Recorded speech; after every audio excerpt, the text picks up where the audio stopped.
The Anchor-Hocking Glass Corporation brings you Crime Photographer.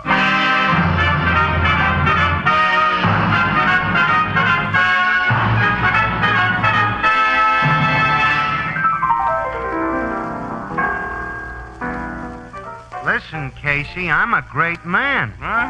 What have you done now, Ethelbert? I'm the only man on the block who never saw a flying saucer. Well, that won't put you on history's pages. You mean I won't be famous? No, Ethelbert, you gotta do something. You gotta be outstanding to be famous. Sure, like Anchor-Hocking, the most famous name in glass.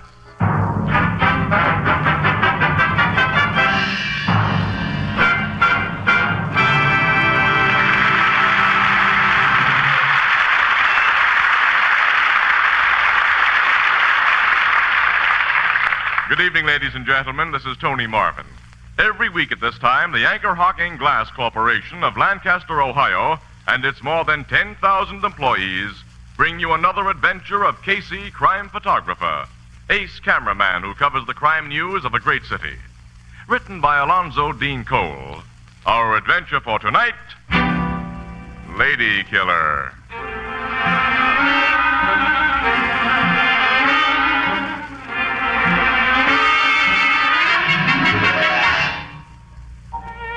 Mid-afternoon, the cocktail lounge of a luxurious resort hotel in Colorado. A man enters, surveys the place with casual approval, and saunters toward the bar. He's about 35, well-dressed and rather good-looking. But there's nothing distinctive about him. As he waits for one of the bartenders to serve him, he hums an old tune. What'll it be, sir? Martini, please. Extra dry. Yes, sir. Say, haven't I served you before, sir? Well, no, I just checked into the hotel an hour ago. This is my first visit to the bar. I don't mean here. Someplace else. Maybe L.A. I worked there last year. I've never been to Los Angeles. Denver or Frisco, then? No, I'm sure we've never met before. I've spent the last 10 years in Europe. Well, I've never been across the water. Yet. I guess you just remind me of somebody. Yes, I imagine that's it. Yeah. See how this martini strikes you. Uh-huh. Oh, it's exactly right. That's how I try to make everything. Call me when you want another. My name's Frank. Frank. Yeah? I shan't want another for a while, so I'll pay you now. You are? Keep the change. Say, thanks. Quite all right. Oh, by the way, that fine-looking woman at the corner table over there, do you know her? The brunette with the big diamond rings? Uh-huh. Yeah, I know her. Her face is very familiar. I was just wondering if... You've probably seen her picture in the papers. There was a big story about her a couple of weeks ago when she got a Reno divorce from her husband, plus $1 million settlement. Oh. She's Madeline Chalmers. Oh, yes, of course. I used to wait on her back in Toledo, where she comes from. I worked there 2 years ago. She and another wealthy lady named Utley used to say I was the only bartender they'd ever met who could make a planter's punch exactly right. This Mrs. Utley, she's a close friend of Mrs. Chalmers? Miss Utley. She was one of them bachelor girls then. Or since she's married a banker named Fisher. Yeah, she and Mrs. Chalmers were pals. Well, I'm acquainted with a banker named Fisher. I believe he married an Utley. Let's see now, his first name is... This one's first name is Douglas. He the one you know? Well, his wife's first name is... Irene. Irene Utley. Uh-huh, they're the people. I'm told they took a trip to Europe last year, where you were. I guess you met him over there. Yes, London or Paris, I think. Mr. and Mrs. Fisher aren't here by any chance. Oh, no. Mrs. Chalmers tells me they're up in Maine this summer. Bar Harbor. Well, since Mrs. Chalmers is alone, I shouldn't be intruding if I introduced myself, I suppose, and inquired about my friends, the Fishers. No, I don't think so. I'll see you later, Frank. Thanks again, Mr. Thank you. Dum, da-dum, dee-dum, dee-dum, da-dum. How do you do, Mrs. Chalmers? I beg your pardon? I can see you've forgotten me. Irene Utley introduced us several years ago in Toledo, I think it was, before she married Doug Fisher. Oh, you're a friend of Irene's and Doug's? Why, I spent a day with them only a week ago in Bar Harbor. How are they? Irene hasn't written to me in ages. They were fine, enjoying themselves. May I sit down and order us... I seem to remember you had a preference for Planter's Punch. Do sit down. Thank you very much. I'm terribly embarrassed. You remember even my favorite drink, and I can't recall... Well, unlike you, I have a face that people soon forget. My name is Grammerton, Cecil Grammerton. Cecil Grammerton. You plan to stay here for some time, Mrs. Chalmers? At least several weeks. Well, I'm going to remain about the same period, and if you'll permit our acquaintance to ripen, I'll try hard not to be forgotten again.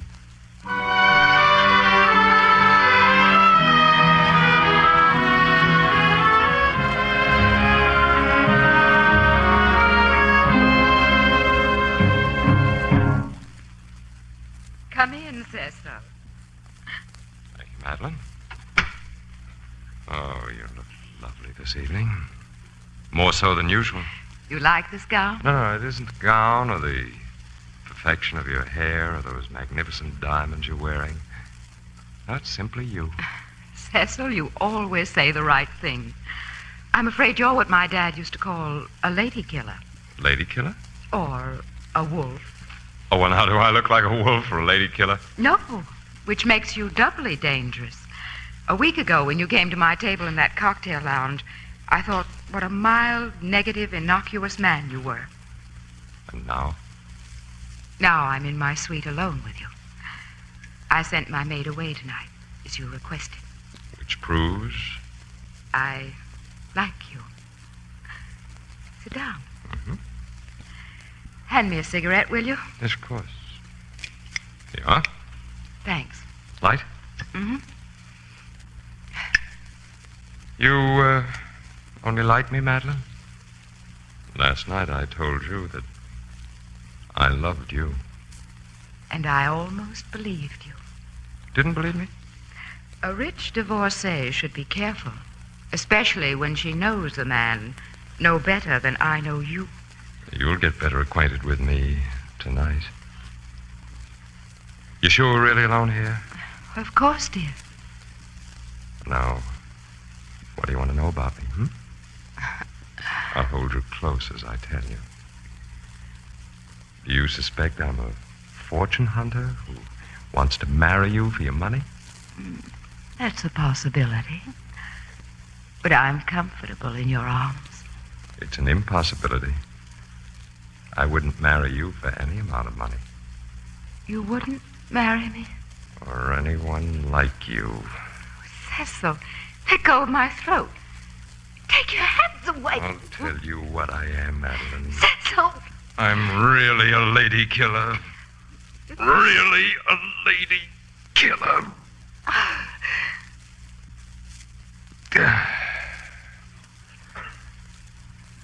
Such nice diamonds you had, Mrs. Chalmers.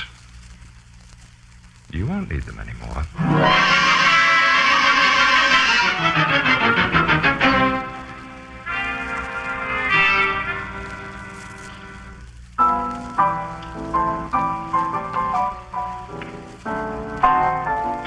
Hey, Walter, Yes, Ethelbert. don't forget to stack some more paper napkins under the bar. I won't. Speaking of paper, reminds me, Casey, did you see the newspapers this morning?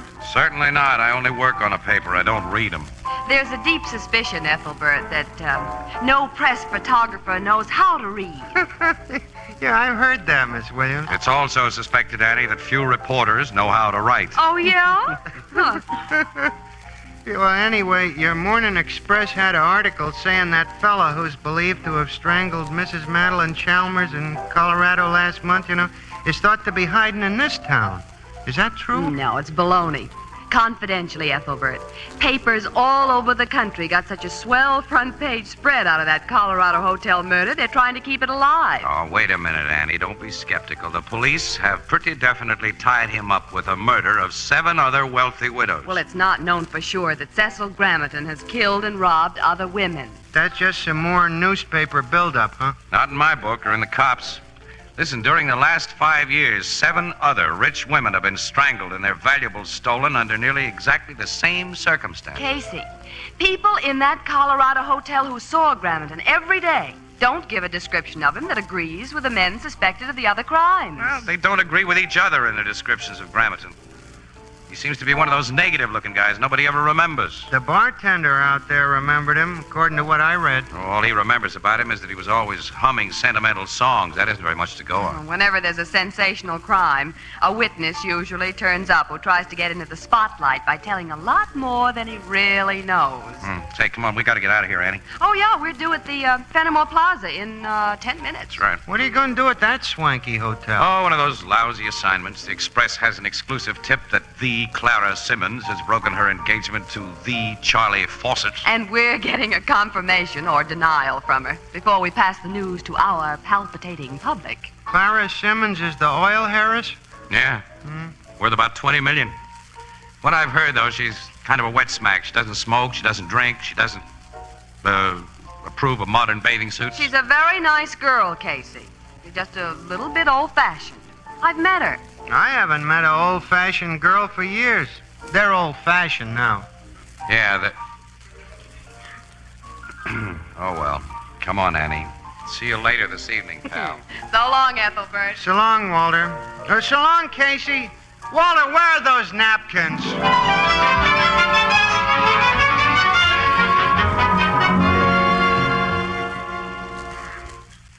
The report you heard is altogether correct, Miss Williams. Mr. Fawcett and I have broken our engagement. Do you care to give me the reason, Miss Simmons?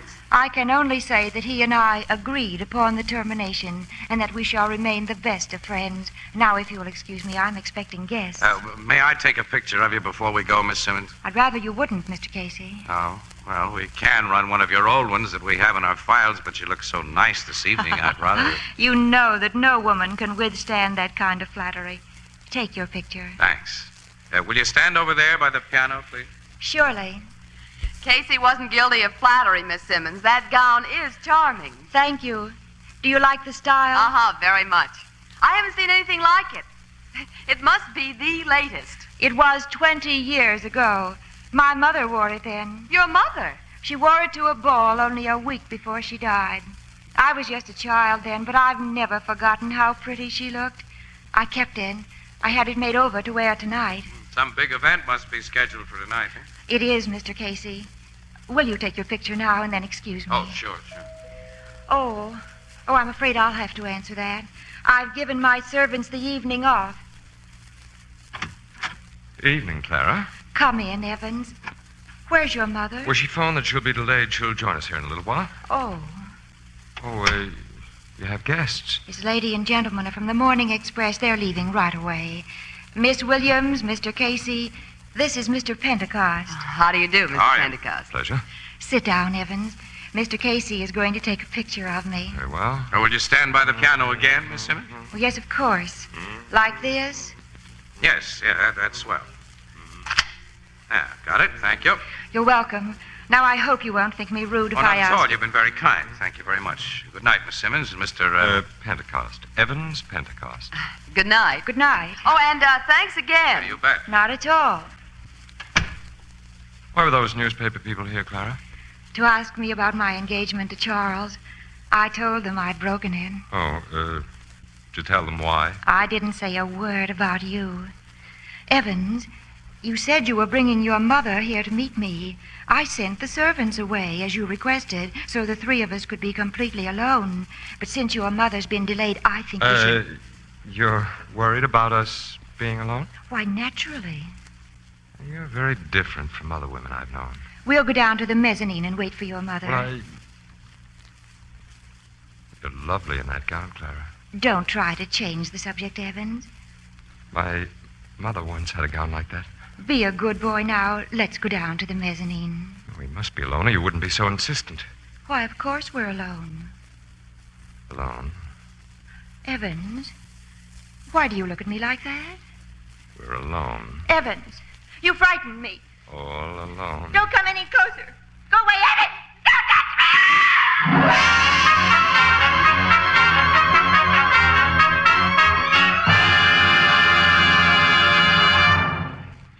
At the end of a long, hot summer day, listen for the tinkle of ice cubes on frosty crystal. Cool summer drinks are doubly inviting when served in the amazing new Sunburst Crystal. Now, this truly fine crystal has the radiance of a diamond. Its brilliance is like rare old hand-cut crystal. And now, thanks to a revolutionary new Anchor-Hocking manufacturing discovery, you can enjoy this magnificent crystal at unbelievably low prices. Imagine a sunburst crystal glass for fruit juice priced at only 5 cents. Imagine 10-ounce table tumblers, 2 for 15. Big oversized glasses for ice drinks, only 10 cents each. And a beautiful matching 2-quart pitcher for only 50 cents. That's what you'll find tomorrow and Saturday in the windows and on the counters of the retail stores of America. Prices slightly higher in distant cities. Don't put it off. Enjoy Sunburst Crystal this weekend. Sunburst Crystal is a product of Anchor-Hocking, the most famous name in glass.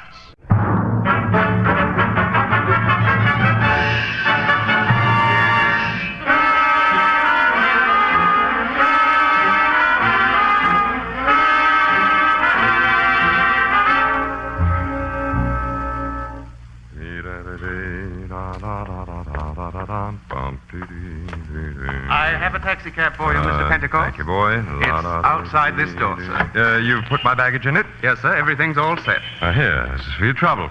Thanks very much. I hope you'll be our guest at the Fenimore Plaza again, and very soon, sir. I don't think I shall be.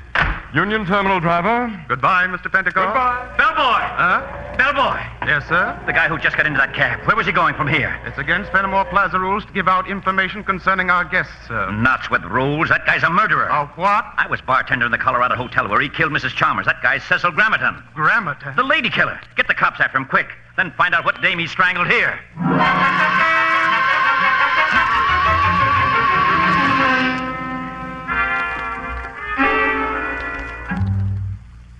Grammerton got away, Captain Logan. Yeah, he did, Miss Williams.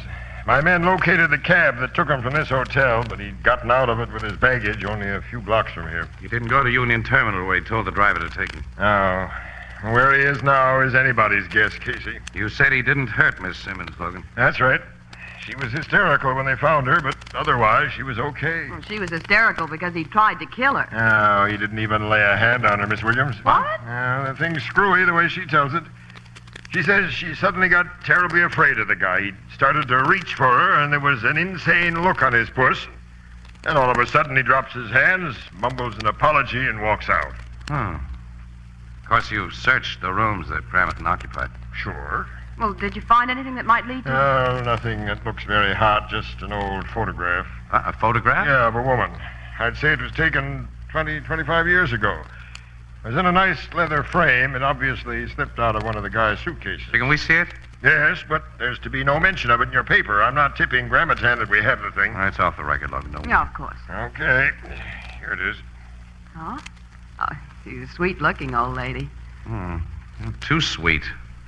She's a prim and prissy type. Uh-huh. Hey, look, the name of the photographer who took this picture is at the bottom, Logan. Perkins.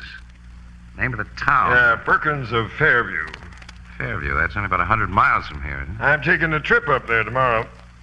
Oh, I'll go with you. Okay, but you may be wasting your time. It's my job to go. Well, I got a hunch it won't be wasted time, Logan. And I've got another hunch. A hunch that no newspaper guy should get. Yeah, what's that? That you should kill the entire story of what happened tonight. Kill the story? Yes, Annie, every bit of it. Oh, it's big news, Casey. Front page. That doesn't matter. Put that bartender under wraps, Logan. Tell the hotel people and Miss Simmons to clam up about what they know and give all the papers a hush-hush order. Since this is the first time I ever got that kind of advice from a news hound, I'll take it. Oh, you should be thrown to the squirrels for this, Casey. Oh, no, Annie. The big story will be Grammerton's arrest, and we'll play for an exclusive on that. Logan, how soon can we leave for Fairview?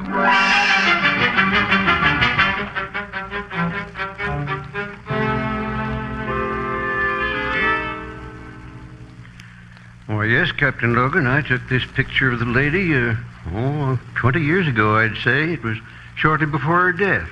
Oh, she's dead, Mr. Perkins. Yes, she died of pneumonia. Well, who was she? Mrs. Asa Bristow. A very fine woman. I was her neighbor for many years, and we attended the same church. Did she have any children?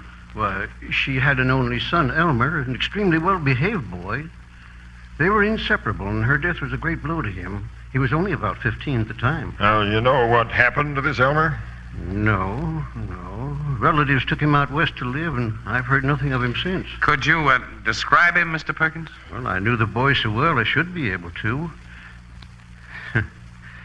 You know, that's strange. I can't just seem to remember what he looked like. You can't? Well, well, there was nothing about him. All that I can really recall is that he had a great attraction for girls and older women, although he seemed to care nothing for anybody but his mother. And he had a habit that was frequently irritating, a habit of humming sentimental old songs.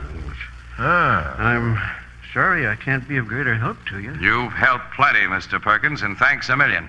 Let's go, Logan. Yeah. I'll probably get in touch with you later, Mr. Perkins. Well, I'll be at your service, Captain.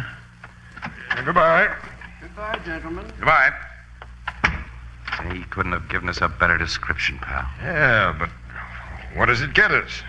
Apparently, the lady killer's real name is Elmer Bristow, and he had a doting mother. Now, wait a minute, Logan. I think he developed what the psychological docs call a mother complex. So what?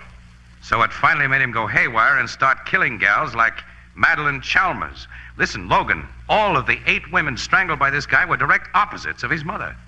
They were unconventional babes who did all the things that Mama had taught her only son to despise. Casey, he did those murders for dough. Those thefts will send him to the chair instead of an asylum when he's caught, Logan. But his real motive, I believe, was hatred of a type.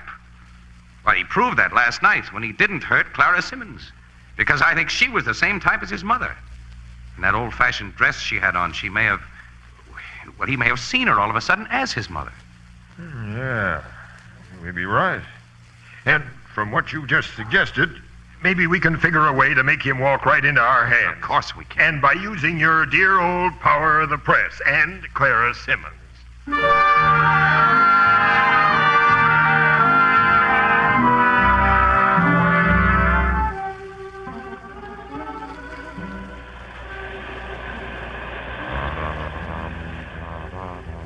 Gerard, Yes, Dorothy? must you gaze into space and hum those corny songs? I must be dreadful company. Oh, I beg your pardon, darling. I was thinking. Light me a cigarette. Oh, sure. Shall we get another drink? Oh, not now. Sitting here on the beach has made me lazy. We're going to look out at the beach from your apartment tonight. Alone. Mm-hmm. Until tonight, every minute will seem like an hour. That romantic line is pretty old, Gerard. Yeah, well, I'll try to do better next time. I hope you do. Oh, speaking of romance, did you see this morning's papers? No. Oh, there was the silliest story about that frightfully rich Clara Simmons. Clara Simmons? Yes. Ever meet her? What? No. I have. She's a drippy little thing. What did the paper say about her? Oh, she's very ill. Ill? Pneumonia. Pneumonia? Brought on by a breakdown. Caused, the paper said, by a wrecked romance. I see. Well, did the paper say where Miss Simmons is? Well, she's in the city hospital, I believe. Dorothy, will you excuse me? I've got to go back to the hotel. Oh, why? I've got to put through a long-distance call. Business. I may have to leave here on the very first train. Leave? What's happening about tonight? Well, nothing, to my regret. Because, Dorothy, you're just the sort of woman I love to find alone.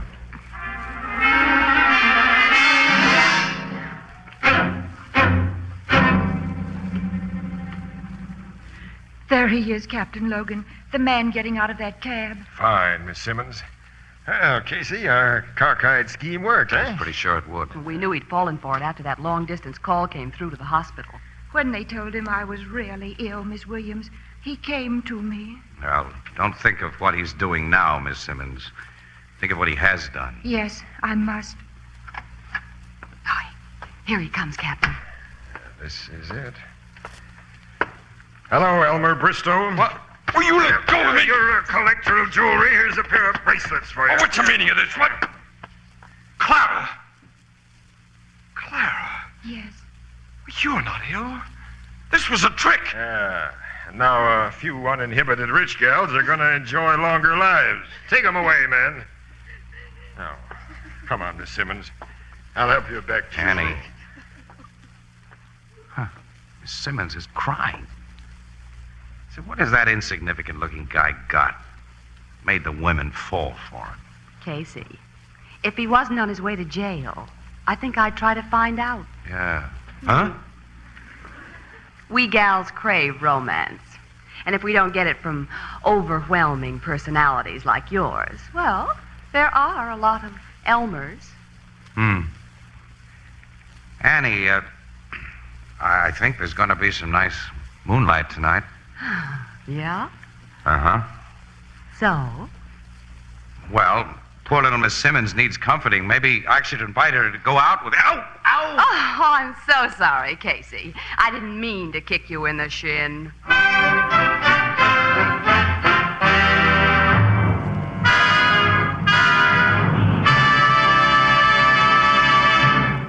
We'll join the crowd at the Blue Note in just a moment. You know, beer isn't the most important thing in the world, but it certainly is one of the pleasantest. And Anchor-Hocking's revolutionary new one-way bottle makes beer and ale easy to enjoy. You know, it took a lot of research to develop this one-way bottle. It had to be light, compact, sturdy. It had to be so low in cost that no deposit, no return to the store is necessary. And that's what it is.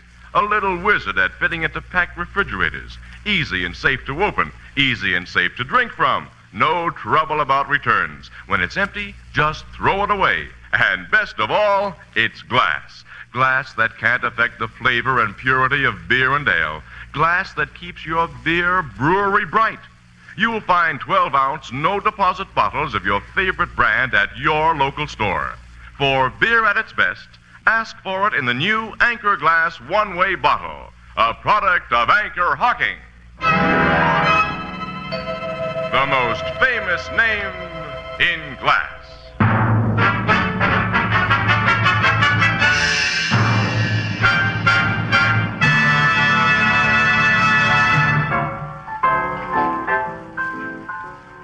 This guy, Elmer, admitted all his murders, huh? Yep, he's a psychopathic case, Ethelbert, and when his kind start talking, they keep it up. You know, that guy's proud of all his killings. He's bragging about them now. A nice, sweet guy. Yeah. And you got him to come back here by figuring Clara Simmons had the engine sign on him just as his mother had, huh? Yeah, he couldn't let her die of pneumonia as his mother died without trying to save her. So clever, this Casey. Expert photographer, consulting psychologist, and eminent authority on affairs of the heart. What? You sound bitter, Miss Williams. Do I? Well, Annie, I'm not responsible for this rain tonight. Who said anything about weather? Well, if it had been a nice moonlit night, I thought... I'm not interested in what you thought. Oh. To a person with even the slightest imagination, moonlight is non-essential. Oh. Well, care to take a drive in the rain, Annie? Well, if the right person invited me properly. Miss Williams, will you go for a drive in the rain with me? I'd love to have your company. Why, yes, Mr. Casey. Where shall we drive? Poor Clara Simmons must still need comforting. How about calling on her and... Ow, my other shin! So sorry, Mr. Casey. Clumsy of me.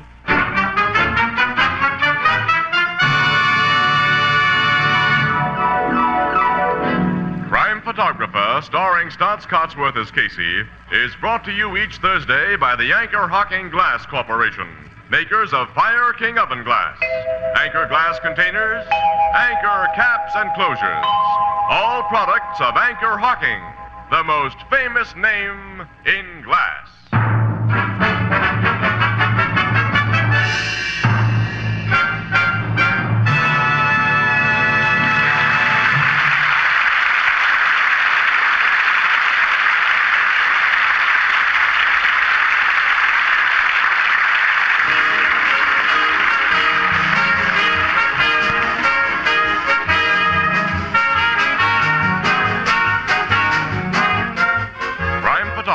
Is directed by John Dietz. The original music is by Archie Blyer, and the program features Miss Jan Miner as Anne and John Gibson as Ethelbert.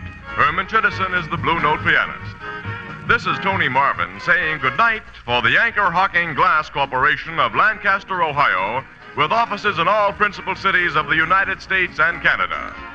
Thursday night on CBS is the biggest show in town, so stay tuned for exciting dramatizations on Reader's Digest Radio Edition which follows immediately over most of these stations.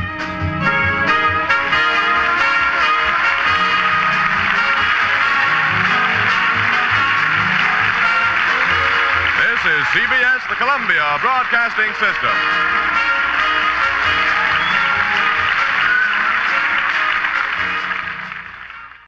The Anchor-Hocking Glass Corporation brings you Crime Photographer.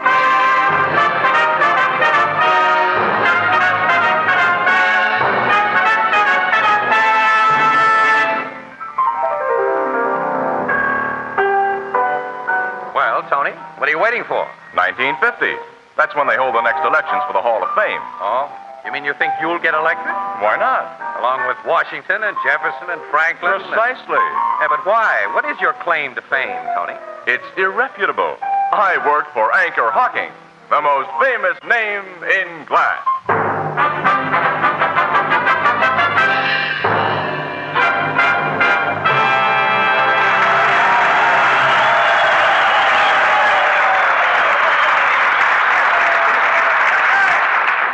Good evening, ladies and gentlemen. This is Tony Marvin. Every week at this time, the Anchor-Hocking Glass Corporation of Lancaster, Ohio, and its more than 10,000 employees bring you another adventure of Casey, crime photographer, ace cameraman who covers the crime news of a great city. Written by Alonzo Dean Cole, our adventure for tonight, The Tobacco Pouch.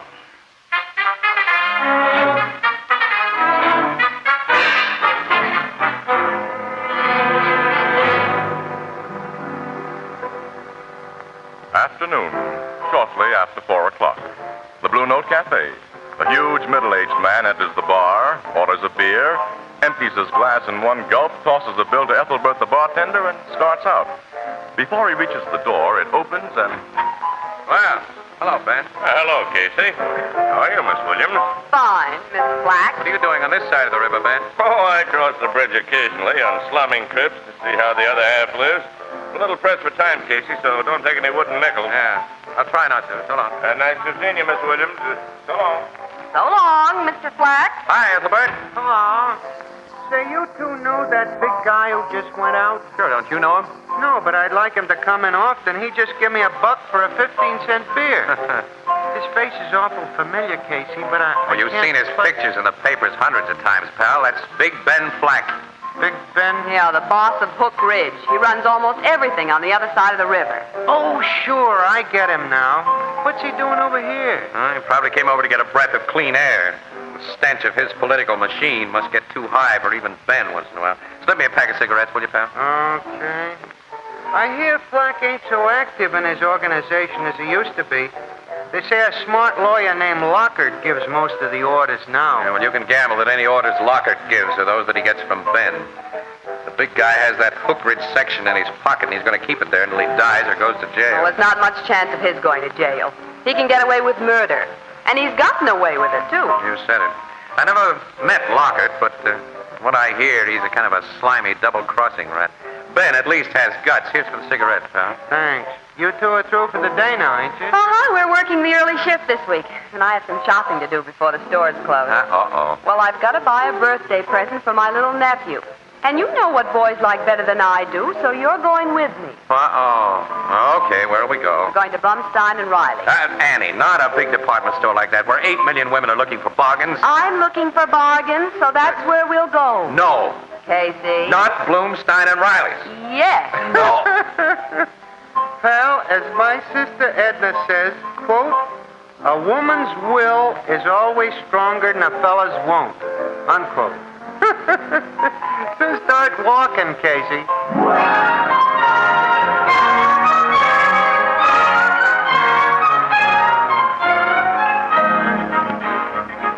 Oh, 10 million women looking for bargains. And excuse me, lady. Stop crabbing, Casey. We'll be out of the store in a few minutes. What? Oh, they're having a sale on costume jewelry. Maybe I can pick up a pin to go with my new green dress. Annie, we came here to get something for your nephew. Yeah, but and these pins look like real bargains, Casey. And if I can find a good-looking one for only $2.98... All right, all right. It won't take a minute to look them over.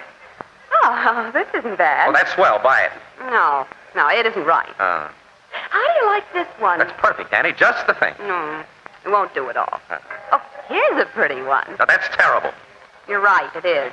Oh, guy can't win. Nothing. Oh, here's some that are priced a little higher. Maybe they're better looking. Annie. Huh? What? See that little guy at the end of the counter? Yeah. I think he just slipped a bracelet into that big umbrella he's carrying. A shoplifter? I can't be sure, but... Look, he's moving away. Let's keep our eyes on him. Okay, but look, he doesn't look like a thief, If all Casey. crooks looked like crooks, we wouldn't need a police department. Oh, I know that. But this little man, he has a nice face, and he's so neatly dressed, and, well, he might be a college professor. Wait, he stopped at the perfume counter. Yeah? Hey, look at that tough-looking hombre. That big guy beside him. Yeah. Wonder if he broke his arm accidentally or if somebody else did it for him. Well, his arm's in a sling. Sure is. Uh-oh.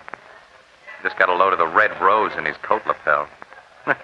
I guess he's not so tough.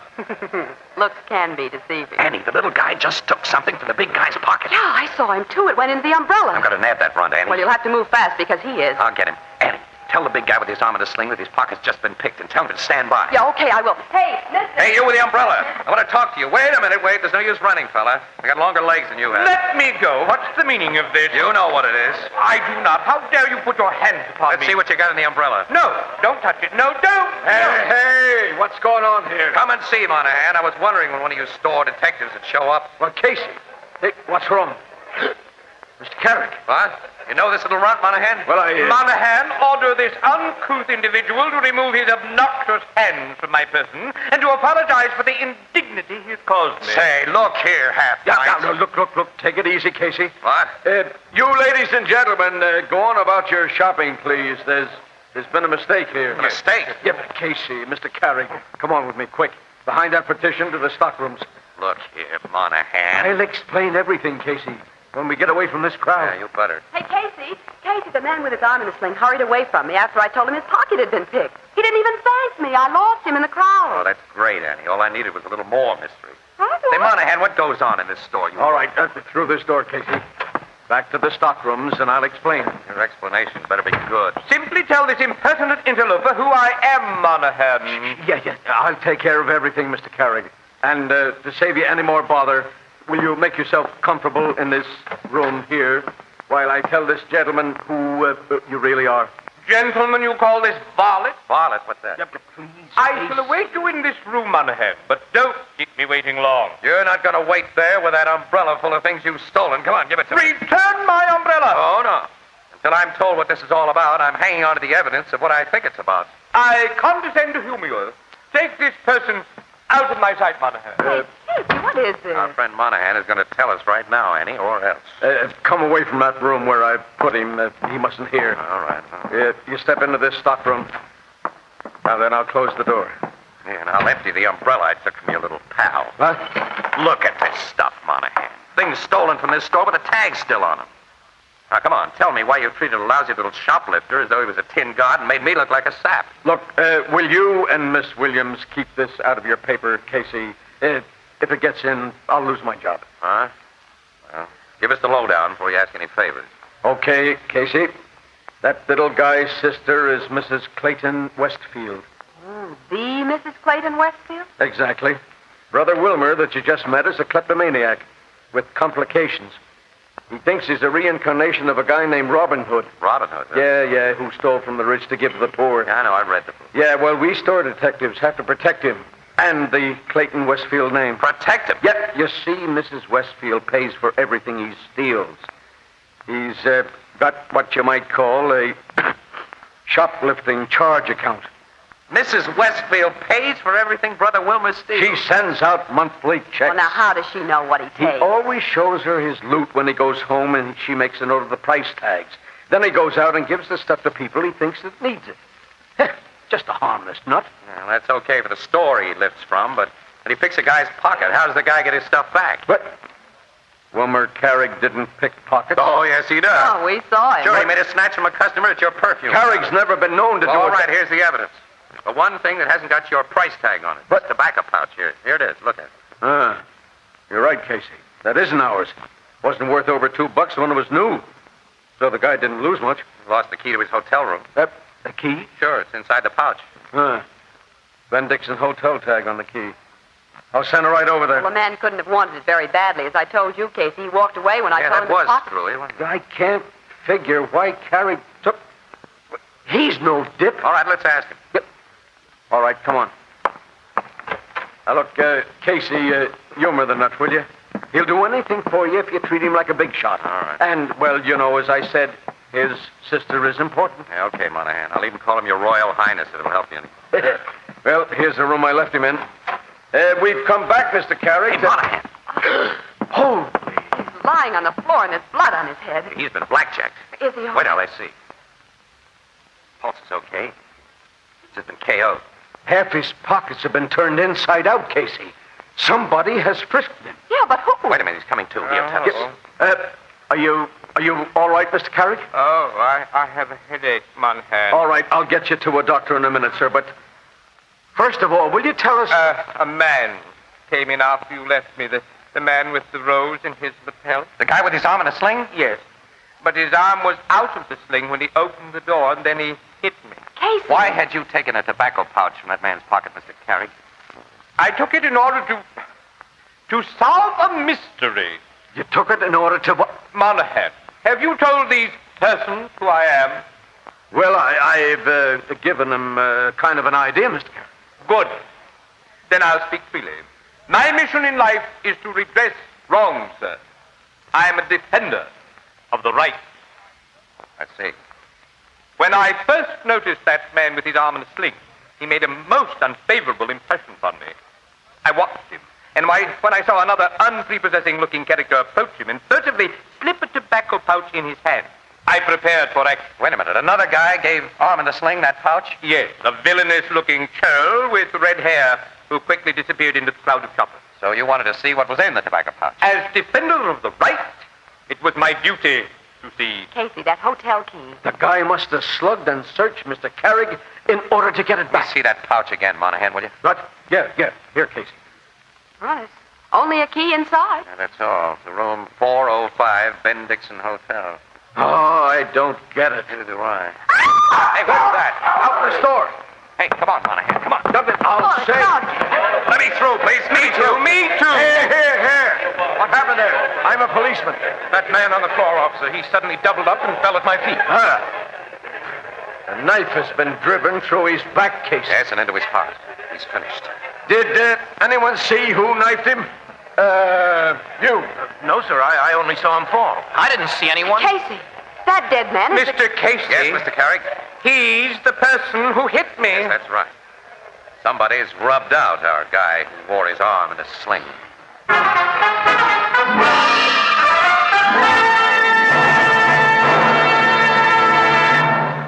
Our story will continue in just a moment. I've got a good word for everybody who likes good beer. And that good word is glass. Yes, glass. Beer in glass. Beer in glass bottles. For glass and glass alone can bring you beer and ale that's brewery bright. And now we have a new kind of bottle, the Anchor Glass one-way bottle. The bottle you never have to take back to the store. The bottle that cuts out the nonsense and nuisance of deposits. The Anchor Glass one-way no-deposit bottle is so light, so compact, so inexpensive to produce that you never bother about empties. You just dispose of them as you would any other food container. And let's not forget that good word, glass. This no-deposit container is made of glass, clean glass, which never affects the taste or flavor of anything it contains. No wonder the Anchor Glass one-way no-deposit bottle is sweeping America. If you want perfect flavor, demand your beer in glass bottles. If you want the extra convenience, demand your favorite brand in the new Anchor Glass one-way no-deposit bottle, a product of Anchor-Hocking. The most famous name in glass.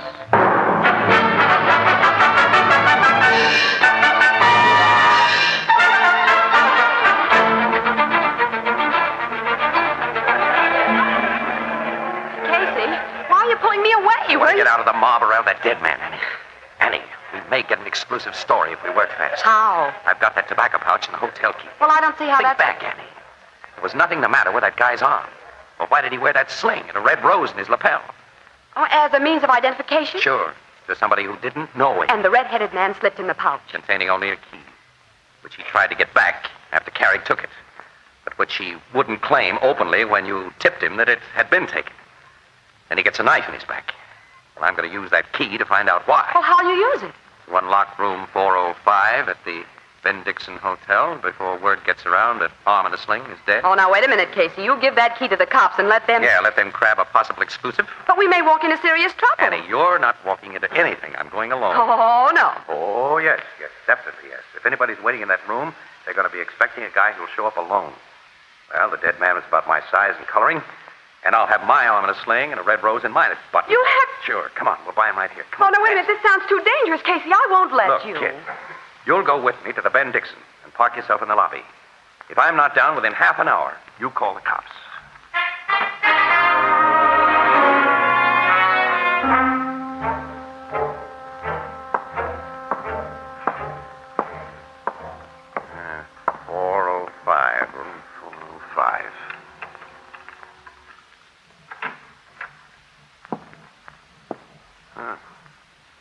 Empty. The bare hotel room. Nothing here. Uh-oh. Connecting room. Hello, Slade. Hello? I expected you sooner than this. I got here as soon as I could. Come on in. It's more comfortable in here. Peephole in the door, I see. I wanted to be sure the man I talked to wore the identification agreed upon by you and our friend in Chicago. You made quite a reputation for yourself, Slade, as a careful workman. Also, as a man who doesn't ask questions. If I ask questions, I'd want to know why you got your face covered up with a mask. I think you can figure that one. I'm careful, too. Especially when I hire a killer like yourself. It's smart to be careful. Now that we understand each other, I'll give you your directions. The man you're to kill is quite a big shot. Yeah? His name is Ben Flack. Flack, huh? That mean anything to you? Why should it? Here are several pictures of him. Study them this evening, then destroy them. Your man spends most of his time at the Ben Flack Community Club in Hook Ridge across the river. Here's $2,000. You'll get the additional $3,000 agreed upon when the job is done. That's all. You can leave by this door. Thanks. This phony ain't leaving. Hey, Red. Let me close this door, boss, quick. Crazy fool. Why did you hit Slate with your gun? This guy ain't Slate. What? Slate got a knife in his back about 10 minutes after I passed him the key. Knife in his back? Yeah. I don't know who did it. When I heard about it, I hot-footed up here to tip you off. Heard you talking to this phony behind the door. When you open it, I let him have it. Who is this man? He wore a sling and the rose. I never seen him before. He may know who I am. He knows our plan. Eh? Well, there's only one thing to do. We can't kill him here. Red, my car's in the parking lot down the street. Bring it to the rear entrance of this place. Yeah, and then what? Come up the back stairs and help me get this wise guy down to the car by the back stairs. Now get going and fast.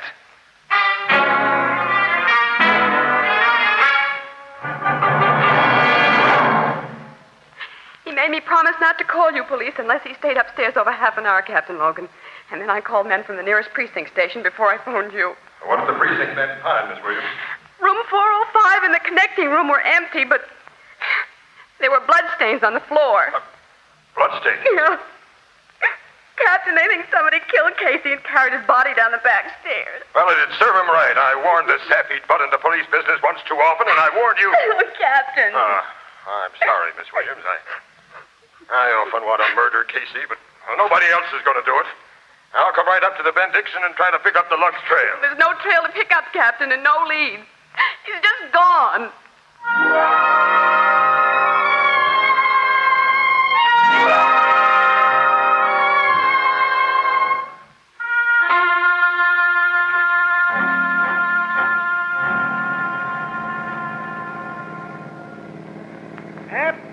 There's your stopping place, phony. That boathouse, huh? A very isolated boathouse, Mr. Casey. Oh, you found out who I am? Yes. From press cards in your pocket while you were unconscious. Well, you must know it's pretty dangerous business to knock off a guy in my racket. The newspapers will never get off your tail. Won't be nearly as dangerous to kill you as it would be to let you live. You've learned too much. Yeah. I'll say. You able to get out of the car under your own steam? I guess I can make it. Open the boathouse door, Red. I'll keep this snooper well covered.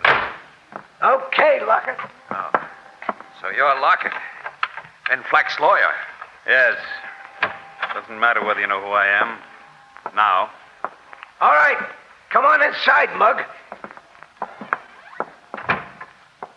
Nice place we got here. Don't you think? You're going to bump me off. I'm going to kill you, Casey. You tried to make a fool of me, and I don't forgive that. That window. Drop those guns. This place is surrounded by police. Cops! Lockett! Drop those guns or we shoot. We can't put up a fight against men we can't see. Drop your gun, Red. Oh, huh? Okay. Pick up those guns, Casey. That's the sweetest order I've ever taken.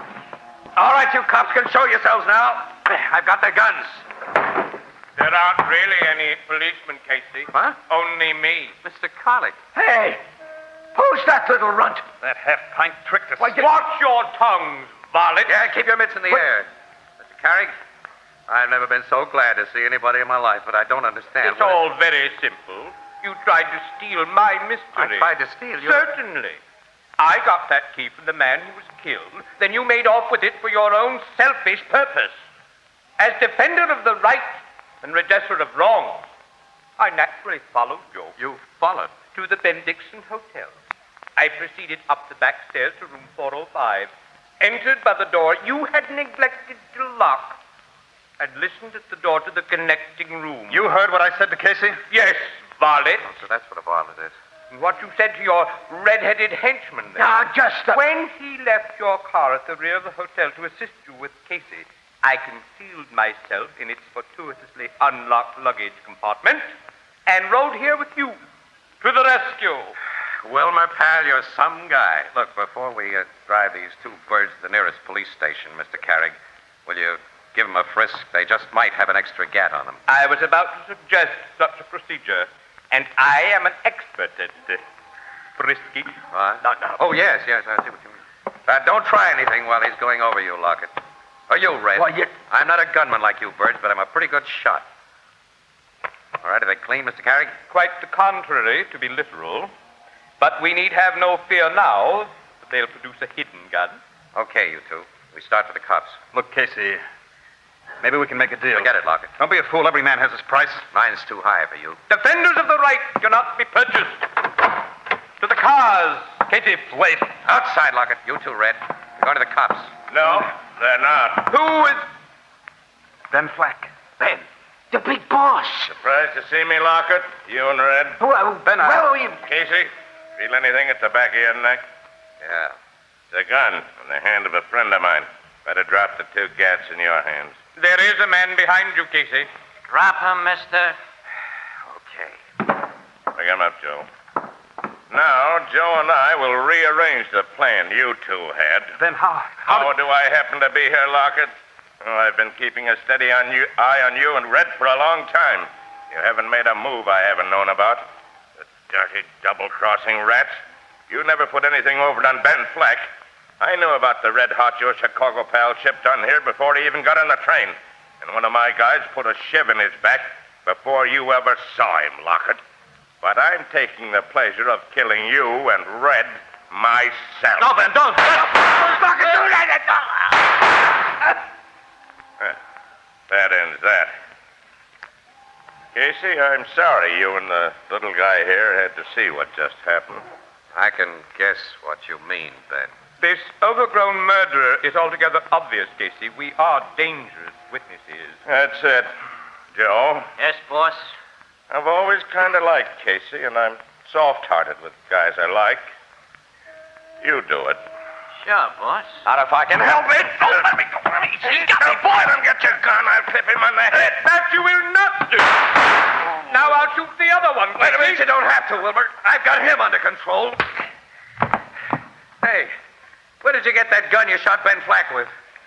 From Red. Huh? I found it concealed in his pocket when I searched him in the boathouse. You didn't tell me. I retain my old Robin Hood technique, Casey. I never tell anybody everything. Huh. I hope my bullets didn't kill this murderer. I prefer to let the law take its course in such matters. No, you only winged him. He'll live. till after a jury hears our eyewitness testimony. Excellent. Well, I'll pile these two sleeping characters into the car, get to the cops before anything else happens. We've had an adventurous afternoon and evening, haven't we? You said it, Wilmer. I've been conked on the head, taken for a ride. Thought twice I was going to be bumped off, and... you know, pal, I'm kind of all in. Brother defenders of the right should not be too critical of each other, Casey, but I'm afraid you have no staying power.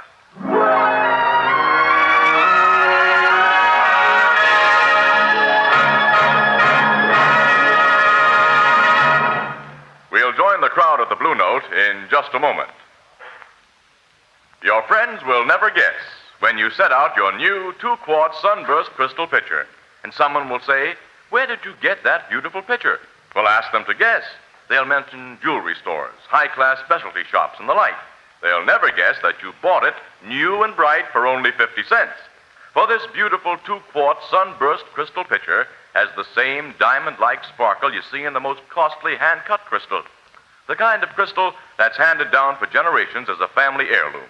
Yes, the Sunburst crystal pitcher is an amazing bargain, a really great value. And yet, you'll find this Sunburst crystal pitcher and other equally great Sunburst crystal values at any retail store selling household glass.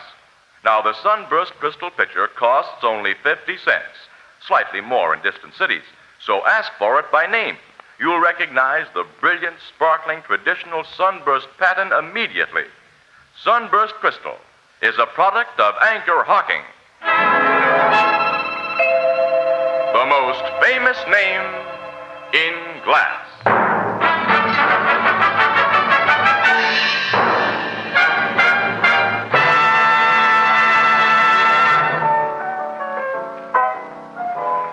With Locker dead and Flack got dead to rights for killing him and that redhead, Casey, it sure looks like you and that Wilmer Carrick has busted up the Flack political machine, huh? It'll be pretty hard to reorganize with the ringleaders out of the picture, Ethelbert.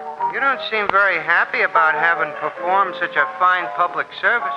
Yeah, well, you see, I've just been talked to by Miss Williams and Captain Logan. They, sore at you? Yeah, and how? Yeah, and you know, to make the day absolutely perfect, I lost my watch somewhere. That's funny. Funny? Yeah, because a fella gave me a watch tonight. I stepped outside a minute to catch a breath of air, and a little fella comes up and says, "You look like a poor working man who needs a watch."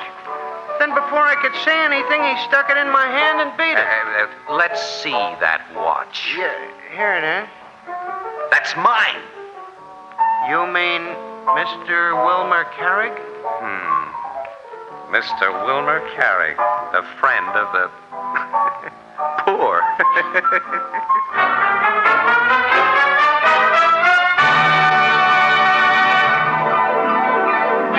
Crime Photographer, starring Stotts Cotsworth as Casey, is brought to you each Thursday by the Anchor-Hocking Glass Corporation, makers of Fire King oven glass, Anchor glass containers, Anchor caps and closures. All products of Anchor-Hocking, the most famous name in glass.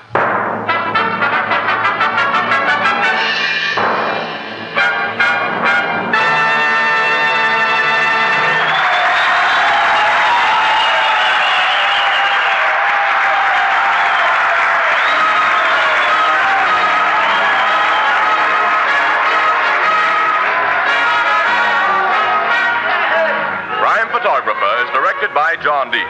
The original music is by Archie Blyer, and the program features Miss Jan Miner as Anne and John Gibson as Ethelbert. Herman Chittison is the Blue Note pianist. This is Tony Marvin saying goodnight for the Anchor-Hocking Glass Corporation of Lancaster, Ohio, with offices in all principal cities of the United States and Canada. Thursday night on CBS is the biggest show in town, so stay tuned for exciting dramatizations on Reader's Digest Radio Edition, which follows immediately over most of these stations.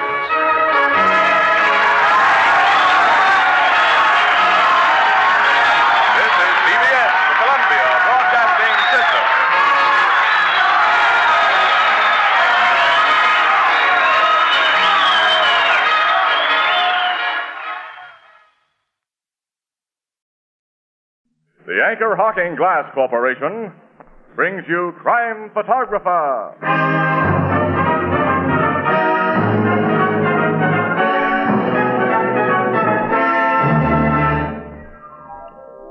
Hiya, Casey. Hi. Look, here comes Tony. Hiya, Tony. Hiya, Casey. You're going to give us that famous line of yours? Well, I'm here to tell you that tomorrow begins a week dedicated to one of America's most famous institutions, the Boy Scouts of America. They deserve our full support. Right, Ethelbert. And since you've done your good deed for the day, Tony, suppose you proceed. All right, Casey, I will. Anchor-Hocking is the most famous name in glass.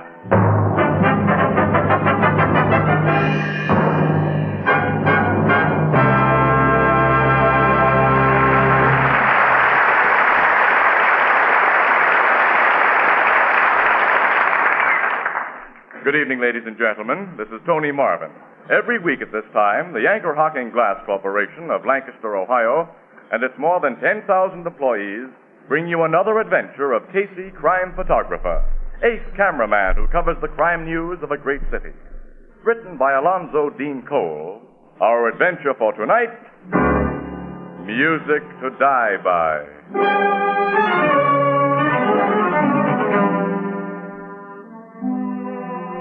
9:30 in the evening. In the cheaply furnished living room of a small, cheap apartment, a woman, rather pretty in a drab way, is darning socks. Her husband holds a magazine that he obviously isn't reading. In an apartment above, a radio is loudly tuned in on a dance band. And finally, the woman turns. That music bother you, dear? Huh? Betty Welch is home. Yeah? We always know when we hear that radio upstairs. I hadn't noticed. No? You haven't read a word in that magazine since you turned it on. I'm thinking. Well, why don't you go to bed since you've got a tough day tomorrow? If I ain't sleepy. Why don't you hit the hay? You've got to get up early for your job. Oh, I wouldn't get any rest with that radio going over my head. I'll go upstairs and ask Miss Welch to tune it down. Oh, what's the use, Howard? She wouldn't do it. And according to Lisa's here, she's entitled to play it until 10 o'clock, and it's only a little after 8:30. That's so. Very good-looking gal, Miss Welch. Yeah. Not bad. She's caused a lot of jealousy in this building. So you told me. Well, all husbands aren't like you, Howard. Some of them around here have been giving that blonde upstairs quite a play. You hear that stuff from Mrs. Bloomington. That old dame across the hall does nothing but gossip. Mrs. Bloomington isn't the only one. Yeah. Look, Ada, I'm pretty restless. I won't be able to sleep unless I get a walk and maybe a couple of beers. I think I'll walk down to Eddie's Tavern and back. Okay, but before you go, Howard, call up the super and tell him to fix that radiator. Radiator? The one in the kitchen. The super won't fix radiators. Now it's too late. He will if you ask him. You can get most anything out of John. Call him on the house phone now. Okay. I'll go across the hall and get Mrs. Bloomington to stay with me while you're out and the super's here. What do you want to do that for? I have a sense of the proprieties, Howard. Proprieties? Nuts. Hello, super. Hiya, John. This is Howard Clinton, apartment 4B. John, the radiator in the kitchen doesn't work. Can you come up and fix it? Well, I know it's late, John, but be a pal, huh? Yeah. Swell. Thanks a million, fella. Long. Good evening, Mr. Clinton. Hi, Miss Bloomington. Did you get the super, Howard? Yeah, you'll be right up. I knew he'd do it for you. I'll stay here with your wife, Mr. Clinton, so you needn't worry. Thanks, Miss Bloomington. Somebody might kidnap her if she was alone. They might. She's very pretty. You see, I have one admirer, Howard. Yeah. I'll get my hat and coat. Don't close your door when you go out. I'm leaving mine across the hall open, of course. So if my poor husband needs me, he can call, and I'll be sure to hear him. How is your husband, Miss Bloomington? Oh, just the same. He'll never be anything but an invalid tied to his bed. That music above distresses him so, but we can't demand that Betty Welch woman turn it off before 10 o'clock, I suppose. No. Ada, I'll just have a few beers and come right home. Don't hurry. See you later, Miss Bloomington. So long. So long, Mr. Clinton. Don't close the door. Oh, sure. I won't be long. Ada, dear, I don't know how you can stand the horrible radio of that horrible woman, Betty Welch, right over your apartment.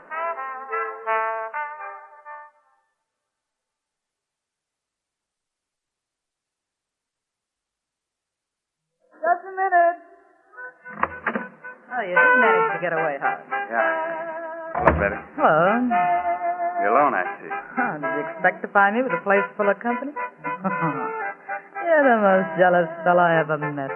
Because I'm so crazy about you. Take off your overcoat. Oh, yeah. Thanks. Have any trouble getting away? I had to go all the way downstairs and then come up the back way tonight. Oh, Mrs. Bloomington's with Ada, so of course both doors are open. You sure nobody saw you? Sure.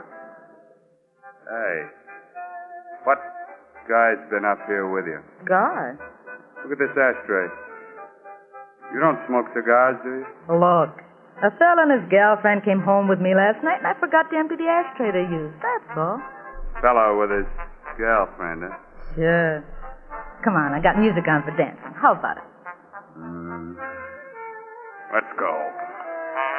Hey, I want to dance, not have the wind squeezed out of me. When I get you in my arms, Betty, I don't care what... Cut it. Behave yourself. Okay. That's better. Nice, ain't it? So nice I never want to let you go. I never want another guy to hold you close like this. Stick to your dancing, big boy. Yeah. Who was the mug who left them cigar butts here? A very nice fellow.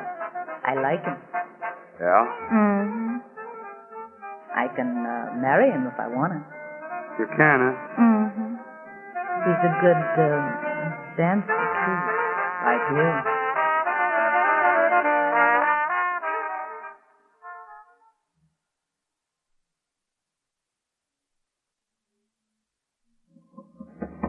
Miss Welch, open your doors. Miss Welch, this is John the Super. It's after 10 o'clock and everybody in the house is complaining about your radio. The woman doesn't even answer him, She's probably gone out of his room and forgot to... Miss Welch! You're just wasting your breath, John. Use your pass key and open that door. Right. Guess I got him, Mrs. Bloomington. Well, if you don't, nobody will ever get any sleep. Yeah, I'll go in and turn that thing off, Mrs. Clinton, right now. I tell her... Holy... What is it? What's the matter? Look. Oh, that girl! And my husband. There's a pistol beside them. Come away. I called the police. I think the two of them are dead.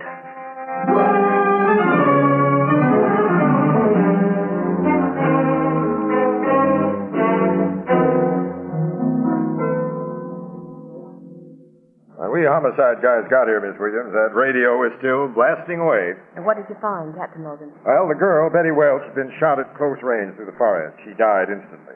The guy, as so often happens in these murder and suicide ideas, didn't aim so good at himself. He only creased the side of his skull. He's alive then, Logan? He's hardly hurt, Casey. He just knocked himself out for a while. Have you questioned him yet? Oh, plenty. And he's talked plenty. He admits he killed the gal and then tried to bump himself off? No, he denies that. But he admits he was crazy about the girl and very jealous of her. And also, the murder gun's been identified as his, and the old dermal nitrate test shows that he fired a gun sometime today. Well, everything's over for him then, except the hot seat. Uh-huh. I wish all the cases I get were as easy to crack. Yeah, well, where is the guy? I want some pictures of him. He was taken down to headquarters just before you got here. But the murder gun's on that table. You probably want a shot of that. Oh, yeah. German Luger, huh? Yeah. This Howard Clinton brought it back from the war as a souvenir. He's an ex-GI. XGI, huh? Give me some more dope about him for my story, Captain. What do you do for a living? Why, he's a foreman at the big Adolphi greenhouses, a nurseryman and plant specialist. Mm-hmm. Hey, was he on the job today, Logan? Yeah? Captain Logan, tell me... Excuse me a minute, Annie. Yeah. Well, since he denies the killing, Logan, how does he explain it? He doesn't. He says something hit him and he blacked out, which isn't a very good story. Your fingerprint guys went over his gun first thing. Naturally. The gun was clean. It's a little unusual for a guy to attempt suicide and then clean the fingerprints off his gun.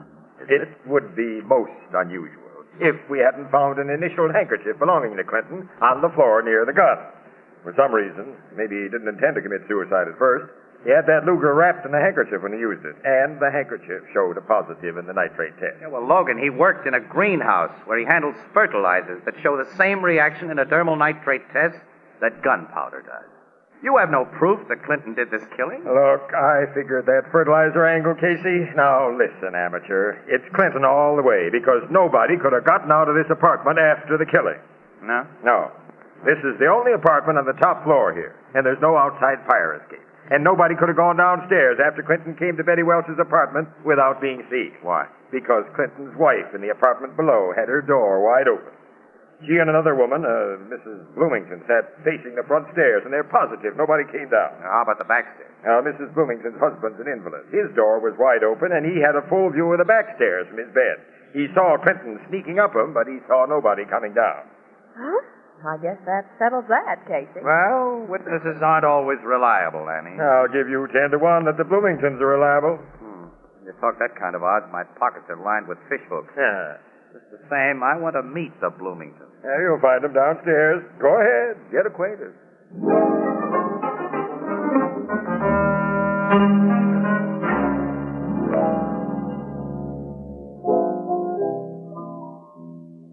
Take care of them customers down the bar, Walter.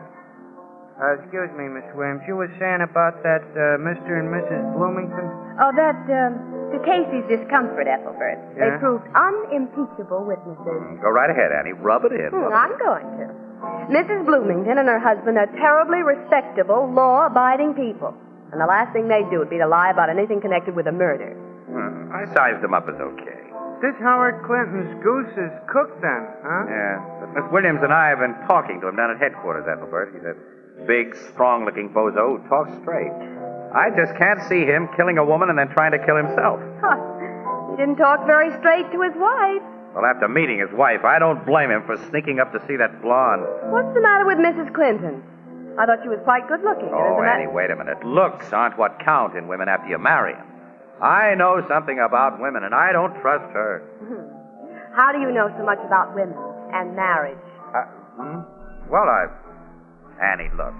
If you haven't suspected it as yet, we press photographers see you women at your best and your worst. Which is the reason you remain a bachelor? Which is the reason I remain a press photographer. Huh. Well, I know what Casey means, Miss Williams. It's the same with us bartenders. We meet so many phony dames that a guy gets afraid afraid of all the gals who ain't just like you, Miss Williams. I see. Getting back to the subject, this Mrs. Clinton had plenty of motive to shoot that blonde and try to shoot her husband, Casey. I think she had plenty of motive for the killing, but she didn't have the opportunity. Mrs. Bloomington was with her when Betty Welch was killed. So was the superintendent of the apartment house. Ada Clinton couldn't have done the job. Nobody could have, but Clinton himself, apparently. See, Annie, tomorrow morning, let's talk to Mrs. Bloomington again.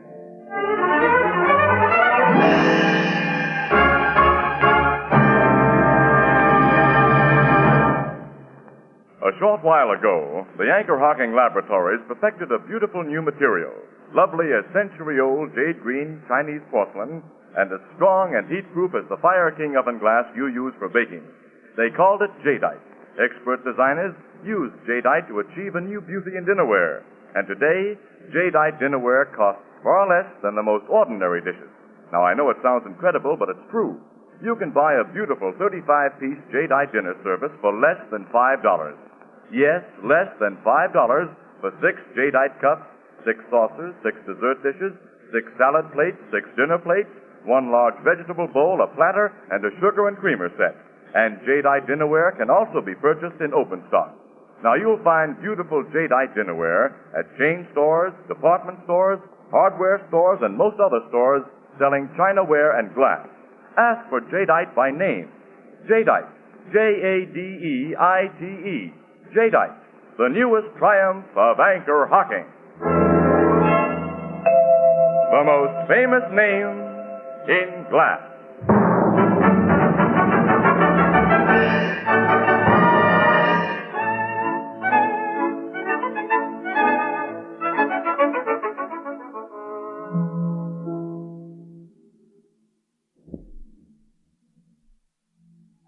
Have another cup of tea, Miss William. No, thanks, Mrs. Bloomington. 3 is my limit. You have another Mr. Casey. Sure, Mrs. Bloomington. Yeah, I just love The moment I first met you, I said to myself, there's a fellow tea drinker. Now, what were you saying, Mr. Casey? I remember. I was telling you about poor, dear Ada Clinton asking me to come across the hall to her apartment last night because her husband was going out and John Felix, our superintendent, was coming up to fix the kitchen radiator. Yeah. Well, I just love dear Ada, so I dropped everything and went over with her. She's silly. The super is in her place often, and she's never asked for a chaperone before. Often? Casey. No, don't mix what I'm saying with you. Because of a girl like Ada could have no personal interest in such a common John Felix. Well, what did Felix do to their radiator last night, huh? Replaced an air valve, he said. How long did that take? He was out in the Clinton's kitchen from a little after 9:30 until after 10, when that Welch girl's radio should have been shut off. At least half an hour. Yes. Well, could you see him working out in the kitchen?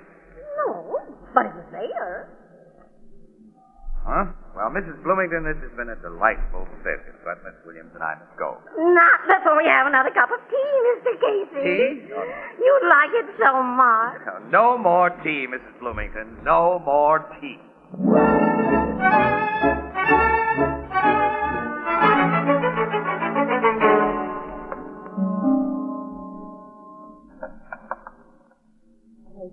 If we're caught doing this, Wait a minute. Mrs. Fenton isn't home this afternoon, honey, and nobody's prowling around the halls yet. There.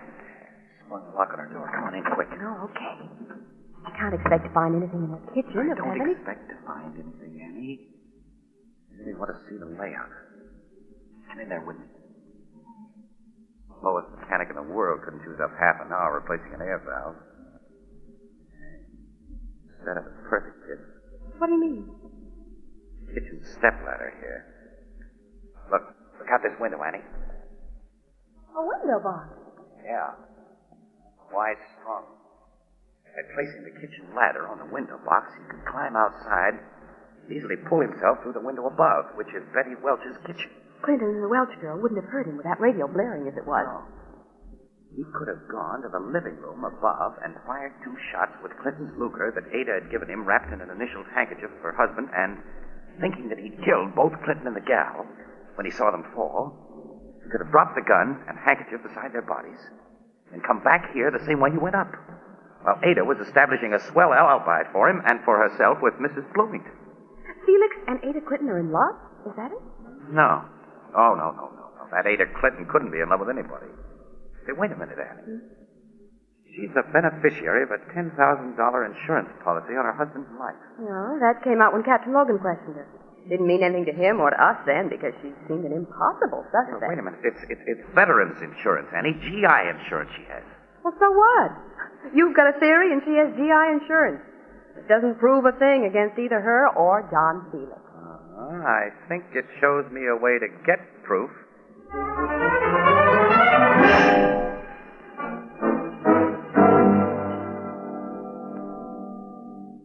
Thank you very much for letting me take more pictures of you, Mrs. Clinton. And for this second interview. You're quite welcome, Miss Williams, Mr. Casey.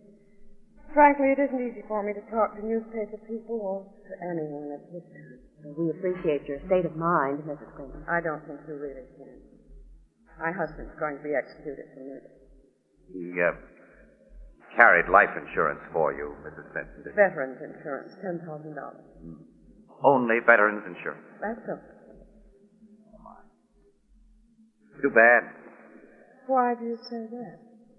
Well, most people don't thoroughly read insurance policies, you know? Or if they do, they forget the provision. Have you been like that, Mrs. Clinton? I don't understand what you mean. Well, it's my understanding of the GI policy that if your husband is executed for a crime, you get nothing. Did you know that? No. You've had a bad deal all around, Mrs. Clinton. I hope your luck changes. Well, let's go, Annie. Goodbye, Mrs. Clinton. Goodbye. Well, she's doing some hard thinking right now, okay? Say she is. Annie, Logan and 2 detectives are all set up in the next apartment with microphones. They've also bored peepholes in the wall. Let's join them and watch and listen.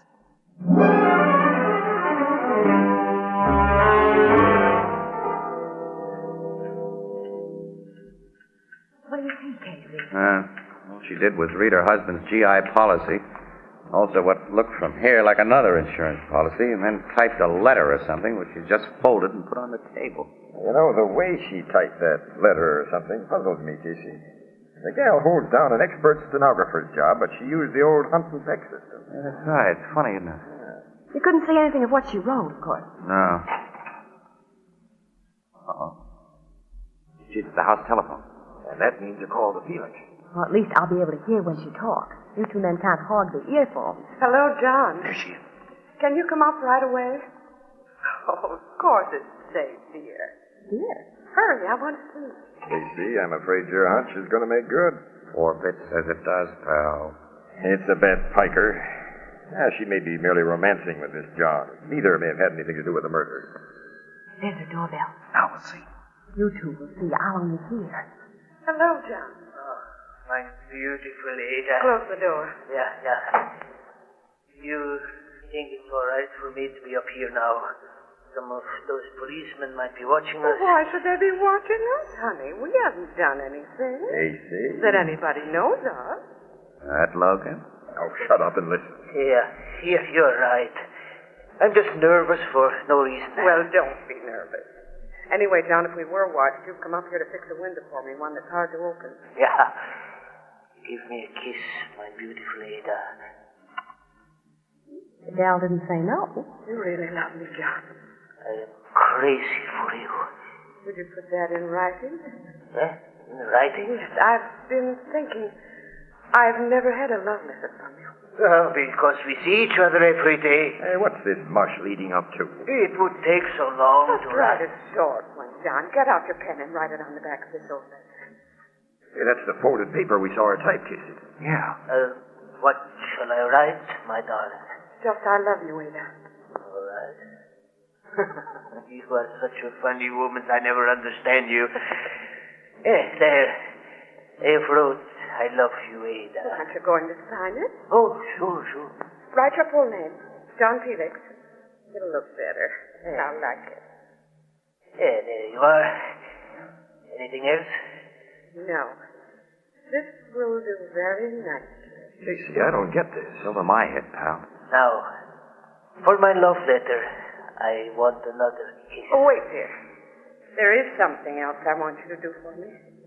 I wasn't kidding about a window being hard to open. It's that one, John. Will you fix it for me? Yeah, sure, all right. It don't work hard. Well, lift it clear to the top. But it slides easy. Oh, that's funny. Maybe something catches it sometimes from outside. Lean out and look. All right, She pushed him, Casey. He's falling. Out of the window? I get the idea of that love letter stuff now, Logan. So do I. And now I'm getting that dame. I've got a key to her apartment, so we'll walk right in.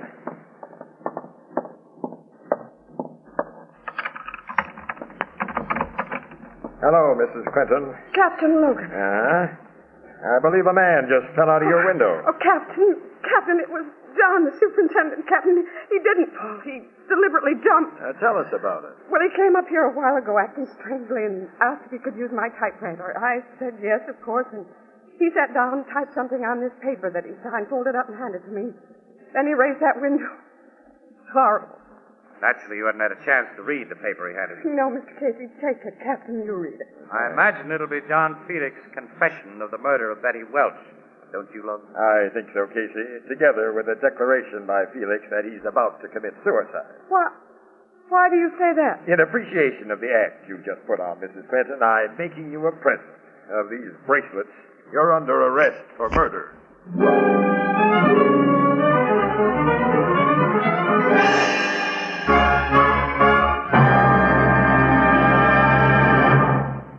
We'll join the crowd at the Blue Note in just a moment. You know, physicians who specialize in baby care agree that diet is the most important factor in a baby's health. Today, with the many varieties of scientifically prepared, ready-to-serve baby foods, it's simple for mothers to supply nourishing, well-balanced meals without spending long hours in the kitchen. But there's another factor almost as important as food itself, and that is cleanliness. For this reason, if for no other, you should insist, yes, insist, on prepared baby foods packed in sterile, crystal-clear glass jars. Glass has no harmful effect whatsoever on food, either before or after the container has been opened. The baby food you buy in an Anchor glass container, sealed with an Anchor vacuum cap, is as clean as that prepared in a hospital. Convenient Anchor glass containers, used by most of the better packers of prepared baby foods, and easy to open, easy to reseal Anchor caps, are products of Anchor-Hocking. The most famous name in glass.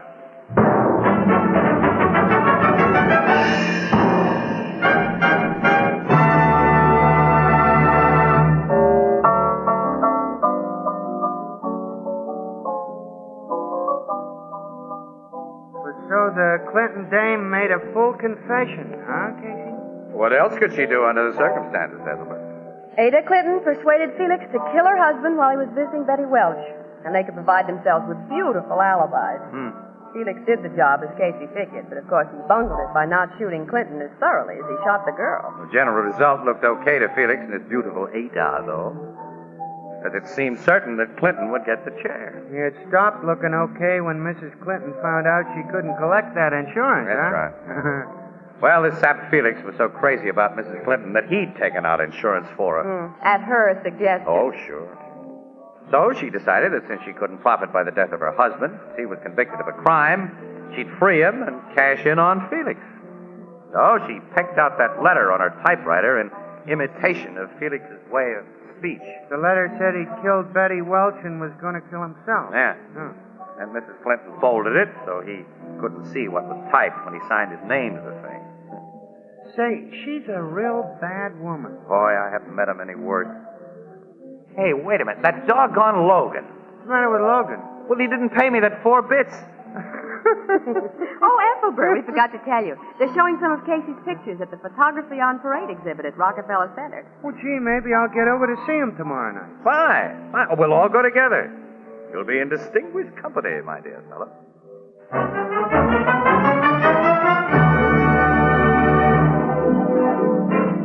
Crime Photographer, starring Stotts Cotsworth as Casey, is brought to you each Thursday by the Anchor-Hocking Glass Corporation, makers of Fire King oven glass, Anchor glass containers, Anchor caps and closures. All products of Anchor-Hocking, the most famous name in glass.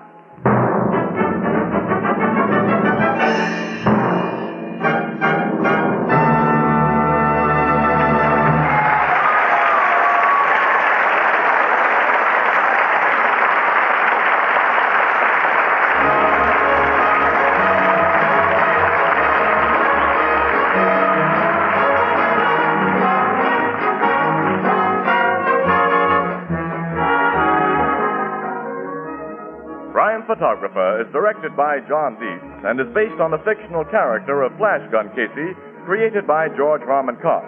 Original music is by Archie Blyer, and the program features Miss Jan Miner as Anne and John Gibson as Ethelbert. Herman Chittison is the Blue Note pianist. This is Tony Marvin saying goodnight for the Anchor-Hocking Glass Corporation of Lancaster, Ohio, with offices in all principal cities of the United States and Canada.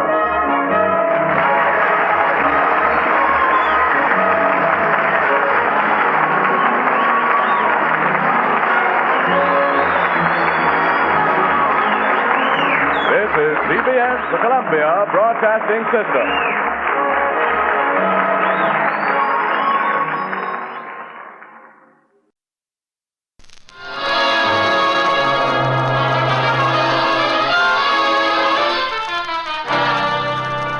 Good evening. This is Ken Roberts inviting you to listen to another adventure of Casey, crime photographer. Ace cameraman who covers the crime news of a great city. Our adventure for tonight, The Coffin.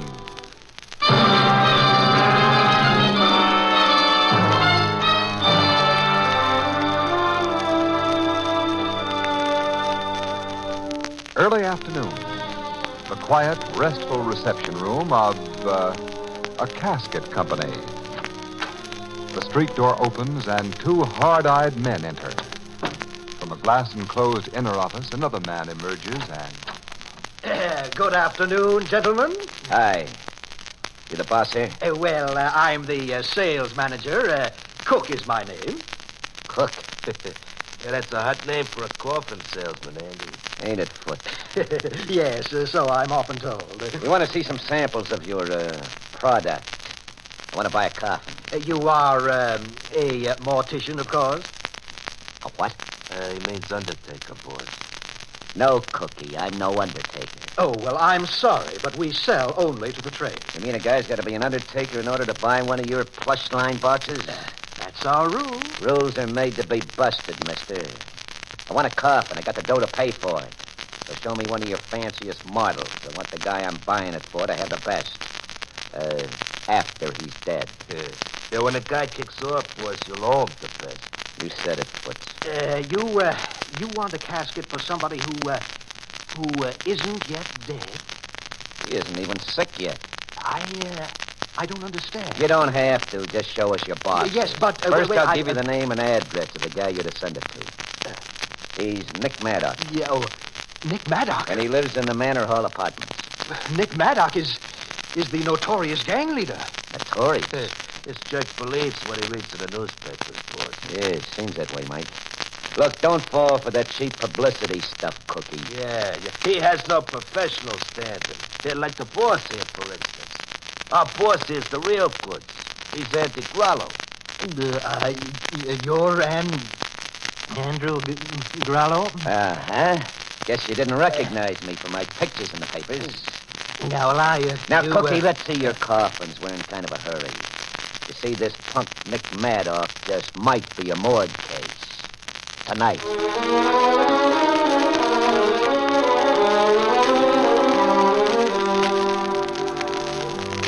Now, Miss Williams, this coffin salesman Cook knew Andy Grallo's reputation, so he took little Andy in his hood back into the display room and let him pick out a silver-plated slumber box, which Andy paid for, cash on the line. And as soon as the mobsters were gone, Cook phoned the nearest precinct station and was sent here to headquarters, where I heard his story in person. And it's a front-page story, Captain Logan. Yeah, which this lug is probably given to all the papers in. I haven't given it to any paper, Casey, including yours. Including ours. What I've just told you to is off the record for the time being. Oh, Captain. Oh, now look here, Off pal, the record, I said. I'm not going to have any press break on this until I'm sure what it's all about. Well, it's easy enough to figure what it's all about. There's been a long-standing feud between Andy Grallo and Nick Maddock, and now it's come to a head, and Grallo's planning to remove Maddock. No, it isn't that easy to figure, Miss Williams. No, I'll say it isn't. Little Andy is one of the smartest crooks I know of. When he pulls such a grandstand play as the one at that coffin shop, he's planning anything but the obvious. Well, Logan, what did you do when you heard the story, huh? I had to do the obvious for my own protection. So you ordered your cops to make a roundup of Andy and his mob. Sure.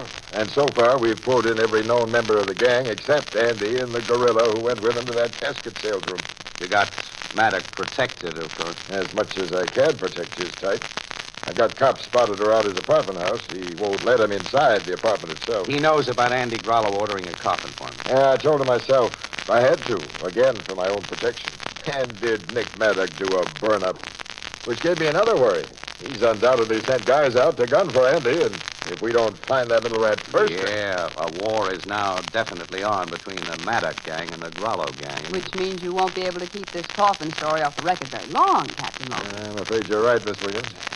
Not until shooting actually starts, I'm not going to further Andy Grallo's plans, whatever they are, by allowing publicity for a yard he must have wanted to hit the papers.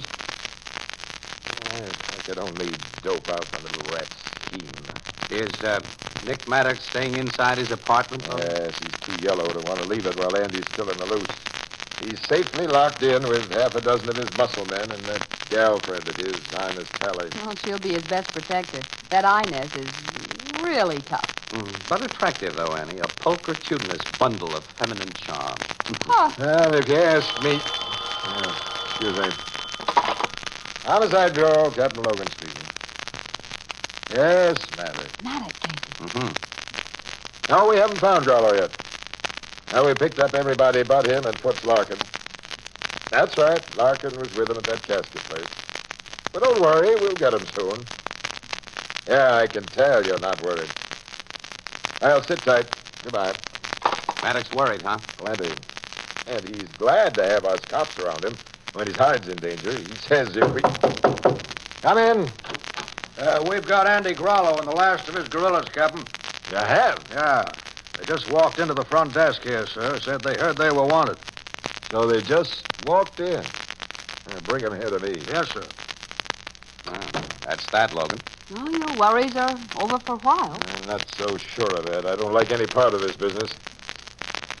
Well, at least Maddox won't become a morgue case tonight, as Grollo hinted to that coffin salesman. Grollo and his hoods are going to be guests here for some time. Inside, you fellas. Thank you, Sergeant. Good evening, Captain. Hello, Grollo. Well. Miss Williams, my old pal Casey. My buddy, You folks know Foots Larkin?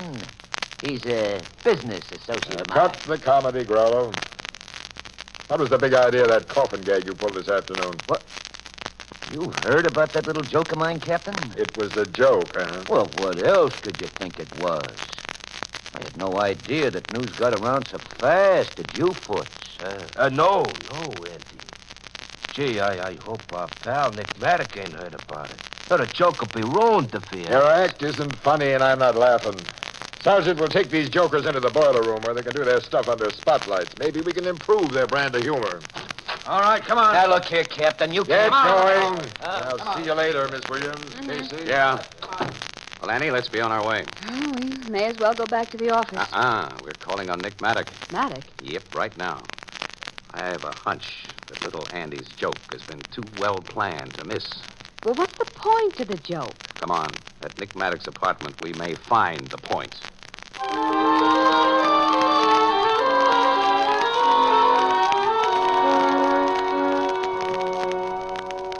Grollo said that coffin thing was just a gag. Casey? Now, that's his story, Nick, yeah. Very funny. Answers a big laugh, don't it, Inez? I've been busting my sides ever since I heard about it, honey. Well, the laugh's on Andy Grollo right now, Mr. Maddox. He and his men are having a session with the cops that'll last all night at least. He was smart in giving himself up to the cops, Miss Williams. If I or my guys had come across him, it'd have been just too bad. Nick means that little Andy would have got his teeth knocked out. Nothing more. Sure, Inez. We know that law-abiding guys like Nick don't go in for the extreme forms of violence. Miss Williams, how about you in case he having a drink or two on us? If them bodyguards Nick's haven't drunk it all up. No thanks, Miss Tally, but I'd like to stick around here for a while and ask you and Mr. Maddox some questions. Questions? Oh, well, nothing too personal, just something I can use if the paper runs a story about this thing. Why should have run any story? Grollo's coffin gag is washed up before it got going. Well, in the newspaper racket, we try to prepare for possible emergencies, Nick. Same as you do in your business. Now, how about letting me shoot some pictures of you while Miss Williams asks her questions? I don't want any publicity. A guy in your spot gets it whether he wants it or not, honey. So be nice to these folks, and maybe they'll be nice to you. Sure. We like to give the kind of treatment we get. Well, okay.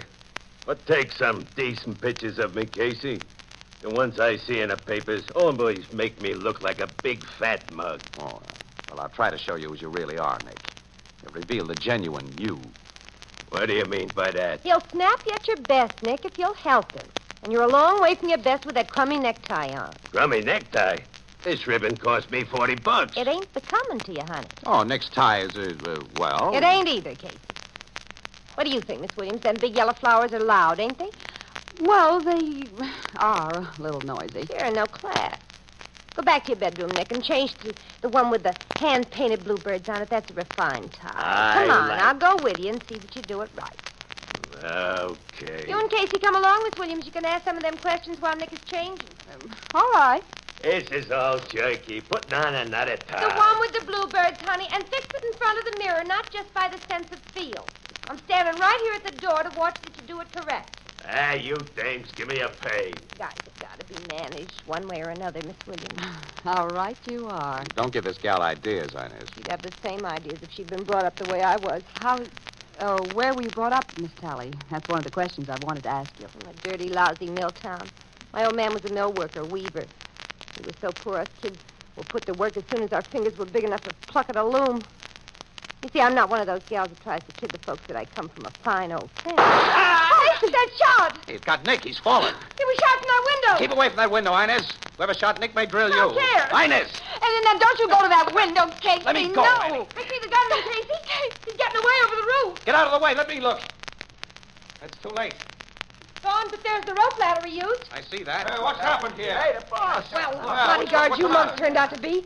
The guy that shot Nick is on the roof. Get up there, all of you, and head him off. All right, come on, you guys. Let's go. Casey, is Nick dead? I'm afraid, Inez, that Nick is ready for little Andy's coffin.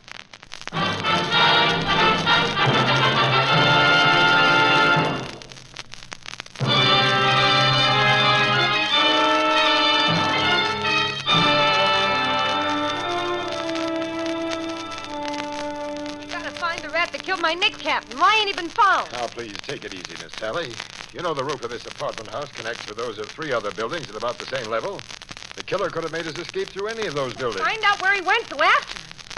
I hate to ask the cops for anything, but I want the rat that shot my Nick. I want him to burn. My men are after him, and eventually they'll find him. If you'll calm down and help us. You say you saw the killer. What I saw can't be any help. It was only his feet and legs on that rope ladder up above me, and then he disappeared. Casey, you didn't see even the guy's feet and legs, No, huh? Logan. He was completely out of sight by the time I had to look out that window. You gotta find him, Captain. You got Now, Miss Sally, suppose you go into another room and lie down. In your present frame of mind, you're only hindering my investigation. I guess you're right. Can I go to my own apartment? Your own apartment? It's 3 floors down. Nick didn't like to have me around this place all the time. Now, go ahead. Now, you go with her, Miss Williams. Okay, Captain. Come on, Inez. Sergeant. Yes, sir. Send a man downstairs with those gals and have him stand watch outside Miss Sally's apartment. I don't want her to leave it. Okay, Captain. You don't suspect Inez of this murder, Logan. Now, from what you told me, she couldn't be a suspect. I'm afraid she might get a crazy notion to go after the killer on her own, so I'll keep her under wraps tonight in case. Oh? Casey, I want you to show me exactly where you, Inez, and Miss Williams stood when that shot was fired. Well, we were just outside this bedroom door, Logan. Ann was here. I was back a little farther, about here. And Inez was directly in the doorway, leaning against that side of it. But you couldn't see the window where the shot was fired. No, oh, nuts. What? I just stepped on something. The thumbtack. Wait a minute, let me dig it out of my shoe. Well, one of those things is on the floor. It's always point up. That's right. Well, chances are you couldn't see anything worthwhile if that window had been in your line of vision. It's covered with those drapes, and the killer shot through the drapes. Yeah. You know, not many guys would have the guts or the ability to shag themselves up and down that flimsy rope ladder 8 stories above the street. No, our killer was a crack shot, too, Logan. Hanging onto that ladder, he planted a single shot in Maddox's back at just the right spot. Captain Logan. Yes, Sergeant? Bernstein here just found a gun on the ground below that window. Let's see it, Bernstein. Here you are, Captain. Miller dusted it for fingerprints right away, but there weren't any. That's always nice. The cat's a .45, Logan. With one exploded shell in the cylinder. That's the murder gun, all right. The killer must have dropped it accidentally, Captain. Fell in a straight line from that window and landed in soft dirt. Oh, I found something else. What? This length of fishing line. Fishing line? Yes, it was snagged on the bush not far from the gun. There may be no connection, but I think there is. Go on. Now, this line's in 2 pieces, joined together in a sheet bend knot. What kind of knot? A sheet bend, sir. I was in the Navy and know that kind of stuff. Also, it occurs to me this killer has been a sailor, too, on account of how he could use a rope ladder so good. And the sheet bend is a sailor's knot. There is a connection. Logan, the killer may have used this fishing line to hang the gun from around his neck while he used both hands to come down the ladder. That way he wouldn't have to dig into a pocket for it. Yeah. And going up the ladder in a big hurry, he could have snagged the line and torn it loose. Take it to the lab, Bernstein, and tell the profs to get busy on it. Yes, sir. If neither line nor gun can be traced, we've still got a small lead, Casey. Maddox's killer must have been a sailor. Whatever he's been, he was only a hired hand tonight. The guy who hired him is little Andy Grollo. Sure. And what a sweet alibi he and all his mob have got. When Nick Maddox got the works, every one of them was being held at headquarters.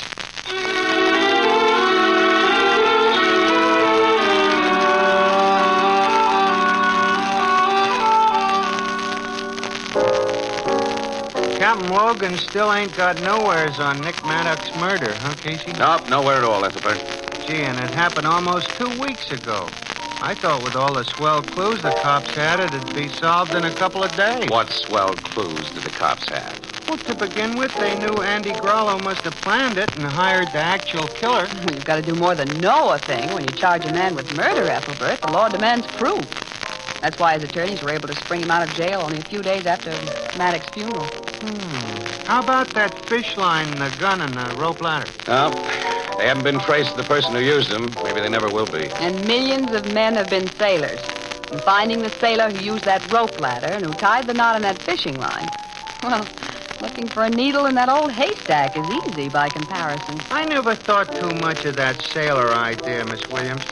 You know, when I tie a couple of pieces of string together, I loop what you call a sheet bend as a matter of habit. But you? Mm-hmm. You've never been a sailor, Ethelbert? Me, a sailor?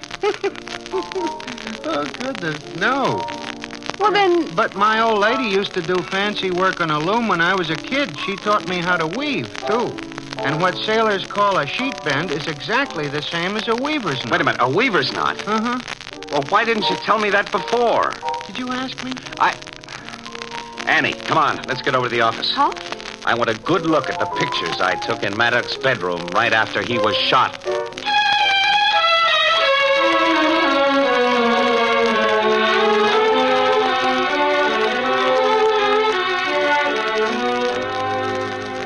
Annie, look here. In this picture, I pulled the drapes back from that casement in order to show the dangling rope ladder outside. Oh, yeah, I remember. Well, only one side of the casement was open. You see the angle of the opening? Angle? No. Now, look, a gun clamped to the open side of that window would point directly at anyone standing in front of the mirror, as Maddox stood when he was shot.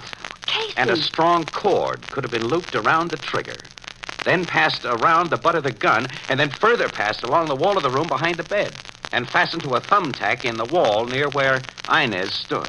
Well, you think Inez? Inez was taught to tie a weaver's knot when she was a kid, don't forget. No? It became part of her job to tie them. It's the kind of a knot she instinctively uses. And if you remember, Annie, I stepped on a thumbtack just inside that doorway. But she couldn't have set off a gun trap while we stood within a few feet of her. Why not? All she had to do was pull on a fishing line that we didn't even know existed. And the purpose of the whole setup was that somebody should be with her to alibi her. Well, she did persuade Maddox to go into the bedroom and to fix his tie before that mirror. Yeah, and after the shooting, she made a beeline for that window. Before I got there, she had time to loosen the spring clamp and stuff it inside her dress. Well, naturally, the gun fell, carrying the fish line with it. And the line, only looped around the trigger, naturally, would fall free of it. Well, but Casey, that rope ladder... It was never used. It was hung from the roof simply as a red herring.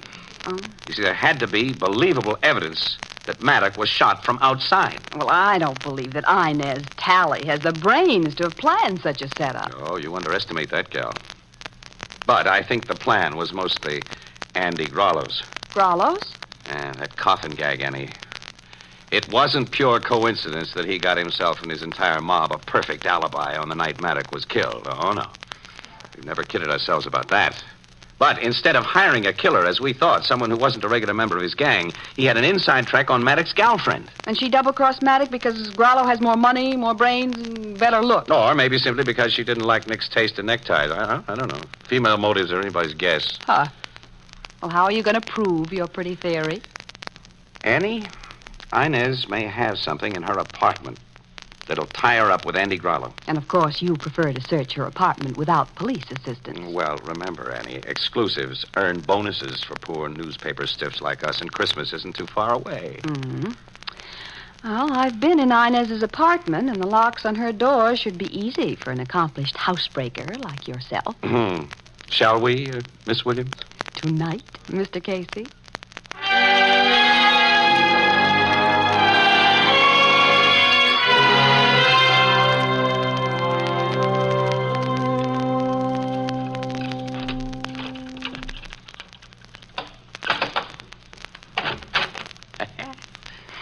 Was a cinch, Annie. No trouble at all. Close the door quick and relock it. All set.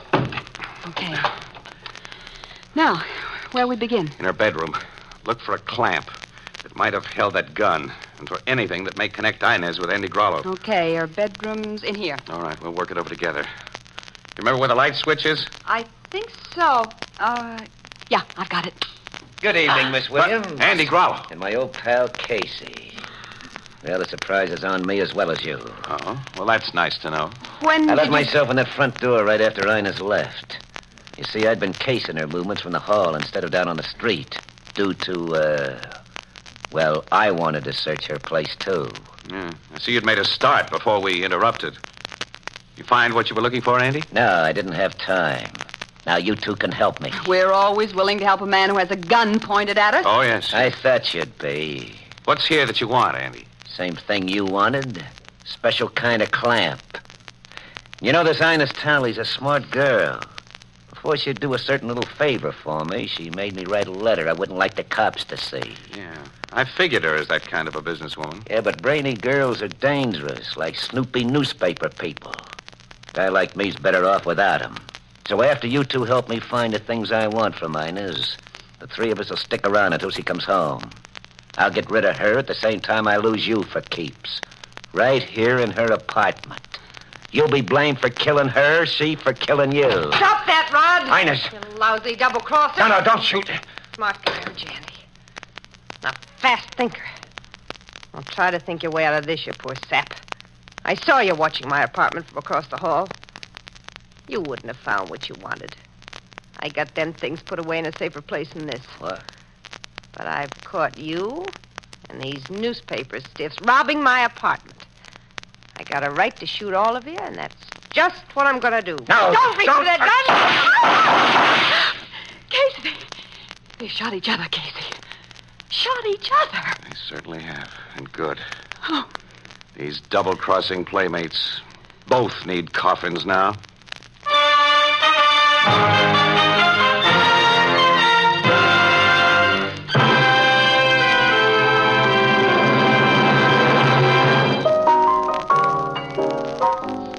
Say, Miss Williams, Mm-hmm. did the cops find what Andy Grollo was looking for in Inez's apartment? Mm-hmm. In a safety deposit vault, she had a letter he'd written that would have incriminated him plenty in the Maddock murder. Why did a smart guy like him let her have so much on him? Well, he thought he was smarter than he was, apparently, Ethelbert. Andy met her very stiff terms because he was sure he could double-cross her, you see, and get everything back. Well, what was her big motive in playing along with Andy Grollo? Love, money, revenge, or just... No, we'll never know, really. And female motives are anybody's guess. See, Miss Williams, you called me a skinker the other day. What's a skinker? Yeah, Annie, you know, I looked it up, and the only definition I could find was a kind of lizard. I'm no lizard. Well, you didn't look far enough. In the big dictionary, you'll find it also means one who pours drinks. Oh, so I am a skinker. But that sounds like...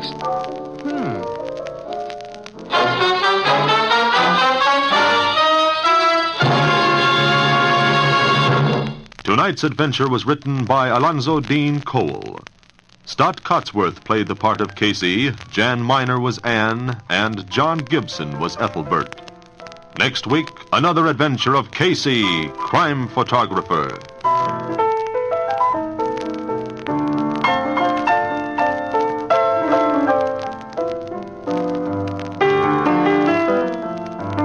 This is the United States Armed Forces Radio Service, the voice of information and education.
the Anchor-Hocking Glass Corporation brings you Crime Photographer.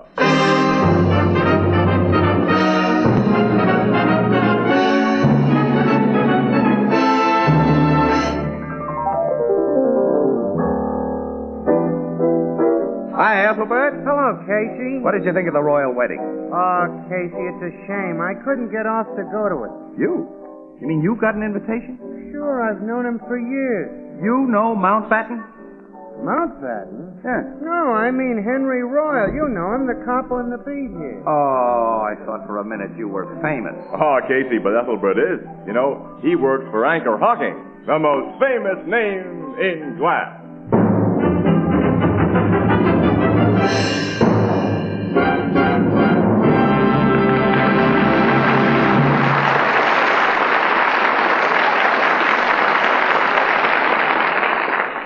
Good evening, ladies and gentlemen. This is Tony Marvin. Every week at this time, the Anchor-Hocking Glass Corporation of Lancaster, Ohio, and its more than 10,000 employees bring you another adventure of Casey, crime photographer, ace cameraman who covers the crime news of a great city. Written by Alonzo Dean Cole, our adventure for tonight, Earned Reward.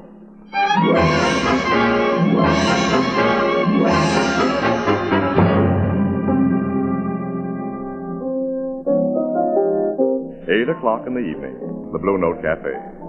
Casey, camera slung over his shoulder and a heavy equipment case resting beside his high stool, is sitting at the bar, and a little man carrying a similar press camera and photographer's case enters from the street and... Hello, Casey. Shorty, glad to see you, fella. I thought I'd find you here. You wanted to see me?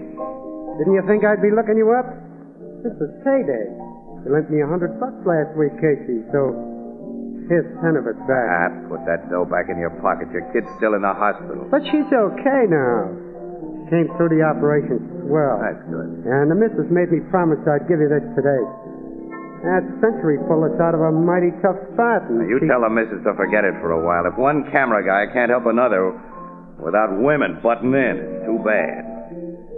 Okay, Casey. Going on a job, Shorty? Oh, just a political meeting in the old Caledonian Hall on Farley Street. Oh, one of those backstage fillers, huh? Yeah. Well, after the beat you got on that Bernstein killing, you can afford to sit back for a while. I got the break of a lifetime on that Bernstein job, didn't I? Yeah, I'll say you did. You were only a few feet away when Joe Mosley shot him. Oh, not that close. Mosley had made his getaway before I could get a real hot shot of him. But I got swell close up to Bernstein lying in the gutter before the cops showed up. Yeah, you know, it's too bad hot pictures like that were wasted. What do you mean, wasted? They should have been running a good paper like the Express instead of that lousy sheet you work for. Oh, nuts to you. Here you are, Casey. Thanks, Ethelbert. You know Shorty Irwin of the Globe, don't you? Sure. Hiya, Shorty. Oh, fine, Ethelbert. Casey tells me you're the guy who beat him and all the other press photographers on the Bernstein murder. Yeah, that was my lucky day. Say, I see a reward's been offered for information leading to the capture of Joe Mosley, who shot Bernstein. Yeah, $5,000. That's a nice piece of change. I could sure use it. You and me both.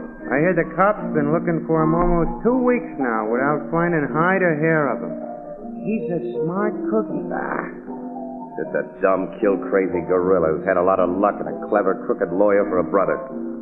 And now, when the cops catch him, even a mouthpiece like his brother Frank can't save him from the chair after that Bernstein job. Well, Frank usually has some shyster trick up his sleeve, Casey.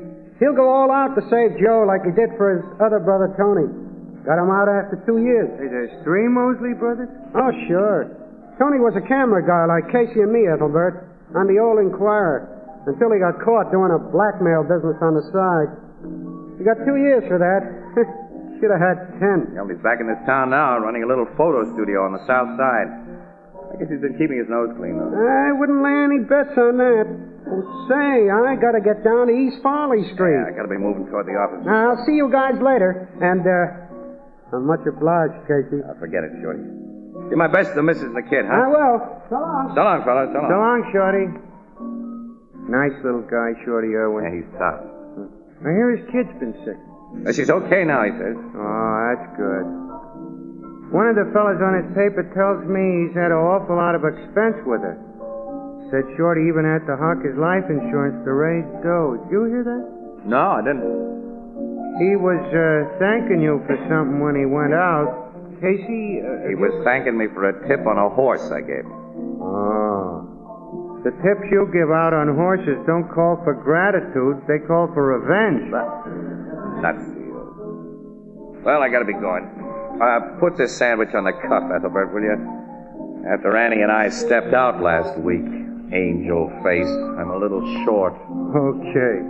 Well, so long. So long. Well, here comes Miss Williams. Oh, hello, Annie. Hi there. Hey, Casey, there's a big fire downtown, and City Desk told me to pick you up and get down there right away. What kind of fire? Where downtown? An old frame tenement house. People are trapped in it. Hey, that's front page stuff. Sure, come on. It's on East Farley Street.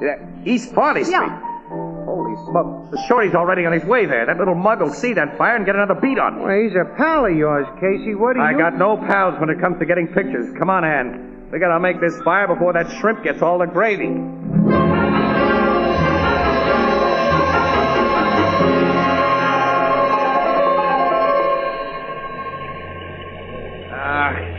Annie, we missed the best part of it. Another 5 minutes, they'll have the fire out. Boy, it must have gone up like a haystack. Shorty probably got it while the blaze was at its best. He had a head start, too. Well, take another shot. It won't be any good. Well, hurry up. I want to find the fire captain and get some dope on the people who are trapped in there. Okay. All right, come on.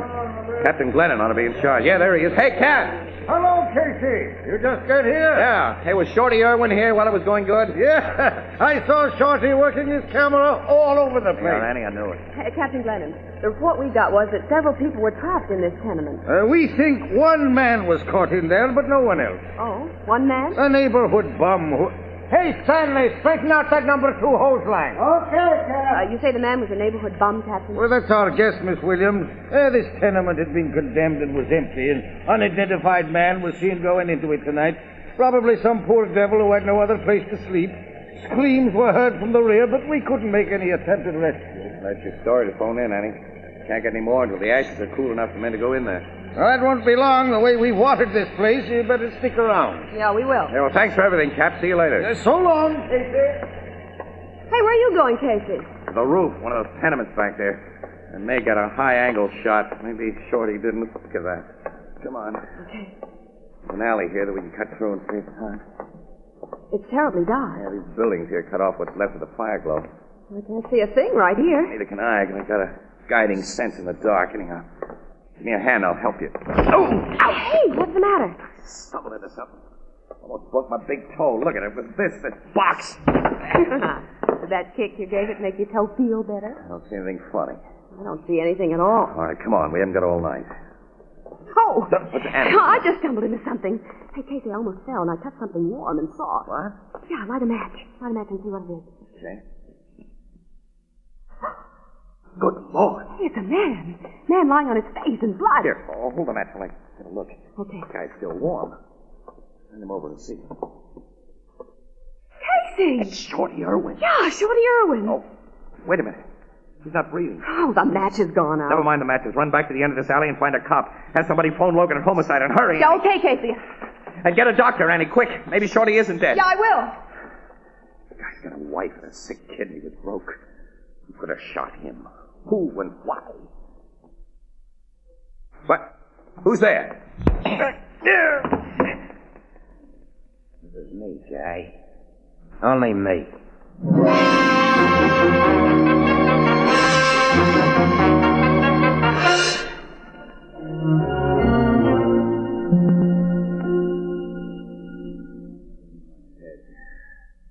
All I know, Logan, is that I heard somebody moving just behind me, and then something hit me. According to the doc, it must have been the butt of a gun. Casey.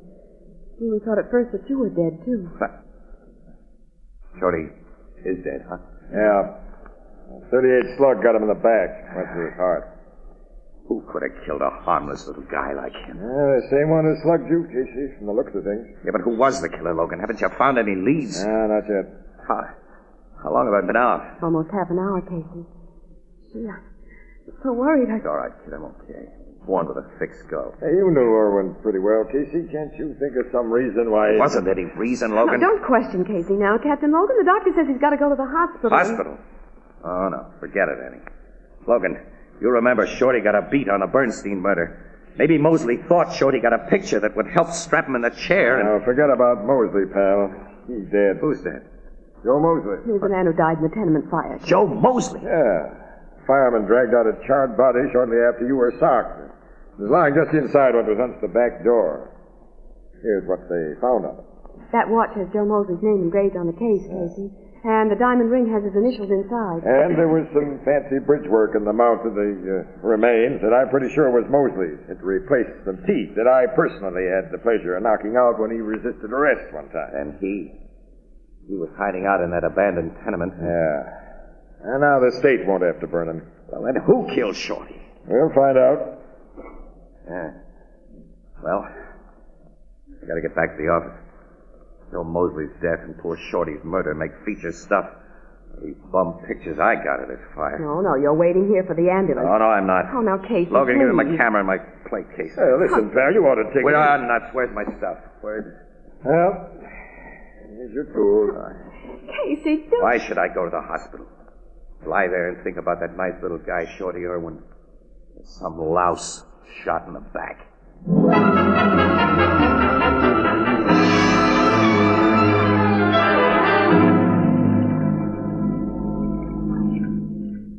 You're not fit to be working, Casey. That's Even all right. Pretty Death wants you to go home and let somebody Will you else lay finish off, it. please? Look, wait a minute, will you? I'm trying to develop these films that I shot. You got no business in the darkroom anyway, Annie. Okay, if you want me to go on. I'm sorry, kid. I'm sorry. I didn't mean that. Okay, I know.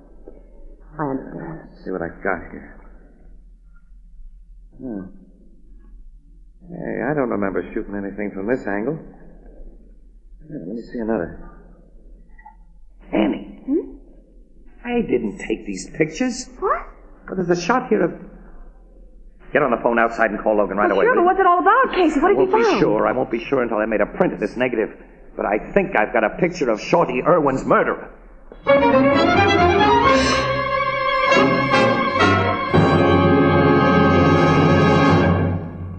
Our story will continue in just a moment. Do you know how to make breakfast toast more appealing, more satisfying? Well, here's a gratifyingly simple trick.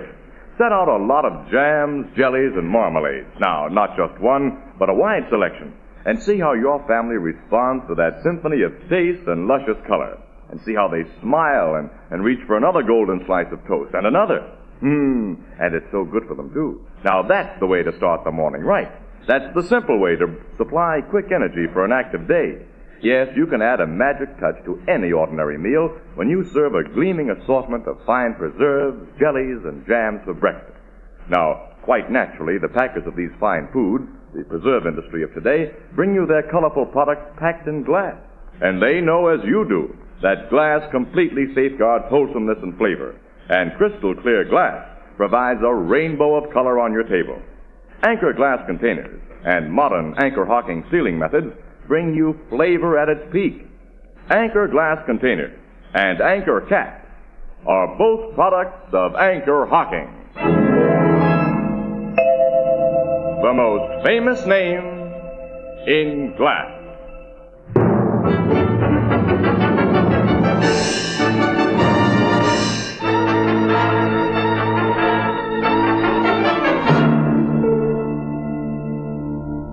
How'd you get this picture, Casey? Logan, I didn't get it. Shorty got it. Shorty? Look, what did you do with the other equipment case, Logan? The one that you thought was Shorty's.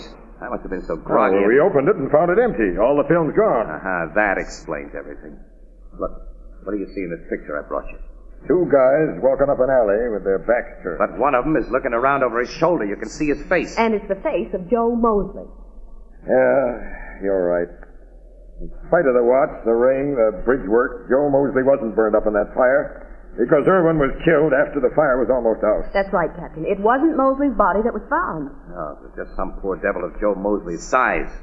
With his stuff planted on him, teeth and all. Yeah, sure. And the old gag was pulled so good I almost fell for it. Almost? When you did fall for it, pal. Joe Mosley's brother, Frank, the lawyer's a smart guy. Frank knew that Joe couldn't beat the Bernstein rap once you cops got your mitts on him. It was only possible out. Was to make you think that he was dead, so he framed that fire. You think the other guy in this picture is Joe's brother, Frank? Sure. His face doesn't show, but he's Frank's build. If we can prove Frank was with Joe, we can nail him, too, as accessory. I've always wanted to get that tricky shite. Well, look, here's what I think happened. Yeah? Joe Mosley went into that tenement tonight and planted his watch and ring and an extra set of brickwork on another guy who'd been smuggled in there unseen, probably doped or already dead. And then started the fire, yelled a couple of times after the fire got going, and sneaked out the back way into that alley, where his brother Frank was waiting to see that everything went according to plan. Yeah, but where does Shorty Irwin fit in? Shorty went into the alley for the same reason I did, Logan. To get a picture of the fire from a new angle. He saw Joe and Frank up the alley where the fire glow made it bright. He probably thought of that $5,000 reward. He was a camera toter, so his first instinct was to get a picture first. He called the cops afterwards. But Shorty snapped his shutter and started to run, putting the films he just exposed into his case as he ran. And then Joe shot him in the back. And he was about to take the films from Shorty's case when we came into the alley. That's it, Annie. The box I stumbled over was really Shorty's equipment case. After Joe slugged me, he took the films from my case thinking that they were Shorty's.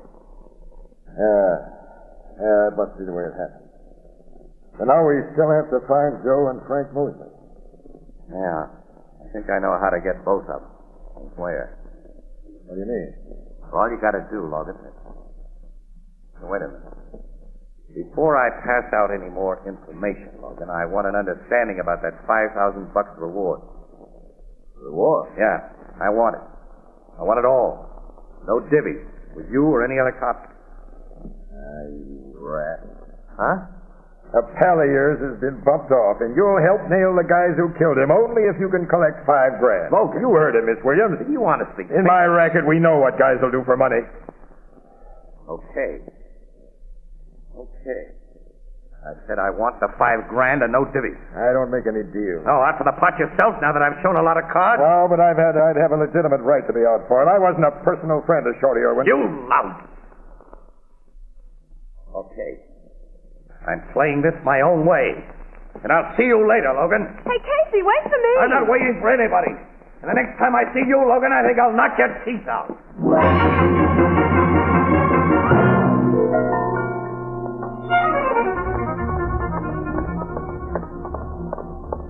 Casey, where are you going? Get in my car, Annie. Go home, please. I'm going with you. You know, Logan didn't mean what he said. Didn't he? No, he couldn't have. He spoke of it so suddenly, Casey, out of a clear sky. It took him by surprise. And why are you so interested in that reward? You figure it out for yourself, honey. There's a car. Better take a cab home. I'm not going home. I'm going with you. Okay, if you want to stick your neck out, get in. I don't think I'll enjoy your company, but I will go along with you to satisfy my curiosity. Your neck and your curiosity. Where are we going? To the south side and through red lights. What's on the south side? A photographer's studio. Run by a guy who calls himself Jackson.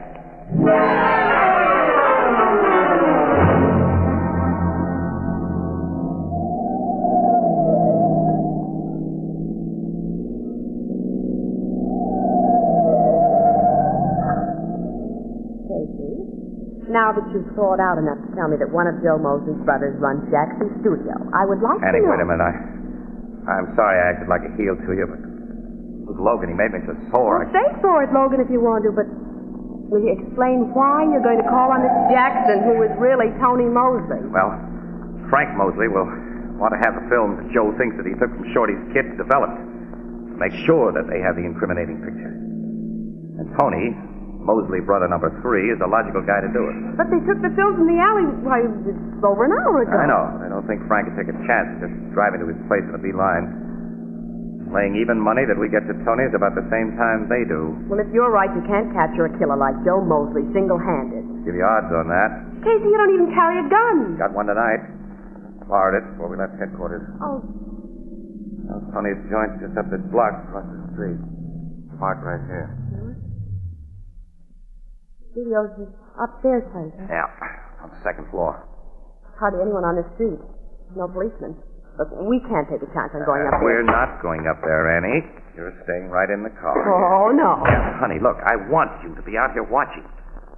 If you don't see me come outside in 5 minutes, you make for that drugstore in the corner and phone the cops. Well, yeah, okay. All right, but if you have to call him in, make it very clear that I'm not splitting that reward.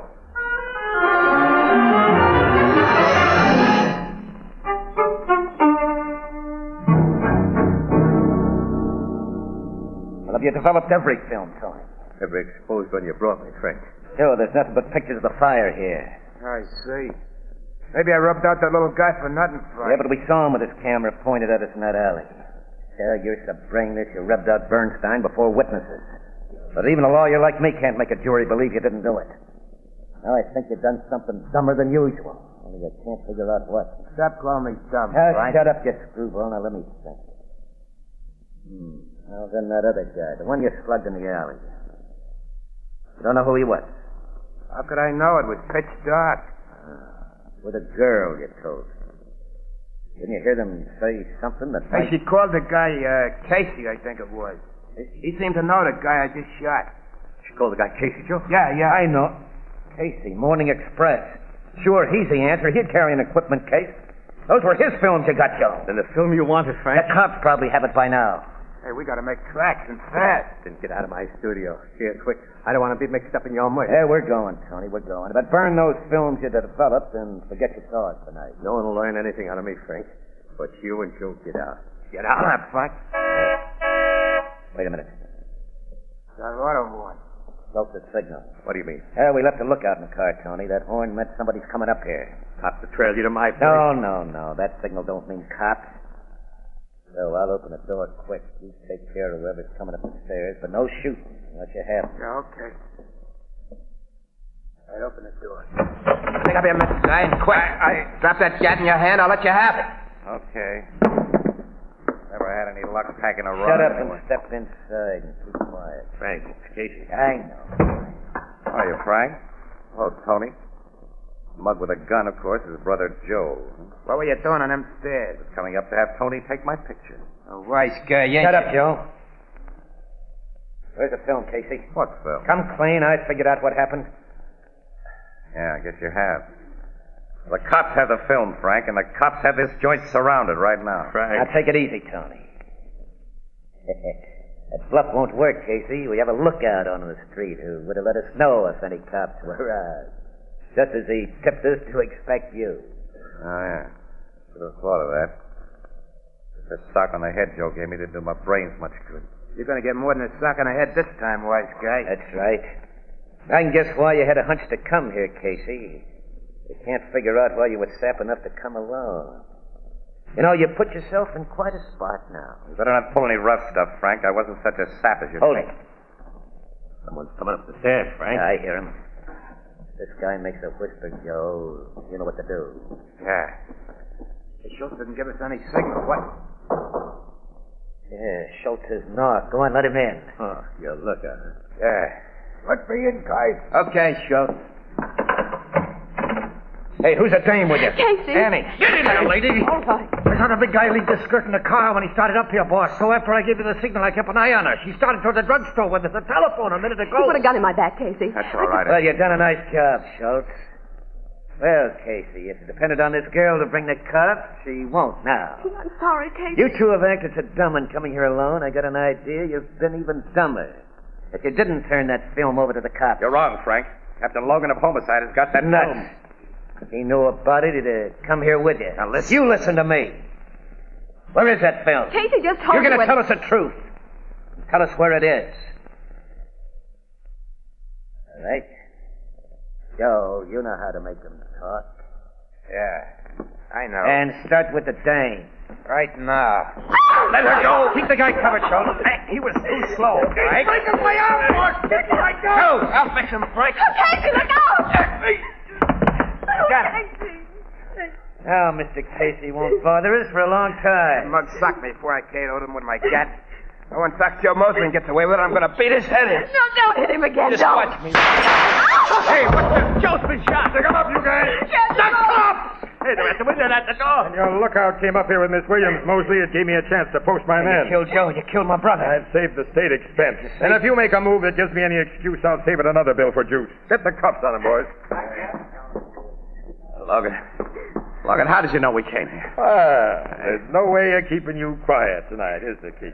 You've recovered from another knockout. My head. Casey. That's all right, Eddie. I'm okay. Logan, I ask you, how did you know? I simply followed your car, you sap. You didn't think I'd let a bloodsucker like you collect the $5,000 reward. I see. It's all yours, Logan. You want it. You earned it. Only you want it. For Shorty Irwin's widow. Well, she's going to get it. Logan. I knew that was your idea from the first. And I got sore at you for trying to make a deal with me instead of coming clean. Shorty's picture earned that reward for his family, no matter what anyone did afterward. And the next time you infer that I'd cheat a widow and a kid, I'll knock your teeth out. Okay, Logan. I got it coming. Only just the teeth, please. Please don't anybody sock me on the head again tonight.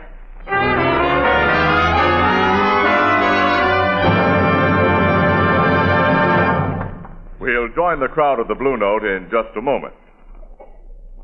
It's just a week to Thanksgiving and a real old-fashioned turkey dinner with all the fixings. And to make that fine meal even finer, serve plenty of delicious oven-baked side dishes.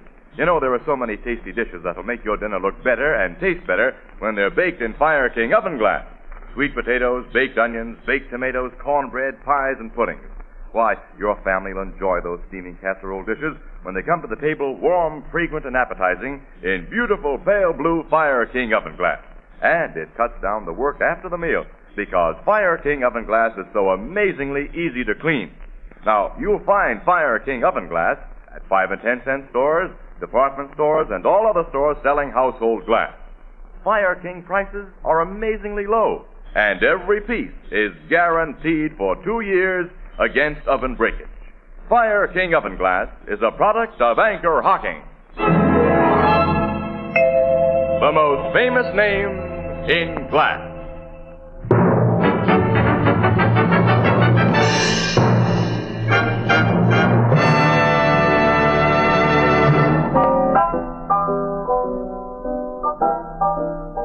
Hello, Miss Williams. Captain Logan. Hello, Ethelbert.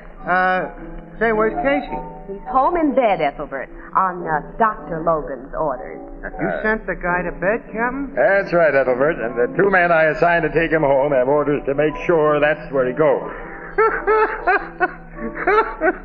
What's so funny? Hey, look who's coming in the door with those bandages on his head. What? Casey! Hiya, folks. Meet my pal. Sergeant, I thought I told you to see that Casey... Wait a minute, Logan. That's not their fault. What do you mean? They brought me here. This is where I told them I live. Why... All right. Set him up, Ethelbert. A guy who earns a $5,000 reward can afford to pay for him. These are on you, Casey. $5,000? Ethelbert, can you lend me $5 more? I'm still flat.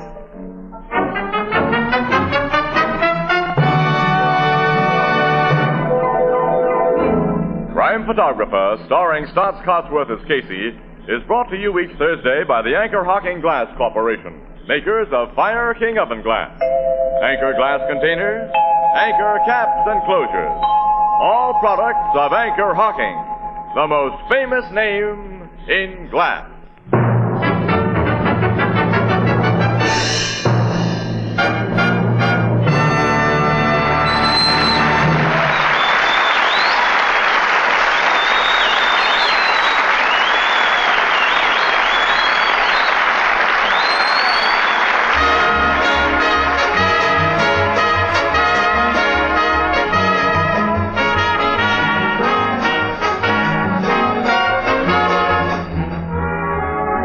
Photographer is directed by John Deep.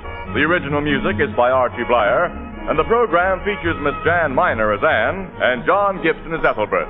Herman Chittison is the Blue Note pianist. This is Tony Marvin saying goodnight for the Anchor-Hocking Glass Corporation of Lancaster, Ohio, with offices in all principal cities of the United States and Canada.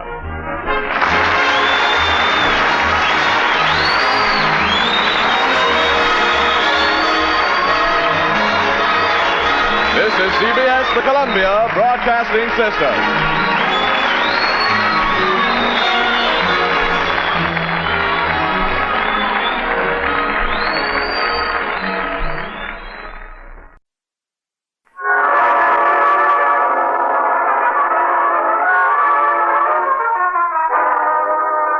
Good evening.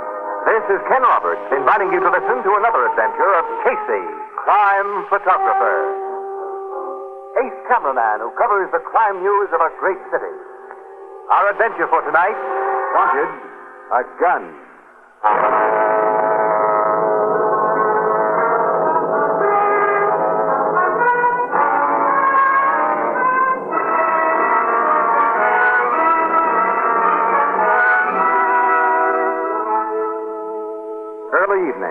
a dingy little neighborhood pet shop.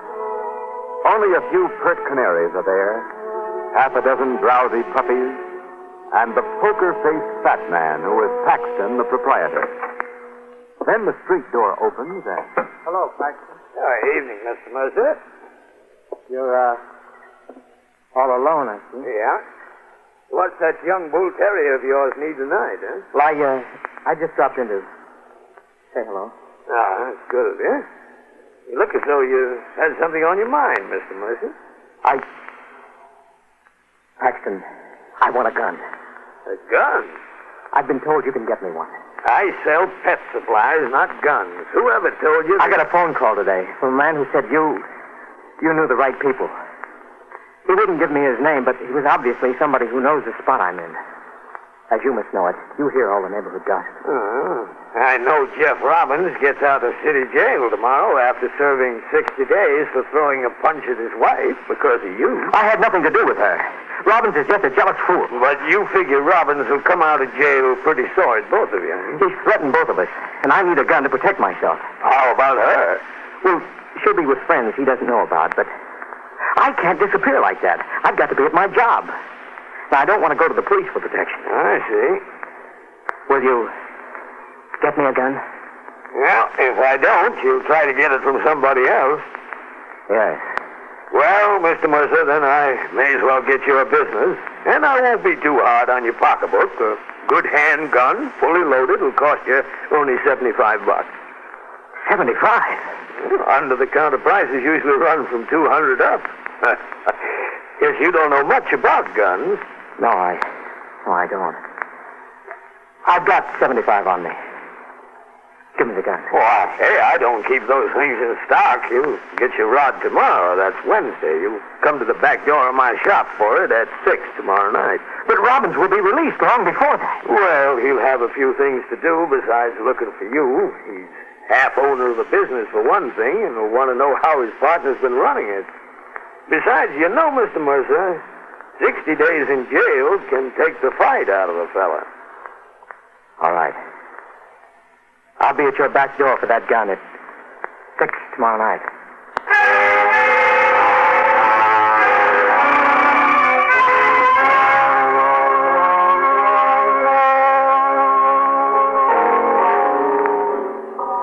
You and Miss Williams working the night shift this week, huh, Casey? Yes, Ethelbert. 4 p.m. till midnight. Rick, darn it. Made me miss out on passes for Wednesday matinee today. Working sure interferes with a person's relaxation. Well, there's one regular pleasure that I count on, boy, and I get it regardless, and that's putting on the old feed bag. Annie, it's 6:30. It's dinner time. Come on, let's find ourselves a table. Huh? I'm all for that, Casey. I can recommend our pig's knuckles and sauerkraut today if you like it. We don't. We don't. Then I suggest, we're both like this, I know. Tell the waiter, to tell the chef. Oh, excuse me. Well, let the phone ring and tell us. What? Oh, you can't do that. Bruno Cafe, tell the chef. Ethelbert speaking. Yeah, they're here. Your city desk. Oh, isn't that nice? Hello, Bert. Hey, look, this is supposed to be our dinner out. Okay, where do we go? He puts on the old feed bag regardless. Yeah, we'll get up there right away, Bert. All right, so long. Now, what is it this time? Murder. Some guy named Jeff Robbins has been shot to death. Well, the delayed dinner problem is solved for him. Well, come on, Annie. Come on. Let's go. Body was discovered in this dark alleyway at about 6:15, Miss Williams. The guy had been shot shortly before that. Shot point-blank range, too, Logan. His overcoat's thin. And with a 38, Casey. Twice, to make sure. And we have the slugs. The dead man's name, Captain, was Jeff Robbins? Yeah. And stuff in his pockets identified him immediately. He's a partner in a small chemical firm and just got out of jail. Just out of jail? For getting drunk and slugging his wife. He was crazy jealous of her. With reason, maybe. I'm told she's quite a dish. Off the record for the time being, Miss Robbins was especially green-eyed over a guy named Mercer. Well, that sounds like something. Of course, your men are looking for Mercer. They're looking for everyone who had any connection with Robbins. Oh, Captain. Yes, Sergeant? Here's Mr. Bantry, Captain. Bantry? The dead man's business partner. Oh, yes. You are Mr... I am Carl Bantry, Captain. Is that under the sheet? Is that... Yes. like you to look at the body, Mr. Bantry. Is it necessary? We need your support in identification. Very well. Yes, that's Jack. Oh, now, take it easy, Mr. Bantry.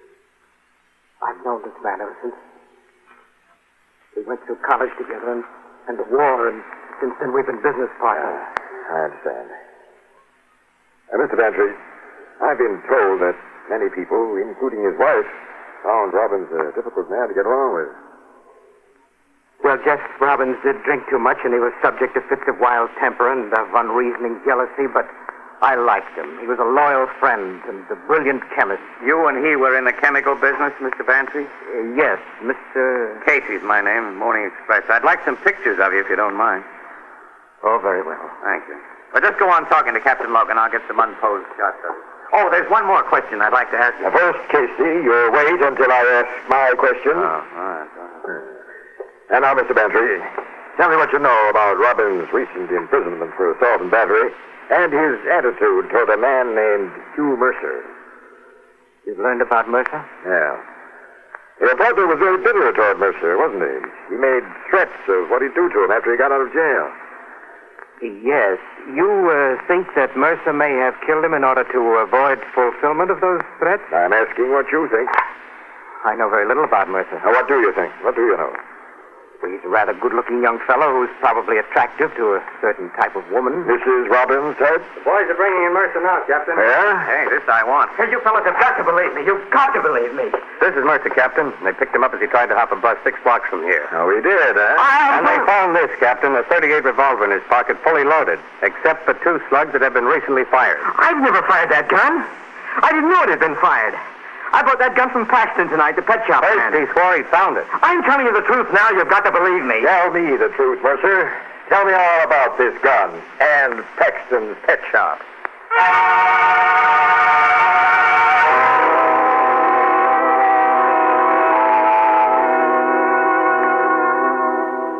So you freely admit, Paxton, that Hugh Mercer came to your pet shop last night and... Yes, Captain. His statements about last night, as you just read them to me, are substantially true. But his continued statement in which he claims that he received a gun from me tonight is altogether untrue. You deny that Mercer came to the back door of your shop at 6 tonight and paid you $75 in exchange for a loaded .38 revolver? Of course. Now, look, Captain, I've been in business at the same address for nearly 8 years. The neighborhood cops know me well. I definitely do not keep guns at my place or sell guns. Somebody told Mercer that you did. Well, we have only his word for that, Mr. Casey. Why should he have propositioned you? That part of his story isn't true. Well, frankly, I think it is true. I figure somebody told him he could buy a gun from me as a joke. I suppose you want us to believe that you strung along the joke with no idea of providing him with a gun. Well, I strung him along because by letting him think I'd get him an illegal gun and cheap, I figured he wouldn't shop elsewhere. And then, if he'd come to my place tonight, I intended to talk him out of the gun idea. If that failed, well, I meant to notify the cops. Why didn't you notify the cops first? He'd have denied anything I said, and I prefer to keep out of other people's business. Because you delayed, Robbins was killed tonight by Mercer. You're sure Mercer did the job? The murder bullets were fired from the gun that was found on him. Oh, I see. Paxton, you knew Robbins, didn't you? Well, he came into my place occasionally to buy bird seed for a pair of finches I sold his wife several years ago. You know Mrs. Robbins better. She's been in my shop more often. We understand she's a fine-looking gal. Understand? You haven't seen her yet? She was a little hard to locate, but she's being brought here to headquarters now. Oh, I see. Now, that'll be all for now, Paxton. Go home. Don't discuss our conversations with anyone. And be back here at headquarters at 10 tomorrow morning. Oh, I'll be here, Captain. Good night. Good night. Logan, you figure that guy's in the clear, so clean you can just let him walk away? Anyone with his excess blubber won't walk too far, Casey. And he tells a straight, believable story. I mean, he was ready with a lot of good answers. Well, you don't think he's on the level, Casey? You know, this Mercer was a perfect sitting duck for a frame-up. He was scared of Robin's threats, and a lot of people knew it. Paxton might have slipped him that gun, as Mercer claims, after it had been used to bump off Robbins. Well, that'd mean Paxton bumped off Robbins. Where's his motive? Well, don't forget, there's a good-looking dame in his picture, Logan. You mean Paxton might be gone and Mrs. Robbins so gone he'd knock off her husband and frame her boyfriend? Well, that sort of thing has happened. No, you'll never sell that overstuffed bird seller to me as a guy who'd kill for love. No, to me either. Well, I'm afraid I agree with you, as a matter of fact. Paxton might take a big chance for big dough, but not for a dame. Mercer did the killing, Casey. Yeah, I guess so. Come in. Mrs. Robbins is here, Captain. This I want to see. You found her at the party, Sergeant? Yes, sir. Just as I phoned you. She left the friends Mercer told us she was staying with early this afternoon and went to another place. Afraid her husband might find her. She was at this party when Robbins was killed, so she's in the clear. Yeah, I figured that since we got Mercer and his gun. Sergeant, do you consider her the heartbreaker we've heard described? Oh, yeah. And she uses beautiful perfume. Perfume? You'll notice it yourself, Captain. Bring her in. Yes, sir. Beautiful perfume. Some of these cops are yours, Logan. The captain's ready for you, Mrs. Robbins. Thank you. Captain? I'm Captain Logan, Mrs. Robbins. How do you do? Hey, she is good looking. So are gold-plated dumbbells. She doesn't make me think of dumbbells. Please sit down, Mrs. Robbins. Well, thank you, Captain. So you'll find this chair the best, I think. Thank you, Mr. My name's Casey. Now, just relax, Mrs. Robbins. We realize you've had some very shocking news. And I shan't add to your trouble. Just a few routine questions. And then you can go home. You're so kind. May I have a drink of water? No, I'll get it. I'll get it. No, I got it. Casey! Well, Logan.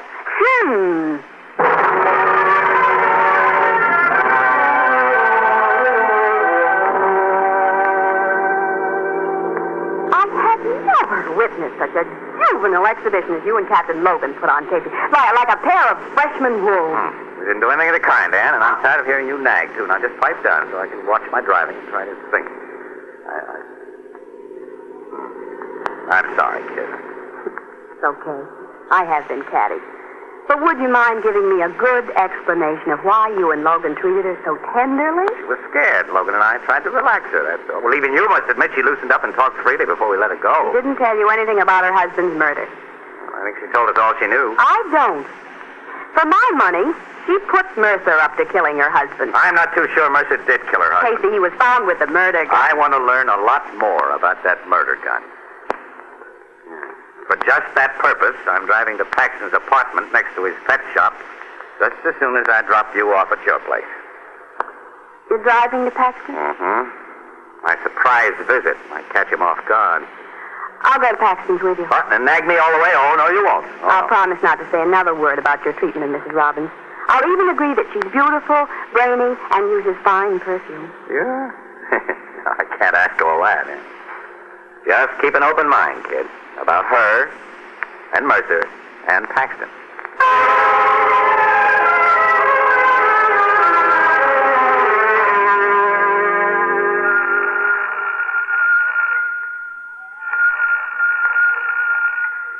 Paxton can't be in, Casey. Well, to try this door. Well, this is locked. Come on in, Annie. Well, we can't walk in. Yes, we can't. Came here to see Paxton, and I'm going to... Casey, look, there. What? He's lying beside that chair. His face is all twisted. Paxton, that guy's dead, Annie. And now those burns around his mouth. He's been poisoned. It's a corrosive acid poison. I can smell it. So can I now. And I smell something else. So do I. Perfume. Mrs. Robbins' perfume, Casey.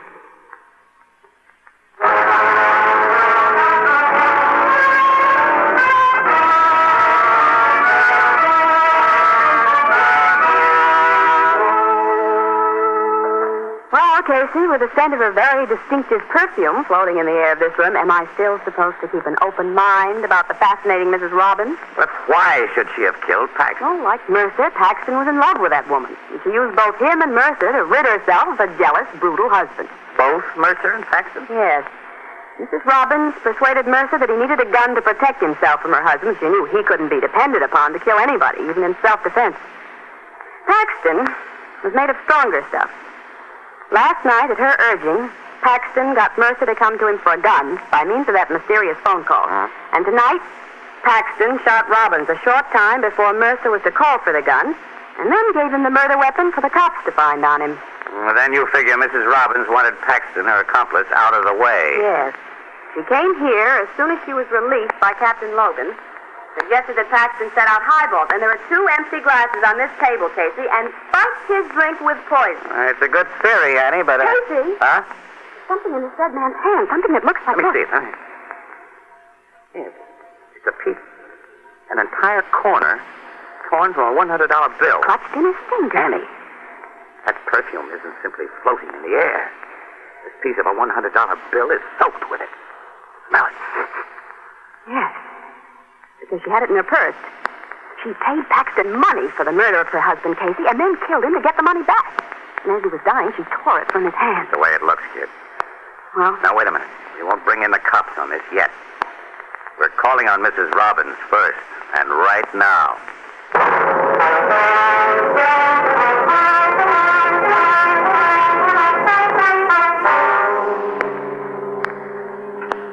Mr. Casey, why have you and Miss Williams come here? Haven't disturbed your sleep, Mrs. Robbins. After what has happened today, will you please tell me... Where did you go after Captain Logan told you might leave headquarters? Be home. And you've been here ever since? Yes.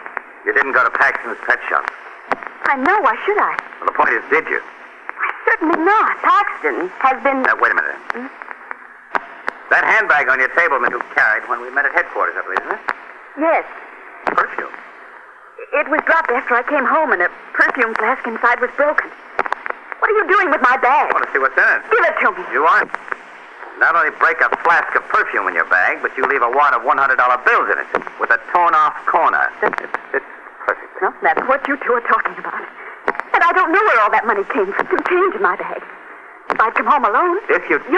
You killed Paxton. To tell how you contrived your husband. Oh, the police won't think so. Wait a minute, then. Wait. Wait? Yes. Mr. Casey, you must believe me. You didn't come home alone, Mrs. Robbins? Somebody paid your cab fare? Yes, Mr. Bantry. Bantry? My husband's partner. He was waiting outside of police headquarters. Well, was he with you when you dropped your bag and broke that perfume flask? It was Mr. Bantry who dropped the bag and accidentally stepped on it. Oh, yeah? Who inherits your husband's share of the Robinson Bantry chemical firm? I do. Was your husband insured in favor of his partner? No. They talked about partnership insurance, but couldn't afford the premium. They planned to take it out after the formula was perfected and sold. The formula? It was something they've been very excited about. A secret chemical process that will improve the quality of cheap, thin plastic. Jeff said it would make us rich. Has Bantry discussed this formula with you? No. He knows how ignorant I am about such things. Mrs. Robbins, I want you to phone Bantry and ask him to come here right away. Come here? At this hour? Yeah, I've got an idea he's still awake, waiting for news about you rather than from you. Now, if you were to tell him that you've learned something about that formula, that it's been sold, for instance. Mr. Casey? Now, never mind. Wait a minute. I'll dope out a complete plan of action for you by the time he can get here. And then, I want you to offer him a drink. But why? We'll be here, out of sight. Annie, I'm playing a hunch.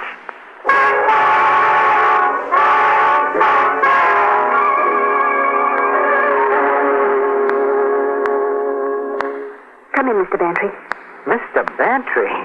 Why, Ella. Have I stopped being called? That remains to be seen. Let me close the door. Who's been talking to you about that formula? Carl, we've been friends a long time. Let's stay that way. I need friends now. Of course, Ella, my dear. Now, don't you worry. Why don't we have a drink? Would you like one? Well, yes. Yes, I would. If you'll join me. I will. I have everything right here. You heard nothing more from the police since you left headquarters? No, why should I? I simply wondered. Sorry for you, such for me. Yes, thanks. Now, what about that formula? Who's been talking to you? No one. I was fooling. I just wanted to make sure that I receive a full half share of the money that formula brings in. Oh, is that all? Well, don't you worry. You'll get Jeff's full share of the profits from that formula. Let's drink to it. All right. But put a little more rye in my glass first, huh? Certainly. Say when. That's fine. Here you are. Jim, now, we'll clink glasses and Bottoms up. She doesn't drink that. What? Take that glass from Mrs. Robbins, Ann, and don't spill a drop of I it. won't. It's the evidence we need. Let me go. I don't want to hold you, Bantry, so I'll use this to keep you here. Oh. Mr. Casey. He poured something into your glass while you were fixing his drink. Smell it, Casey. It's the same poison used on Paxton. Poison? Yes. But I don't understand. I don't get it all yet. Ann, get the cops here. They'll make this character talk. And we'll all be interested in what he'll have to say.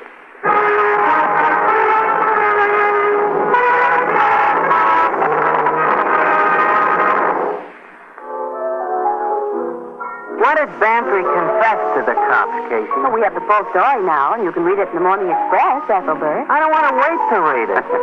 Well, okay, impatience, then, I'll tell you. That formula, a process to toughen cheap plastics, was perfected during Robin's stretch in jail. And it can be sold for at least $100,000. Bantry wanted all of it. With the promise of a few thousand, he persuaded Paxton to frame Mercer with that gun after Bantry killed his partner with it. Bantry shot Robin? Yeah, and passed the gun to Paxton. And then he poisoned Paxton and hung a pretty little frame around her. And he would have gotten away with it if our Mr. Casey... Oh, well, it's nothing, Ann, at all. I just merely had an inspiration. If our Mr. Casey wasn't so pig-headed as to think a good-looking gal can do no wrong. My great gift for character reading gets no respect from certain people, Elizabeth. I'd like to meet Mrs. Robbins, Casey. You say she's a blonde? Mm-hmm. Blonde. Wow. Yo, I mean, Bruno Cafe, Ethelbert speaking.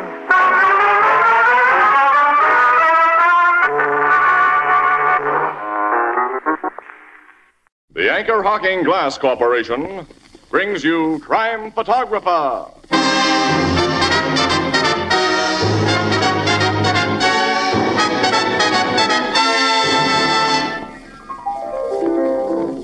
Hi, Ethelbert. What are you reading? Kind of information test in a paper. It says, what do these four names stand for? John L. Sullivan, John J. McGraw, Todd Sloan, Barney Oldfield. Easy. Boxing, baseball, racing, auto racing. Say, you got them fast. Yeah, it's a cinch. They're among the most famous names in their line. Everybody knows those names. Why, certainly, like everyone knows that Anchor-Hocking is the most famous name in glass.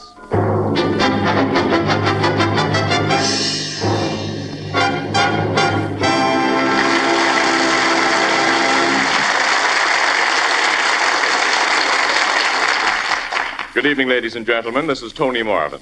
Every week at this time, the Anchor-Hocking Glass Corporation of Lancaster, Ohio, and its more than 10,000 employees bring you another adventure of Casey, crime photographer, ace cameraman who covers the crime news of a great city. Written by Alonzo Dean Cole, our adventure for tonight, Ex-Convict.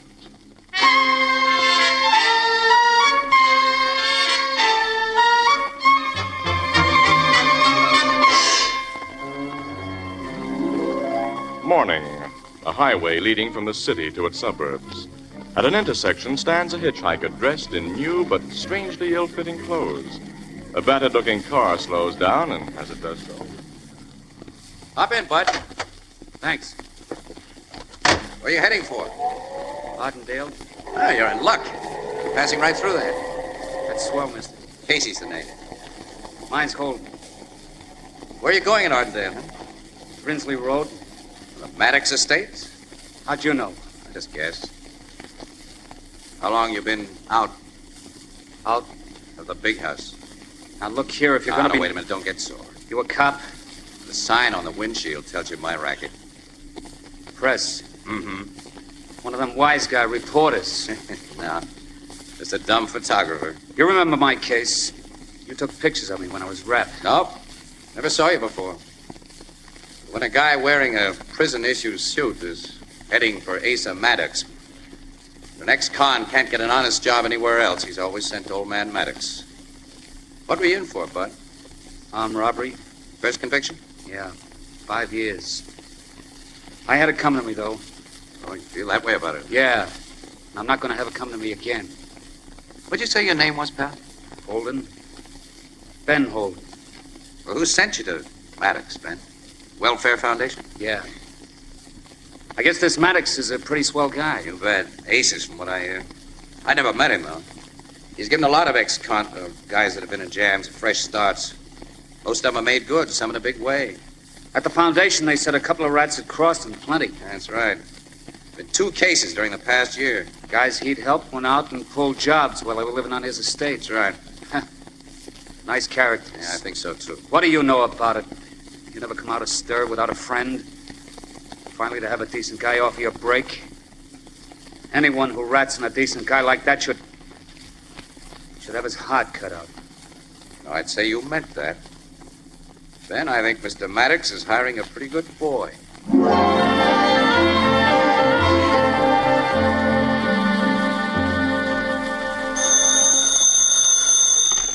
Photography department, Casey speaking. City desk, Casey. Yeah, Burke, yeah. Report just came in of a payroll holdup at the Hannigan Mills. Huh? $30,000 taken by a lone bandit. Hey, that's a nice haul. You want me to get out to the Hannigan Mills plant, of course? No, beat it down to headquarters. The paymaster, whose name is Whalen, has been taken down to headquarters to go over pictures in the criminal files. And if he makes an identification,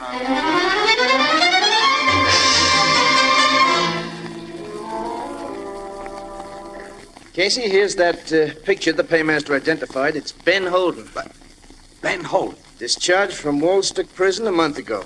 I put out his description, all radio cars and precinct stations. We'll soon pick him up. Ben Holden.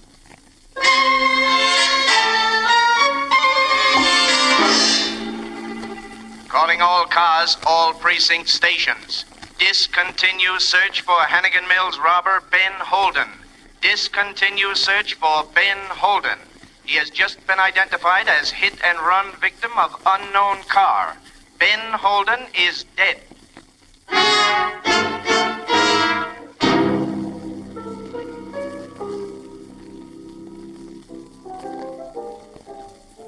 Hey, Joe, them guests at the end of the bar want 3 more bottles of beer. Now, getting back to where we was, Casey. Yeah? Where'd they find this stick-up guy, Holden? On Beechnut Road, Edward. A car had run over his chest and kept on going.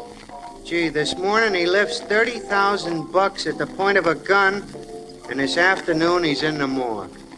That's justice the way she ought to be. I'm not so sure of that. Why? Well, Casey gave this Holden a lift in his car about 3 weeks ago and convinced himself that Holden was a reformed character. And that kid was on the level when he talked to me. I can't see him doing He's been positively identified. And the $100 bills found in his body had the serial numbers of bills noted by the bank that made up the payroll. But the total wad found on Holden's body amounted to less than $600, Annie. Now, what happened to the balance of that $30,000? Well, he hid it somewhere, of course. He had plenty of time after the robbery, Casey. Sure, there was time enough. Well? Annie, 2 other ex-cons who got a break from Maddox have gone sour during the past year. And how? And if Maddox is smart, he'll give criminal reform up as a bad job. Wait a minute. Those 2 other ex-cons weren't captured alive either. Both of them were found dead, just like Ben Holden. Well, so what? One was shot by the cops when he tried to get away, and the other committed suicide when it looked like he was going to be captured. Very little of the dough that those guys stole was found on their bodies. Well, they... Sure. They'd hidden it somewhere, just like Holden. Yeah. It is a little funny. Say it is, so to speak, Casey. It's a peculiar coincidence. Yeah. Say, Annie, let's you and me go down to Homicide Bureau and have a talk with Logan. I got a hunch.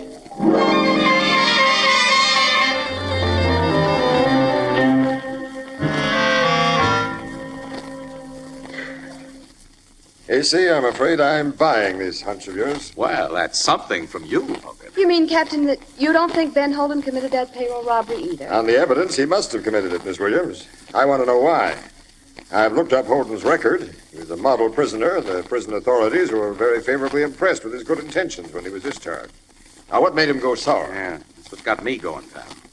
You looked up the records of the other 2 guys who went sour after they got a break from Maddox? Oh, not yet. Have you? Uh-huh, yes. On paper, they seem pretty good Joes, until after they got a job for Maddox. Now, Casey, you're not implying that Asa Maddox... I'm merely implying there's been a 3-time coincidence, Annie. But Mr. Maddox is... Well, he's a first citizen. He's helped hundreds of ex-convicts who've made good. The coincidence still remains, Miss Williams. 3 of his protégés have gone bad. They were killed, and only a small fraction of their hold-up loot was recovered. Now, maybe that's merely a coincidence, but... And I'm going to plant an undercover man in Maddox's place. One of your headquarters dicks? Who else? Oh, Logan, wait a minute. He wouldn't get to first base. Outside of Maddox himself, every guy in that big estate is an ex-con.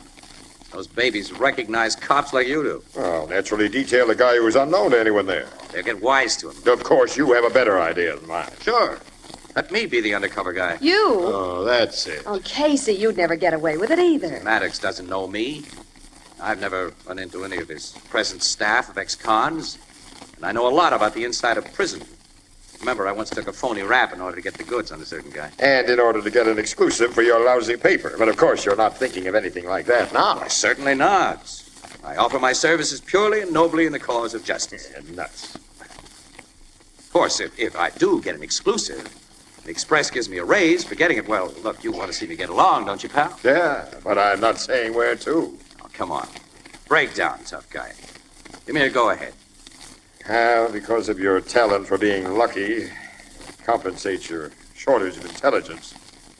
Okay. Thanks, and not only for your kind words. You're going to Maddox as an ex-convict, Casey? Why, sure. You'll have to appear as recently discharged from an out-of-state prison, one that none of the real ex-cons at Maddox's place have been in. Sure, we'll check up on their records. And we'll make a very thorough checkup. Also, when we pick your prison alma mater, you'll be well coached on what goes on there. Well, I learn quickly. Well, the only men Maddox helps are those sent to him with recommendations by the Welfare Foundation. Will they cooperate with you, Captain? 100%, Miss Williams. It'll take only a short time to work the bugs out of our scheme, and then I'll start for Mr. Asa Maddox's place.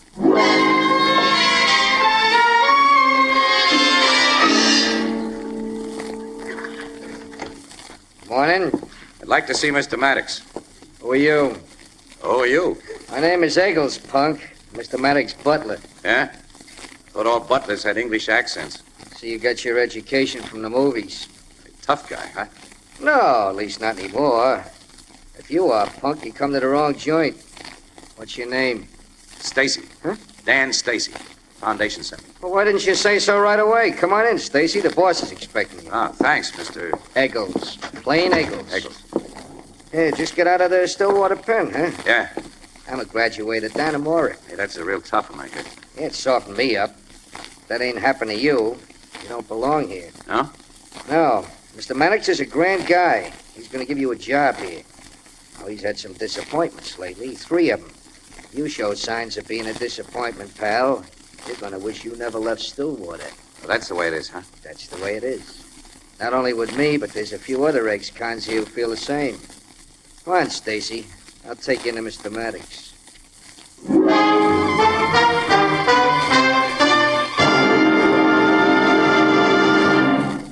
You know, few of us wear the same clothes every day, and yet millions of families have breakfast, lunch, and dinner week after week, month after month from the same plates and dishes and platters. So why not make your meals more interesting and appetizing by changing your tableware? Now, you can now do it today at an almost ridiculously low price.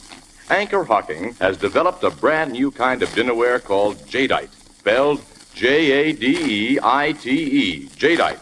And Jadeite's delicate jade green color harmonizes with any table decoration. But Jadeite's beauty is the subject for 2 reasons. 1, Jadeite is heat-proof. Yes, as heat-proof as the Fire King oven glass you use for baking. And second, a complete 35-piece Jadeite dinner service for 6 costs less than $5, including 6 cups, 6 saucers, 6 dessert plates, 6 salad plates, 6 dinner plates, a vegetable bowl, a platter, and a sugar and creamer set. Now, you'll also find Jadeite in open stock at chain stores, department stores, hardware stores, and all other stores selling chinaware and glass. Jadeite is the newest triumph of Anchor-Hocking. The most famous name in glass.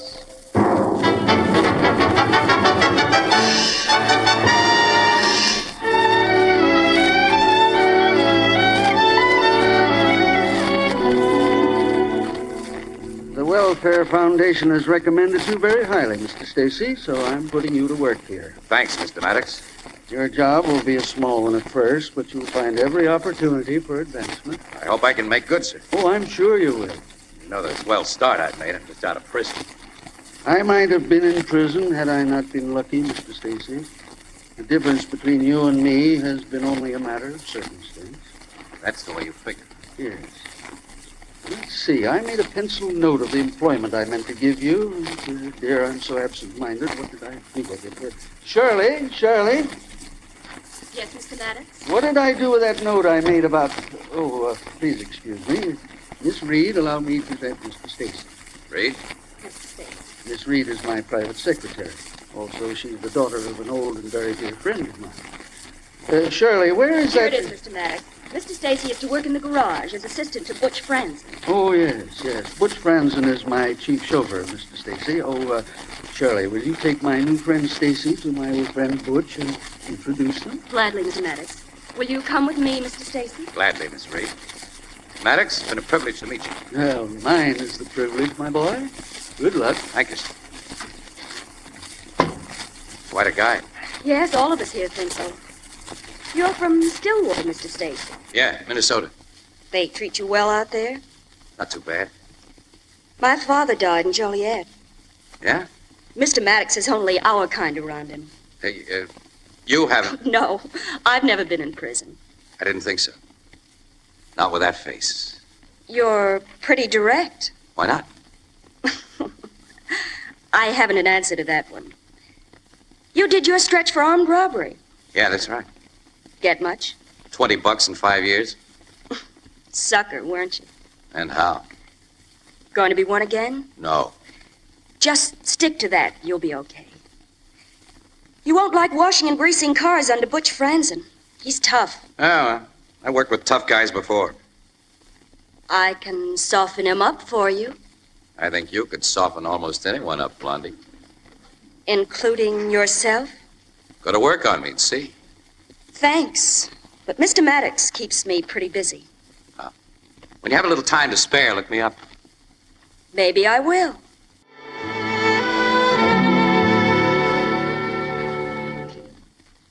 Hey, Stacy. Yeah, here I am, Butch. Driving the boss into town. While I'm gone, wash and polish the station wagon. And I mean wash and polish. Okay. Blue convertible needs a clean-up job, too. I'll take care of it. Now get right at it. So long. So long. Hi, Butch. Oh, hello, Eagles. The Maddox is ready for his car. All right, I'm taking it to him right now. Hi, Stacy. Oh, hi, Eccles. Don't see much of you back here in the garage. Yeah, I always get plenty to do at the house. How you like things here, Stacy? Swell. Yeah, what you like best is the boss's secretary, ain't it? What do you mean? You and Shirley Reed have been seeing quite a bit of each other. Any rule here says we shouldn't? No, there ain't no rule, but you can't afford a babe like Shirley in what you're making here. So what? So 3 other guys who fell for her went out and pulled jobs that landed them on morgue slabs. This is a friendly tip, chum. Watch your step. Thanks. Hey, Stacy, when you was at Stillwater, did you meet up with a guy named Ross Taylor? What? No. Well, it's a big pen. I guess there were a lot of guys there you didn't meet. Yeah, that's right. Shelley told you about Ben Holden? Guy we had here who pulled that payroll stick-up? Everybody's here. Everybody's told me about him except Mr. Maddox. You know, Shelley had a little hard luck the day Holden pulled that job and then got accidentally killed. She drove home with a dented front fender. Dented front fender? Yeah, she'd run into something with that sporty roadster of hers. A post, she said. Butch fixed the fender for her so it looks like new again. Well, I gotta be getting back to the house. I got a lot of work to do this afternoon. So long. Yes, so long. Oh, Stacy, it's funny you didn't meet up with Ross Taylor out at Stillwater. He's the prison doctor. So long again.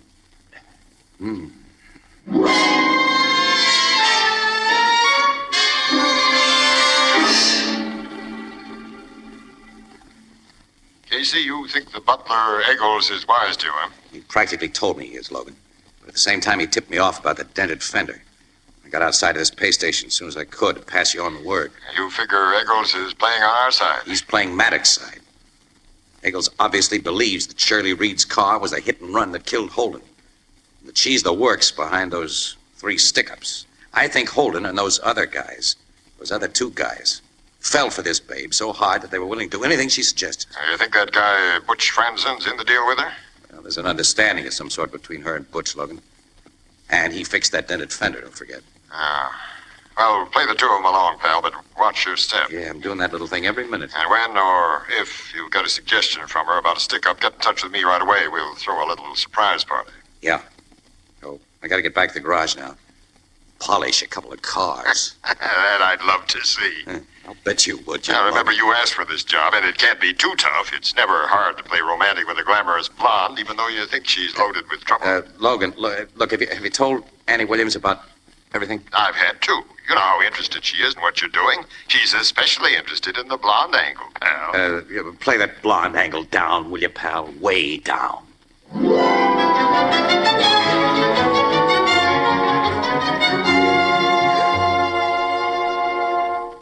Good morning, Stacy. Well, Shirley, it's an unexpected pleasure. I hope to see you before evening. You wouldn't have if Mr. Maddox hadn't phoned from town a little while ago. He wants you to do an errand for him. Okay. You're to go to this address and pick up a package of jewelry he's ordered for his niece. What does he want me to pick up jewelry for? Well, it's his way of showing his trust in you. I see. I'm driving into town, Stacy. I'll take you to the place if you like. I never miss a chance of being with you. This trip will be strictly for business purposes, big boy.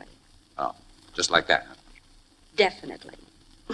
Now get my car out and let's go. Well, I had to tell Butch I'm going. Oh, he already knows. He was in the house when I got Mr. Maddox's message. Well, then I'll pull out the car.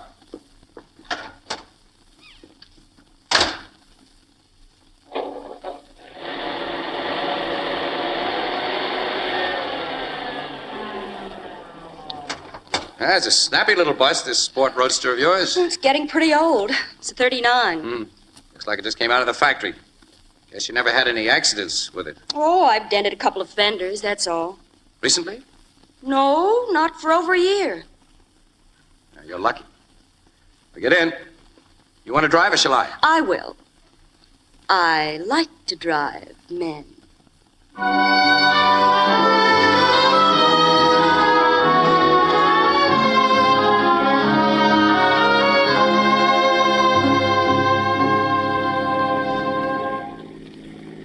I'll park in front of the side door of the building, Stacy, here. Yeah.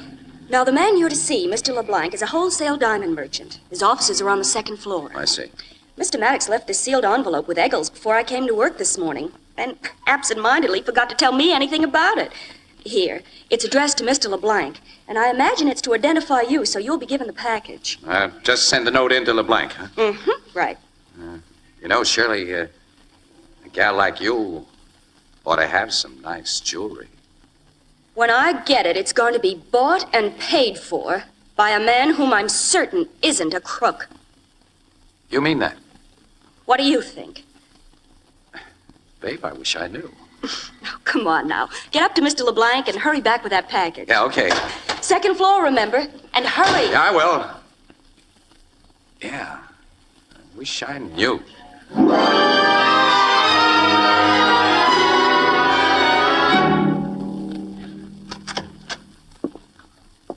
Mr. LeBlanc, Mr. Maddox sent me. Close the door, Stacy. I'll get the package for you. Okay. It's in my safe. Just one moment while I open it. Right. I suppose you're one of Mr. Maddox's ex-convicts, since he doesn't hire anyone else. Yeah. You're taking a big chance opening that safe when you're alone with an ex-con, aren't you? I have a burglar alarm. Here is the package. Suppose you want me to sign for it? But that's unnecessary. I have Mr. Maddox's note, which amounts to a receipt. See. Good day, Stacy. Hey, so long, Mr. LeBlanc.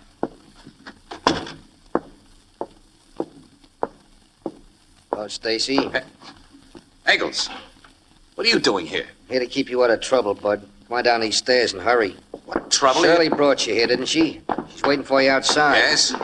Already tipped you that she's trouble. But I don't see what... You will very soon. Come on, pile into a car there. I'm joining you. Eggles? Yeah, I'm giving a surprise party, Shirley. Start this bus and then step on the gas. Well, why Do are you- like I say. Like this gun says. Eggles. Keep your shirt on, Stacy. You know whose side I'm on. Yes, but Start the car, Toots, and get moving. All right. Turn right at the next corner, then head for River Road. I'd like an explanation of this. Yeah, I can stand one, too. Listen, there's your explanation. What? It's a burglar alarm. From the building we just left. Yeah, it's in LeBlanc's place. He just set it going. Why? Because you just robbed him, Stacy. What? That's what he's gonna say. Hand over that package he gave you, mister. I'm beginning to get this setup. I thought you would. I don't get You're not smart, Shirley. Give me that package, Stacy. That gun of yours doesn't give me much choice. All right, here. How much is in it? $100,000. In unset diamonds, that'll be very hard to trace. LeBlanc collects the insurance on them, and you and he split the diamonds, too. That's the play. You had the same deal with the paymaster who accused Holden of robbing him, and with the other hold-up victims. Uh-huh. Holden's seen going into that paymaster's office. Then he goes out with a package he's been given for Mr. Maddox. I meet him and take him away. Nobody but me and the paymaster know that Holden's been tricked into going there on a fake errand. It's like I tricked you into giving Stacy a phony letter to LeBlanc, Shirley, that I said was from the boss who just phoned me. Holden never had a chance to explain what really happened because you made him meet with an accident, Eccles. That's right. Swell little scheme, huh, wise guy? Well, it was until this LeBlanc job. Now you slipped up plenty. Yeah, how? Because I haven't got a record. I've never been a con. You haven't? No. The cops aren't going to believe that I robbed LeBlanc, Eccles. Hey, you're not so bright either, Gumshoe. Why do you think I made you suspect Shirley here? Suspect me? He had you figured as a very bad doll, Toots. So, of course, he reported the hints I dropped about you to the cops. They'll think he stuck up LeBlanc at your suggestion. You try to rub him out. Then when they find both you and him dead, Shirley, they'll think you knocked each other off. After you'd managed to hide these diamonds. You've done a pretty good job of figuring, Eccles. But you shouldn't have made me believe that this car of Shirley's had been used in connection with the holdups and murders. Yeah, what's that got to do with... This is a gun you feel at the back of your neck, Eccles. What's going on? You'll get or I'll blow your head off. Okay, don't shoot. I got his gun, Lieutenant. Good. All right, stop the car, Shirley. I am. So you got a cop hiding in a rumble seat, huh? Yeah, that's right. He heard everything you said. Which is more than enough to burn you 3 times, Eccles. I thought if I was invited to go places in this car, I'd be more comfortable with a cop back there. So several good guys have been taking turns. You thought I was behind those holdups and murders. You thought I was a traitor to Mr. Maddox, who's treated me like a daughter. Well, anybody can make mistakes. No! Get out of this car. We want you to drive us and our prisoner to headquarters, miss. I'll drive you and your prisoner, Lieutenant. But this person, this Stacy, he's going to get out and walk.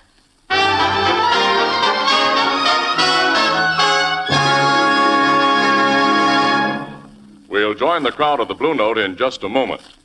You know, in the old days, a rich, steaming cup of coffee meant fuss, bother, and lots of things to be cleaned up afterward. But those days are gone. Gone, because now you can enjoy delicious coffee through the amazing invention of soluble coffee.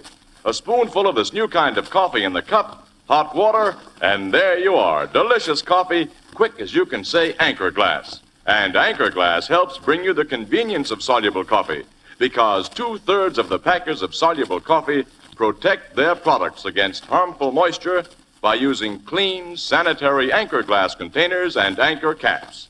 The cap that comes off with a twist of the wrist and goes on again just as easily to protect the flavor and freshness of the coffee. Yes, today you can enjoy delicious hot coffee in a split second with flavor protected by sanitary Anchor Glass containers. A product of Anchor-Hocking. The most famous name in glass.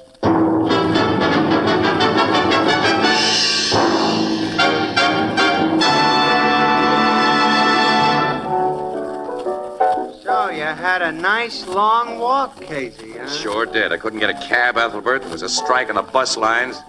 And my feet were darn near frozen by the time I got the express over. Oh, I'm so sorry for you, Casey. Well. And not only because of your poor, tired feet. Beautiful, glamorous Shirley says she'll never speak to you again. Look, Annie, you know very well that my only interest in that gal was... Of course.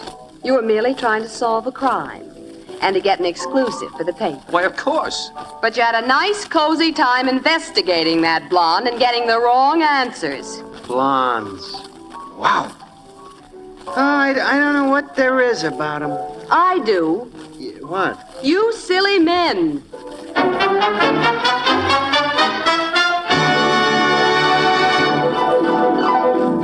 Crime Photographer, starring Stotts Cotsworth as Casey, is brought to you each Thursday by the Anchor-Hocking Glass Corporation, makers of Fire King oven glass, Anchor glass containers, Anchor caps and closures, all products of Anchor-Hocking, the most famous name in glass.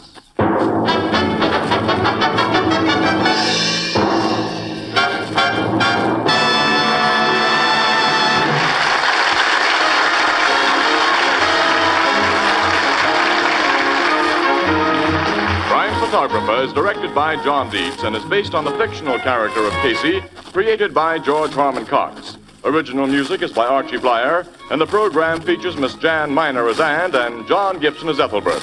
Herman Chittison is the Blue Note pianist. If you'd like to serve with America's foremost military organization and yet remain at home as a civilian, sign up as a citizen Marine with the Organized Marine Corps Reserve. Inquire at your local Marine Corps recruiting office today. This is Tony Marvin saying goodnight for the Anchor-Hocking Glass Corporation of Lancaster, Ohio, with offices in all principal cities of the United States and Canada. This is CBS, the Columbia Broadcasting System.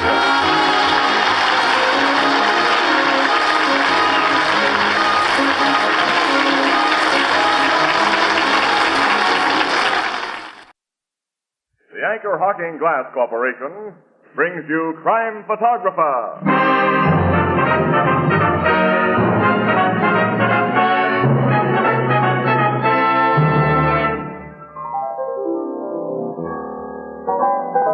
New, Ethelbert. I was just reading here where a fellow in town won $5,000. How did he win it?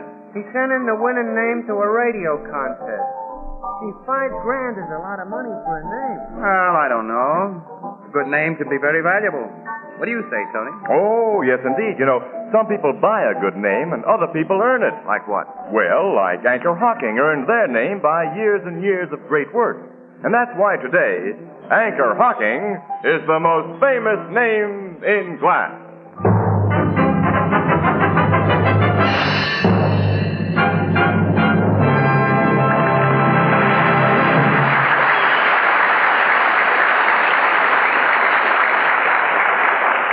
Good evening, ladies and gentlemen. This is Tony Marvin. Every week at this time, the Anchor-Hocking Glass Corporation of Lancaster, Ohio, and its more than 10,000 employees bring you another adventure of Casey, crime photographer, ace cameraman who covers the crime news of a great city. Our adventure for tonight, Too Many Angels.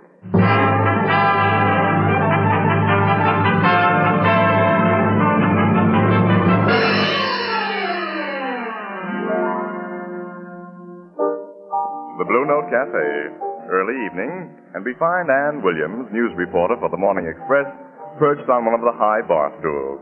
Casey, with his camera and film case, hasn't arrived as yet, and Ethelbert, the bartender, for lack of something better to do, says, Walter, you better bring up some more lemons.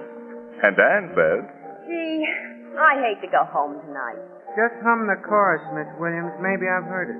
From what chorus? See how I hate to go home tonight. I never can remember popular songs. Ethelbert, that isn't a song. That's how I feel on account of my apartment being painted today. And I hate the smell of paint, and things are all upside down. I don't know how I'll be able to sleep. Well, gee, my sister Edna'd be glad to let you use her. No, I guess you couldn't sleep on that. It's kind of... Oh, thanks. Anyway, Ethelbert, maybe Casey will barge in with one of those all-night assignments. Oh, I was hoping to catch you here, Annie. I got a great idea, Annie. What'd I tell you? Speak of angels, and you hear the flapping of the... Make mine the same, Ethelbert. Yeah, sure, Casey. Coming right out. Huh? Now, what's that about angels, Annie? You tell me. A great idea, you say. Yeah. I feel like stepping out for a change tonight, Annie. Dinner and a show. Later, we can drop in at the Top Hat Club. Why, Casey, this is so sudden. Sudden? No, I mean it. What's the best show in town? How about Angel Face? Angel Face? Well, that's a musical. It won't open till next Monday. I'm with a bit of influence, Casey. I can get us in to see a preview performance tonight. Gee, that sounds exciting. How much influence, Ethelbert? Oh, $100 worth. $100? Huh? Well, I don't get it. Well, I was going to keep the news kind of subnormal until after I started getting weekly dividends. You mean you put $100 into that show? I'm what we call an angel, Casey. Yeah, I know what you are, but how did it happen? Oh, You know how it is here in the Blue Note, celebrities and such. They get on the confidential side, you know. So a few months ago, when Miss Carling asked me did I want to take a crack at the big money... Miss Carling? Yeah, a blonde, Annie. First name's Eva. Sings, dances. She's in the show. Oh, the man with the photographic memory. Thanks. For blonde. You must have seen her in here, too, Miss Williams. Pretty, but, you know... So you gave Miss Carling your piggy bank, and later on you got a legal paper making you a limited partner in Angel Face. Ain't it all right? Legal, as I say. So, if you folks will do me the honor, I'll be glad to escort you to the preview. Suits me. I think it'll be fun. I'll get my other coat. This is my night off if I want it, but I usually don't because why should I? We'll have dinner together, too, Ethelbert.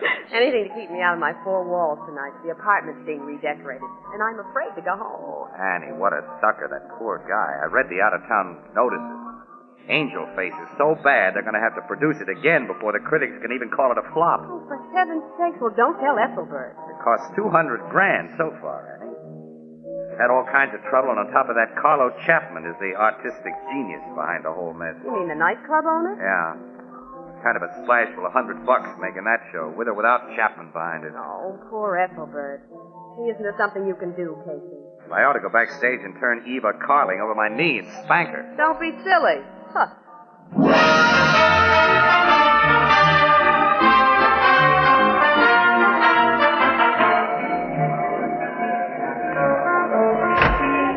I'll pay the taxi, Casey. Okay. Oh, it seems to be quite a crowd going into the theater. Yeah, friends, relatives, and chief mourners. Now, don't let Ethelbert hear you. That was a funny driver. I gave him a dime tip and he handed it back. Said I might need it myself.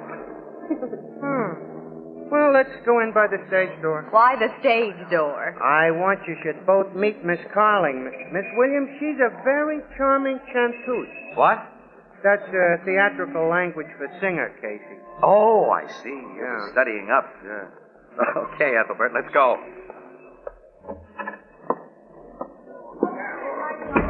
Now, this, Miss Williams, is the behind of the scene. Sorry, no visitors. The doorman should have stopped you. Mister, maybe you don't know it, but I own a considerable hunk of this show, and these here are friends. Mr. Casey and Miss Williams of the Morning Express. Morning Express? Oh, I'm sorry. I'm Jack Blake, stage manager. Anyone from the press is always welcome. But please excuse me, so many last-minute details, and it's almost curtain time. Make yourselves at home. See, Casey? Angels always get in where fools fear to come. Yeah. Well, let's find Miss Carling's room. I want you should meet it. Yeah, and wish her luck, too. Gonna need it with this turkey. Annie, watch your step with cables on the floor and sandbags overhead. The backstage of the theater's a dangerous place. Okay. Uh-oh. What? Over there near the door. The door with a star on it. It's Carlo Chapman, owner of the Top Hat Club. Well, tall, dark. That crook is one man you're not going to meet, lady. Oh. By the way, who's the star of Angel Face? Andrea Ballou. Should I be impressed? You mean, does La Ballou have talent? Well, just average. She's queen bee in this show, though, thanks to Chapman. Oh, so it's that way. Yeah, just some gossip everybody knows. Well, let's move along or we'll lose Ethelbert among these gorgeous gals. What's bothering you, Ethelbert? Say, Casey, are those real, those diamonds?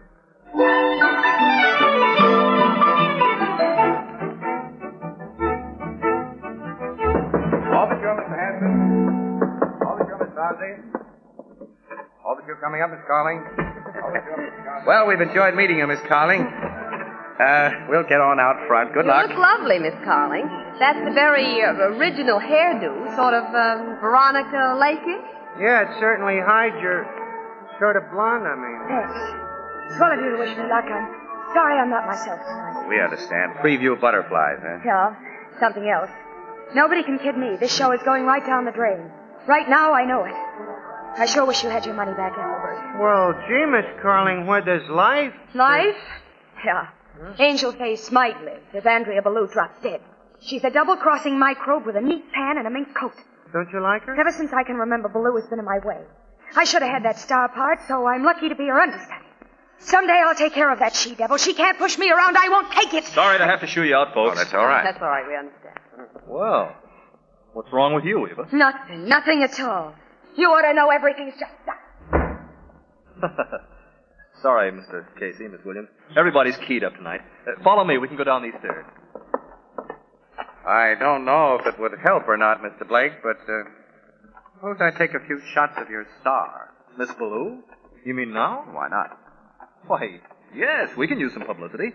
That's her dressing room. I'll see if she's ready. This is your night to howl, all right, Mr. Wolf. Why, Annie. Only trying to help Ethelbert's investment. Miss Ballou, I have a gentleman outside. Ah, the diplomat. I'd better put my head inside and ask if it's safe. You know how temperamental he is. Miss Ballou, I was wondering if... Mr. Casey, something's happened. Come here. What is it? She's on the floor. She's fainted. I better call a doctor. Yeah, you better. I'll be right back. No wonder she fainted. She must have had an awful fight with someone. This dressing room's a mess. I wonder what happened. This is what happened. Step over here. Look. Oh, my gosh. Hey, the show started, Casey. What are we going to do? Miss Ballou can't dance with a knife in her back, Ethelbert. Angel Face has too many angels, including a dead one.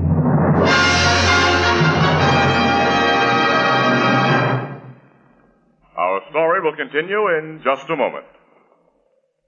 Here's how to enjoy beer at its best. I know. Pour it right out of a clean glass bottle. Yes, that's important, because glass and glass only can bring you beer and ale that taste as beer and ale should taste. Clean, clear, sparkling, unaffected by foreign flavor. Beer that's brewery bright. And now you have a new kind of bottle. The Anchor Glass one-way, no deposit, no return bottle. One way means it's sanitary. You are the first and last to use it. When it's empty, drop it in any waste receptacle as you would any other food container. No deposit means no more deposits to pay. No return means no more empty bottles to save and clutter up the back porch or cellar. Or lugging back to the store for refund. And this compact bottle saves space in the refrigerator. It's easy to open, safe to drink from. It protects that true brewery flavor. As only clean glass can protect it. Yes, the revolutionary new Anchor Glass one-way, no deposit bottle is sweeping America.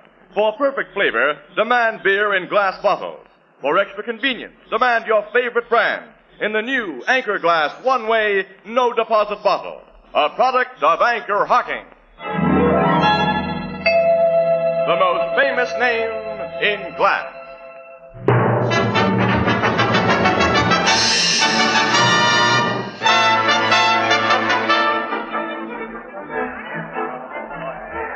Let me through here. Which dressing room doors which?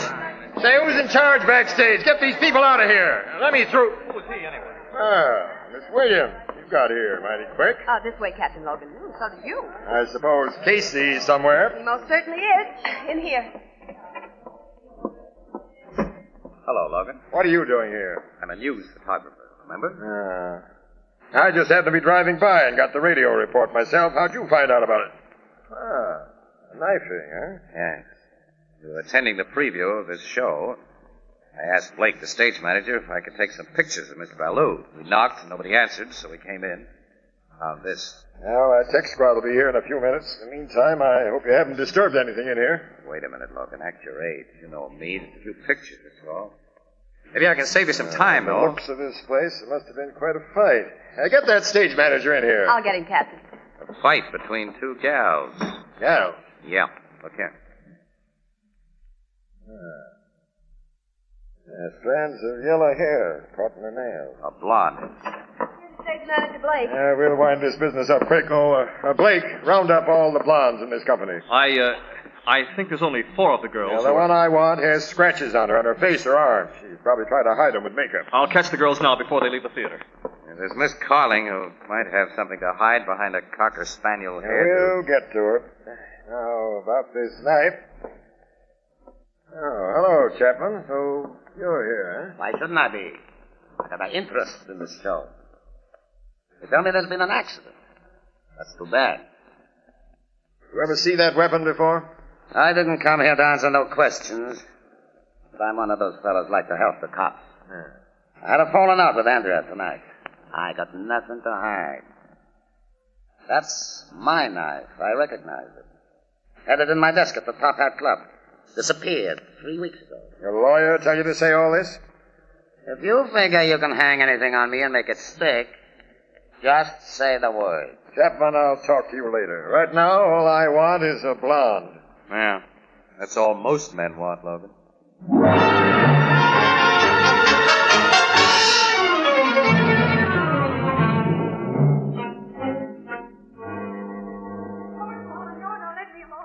Why do you keep on asking me over and over again? I told you I was in a room and we had a scrap. I would have killed her, but I didn't. I never saw that knife before. I never saw it. I don't know how it happened. Will you step outside a minute, Logan? I want to ask you something. Well, hurry it up. Listen. Mrs. Ballou was killed, Logan, by a single, clean knife thrust in the back. Well? Now, is it logical, after a wild fight between two women, that the knife was only used once? No other cuts or slashes? Well, I'll bet you little Eva can't even peel potatoes without cutting a finger off. Can't I go home now? Can't you just let me go home and rest? We were just talking about you, Miss Carling, and I... Hold on, Casey. Casey, look out! Look out, Casey. Oh, it's a heavy sandbag. I saw it start to slip from up Yes, there. yeah, well, we're okay anyway. It must weigh 100 pounds. Yeah, they use it for counterweights on the curtains.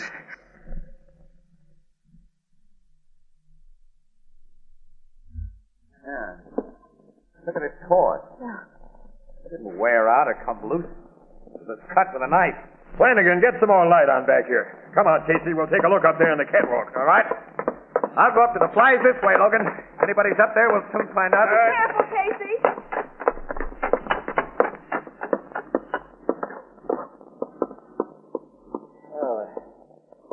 I'm so up here, Casey. Not anymore.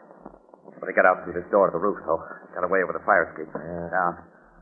Hello. Listen, will you give me a break now? It depends. Eva Carling couldn't have cut that sandbag loose. She was standing right beside us. Yeah, that's right. She's pretty worked up. I'll tell Annie to take her home. You can pick her up later if you want her. Okay. Let's go over and have a talk with Carlo Chapman.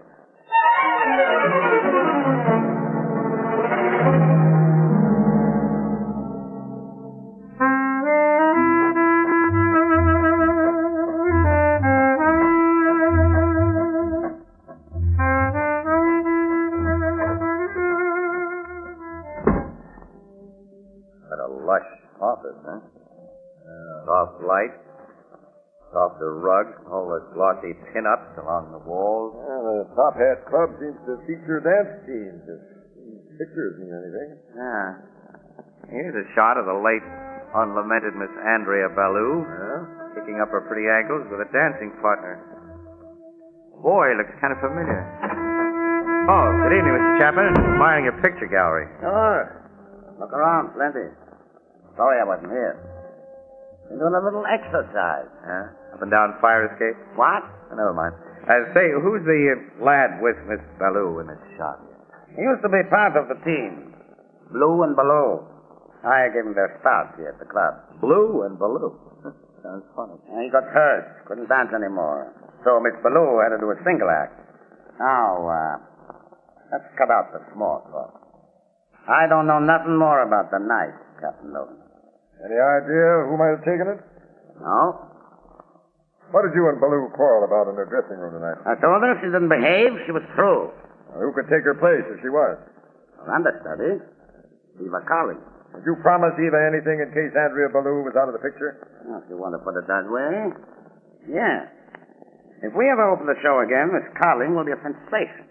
The star of the year. I see. Come on, Chapman. I'm arresting you on suspicion of murder. And after I've taken you to headquarters, I'm also picking up Eva Carling.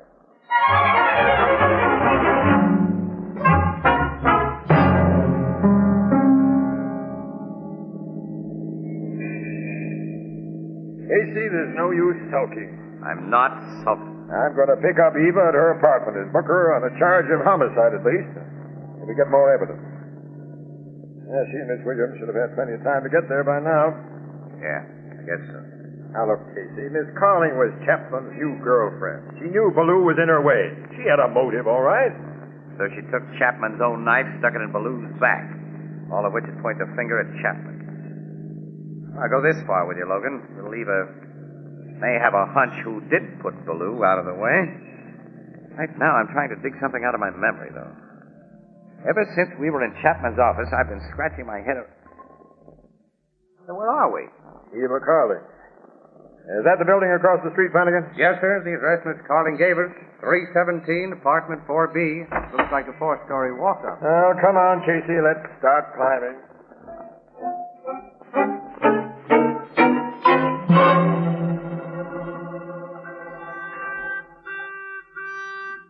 Don't answer. Don't let them come in. Now, you just relax. Nobody's going to hurt you. Whoever it is, I don't want to see anybody. I'm afraid. I didn't do it. I told you everything. I told you the truth. You believe me, don't you? Yes. Yes, of course I do, Eva. Maybe it's Carlo Chapman ringing the bell. No. He wouldn't ring this way. Why not? He doesn't have to. Oh. Whoever it is, let them ring. Don't answer it.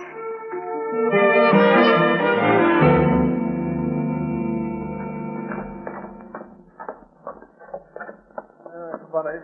Miss Williams and Miss Carling haven't gotten here yet. All that climbing we did for nothing. Well, instead of coming here to Carling's apartment, they probably went to Annie's place. She's got an extra room. That's where they are. Climb in. Hey, Logan, I think I've got it. Got what? Look, remember that photograph in Chapman's office, the dance team of Blue and Baloo? Well, let's go, Flanagan. Well, look, he said the kid got hurt some years ago. Wasn't able to dance anymore. Well, I've got a memory for faces. You know, you get that way in my business. Now, hold it a minute, Flanagan. Casey, that fellow going into the apartment house, isn't it? Yeah, that's Blake, the stage manager. Yeah. That's Blake, all right. Uh-huh. See how he drags one foot? I didn't notice it before. Yeah, he does walk with a kind of limp. I wonder why he's calling out Carling's apartment. Logan, I'm beginning to get one of those hunches. You and your hunches. What is it this time? So strong that if I weren't sure that Annie and Miss Carling aren't up there, I'd follow Blake up those stairs again. Why? Because, according to my hunch, Blake is the murderer of Miss Baloo. And Miss Carling's life and Annie's, too, won't be worth a nickel if Blake finds him. Well, let's have it, Casey. At least we know the gals aren't up there. All Blake can do is walk up there and ring the bell as we did. If there is any reason to think he had anything to do with the murder, we can pick him up when he comes down. Yeah, that's right. The girls are safe enough. But Logan, look, here's the basis of my hunch. As I was telling you before about that photograph.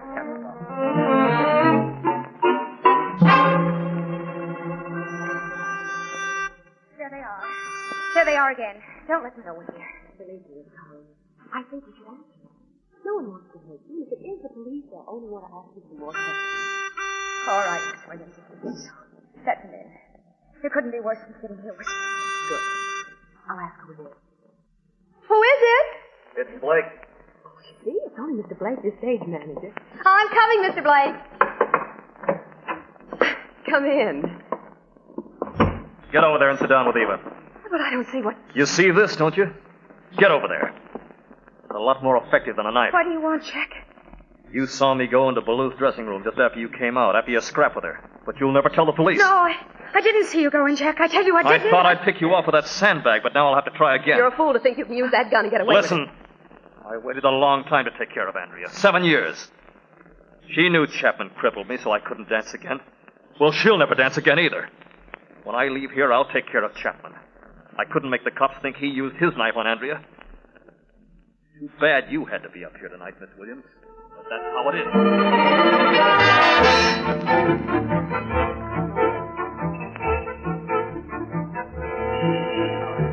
There you are. My hunch. Blake, or Blue, if you prefer, had his dancing career cut short by an accident. Now, suppose he nursed a grudge against Baloo, seeing her go on and up in show business, when all he could ever hope for was a job as a stage manager now and then. You know, Casey, at this hour in the morning, I admire your energy to think up such an idea. Well, like I said, Logan, it's just a hunch. I'm not completely sold on it myself.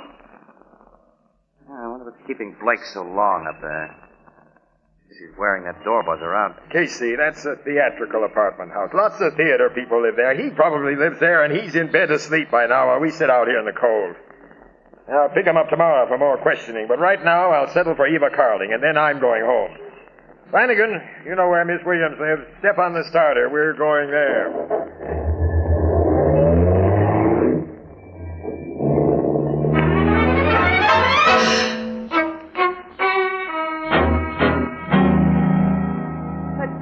Didn't Chapman recognize you backstage? He never notices anything unless it wears skirts. But as a stage manager of Angel Face, surely Miss Ballou would remember you as her former partner. Sure, she knew I had the job. She didn't mind. She thought it was nice to have me under her thumb, like throwing bones to a dog. But, what about... You stall long enough. We're going to have some radio music. I'll turn it up real loud for a few minutes. No, I'll never tell about you, Jack. I'll go away. But will you promise him I'll do anything but make him listen to me? No, don't, please, Jack. Don't shoot. I'll do anything. All my life, Jack, I'll do anything. Only don't. I got him, Logan. Grab his gun, Flanagan, and get the cuffs on it. I'll take care of him, Captain. And let's turn off that radio. Captain Logan. You all right, Annie? What about the girl? Is she hurt? No, I mean, yes, I'm all right. I guess Eva fainted now. Casey, you and the Marines. They almost made 2 more angels out of it. Casey, don't ever tell a newspaper I'm bawling. I won't, Annie. Good thing I remembered one thing, Annie. Yeah, you remembered just in time. Remembered? Remembered what? Well, never mind now, honey. Come on. I think we can just make the Blue Note before it closes.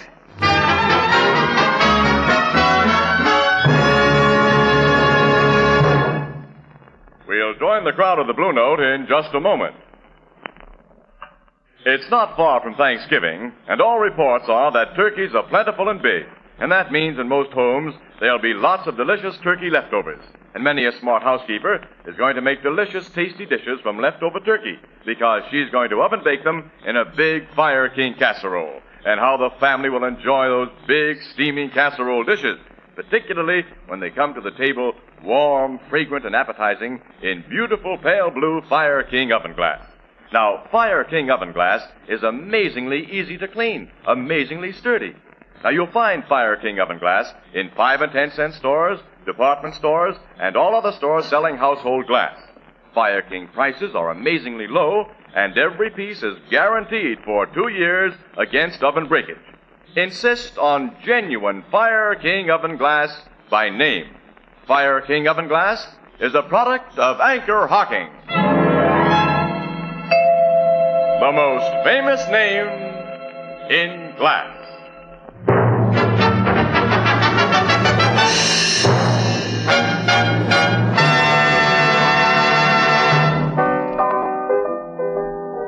So Blake was deliberately crippled by Chapman, huh, Casey? That's right, Ethelbert. According to what he told us, he knew when 3 mugs held him up, knocked him out, and didn't take his money. But it was a frame-up. He'd been injured on purpose. Oh, that's horrible.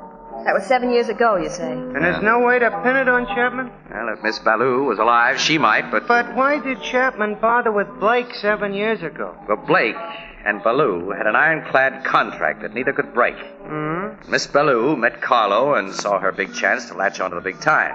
But Blake was a drag, so Chapman helped out by fixing Blake so that he was through as a dancer, because that nullified the contract. There's a 5-letter word for a louse like that. Or is it 6? Well, he'll get his some night in a dark alley. To think Chapman can walk around unfettered while poor Blake winds up in the chair. Yeah, for murder. He almost got me with a sandbag. He was just going to add Eva Carling and our own Annie to his list. He was sure anxious to cover his tracks. When you broke in, and it was heavenly timing. Yeah, Casey, how come? Well, Logan and I started to drive to Annie's place, but at the last moment I remembered that her apartment had just been painted. She wouldn't go there if she could help it, so I knew you must be at Eva's place, Annie. We did a quick turnaround and got there in time to hear the radio tuned up. Well, boys, don't think it hasn't been fun. But I'm going home to my new smelling apartment and collapse.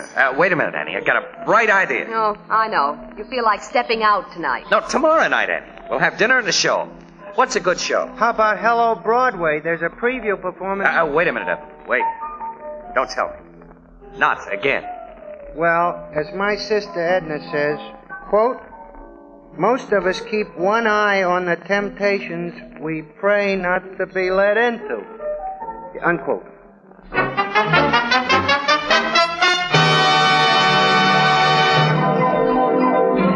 Crime Photographer, starring Stotts Cotsworth as Casey, is brought to you each Thursday by the Anchor-Hocking Glass Corporation, makers of Fire King oven glass, Anchor glass containers, Anchor caps and closures. All products of Anchor-Hocking, the most famous name in glass.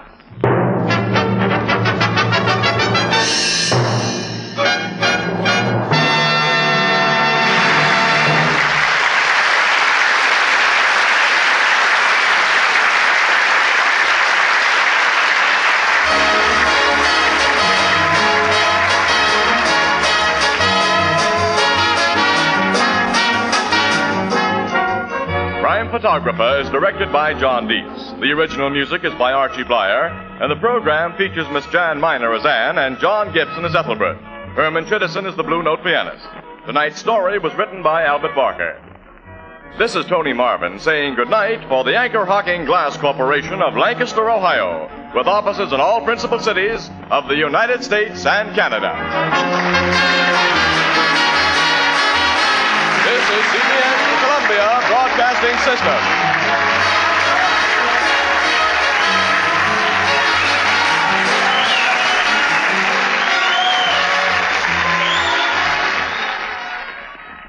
The Anchor-Hocking Glass Corporation brings you Crime Photographer.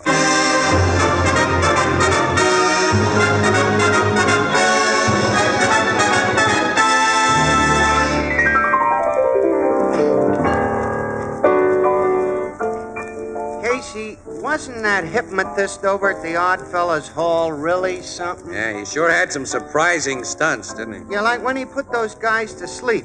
Then he wakes them up. And always the first words they say are exactly what the hypnotist told us they'd say. Yeah, but I've seen that done often. You know, Casey, I'd like to have that hypnotist try it on Tony Marvin. No. No dice, Ethelbert.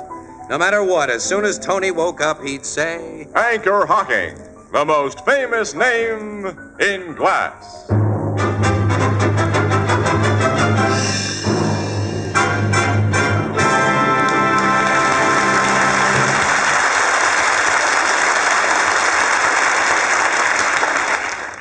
Good evening, ladies and gentlemen. This is Tony Marvin. Every week at this time, the Anchor-Hocking Glass Corporation of Lancaster, Ohio, and its more than 10,000 employees bring you another adventure of Casey, crime photographer, ace cameraman who covers the crime news of a great city. Our adventure for tonight, The Fix.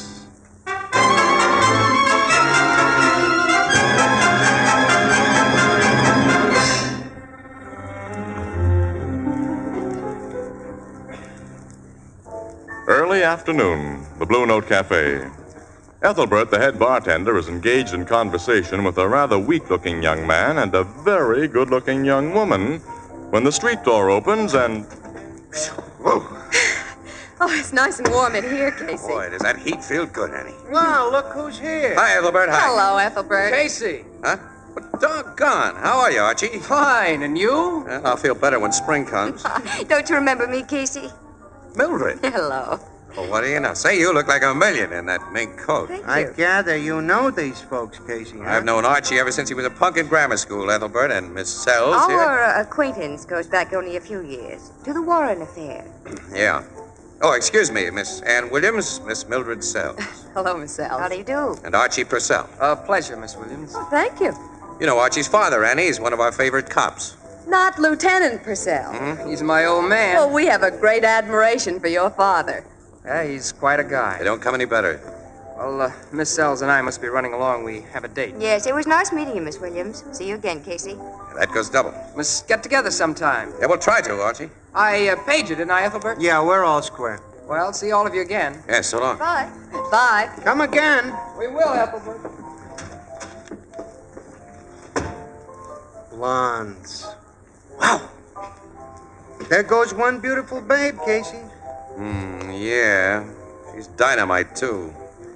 I mean that literally. You know, she's a stooge for old Iron Hat. Tim Lansing? The political leader? Yes, sir, the boss. The big crook under the old-fashioned derby who protects professional gambling in this midtown section. How does that swell-looking gal stooge for him? Dames are used in all the big rackets, pal.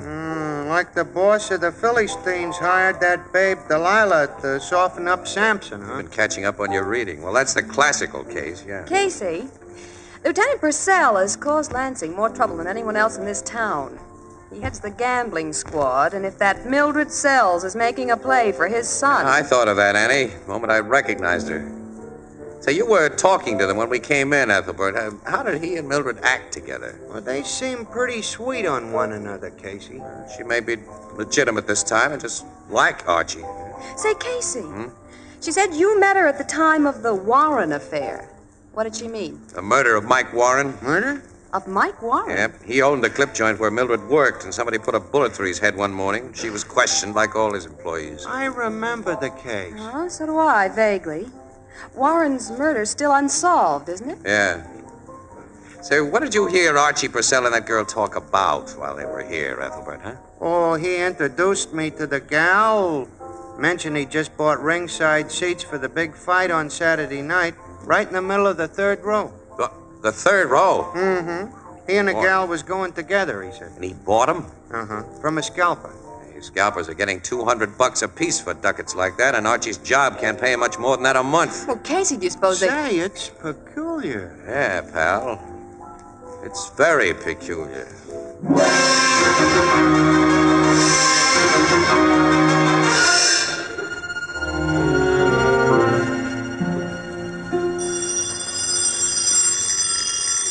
Will you answer that, Whitey? Okay, Brent. Hello. I'd like to speak to either Mr. Kelton or Mr. Watts. Kelton speaking. This is Archie Purcell. I don't know you, friend. You may have heard of my father, Police Lieutenant Frank Purcell. I've heard of him. We thought you might like to talk over a little matter with me. I'm downstairs in the lobby of your hotel right now. We'll be right down. What is it, Whitey? The shakedown we expected, but not from the source we expected. What do you mean? Down in Florida, they told us the guy who fixed things in this town was Lansing. The guy to be careful of was Purcell. Purcell's son just gave me the come hither. This don't sound right. We'll soon see how right it is. Put your coat on, Brent, and let's go.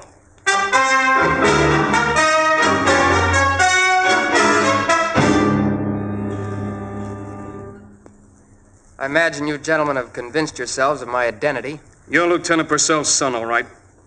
What do you want? You two are professional gamblers from Florida. Don't you know this is a closed town? We're willing to play ball, but friends down in Florida told us we'd get a call from a gentleman named Lansing. My father is head of the gambling squad. I see. You mean there'll be no arrests if we play ball with you? Figure it out. You've identified this gentleman as Purcell's son, Whitey. Yeah. Okay. What do we kick in, Purcell?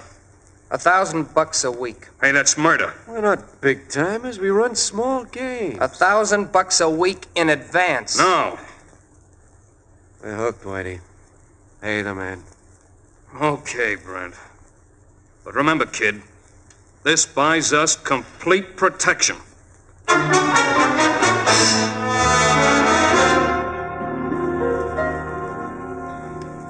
Thanks for the tip, Casey. And to you, Miss Williams. I didn't know my son was running around with this Mildred saleswoman. We're going to have a talk with Archie. Now, we may be all wrong about her, Lieutenant Purcell. I hope we are, Frank. Excuse me. Gambling squad, Lieutenant Purcell speaking. I got a red-hot tip for you, Lieutenant. Who is this? Never mind that. You can pick up 2 card shops. They're registered at the Hotel Fultonian. There's Brent Watts and George Kelton. There's a poker party going on in their suite right now. That's all. Goodbye. I couldn't help but hear that one, Frank. The old anonymous tipster. A lot of our information comes in that way, Casey. Most of it's on the level. But I've got to leave you and Miss Williams. Go to work. A little surprise visit to the Hotel Fultonian? Right away. Let's tag along, Casey. Why not, Annie? Let's go.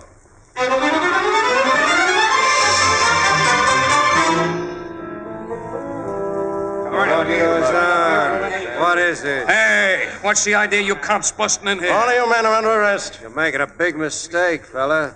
Before you make a bigger one, I suggest you get in touch with your boss. And tell him you've busted in on Brent Watts and Whitey Kelton. Tell that to Lieutenant Frank Purcell. Yeah? I happen to be Lieutenant Purcell. What? You? Just why did you want to get that little message to me? Hey, there's been a slip-up, Brent. Yeah. Guess you haven't talked to your son since he saw us. My son? Uh-huh. Can I have a word with you alone? Anything you have to say can be said right here. Okay. If you want it that way. We fixed your son with $1,000 this afternoon for complete protection.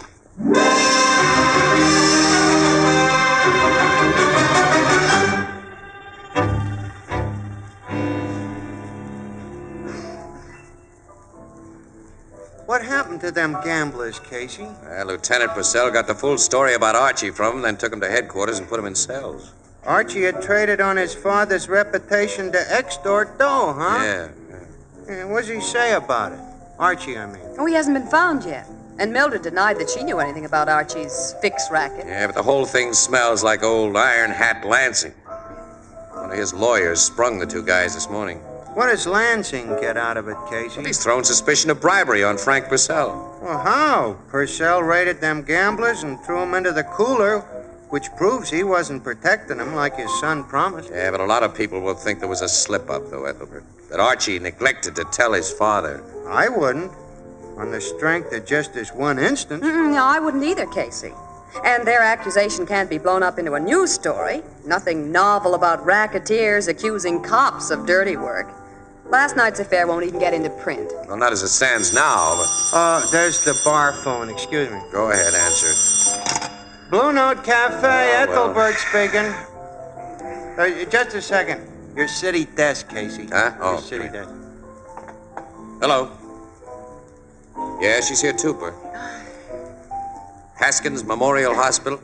Archie Purcell. Archie Purcell? We'll get there on the jump. Goodbye. Casey, what's the matter? The story will get into print now, Annie. Big prints. Archie was taken to the hospital a few minutes ago after being found in an alley, beaten almost to death.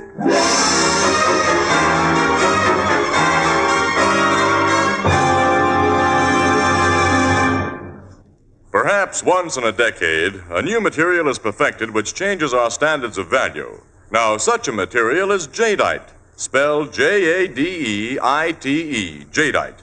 It makes possible dinnerware unlike anything you've known. Jadeite is really beautiful. It has the lovely texture and color of rare Chinese porcelain. And jadeite is unbelievably strong. It stands up under rough handling without chipping or cracking and is so heat-proof you can safely put it in a hot oven. Yet jadeite actually costs less than the most ordinary dinnerware. For instance, a big jadeite platter costs only 25 cents in open stock, and a 35-piece dinner service for $6 is priced at less than $5 at your favorite chain store, department store, hardware store, or other store selling chinaware and glass. A set of jadeite is a perfect gift, and it makes it easy to replenish your own supply of dinnerware. Jadeite is the newest triumph of Anchor-Hocking. The most famous name in glass.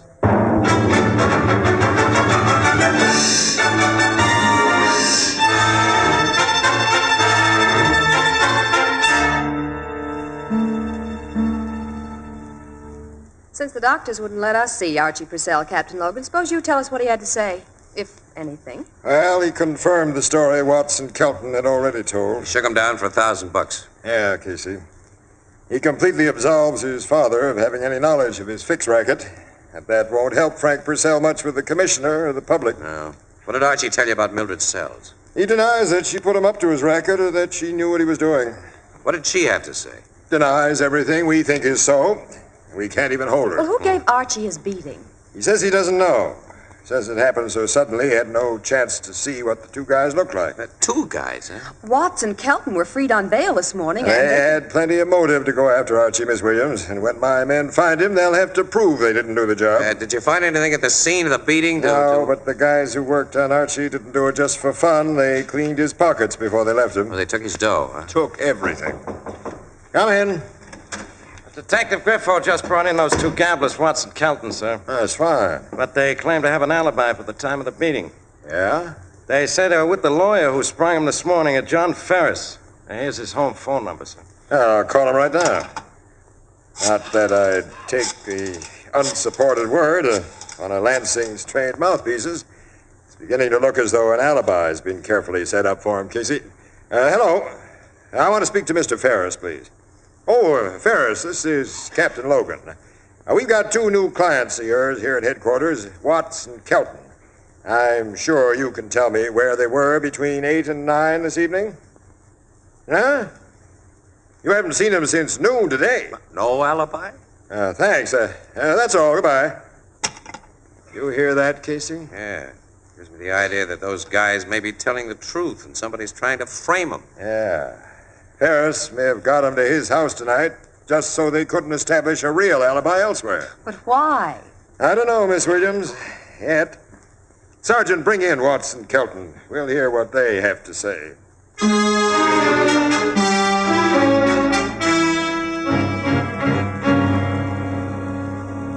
Well, Logan, they said they'd been framed. Yeah, for a solid hour, they said it, Casey. Mm-hmm. And it sounded on the level. Well, the setup's fairly plain, Logan. Iron Hat's a shrewd guy. The anonymous tip that made Frank Purcell raid that game was just the first part of his scheme. He knew the squawk they'd make about Archie would attract enough attention to discredit Lieutenant Purcell, so Iron Hat has a near murder performed on Archie that's sure to hit the front pages. And he makes sure it'll stay on the front pages by framing Watson Kelton as the near murderers. Yeah, he's sure going to make it look bad for an honest guy like Lieutenant Purcell. What can you do about it? As things stand now, nothing. I'm not so sure of that, Logan. Archie's pockets were empty when he was found. Yeah. Well, I happen to know he had a pair of tickets for the big fight tomorrow night. It's 100 to 1 that they were on him when he was frisked. I'm wondering if the guys who took them won't use us. Hey, if we could pick those guys up and make them talk. Archie can tell us the location of those seats. Yeah, not for a couple of days. The docks have them filled with drugs, and the fight's tomorrow night. What? Oh, now, wait a minute. Ethelbert said they were in the 3rd or 4th row center. There's over 20 sections in that arena, Miss Williams, and unless we know what's... Wait a minute, wait. Mildred Sells knows. She was going to the fight with Archie. She won't tell. Well, she might tell me a lot of things, pal. She's worried about Archie, and she likes him. When I call on her, I have a hunch she may get confidential with a sympathetic friend.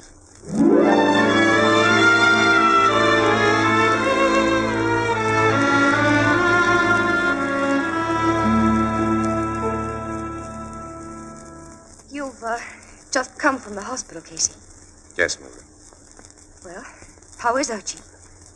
I got some news, Mildred. It was not pleasant. Well, Archie isn't... No. He isn't dead. But he's in pretty bad shape. Oh, no. The docs say he has a chance to pull through if he wants to. If he wants to? He realizes what he's done to his old man. He hasn't got much interest in living. I know. How do you suppose Archie got himself into this mess, huh? Oh, I don't know. Said he wanted the dough to spend on you. The cops told me that.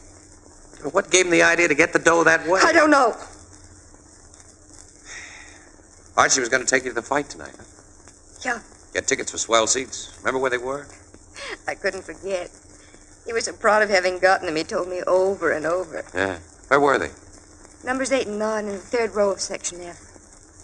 Why? Just curious.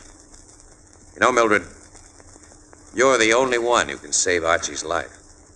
Casey, what do you mean? He's going to die unless it can be proven that he was just a fall guy in this fix setup. And that he was pushed into it so his old man would be kicked out of the police department. He won't say that you had anything to do with it because he's in love with you. He's protecting you. But if you care anything about him, you'll tell me and you'll tell the cops that Iron Hat Lansing engineered this whole raw deal. If I do talk to you and the cops, Casey, I'll be arrested for murder. What? But I'm going to talk. Wait a minute, I don't I get went to work for Tim Lansing after Mike Warren was killed. I had to because Lansing had evidence that would convict me of the killing. You shot... No, I didn't shoot Warren. I don't know who did. But I'd written a crazy letter threatening to kill him. He and I had been friends, and he'd gotten tired of it. Well, Lansing found that letter and held it over me. Yeah, that sounds like Iron Hat. About Archie, Lansing told me to make a play for him, to get him to spend more money than he could afford to. Then to suggest that he could get easy money by shaking down gamblers in his father's name. I did it. And then I fell in love with him. But I didn't know he was going to be hurt like this. I didn't know. Come on down to headquarters, kid. We'll tell all this to Captain Logan. All right, I'll get my coat. Someone's at the door. I'll see who it is. And give him a quick brush off. Yes, I will. Hello, Mildred. Mr. Lansing. I happened to be near your apartment, so I thought I'd drop in. Well, Casey. Hello, Lansing. What are you doing here? Casey and I are old friends. I didn't know that. How's the picture-taking business, son? Just about the same, Daddy, like that derby you wear. Yeah, hard hat's the only sensible hat, boy. And since you've got your hat in your hand, guess you're fixing to leave. Don't let me stop you. I was going with Casey, Mr. Lansing. He said he'd drop me off at a store. I have some shopping to do. Pretty late for shopping, Mildred. Anyway, I want to have a little talk with you. A private talk. Nice to have seen you, Casey. So long. Wait downstairs, Casey. Okay. So long, Mildred. So long. See you later, Lansing. Goodbye, son.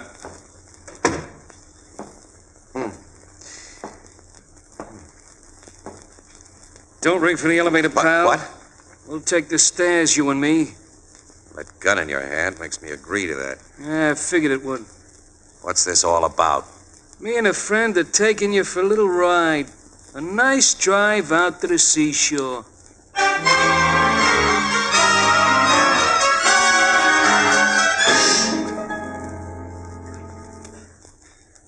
Look, how much longer are you guys going to keep me in this beach house here? Like I told you before, Bud, we're waiting for orders. Whose orders? That's something we ain't saying. Yeah, I hope we get them orders pretty soon. I want to see that fight. What, fight? Yeah, me and my pal has ringside tickets to the big scrap tonight, Bud. Yeah. Ringside tickets, huh? Right down in front. Oh, seats like that are hard to get. We didn't have no trouble. It was easy. Hey, pal's driving up. Give a look out the window. Butch. He'll be bringing our orders. He's also bringing the Celtic. The Celtic? I see. Open the door for Butch. I'm doing it. Here's more company for you guys. Get in, sister. Casey! Hello, Mildred. I didn't know they had you, too. Yeah, they got me, thanks to Iron Hat, I guess. Yes, he told me he had me watched. Came to my apartment because he'd gotten a report that you were there and he was afraid I'd talk. Yeah. He had him grab me in case you had. Yeah. That's enough conversation for you two. Sit down, sister, and shut up. Hey, do we bump the two of them off, Butch? Yeah, but not yet. You guys will stand guard over until the boss comes out here after the fight tonight.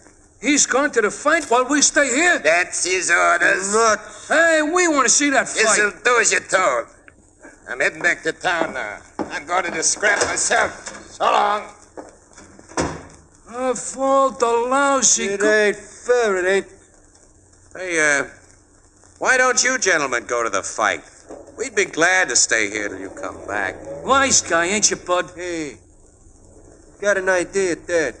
Are you nuts? No, we can tie these babies up, can't we? We'll get back here before the boss shows up. Well, I'm beginning to believe you got brains. Sure, I got brains. Hey, what if the boss sees us at the fight? He won't, because his seats are on the other side of the ring. I saw his tickets. Here, come on, let's get to work. And this was really your suggestion, fella. Yeah. Thanks. Why haven't I learned to keep my big mouth shut?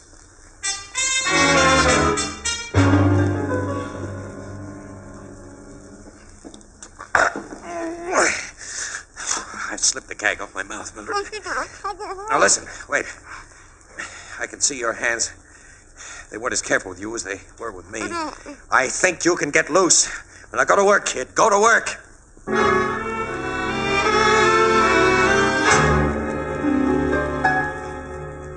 I'm free, Casey. All right, get the wire off me. That won't take very long. I only have to untie it. It isn't tied in very tight knots. I feel plenty tight. Wait a minute. Now, there.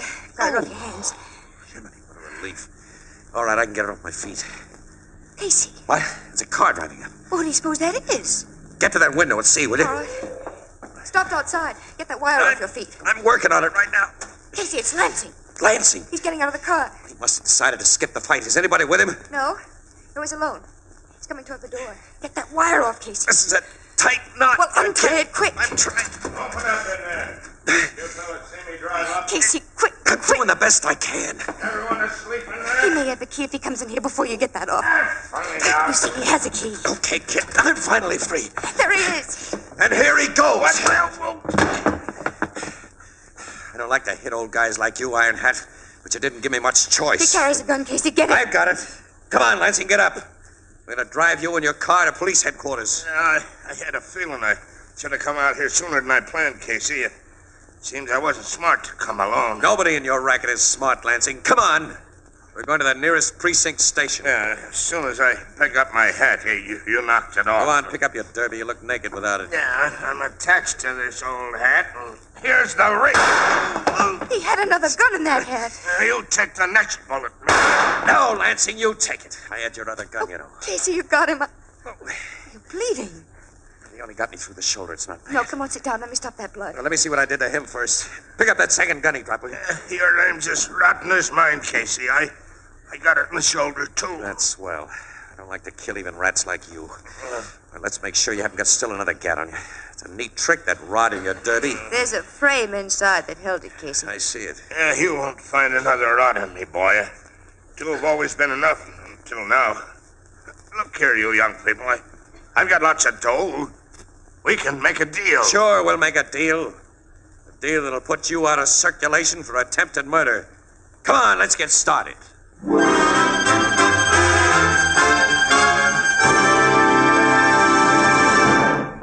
We'll join the crowd at the Blue Note in just a moment.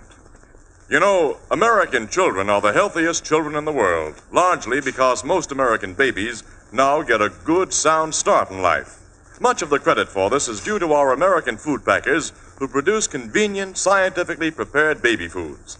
The young mother can now give her baby well-balanced, nourishing meals without spending endless extra hours in the kitchen.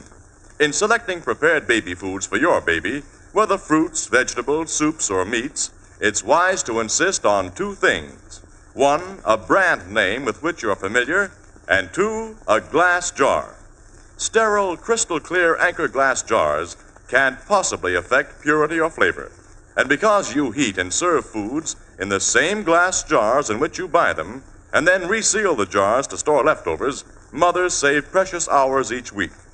Most of the better brands of prepared baby foods are packed in clean, sanitary Anchor glass jars and sealed under vacuum with easy-to-open, easy-to-reseal Anchor caps. Both products of Anchor-Hocking. The most famous name in glass.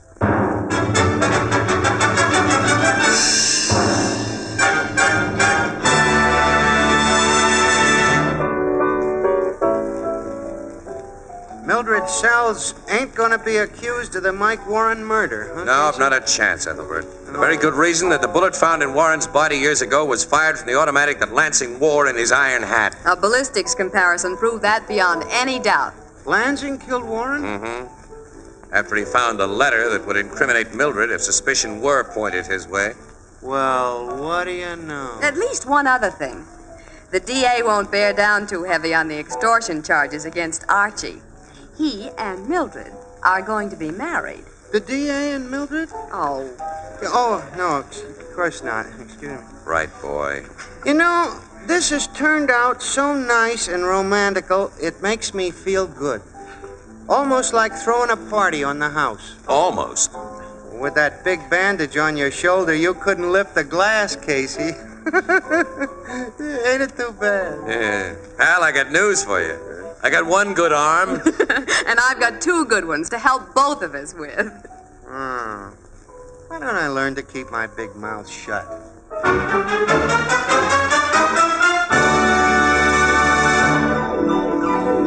Crime Photographer, starring Stotts Cotsworth as Casey, is written by Alonzo Dean Cole. It is brought to you each Thursday by the Anchor-Hocking Glass Corporation, makers of Fire King oven glass, Anchor glass containers, Anchor caps and closures, all products of Anchor-Hocking, the most famous name in glass.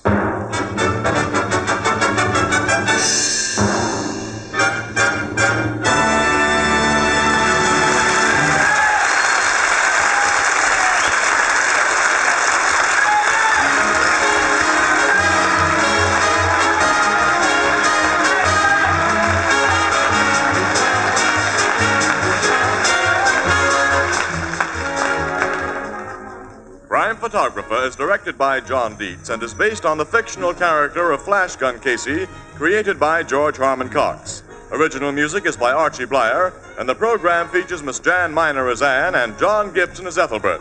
Herman Chittison is the Blue Note pianist. Once again, it is your privilege to aid in the increasing fight against suffering, disease, and disaster. Once again, your American Red Cross confidently appeals to American generosity to support its humane work. This year, then, give a little more, because the need is greater. This is Tony Marvin saying goodnight for the Anchor-Hocking Glass Corporation of Lancaster, Ohio, with offices in all principal cities of the United States and Canada. This is CBS, the Columbia Broadcasting System.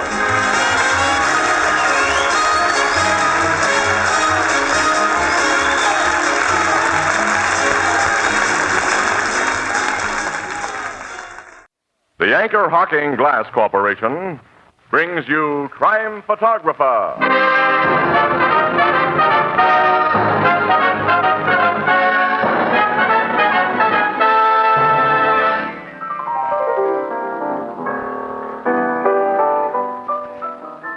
Did you have a good time at the UN yesterday, Tony? Ah, sure did, Casey.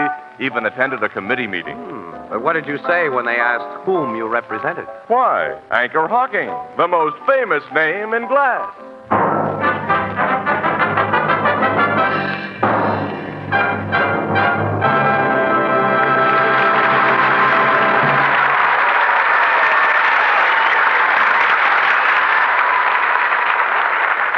Good evening, ladies and gentlemen. This is Tony Marvin. Every week at this time, the Anchor-Hocking Glass Corporation of Lancaster, Ohio, and its more than 10,000 employees bring you another adventure of Casey, crime photographer, ace cameraman who covers the crime news of a great city. Written by Alonzo Dean Cole, our adventure for tonight, The Chivalrous Gunman.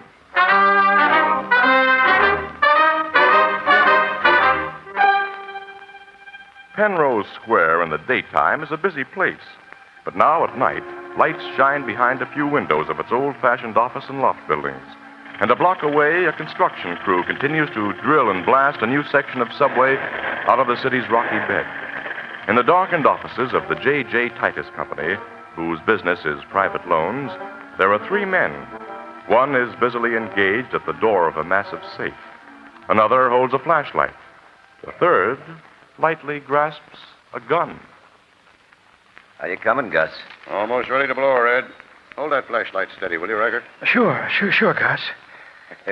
Got the shakes pretty bad, haven't you, Riker? No, I'm all right, Ed. You're so scared I can hear your teeth rattle. Oh, it's the guy's first job, Gus. Weren't you scared when you cracked your first safe? I was scared the first time I killed a guy. I've never been scared. How many men have you killed, Ed? Oh, you've got a lot to learn about the rackets, Riker. You must never ask personal questions, and you must cultivate a bad memory. I will. I got the charge in and all wired. It's ready to shoot after I rig my padding. You still scared, Riker? Well, sometimes people work in this building at night doing overtime. If the explosion is heard... Nuts. Nobody paying attention to this blast. That subway work going on outside makes a perfect setup. I hope we find all the dough in that safe you say will be in it, Riker. There'll be at least $40,000 and maybe $50,000. I work in this office. I know what Titus keeps on hand. You'd better be right. I don't like to waste my time. I told you, fellas, how much money my boss kept here. I showed you how to beat the burglar alarm. Sure, Riker. You've done your part. Back with the wall, guys. I'll touch her off. Right. Here she goes. The door's blown clean off. Sure. I know how to crack these boxes. Now we'll see. The thing is full of dough. I told you. Hey, give me that suitcase. Help me load it with this dough, you guys. You and Riker loaded. I stay close to this hall door to watch and listen. I'm watching you guys, too, to see none of that dough sticks to your fingers. I want a full third of it. You'll get it, Ed. Sure I will. Big bills and packages. Hey, there's all of $50,000 here. We'll count it up when we get to the hotel and make our split. Yeah, shake it up now. We've got it all. Hey, let's get out of here. You carry the bag with my tools in, Riker. I'll take the money suitcases. Oh, why can't I... Gus tells you, Riker. Sure, Ed, okay. But let's get away. Quiet now, I'll open the door. Come on, there's no one in the hall. We'll go down the back stairs. Yeah, then it's only a block to the car and our getaway. Quiet. Somebody opened the door. It's down the hall there. That girl. Don't scream, babe. Don't. I won't, but why do you point that gun at me? Mr. Riker. She recognizes me, Ed. She's a stenographer who works in that office. She'll tell. And if she told the cops on you, you tell about us. You gotta bump the scale, Ed. No, I don't know what this is all about. Please. Quiet. Let her have it, Ed. This girl's coming with us. Coming with us? Where? I know a spot out in the suburbs. You're going to kill me. Now, take it easy, baby. Come on, we're heading down the back stairs. Ed, you take her where you want to. Gus and I'll go to the place we agreed on. Take that dough with you? Yeah.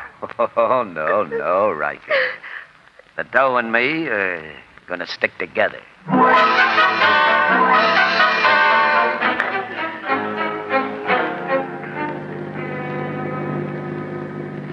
Yeah, this is a good spot. Gus, stop the car. Okay, Ed. You're going to kill me here. Sorry, sister. You worked late in your office on the wrong night. Let's get out. No, I'll never tell anybody that I saw you, man. I swear I'll never tell. Mr. Riker, you know me. I swear. That's just it, Miss Birch. You know me, and you could send me to prison. You're the guy who runs the biggest risk from this girl, Riker. Suppose you bump her off. Me? Uh-huh. Oh, no, I couldn't kill anybody. Okay, yellow belly. How about you, Gus? You're strong for this bump off. I've done my end of the job tonight. This is your part, Ed. Yeah, that's so. Want to see me do it? No. Take her back there among those trees. Okay. Come on, sister. No. Let go of my husband. Now. Please. Quiet now. Please don't leave me. Come on. That's a girl. Just a few steps, babe, away from the road where the trees are thick. That's it. And away from those two yellow bellies. Oh, I'm not going to hurt you. You're not... Quiet. I've been sizing you up, and I figured you'd stand by a guy who stood by you. I swear I'll never tell. I swear... That don't convince me. I go by how I feel about things. Besides, I've never killed a woman. You're going to let me go? Uh-huh. Oh, Now, Janet, now listen. If you follow this path for about a quarter mile, you'll come out on Weldon Spring Road, where you can flag a bus back to town. All right, get going. Mister... That's all. I'll fire a shot or two after you start for the benefit of those mugs back there. So long. Thanks. I'll never forget you. What I expect you to do is forget me. Get on your way. Goodbye. You can depend on me.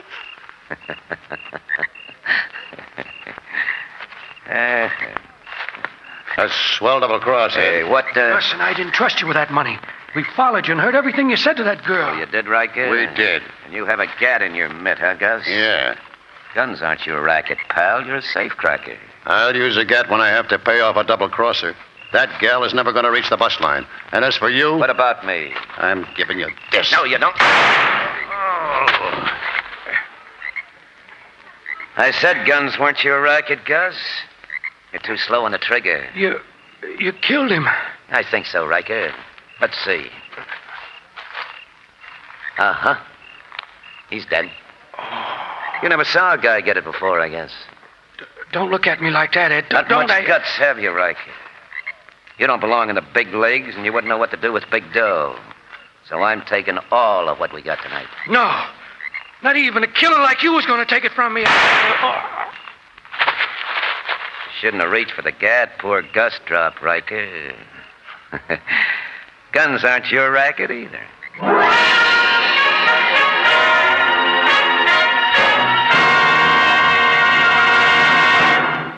Our story will continue in just a moment.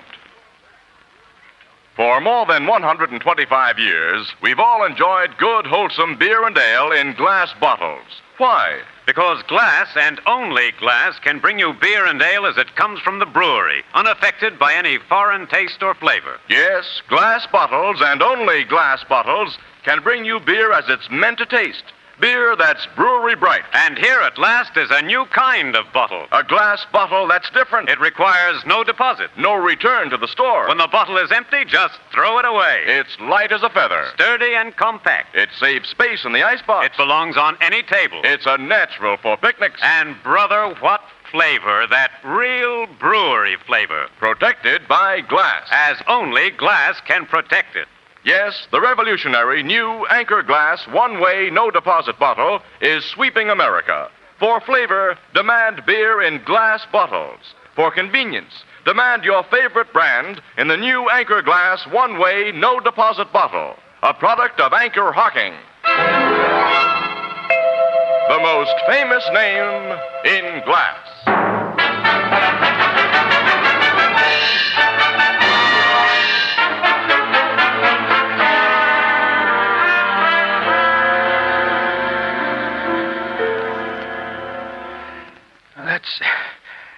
how it happened, Captain Logan. I tried to tell you everything. Now I... That's the end, Captain. Riker's dead, Doctor? Yes, it's a miracle he lived as long as he did. Well, Logan, you got a big break. He gave you a pretty complete story before he passed out. Yeah, it was a swell break, Casey. But Riker didn't identify the killer for you, Captain. He said he knew him only as Ed.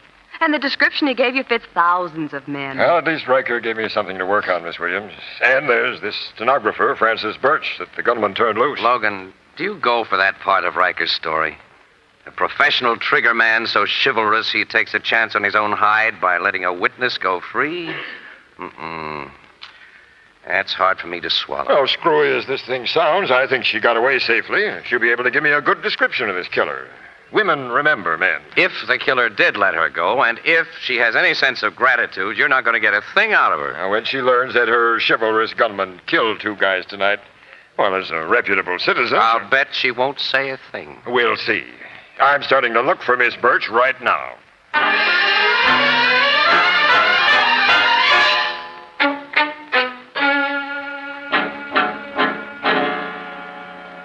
Yes, Captain Logan, the man let me go. He said he couldn't kill a woman. I ran through the woods, caught a bus, and came home here. He didn't follow you? No, Captain Logan. This is certainly a hot one, Annie. I'll say. Now, I've told you all I know. I've had a terrible experience tonight. Please, leave me alone. I'm sorry, Miss Birch, but you haven't yet given me a description of this man called Ed. I can't describe him, Captain. It was dark all the time I was with him, and I was so frightened. Well, you must have some idea. I haven't. I don't remember a single detail of the man's appearance. Because you're too grateful to remember? I just don't remember. Miss Birch, this man's a professional killer. He murdered 2 men tonight. It was a cold-blooded murder, and it was a double cross. Well, it's your duty to assist the police in putting him where he belongs. Duty can't make me tell you something I don't know. I wouldn't recognize him if he walked into this room. I don't know him. Okay. That's the way you want it. I'll have to hold you as a material and unwilling witness. Sergeant, take this young lady to headquarters. You mean I'll be a prisoner? You will be held for further questioning. Does the prospect improve your memory? No, Captain. I'm ready to go, Sergeant. Well, guess you win your bet, Casey. Sorry, pal. I hoped I'd lose.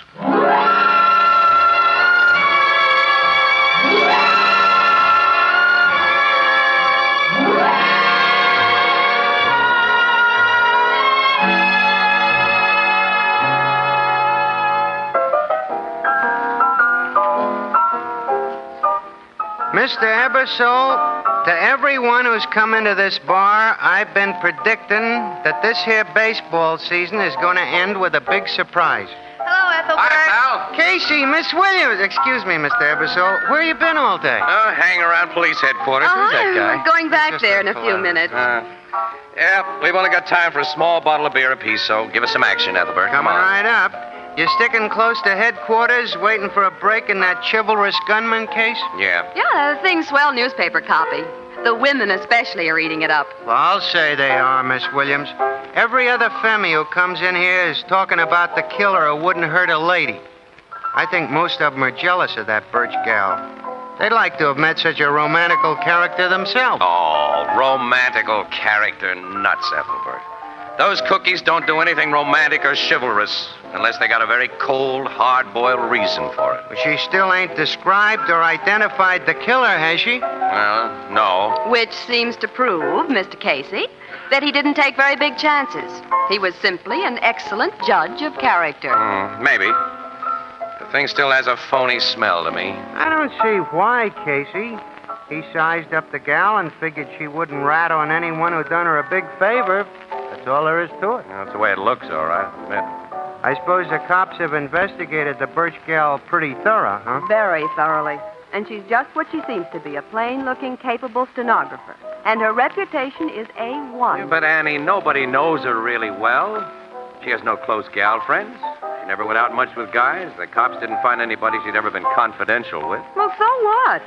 Girls in a wolf town like this are smart to keep to themselves. Yeah. Well, she worked overtime on the night of the robbery at her own request, Annie. Mm-hmm. And her boss says that she's done that many times before. Yeah, I know. You got suspicions of Miss Birch, Casey? Well, I had, pal, but there seems to be no grounds for them. Casey had an elaborate theory that the appearance of Miss Birch after the Titus safe was robbed was timed. Timed? To make two of the robbers, Riker and Gus, agree to a change in plans. See, they'd intended to split the dough in a downtown hotel. Well, Francis Birch provided an excuse for this gunman Ed to get them and the stolen money out to a lonely spot in the woods where he could bump them off and take the entire haul. You figured Miss Birch and that Ed were working together, huh? Well, it was a theory. You mean a hunch? Yeah, only Logan can't find any connection between the Birch gal and any crooks. I don't think it was a very hot theory, anyways. I guess Captain Logan's been rounding up a lot of suspects, huh? Every guy known to have associated with a safecracker, Gus, has been brought in for questioning. The cops are still looking for more. Oh, well. Annie, come on, let's get back to headquarters. If anything breaks in this case, we want to be around, And you know. we'd better be. Our city desk will have our scalps. You know what I predict about this case, pal? What? It'll either be solved... Yeah? Or it'll always remain a mystery.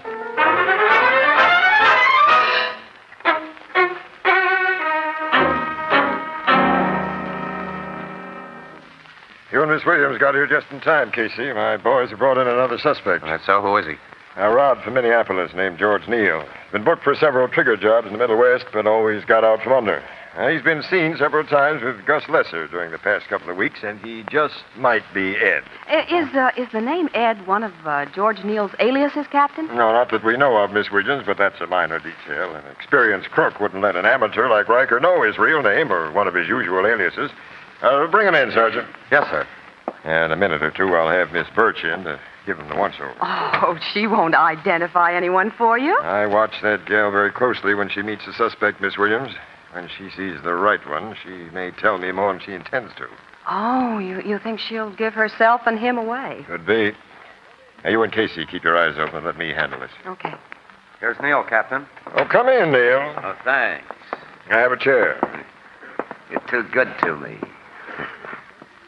Well, what's this pickup all about, Captain? When'd you leave Minneapolis, Neil? Ooh, about 6 months ago. Been operating in this town ever since? I don't know what you mean by operating. You did quite a little gun work out in the Middle West? Oh, I wouldn't say that. I fell up against a couple of phony raps that weren't followed by convictions. Yeah. Yeah. You pulled some jobs in this town, Neil. Have I? Mm-hmm. Prove it. I'm going to try. Bring in our witness, Sergeant. Yes, sir. You have a witness? Yeah. Here she is, Captain. What do you want of me now, Captain? Now, take a look at that man, Miss Birch. Well? Have you ever seen him before? No. You're certain? Certain. That's all. Take her back to her quarters, Sergeant. Yes, sir. Well, your witness didn't know me, Captain. I noticed that, Neil. Am I at liberty to go now? You're being held for questioning. Take charge of him, Martin. Come on, Neil. Okay. You cops certainly waste an awful lot of time having a thing on me. Miss Williams, Casey, you notice a change in that gal when she saw Neil? Yes, Captain. Her voice was calm enough, but did you see how she clenched her hands? Did you get it too, Casey? I wasn't watching the gal, Logan. Weren't watching? Casey! I had my eyes on Neil. He wasn't at all afraid of Miss Birch. You mean you think he's not our guy? I'm sure he is our guy. I don't get it. No, neither do I. All right, now, Neil was pretty tense at first. Because you just might have had the goods on him for any one of a dozen jobs. Well, that tension disappeared when he saw Francis Birch. All he showed then was relief. But, Casey, if he's Ed, he'd have had the opposite reaction. Of course, Ed met this gal only once. He couldn't be sure she wouldn't send him to the hot seat. Right. He couldn't be sure if he'd met her only once. You going back to your cockeyed theory of collusion between that respectable woman and a professional rodman? Neil's a good-looking guy. He could have made a play for her after he learned about the big dough in Titus's safe. And she could have gone so overboard on him, Logan, that she'd play along with the scheme, even a scheme that involved robbery and murder. Well, that's just a hunch, pal. Well, there's no way to prove a hunch of that kind, Casey. She'll just keep on refusing to identify Ed. I think there's a way to prove it. Oh. Women are jealous, Logan. And when they go all out for a guy, they demand a lot in return. Yeah. How do you know so much about women, Casey? I've read about them, Annie, in books. Say, we'll try the old green-eyed monster gag, Casey. Now, what on earth? Now, you'll find out, because you're going to help work it, Miss Williams. Now, here's what we'll do. Beginning tomorrow, George Neal will receive special privileges in jail. He'll be allowed to have visitors privately.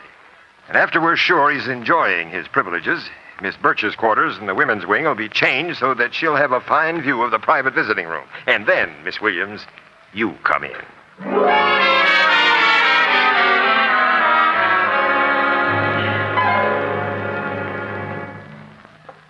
Come in, Miss Williams. Nice of you to visit me. Well, it seems the least I can do, Miss Birch. You must be terribly unhappy here. That's an understatement. I'm not in a barred cell, but I'm in a jail. I'm a prisoner. How much longer are they going to hold me as a witness against a man they haven't arrested and whom I can't identify if they do? Well, I don't know, Miss Birch. But they're making things more comfortable for you. They've given you nicer quarters than you had before. Yes. They moved me in here today. Huh? Oh, this would be quite a pleasant room if it weren't inside a jail. Yes, but it is. Oh, that's interesting view from this window. Interesting? Barred windows and stone walls. No, haven't you noticed the visiting rooms? They're a few floors below, across the court. You can see the real prisoners with their relatives and friends. That'll be fun. That fellow Neil is in one of the rooms now. Neil? He's a good-looking guy. One of the men that you couldn't identify, remember? Oh, no. I've been asked to identify so many men. Look, he's got a nice-looking girl visiting him. Yes, I see. She looks a little too blonde to be the real thing. He's definitely peroxide. Oh, I don't know what there is about blondes, real or phony, but they sure appeal to men. Who do you suppose that woman is? I don't know. She's probably a newspaper reporter like you, interviewing him. No, I know all the news gals in town, and she's not one of us. Oh. The guards come in to break up their visit. Oh, Neil must be a close friend. She's kissing him goodbye. Yes, so I see. Look at that. Oh, the guards shoot him out. Show's over. Miss Williams. I wonder if you'd find out for me. What, Miss Birch? Nothing. Never mind.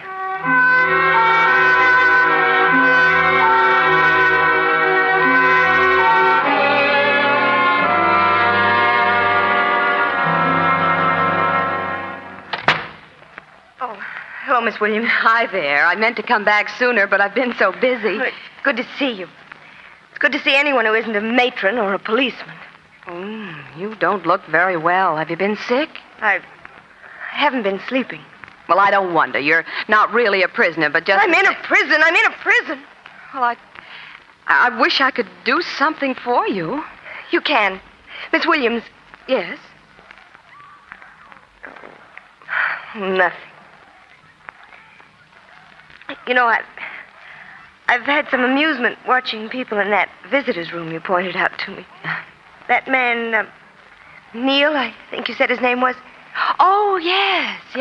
Well, do you know that same blonde woman's visited him every day? She must be a relative, don't you think? She's a relative, all right. I was curious enough to ask about her. She's his wife. His wife? Yeah. She flew on here from Minneapolis. His wife? Miss Birch, What's the matter? He's married. He was married when he met me. Married when he made me do the things I did for him. All right, two can play his rotten game. Get Captain Logan. I'll tell him what he wants to know. George Neal is Ed. He's that chivalrous gunman. He's the murderer I love. He's the man who promised to marry me. I guess you've heard everything you need to, Captain Logan. Yeah, we heard, Miss Williams. And Casey wins another bet. This one, Logan, I didn't want to lose.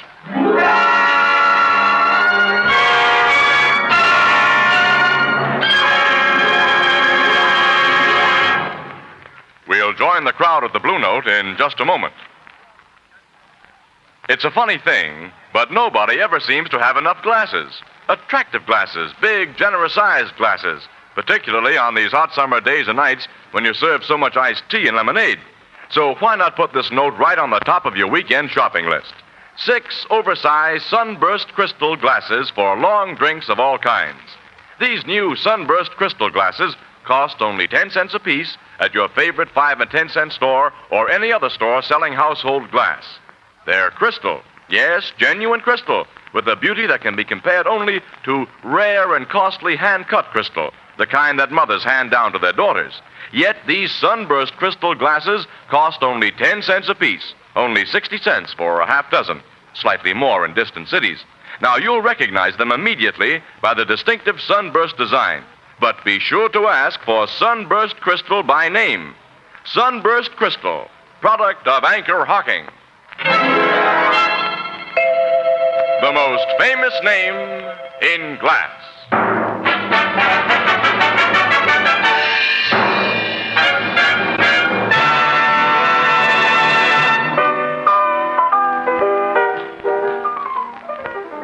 The blonde tomato Miss Birch saw with Neil was just a police stooge. Huh, Miss Williams? Mm-hmm. That's right, Ethelbert. Yeah, great job she has there. After a couple of visits, their little get-together was worth watching. Those visits will put the chivalrous gunman into the hot seat. Yes. Frances Birch has given the DA a detailed account of her association with Neil before the robbery and how they put on that act in the woods. I still can't understand why he needed her as an excuse to get his partners in crime out in them woods. Well, Ethelbert, Neil has a screwy quirk of character, pal. Unlike most professional gunmen, he couldn't shoot a guy unless he had some pretense of self-defense. So he planned things so both Gus and Riker tried to get him before he got them. Pure vanity, Ethelbert. A manifestation of the protective ego with which all males cover their shortcomings. Say, Annie, how do you know so much about men? Not from reading books, Mr. Casey.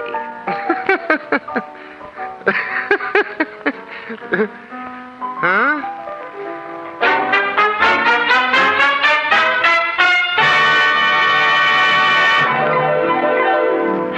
Crime Photographer, starring Stotts Cotsworth as Casey, is brought to you each Thursday by the Anchor-Hocking Glass Corporation, makers of Fire King oven glass. Anchor glass containers, Anchor caps and closures. All products of Anchor-Hocking, the most famous name in glass.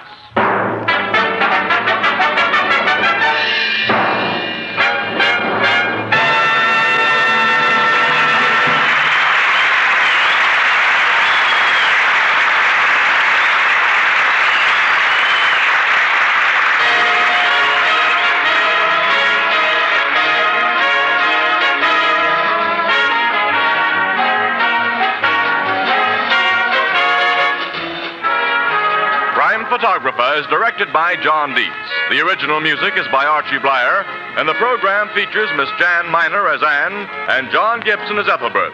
Herman Chittison is the Blue Note pianist.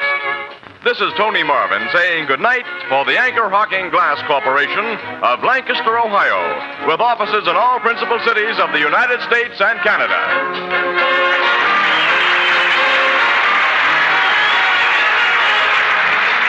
This is CBS, the Columbia Broadcasting System.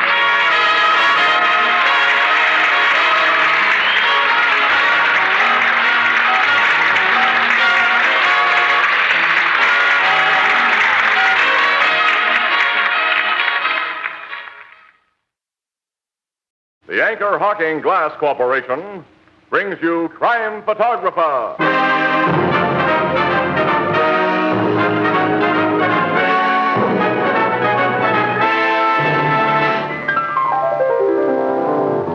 Hiya, Casey. What's a good word? Framus on the cranifran. Framus on the cranifran. Huh? Hey, what kind of talk is that? That's double talk. Huh, Tony? Well, I don't know anything about double talk, but I know good single talk when I hear it. What's good single talk? Well, straight facts like this. Anchor-Hocking is the most famous name in glass.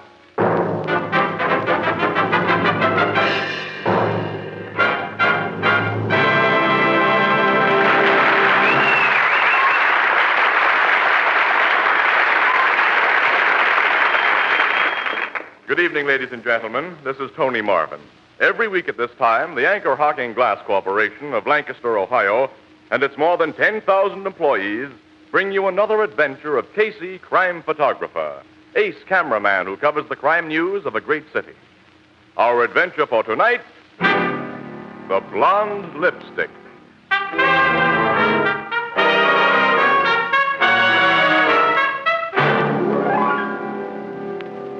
9 o'clock in the evening at the Blue Note Cafe. It's too early for the late crowd, and the daily crowd has gone on to dinner. The place is practically deserted when... Hi, Ethelbert. Greetings, Ethelbert. Casey, Miss Williams. 2 bottles of beer, pal. Coming up. Here you are, Casey. I was hoping you'd drop in. Huh? Why? What's up? Well, there was a dame looking for you. A dame? Who was she? I don't know her name because she didn't mention it, but she really wasn't no dame. She was class. Class of 1898? Oh, no, Miss Williams, she was young. And when I say a girl has class, I mean she had... Well, it's not what she had, it's the way she used it. You know, class. I take it, Ethelbert, she was good looking. Yeah. Well, what does she want with me? I don't know, Casey. Not that I didn't inquire. She comes in and asks me if I would point out Casey, the photographer for the Morning Express. Uh-huh. With a note of regret in my voice, I says I would if I could, lady, but Casey ain't among those present. Oh, then you probably said, is there anything I can do for you, lady? Yeah, how'd you know? Well, you told me she was very pretty. Sure. Oh, now, wait a minute, Casey. I wasn't trying to cut in on you. I only asked her, is there anything I can do for you? And she says to me, oh, no, I wanted to see Mr. Casey. It's rather personal. So I told her you'd be around about this time, and she said she'd come back. So you don't know her angle? She didn't have no angle, Miss Williams. Well, she sounded more like she admired Casey from afar. Well, don't choke, Annie. What's so funny about that? Oh, be your age, Casey. Well, she did tell Ethelbert that her business was personal. Oh, and the way she said it. Men can tell about things like that. Well, it might be a case of hero worship, you know. Lots of girls go for big names. Well, stick around and see. Maybe after all, I'm not a... Casey. What? What's the matter, Ethelbert? She's here. Yeah? The one near the door. Oh. Wow. Yeah. That's what I said when I first seen her. Shall I call her over? Ethelbert, do not delay fate. Okay. She sees me. She's coming over. Annie, how do we look? Oh, nothing wrong that a tailor and a barber couldn't fit. Right here, miss. This is Mr. Casey I'm pointing to, but I didn't get your name. My name's Laura Neely, Mr. Casey. I hope you'll excuse me, but I just had to meet you. It's a pleasure, Miss Neely. This is Miss Williams, an acquaintance. Yes. Mr. Casey has no friends. Oh, I read that honest newspaper men can't afford to make friends. Oh, you're just as I pictured you, Mr. Casey. Really? Well, I don't go building up any romantic ideas about me, Miss Neely. Oh, but it's true. Well, you reach the public every day. You have great power for good or evil, for influence. Oh, for goodness sake. You wanted to see me about something? Something personal, Miss Neely? Oh, yes, Mr. Casey. It's very personal to me. Oh, that's all right. You see, I want some publicity. Publicity? Oh. You see, I'm working for a certain charity, Mr. Casey, and I know that if you give me publicity with pictures in the newspaper, I'm bound to collect a lot of money. Yeah, I'll bet.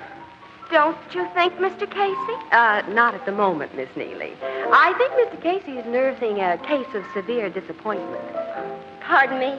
Is that what you've been hanging around for, some free publicity? Oh, but it's not for myself, Mr. Casey. It's for a worthy cause. Oh, I know, the old story. How do you want your picture, in a bathing suit? Oh, Mr. Casey, you don't understand. This is a very worthy cause. Oh, I know, yeah. Sure, yeah, getting a picture in the paper is the first step in interesting some movie producer. No, I'm sorry, Miss Neely, no go. Oh, you've really got me all wrong. Now, I'm sure you've heard of the City Welfare Fund, and I thought that as a newspaper What did you say? I'm working for the City Welfare Fund. I think everybody should help, and Why didn't you just say so instead of beating around the bush? You mean you'll help? Well, I'll be glad to help with the City Welfare Fund anytime. Oh. But every newspaper's collecting for the fund. What's your special angle? Well, you know how people are, Mr. Casey. They intend to send a contribution, but they just never get around to it. But I call on them after work, and they're glad to give. Would you give all your time to collecting? Oh, as much as I can. You see, I work for the Stevens Electrical Company. Uh-huh. After work, I visit people evenings. That's not a bad angle, you know? Look, I'll do a series of shots of you getting donations from prominent people. Annie, look, how does this strike you? I'll snap Laura getting a donation from Logan behind his desk in police headquarters. I'm filled with enthusiasm at the novel. Good, we'll start right here and now. Come on, Ethelbert, kick in.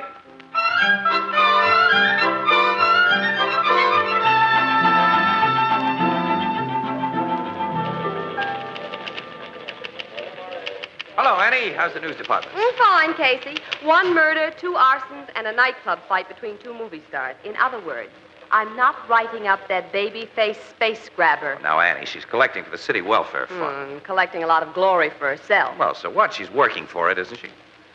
Every newspaper guy I sent her to has made a donation, even though he'd already given before. You know that Laura's collected over $10,000 already? It must be that perfume she was sporting. Twilight in Paris. Guaranteed to land your man. Oh, look, why don't you give the gal a break, Annie? She's okay. Oh, is she? Well, I've tried, Casey, but I don't go for it. Well, why not? The way you hate her. I don't hate her. All right, the way you dislike her, then. Well, there isn't any reason for it. I knew I'd dislike her before I met her. That's what I mean. Williams, city room, police desk. May I speak to Mr. Casey, please? Yeah, just a moment. For you, Casey. Huh? For me? Oh, don't get up, Annie. Hello, Casey speaking. My name is Thomas Stevens, Mr. Casey, president of the Stevens Electrical Company. It sounds familiar, Mr. Stevens, but... Miss Laura Neely is my secretary. Oh, yes, Laura mentioned you. And she told me about you, Mr. Casey. You've been helping her collect funds for the City Welfare Fund? Well, Laura does all the work, really. But you're very much interested, aren't you, Mr. Casey? Naturally, I want to see the fund get as much as possible. Then I'd better tell you, Mr. Casey, I really don't know whether I should call the police The police? What happened? Well, there may be nothing to it, but on the other hand...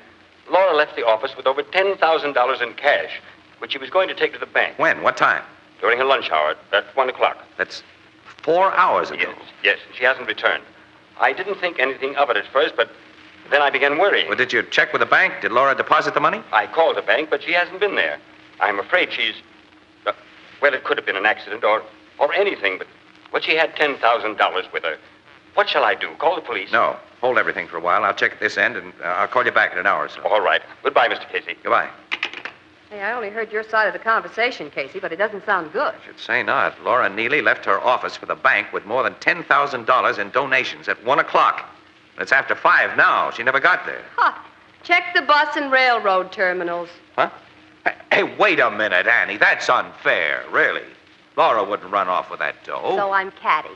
But where's Laura? And more important, where's that $10,000? Yeah, that's what worries me. Laura could have been followed and robbed. Casey, I'm working a police desk, remember? I'd be the first one to get a report on a robbery or assault. Well, she might be hurt, Annie. She may be unconscious in some hospital right now. You know I get the accident reports, too, and nothing doing, Casey. Now, you better start thinking up excuses. Excuses for what? I'll state the case as simply as I can. You meet a girl at the Blue Note. You don't know a thing about her. Wait a minute. If I can't judge a person's character after all these years... Stick to men, Casey. You don't know a thing about women. I should know. I haven't been able to teach you a thing. Like what? Well, we'll go into that some other time. Right now, you've accepted a strange girl at face value. You introduced her to all your newspaper friends. You practically forced them to give her money. What does that make you with all the boys? The biggest sucker in town. Well, I'll still bet my last dollar that Laura's honest. Face the facts, Casey. You were taken for a ride. Now, what are you going to tell the boys? Nothing. Well, they'll be telling you plenty. Well, not until they find out. Look, so far, her boss, Stevens, is the only one who knows that Laura's missing. That gives me a chance to find her. Well, you'll need police help. Yeah. Yeah, I guess I will at that. Well, I'll ring up Logan. Oh, look, Annie, give me the phone. I'll talk to him. Maybe you better let me do it. You did get Logan to pose for a picture with Laura. And it won't look very well when the story breaks. I'll take my own medicine if I have to. Still not sold on the idea that Laura ran out, though. Hello, police headquarters. Hello, Logan. This is Casey. Now listen carefully and save your comments until I'm through. Laura Neely has disappeared with over $10,000 she collected.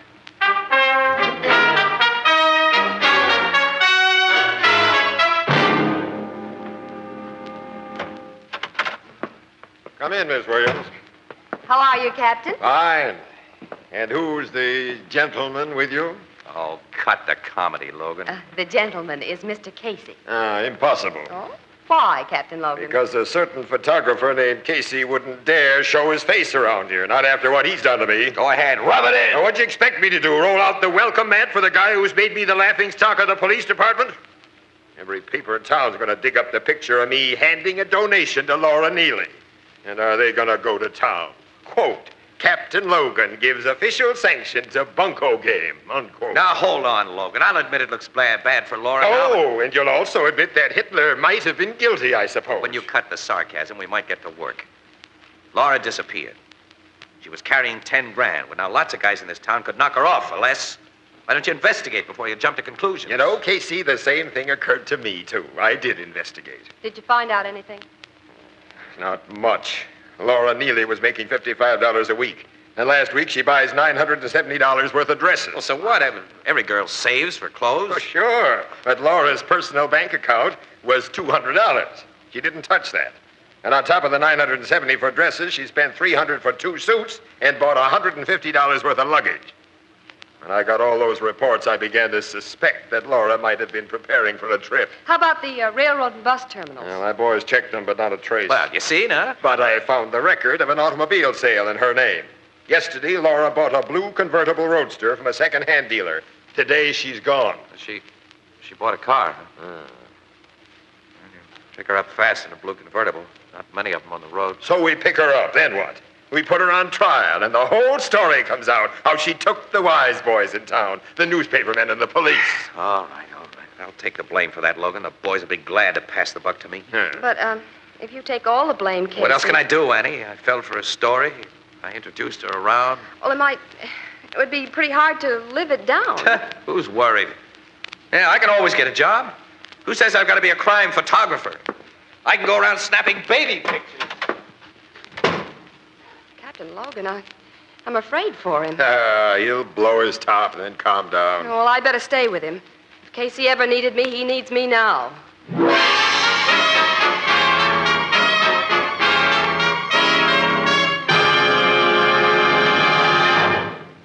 Our story will continue in just a moment. Say, Tony, who collects and returns all the empty beer bottles in your house, you or Junior? Empty beer bottles? Mm-hmm. Well, say, hasn't anybody told you about the new Anchor Glass one-way, no deposit, no return bottle? Say, that's right. There's no need to save one-way bottles. No deposit is required. You never have to return them to the store. And they're a tremendous convenience, too. So light, so compact, and they take up so little space in the refrigerator. And the Anchor Glass one-way bottle is a glass bottle. And because it's a glass bottle, it brings you beer and ale that taste as beer and ale should taste. Unaffected by foreign flavors. Clean, clear, sparkling. Beer that's brewery bright. No deposit, no fuss, no empties to be returned to the store. And when you've enjoyed the beer, you dispose of the empty bottle as you would any other food container. You are the first and the last to use it. Yes, and that's why the new sanitary Anchor Glass one-way, no deposit bottle is sweeping America. And that's why, when you buy beer, you should say that you want your favorite brand in the new Anchor Glass one-way, no deposit bottle. A product of Anchor-Hocking. The most famous name in glass.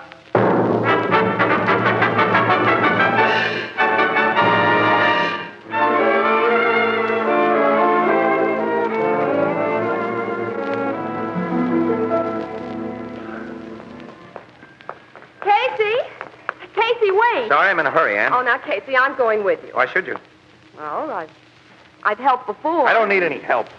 I'm sorry, Annie. What are friends for? Thanks, kid. Wasn't I always? Sure. Thanks, Casey. Now, what are we going to do? Gotta find that blonde. Well, the police will pick her up. Oh, sure they will, sure. But I've got to get to her first, Annie. If this story ever gets in the papers... Well, what can you do? Well, the way I figure is, if Laura was getting ready to leave town, she might have dropped some hint to somebody. Well, she doesn't have any family that we know of. Her boss was probably closer to her than anybody else. At least he may have a lead to girlfriends or boyfriends. I'm going to call on Thomas Stevens right now.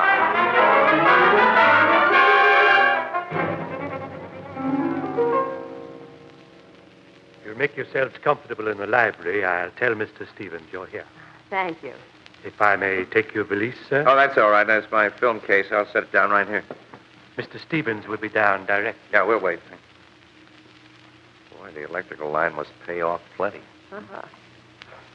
This is a lovely house. Oh, an original painting by Van Houten. Oh, good evening. Do you like my wife's Oh, portrait? good evening, Mr. Stevens. Your wife is a beautiful woman. Oh, thank you. She's out of town right now, Miss... Oh, I'm sorry. I'm Miss Williams, and this is Mr. Casey. Oh, yes, I spoke to you on the phone, Mr. Casey. Yes. Do you have any news of Laura? Yes, bad news. You mean Laura's hurt? No. Laura has run away with the money she collected for the city welfare fund. Oh, it's impossible. I don't believe Well, it. they had a pretty hard time convincing me, too, but I can't argue about it anymore. Police found that Laura bought a flock of new clothes and luggage in a car, and then she disappeared. She did. And I... You what? I donated $300 to her fund myself. Huh? You're in good, smart company, Mr. Stevens. Quite a few people like to catch up with Laura. And I'd like your help. Well, what can I do? Well, answer some questions, if you will. You see, the way we figure, Laura was with you during her working day, and she might have dropped a hint as to where she was going. Nothing that I can remember, Mr. Casey. Oh, did she ever say she wished you were in California, we'll say, or Florida, or someplace? Well, no, as a matter of fact, I know very little about her. And there isn't anything you remember that could give us some lead. I'm afraid not, much as I'd like to. Well, I'm sorry to bother you, Mr. Stevens. Well, if I think of anything, I'll call you, Mr. Casey. Yeah, thanks. You can reach me at the newspaper office. Or perhaps the police will catch her. Maybe. Yeah, but by that time, Laura Neely will have run through the money for the welfare fund. Shall we go, Annie?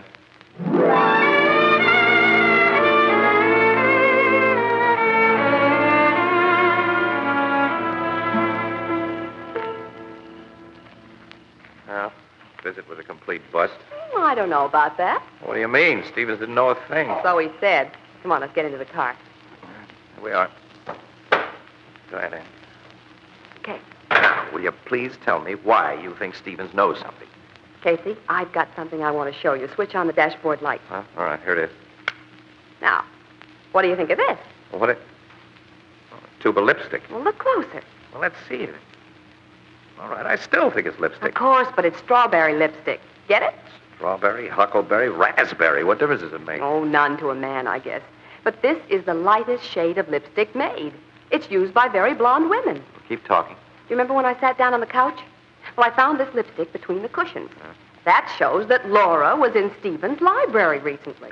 Annie, you got Laura on the brain since you met her. This lipstick could belong to any blonde woman. It might even be Mrs. Stevens. Didn't you notice that portrait of Stevens' wife? She's a brunette.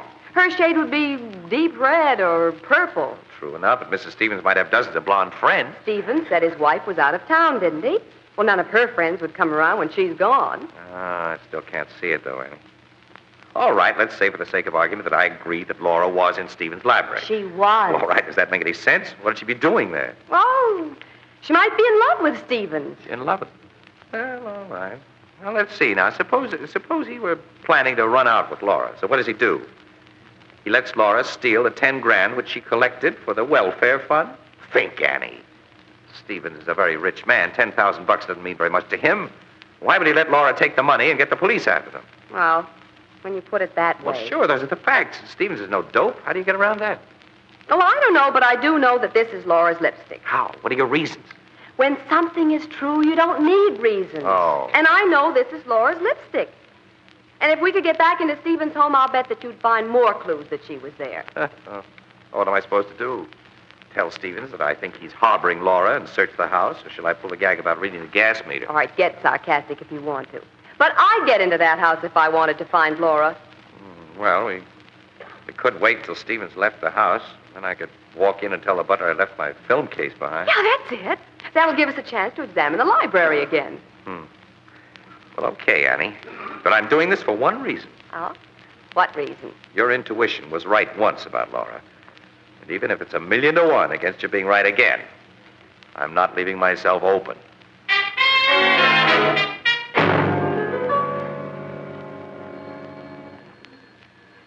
You're sure that was Stevens in the car which left? Yeah, I got a good look at him. He's gone. Okay. Good evening.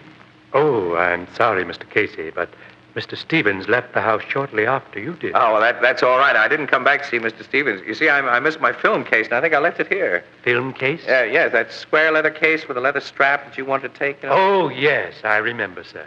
Will you come in? Yeah, thank you. After you, Annie. Yes. You must have left the film case in the library, sir. I'll look. I'll just come along, pick it up. Here's the library, sir. Do you remember where you put it? Well, it's too big to miss. It might be on the other side of the couch. No, it's not here. Do you remember what I did with it, Annie? Well, you might have shoved it under the couch. Oh. No, it isn't there. Hey, what's that over there? Hmm? Wasn't here before. Oh, no, that's too big. That's Mr. Stevens's overnight bag, sir. But I placed it there after you left. Oh, I see. Could anybody have picked up the film case after I left? Well, it's hardly possible, sir, but I'll ask the maid if you wish. Yes, thank you very much. I'd appreciate it if you I'll would. only be a few moments, sir. You can take as long as you want. Well, Annie, did you find anything more? Yep. Come here, Casey. What? Near the couch. What do you mean? I don't see anything. Smell. Huh? You mean the perfume? Yeah. And it's strongest near the couch. Laura sat here recently. Some more intuition, Annie, or some logical reason this time? Look, I'm sure, Casey. It's faint, but I'm sure it's Twilight in Paris, Laura's perfume. I'm sure she was here. Just might fit in at that, Annie. Annie, I'll tell you what I'm going to do. What? Well, first I'll take you home. Then I've got to prepare a speech to make to a tough guy. And then I got to buy a can of paint.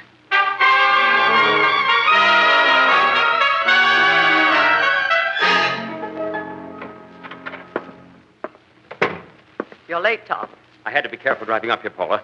Where's Laura? In the cabin. Did she give you any trouble? Everything went like we planned. She came to the house with some papers from you, and I offered her a drink.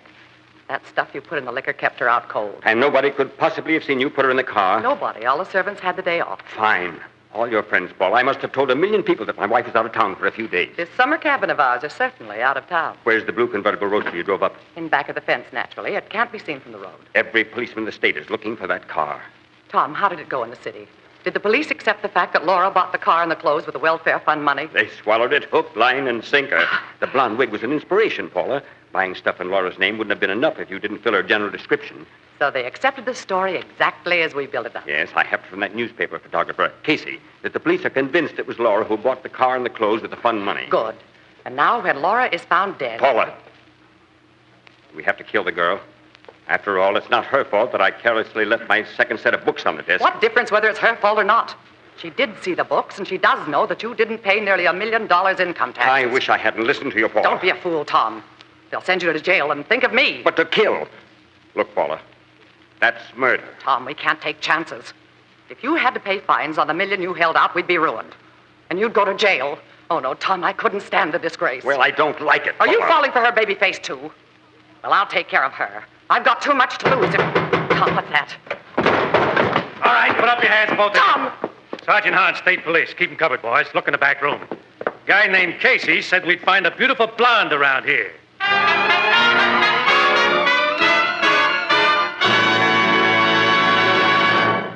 We'll join the crowd at the Blue Note in just a moment. You know the old adage, the pot calls the kettle black? Well, maybe you think it's natural for all cooking utensils to become scorched, blackened, and hard to clean. Well, that's because you've been using ordinary pots and pans. Now, when you use Fire King oven glass, that just doesn't happen. Fire King oven glass has a special non-porous surface that's literally mirror smooth. It doesn't absorb baking stains or odors, and it's amazingly easy to clean. And because you bake, serve, and store leftovers all in the same Fire King dish, you save hours of kitchen drudgery. Now, you'll find a wide variety of Fire King casseroles, pie plates, and utility dishes at chain and department stores and wherever household glass is sold. You'll be surprised at the amazingly low prices. Be sure to ask for Fire King oven glass by name. Fire King is a product of Anchor-Hocking, the most famous name in glass.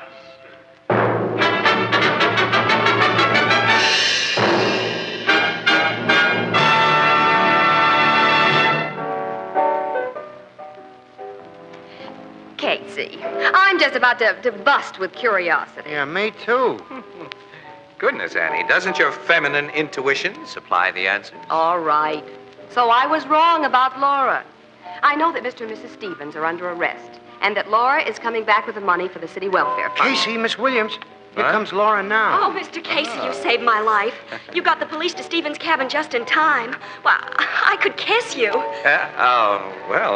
I was just getting ready to like you. Oh, I'm so excited. I don't know what I'm saying, Miss Williams. I sure thought I was a goner when I laid there tied up and Mr. and Mrs. Stevens talking about killing me. And everybody thought I had stolen the fund money. Except Mr. Casey, of course. Well, there were moments when I had my doubts. But to give credit where it's due, it was Anne who spotted the lipstick and the perfume odor in Stevens' house. Which started you off on a train of thought. Sure. That and the fact that when we came back with a phony excuse, I saw that Stevens' bag was packed for a trip. Yeah. Well, so I decided to see where he went. And that reminds me, when you left me, you said that you had to prepare a speech for a tough guy That's buy a can of paint. Now, what did you mean? Well, I knew that we'd make Stevens suspicious if we followed in a car, so I had to get a plane. Now, who would you say is the toughest guy in the world, Annie? A city editor. That's right, Burke. Well, I got our city editor to authorize the use of our news plane. And once I had that, I needed a can of paint to mark the top of Stevens' car so we could follow it. Oh, I see. A cub reporter phoned the airport when Stevens left.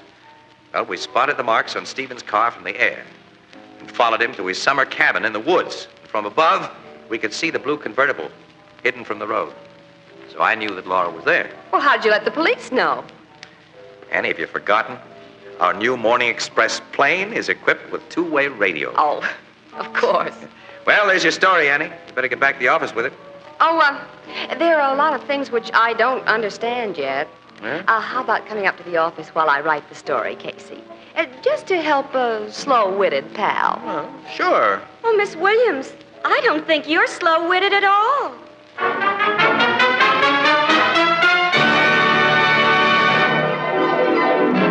Crime Photographer, starring Stotts Cotsworth as Casey, is brought to you each Thursday by the Anchor-Hocking Glass Corporation, makers of Fire King oven glass, Anchor glass containers, Anchor caps and closures. All products of Anchor-Hocking, the most famous name in glass.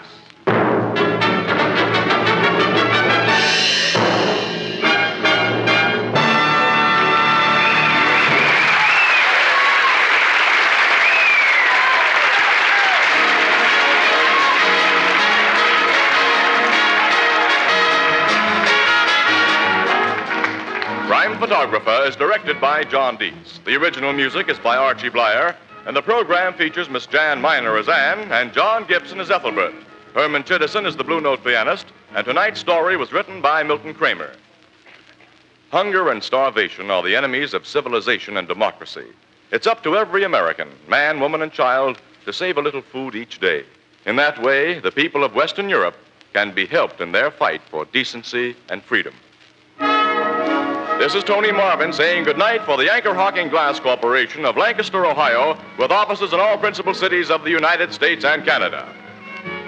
This is CBS, the Columbia Broadcasting System.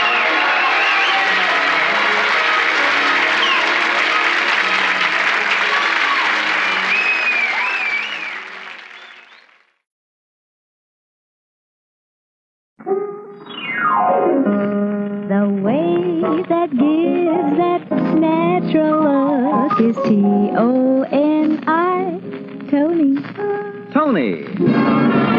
Tony Home Permanent, the wave that gives that natural look, brings you Crime Photographer.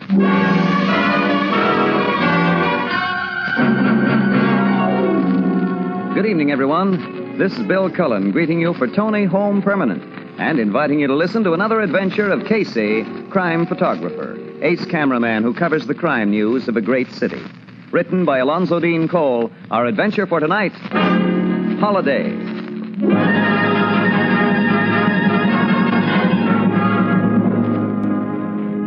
Thanksgiving Day, early afternoon. Among the crowd that strolls idly by the Blue Note Cafe is a slight, worried-looking man who, unlike the other strollers, doesn't appear to be in a holiday mood. Biff Connors. Huh? Hey, you remember me, fella? Casey, Morning Express. Sure, I remember you. Hi, Casey. Couldn't be better. Biff, I haven't seen you since, gosh, it must be 3 years. Closer to 4. I guess it is. Miss Williams, let me introduce Mr. Connors. Hello, Mr. Connors. Nice to meet you, Miss Williams. Heard some nice things about you, Biff. They tell me you're married now, raising a family, got your own business, doing fine. Yeah, well, I gotta be running along. It's nice seeing you, Casey. Being introduced to you, Miss Williams. So long. Well, so long, Biff. That was short and sweet. Your friend could hardly contain his joy at meeting you. Yeah. You look worried, Casey. I don't think his mind was really on you. Who is he? Well, he used to be one of the cleverest safe-crackers in the country. Safecracker? He knew more about safes than the people that make them. Well, he didn't keep him out of jail, though. He served 3 stretches. You don't usually introduce me to your criminal associates. Biff wasn't the usual kind of criminal, Annie. Since his last term in the big house, he's going absolutely straight, too. I know that. Yeah, I hope nothing's going wrong with the guy. Oh, probably not. Here's the Blue Note. Let me push open the door for you.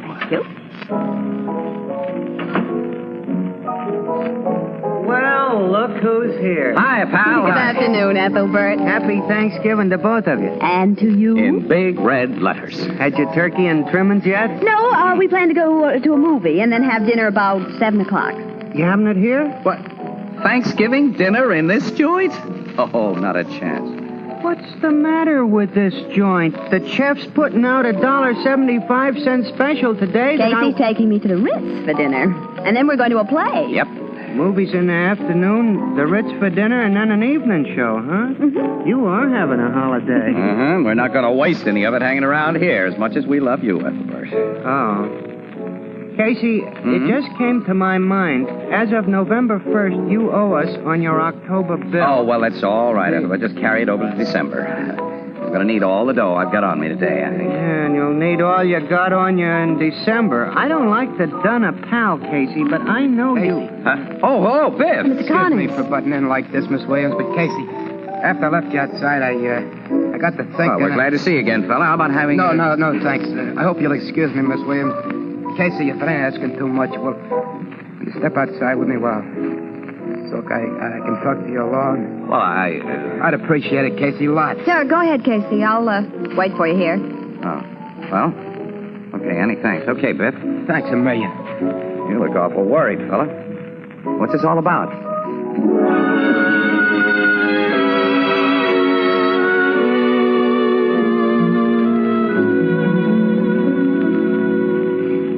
Are you a busy professional woman, a teacher, a nurse, perhaps a business career girl? Well, Tony Home Permanent is a blessing for busy women like you. It takes so little time to give yourself the most natural-looking wave you've ever had with Tony. You don't have to spend half a day away from home. You don't have to sit under a hot dryer. While your Tony wave is taking, you can listen to the radio, read, do anything you like. This weekend, get the Tony Kit, complete with plastic curlers for just $2. Follow the simple directions and see how convenient it is to give yourself the loveliest wave you've ever had with Tony Home Permanent. The wave that gives that natural look. T-O-N-I, Tony.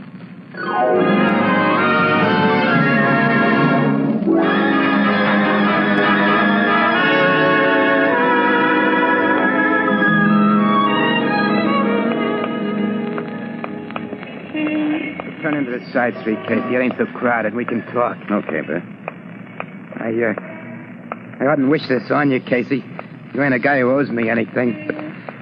But after I run into you by accident a while ago, I got to thinking that maybe it was one of them signs. You see, I'd been praying. Well, Biff. You was always a regular in my book, and I got to thinking that maybe you was the one guy in the world I could turn to for help. Yeah, well, what kind of help do you need? I'm not so heavy with dough. I had plans for the day, but if you've got to have... No, I don't want any money. Oh. Well, you're not in trouble, then. Wait a minute. You in wrong with the cops again? Not yet. Not yet? Casey, I've been 100% straight since I came out of stir last time. I asked you to believe that. I believe you, Biff.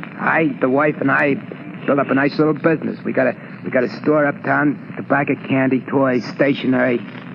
Things were going along just swell until 2 weeks ago. What happened there? A couple of guys come into my store with a proposition. They wanted me to crack a safe. Yeah? They offered me $5,000 to do the job. Nice money. I told them where to go with it. A couple of days later, they come back. They raised their offer to $10,000. They threw them out of the place. Gone. Well, that didn't get me nothing. He told me I'd play along with him or else. And then, this morning, I found a loaded .45 caliber automatic under my candy counter. What, a gun? Yeah. I'm an ex-con, Casey, a 3-time loser. You know what it'd mean for me if the cops found a gat in my possession? You'd get the book. Sure, I'd be put away for keeps. The gun was planted under that counter, Casey, sometime during the night.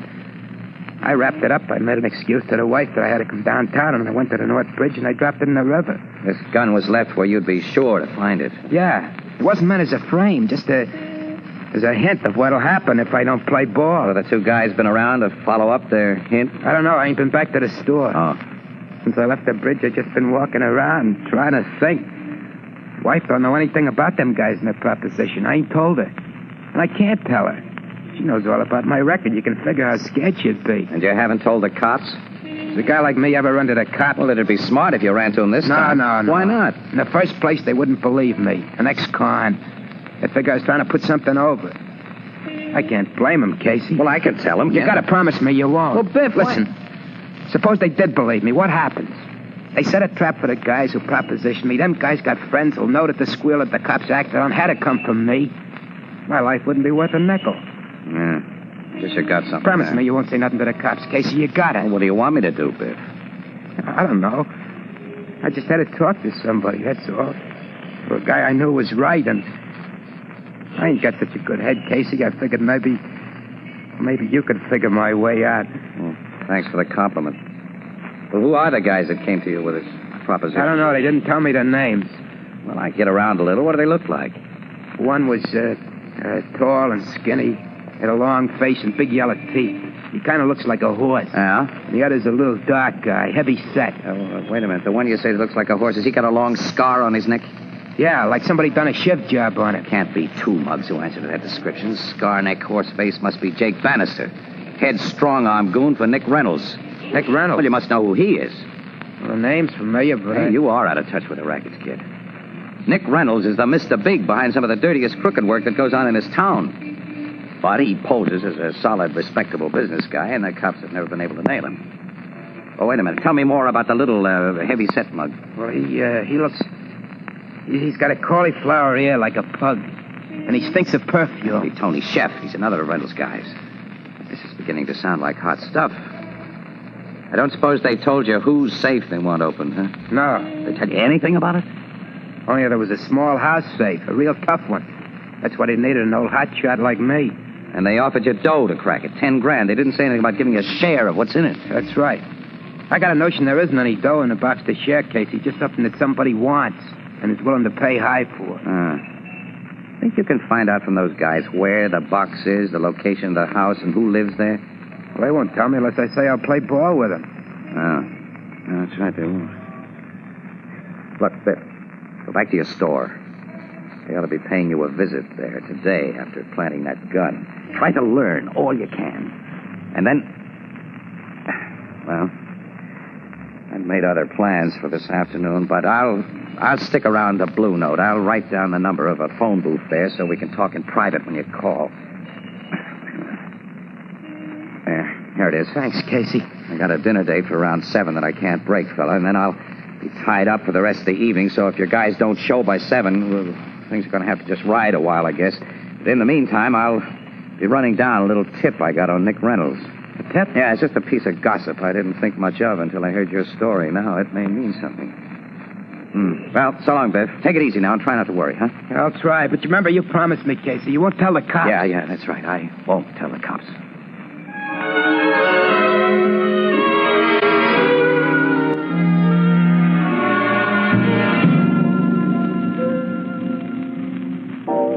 And because your ex-convict friend is so worried, Casey, you leave me sitting here in the Blue Note for most of the afternoon. Well, I phoned you. I'd be a little delayed, Yeah, Annie. a little delayed. Look at the time. It's nearly 5 o'clock.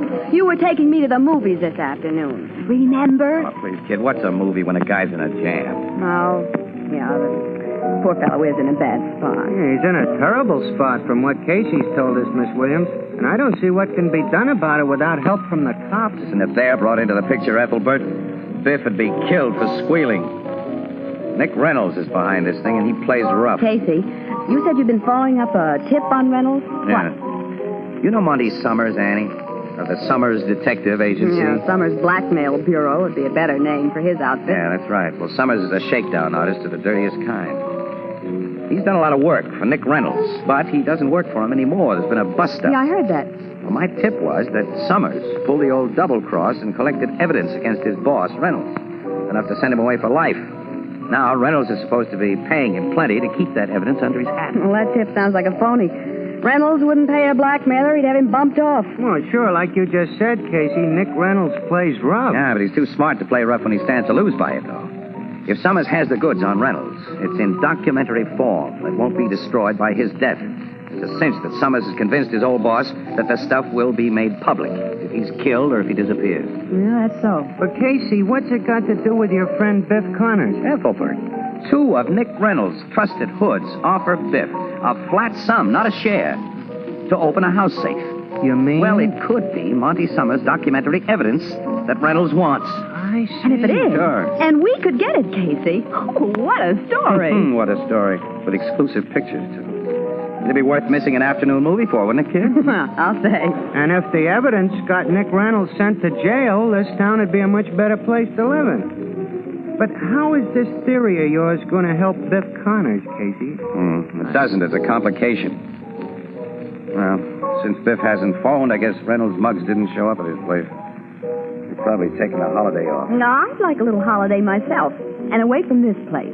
I'm hungry, Casey. Let's start for the Ritz. Well, it's not nearly 7 o'clock yet, Annie. I told the guy... If he phones, I'll tell him you've gone to the Ritz, Casey, and a call. Oh, no, Ethelbert. I'm not going to have my Thanksgiving dinner spoiled by phone calls for Casey. Well, you're so anxious to get out of the good old Blue Note, Miss Williams. I thought... Well, you think again. After we leave here, you tell nobody where to reach us.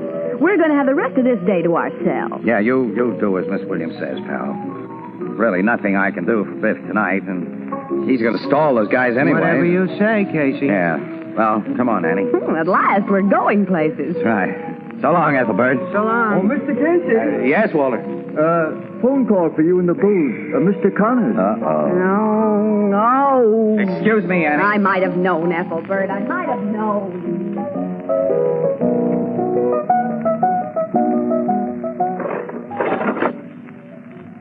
Hello, Casey speaking. This is Biff Connors. Anything happen? Plenty. Them guys were here and I couldn't stall them like you told me, Casey. Couldn't stall. No, they said they'd get my wife and kid if I didn't fall in line. They weren't bluffing. I gotta do their job tonight at 12 or else. 12 tonight? Yeah, I promised them I will, and I have to. There's no way you or anybody else can help me now, pal. I just phoned because I said I would, and you wouldn't have kept hanging around till 7 o'clock. That's all. So long. Hey, wait a minute. Don't hang up. No use talking, Listen, Casey. Biff. After you promised those guys that you'd do their job, did they tell you where it's going to be? Yeah. But you know what you promised me, Casey? Yeah. No cops. You've got to trust me, fella. Now, give me that address, will you? Okay. It's on Riker Avenue, number 390. 390 Riker. That's right. Those 2 guys will go there with you at 12 tonight? Yeah, and they'll be watching me every minute, Casey, with guns in their mitts. Well, listen. Stay in your store. I'll get in touch with you there by 10:30. You got some plan, Casey? You think there's a chance? There's a swell chance, Biff. There's every chance. Now, stop worrying, kid. You'll hear from me in a couple of hours. So long. I got faith in you, Casey. So long. Faith in a liar. I can't figure any chance.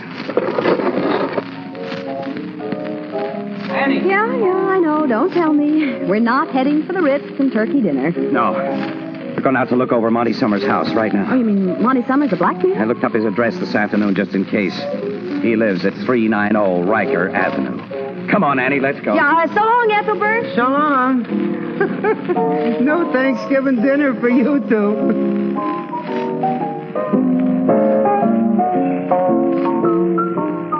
Over this thing and through house we go. The horse knows the way to carry the sleigh through the something or other. Hi, Ethelbert. Say, wasn't that Casey and Miss Williams just leaving the Blue Note there? Oh, hello, Mr. Cullen. Yeah, that was them. Oh, they didn't speak to me. Well, they was going so fast, they must not have seen you. Yeah. Why the speed? Well, they're trying to stop a safe cracker from cracking a safe he don't want to crack. I don't quite follow you, Ethelbert, but I gather that crime does not take a holiday? No. And Casey figured it would. He'd promised Miss Williams turkey and trimmings at the Ritz. That's where he made his mistake. Mistake? Why, I'd call that a pretty sound idea for Thanksgiving Day. Making a promise to a woman? Mm-hmm. Mr. Cullen, that's always a mistake. Oh, no, Ethelbert. Tony made a promise to millions of women, and it's been a great thing for everybody. You see, not many years ago, no one ever dreamed women could give themselves satisfactory permanence right at home. But Tony developed a gentle, cream-cold wave that they knew would give wonderful results with all types of hair. So they made a promise and backed it up with a guarantee. They said, Tony will give you a permanent that lasts just as long as a $15 beauty shop wave and is guaranteed to look more natural or your money back. And women were interested. They tried Tony, and the promise came true. They found they can give themselves waves and curls with Tony that are so soft and shiny they look like naturally curly hair. So they told their friends, and what's happened? Are you asking me, or is that a rhetorical question? I guess everybody knows the answer, Ethelbert. Now, more than 1 million women each month use Tony Home Permanent. More than 1 million? Mm-hmm. That's a lot of women. Yes, each month another 1 million women give themselves lovely Tony waves.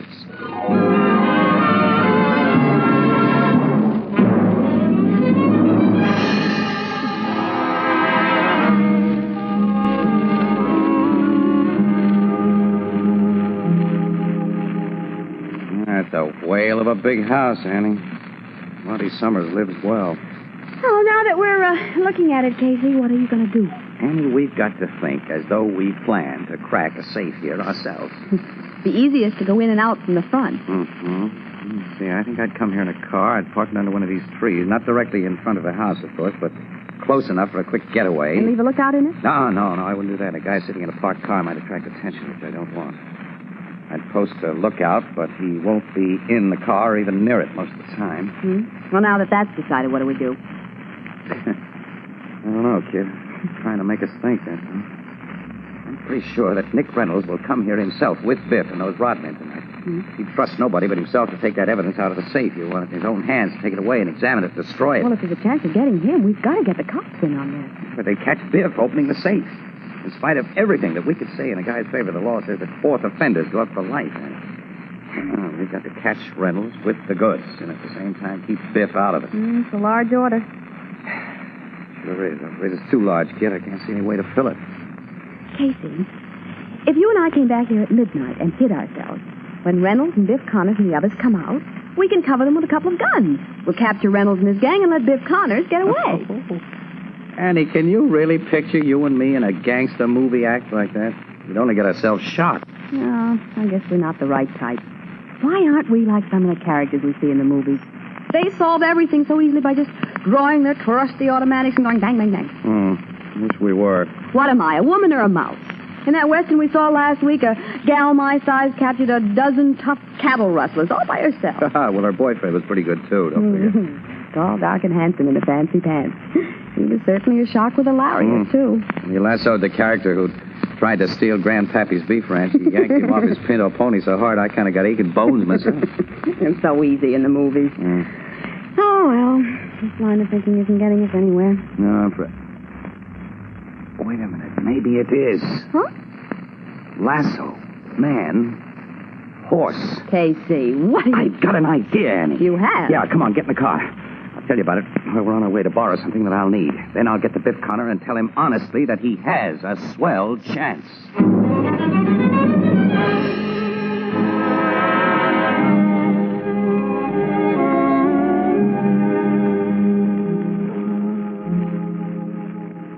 I really got a chance, Casey? Bet you have every chance. Tell me. No, not yet.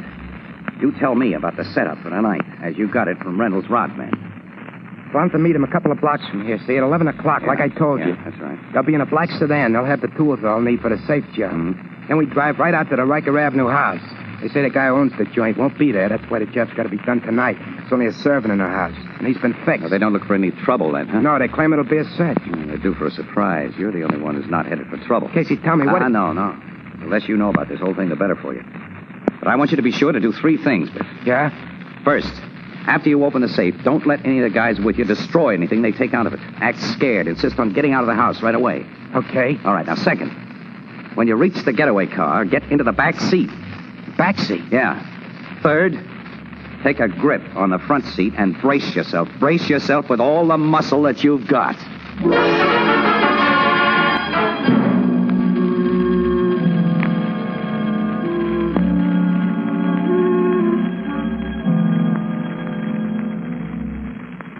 They've been in that house over an hour, Casey. Yeah. Monty Summers' safe must be really tough. Reynolds had to get an expert like Biff for this job. You're sure it was Nick Reynolds that we saw go into the house? Yes, dead sure. He went in with Biff and Horseface. Yeah. Reynolds' presence here, Annie, means that we guessed right about his deep personal interest in that safe. Casey, that explosion. That's from inside the house. It means Biff has had to blow the safe. Well, then it's open now, and they'll soon be coming out. That's right. You're certain the lookout didn't see what you did a while ago? No, of course he didn't. He was at the end of the block across the street when I was working in the dark. Oh, well, I hope the work you did works. Let's trust old cowboy Casey. And quiet. Keep back any shadows. They're coming from the house now. And fast. Reynolds is carrying a briefcase. I see it. The lookout set himself in the car. He's going to drive. Started the motor. As soon as the others get in, I'll help him make a good, fast getaway. Well, if he doesn't start that car fast... Leave that to me. The others are in the car now. Reynolds has taken the front seat beside the driver. That's perfect. Now they're all in. It's time for me to impersonate a cop. Here goes. Hey, you fellas in that car! You made the driver step on the gas, Casey. Camp hard. It won't be long now. That did it! It worked, Casey. The scheme worked. Couldn't fail. Come on, we got to get Biff out of there. Yeah. Hope he braced himself good. Yeah, well, if he didn't... Oh, look, a man's crawling from under the car. Biff. Okay, fella, it's me. What happened to the car? There's nothing in front of us. There's nothing there now. Suddenly the thing stopped like we hit a stone wall. I see your 3 playmates went half through the windshield. Yeah, they're out cold. Casey, what... Never mind. You haven't got time to ask any questions now. Around that corner, you'll find a black Ford coupe. Here's the key. Get in, drive home quick as you can. And if anybody ever asks you, say you've never been near Riker Avenue. Come on, Biff, get going quick. Okay, pal, whatever you say. But I'd sure like to know what happened to that car. Let's see what the sleeping Mr. Reynolds has in his briefcase. Yeah, I want to see. A lot of letters, canceled checks, photographs. All incriminating, I imagine. Now, Annie, we'll call the cops. And then, Casey, you think a gal may safely hope for a bite of dinner?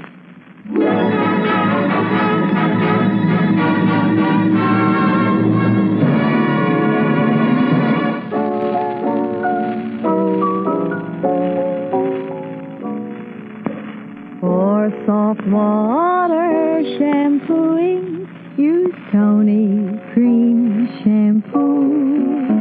Even in the hardest water, Tony Cream Shampoo. Yes, even in the hardest water, Tony Cream Shampoo gives soft water shampooing that rinses away dandruff instantly. Leaves hair so soft, so smooth, so shining clean. Today, bring out the sparkling beauty of your hair with soft water shampooing. Get the handy tube or jar of Tony Cream Shampoo. It's new.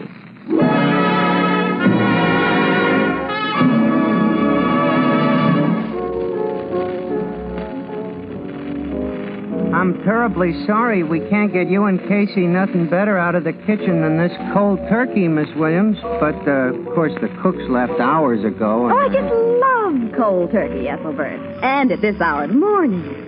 So much nicer than the dinner I expected to have at the Ritz. Yeah, well, I'm awful sorry, Annie. I certainly gummed up your day, didn't I? Don't you ever know when I'm kidding, Casey? I've had a swell day. A real day for Thanksgiving, because we accomplished something worthwhile. Your pal, Eddie. Say, you ain't told me yet how you made that car stop like it had hit a stone wall. You've seen a lot of Wild West movies, Ethelbert. Sure. Well, then you've seen men pulled off running horses with lassos. Lots of times. The horse always kept on running. Yeah. Well, now imagine the horse was lassoed, not the rider.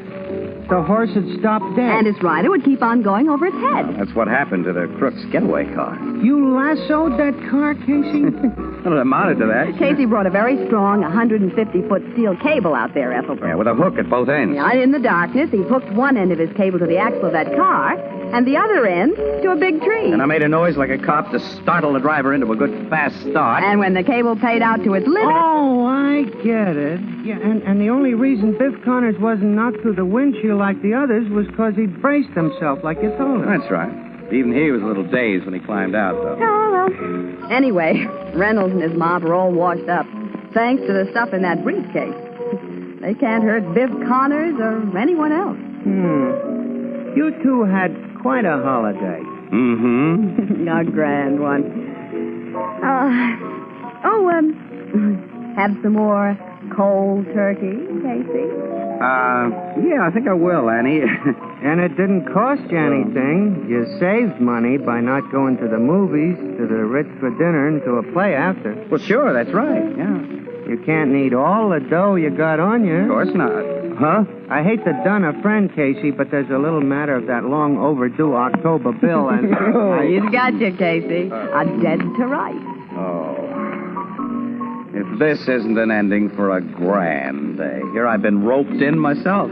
Well, as my sister Edna says, quote, if you give a calf enough rope, he can't be led to wool. No, you can lead a calf before he crosses... I'll be darned if I don't forget it. Unquote. Well, all right, pal, after that. Here's what I owe you. Happy Thanksgiving. Yeah. Happy Thanksgiving, Ethelbert. Happy Thanksgiving to all.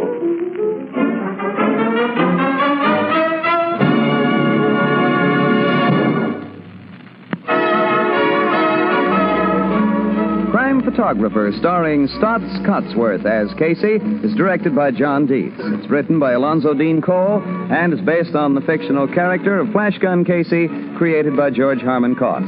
Original music by Archie Blyer, and the program features Miss Jan Miner as Anne and John Gibson as Ethelbert. Herman Chittison as the Blue Note pianist. This is Bill Cullen asking you to listen again next week at this same time to another exciting adventure of Crime Photographer, and also inviting you to listen to This is Nora Drake, radio's thrilling serial romance, heard every Monday through Friday, 2:30 p.m. New York time, over most of these stations. Both of these programs brought to you each week by Tony Home Permanent, the wave that gives that natural look, and the new Tony Cream Shampoo for soft water shampooing, even in the hardest water. This is CBS, where 99 million people gather every week, the Columbia Broadcasting System.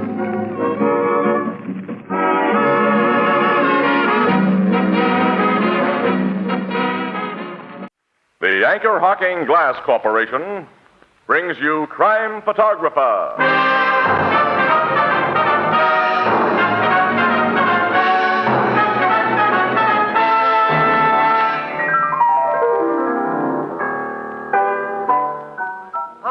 Casey, Mr. Marvin and me been wondering what happened to you. Hello, Ethelbert. Hi, Tony. Say, Casey, haven't seen you around the last few days. Oh, I've been cheering myself hoarse for the Dodgers this week. You're a Brooklyn boy. No, but the Dodgers, they're a national institution. Oh, you don't have to tell me about a national institution. I cheer for one, too, every week. Which one? The Yankees? Oh, come, Casey. To what other institution would I be referring but Anchor-Hocking, the most famous name in glass?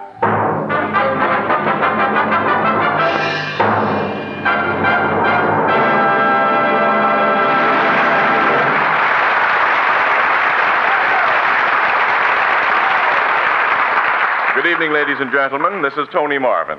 Every week at this time, the Anchor-Hocking Glass Corporation of Lancaster, Ohio, and its more than 10,000 employees bring you another adventure of Casey, crime photographer, ace cameraman who covers the crime news of a great city. Written by Alonzo Dean Cole, our adventure for tonight, Loaded Dice.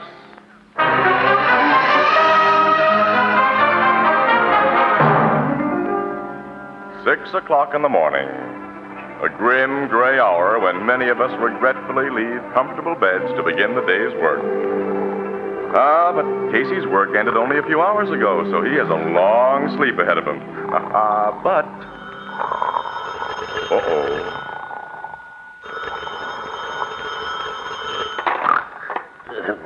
Hello.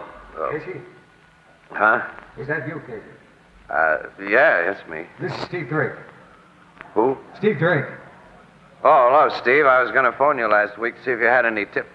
Hey, what's the big idea of waking me up at this hour of the morning? You got a lousy nerve Hold to it, go... Casey. Now listen to me. What do you want? You and I went to school together. We used to be pals. Well, it's no excuse for I calling... need help, Casey. No guy is a pal of mine who wakes me up. You need help, Steve. Plenty, I think. Oh, excuse me for yelling at you, fella. I was still half asleep. Will you come to my apartment right away? I'm living in Adlin Gardens, Barclay House, 4A. As soon as I can throw on my clothes if you're in a jam. What's wrong? I think I'm in a bad jam. You think? Yeah, I haven't the guts to find out by myself.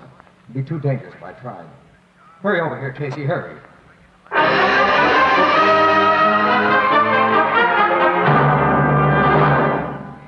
Come in, Casey. Thanks for getting here so quickly. Okay, Steve. Swell joint you have here. Casey. It's a big trouble. Come here. Look there on the floor.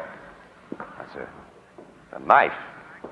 Covered with dried blood. Yeah, the blood was fresh when I first saw that knife. When you first saw it? About 15 minutes before I phoned you. It was right where it is now. I had sense enough not to touch it.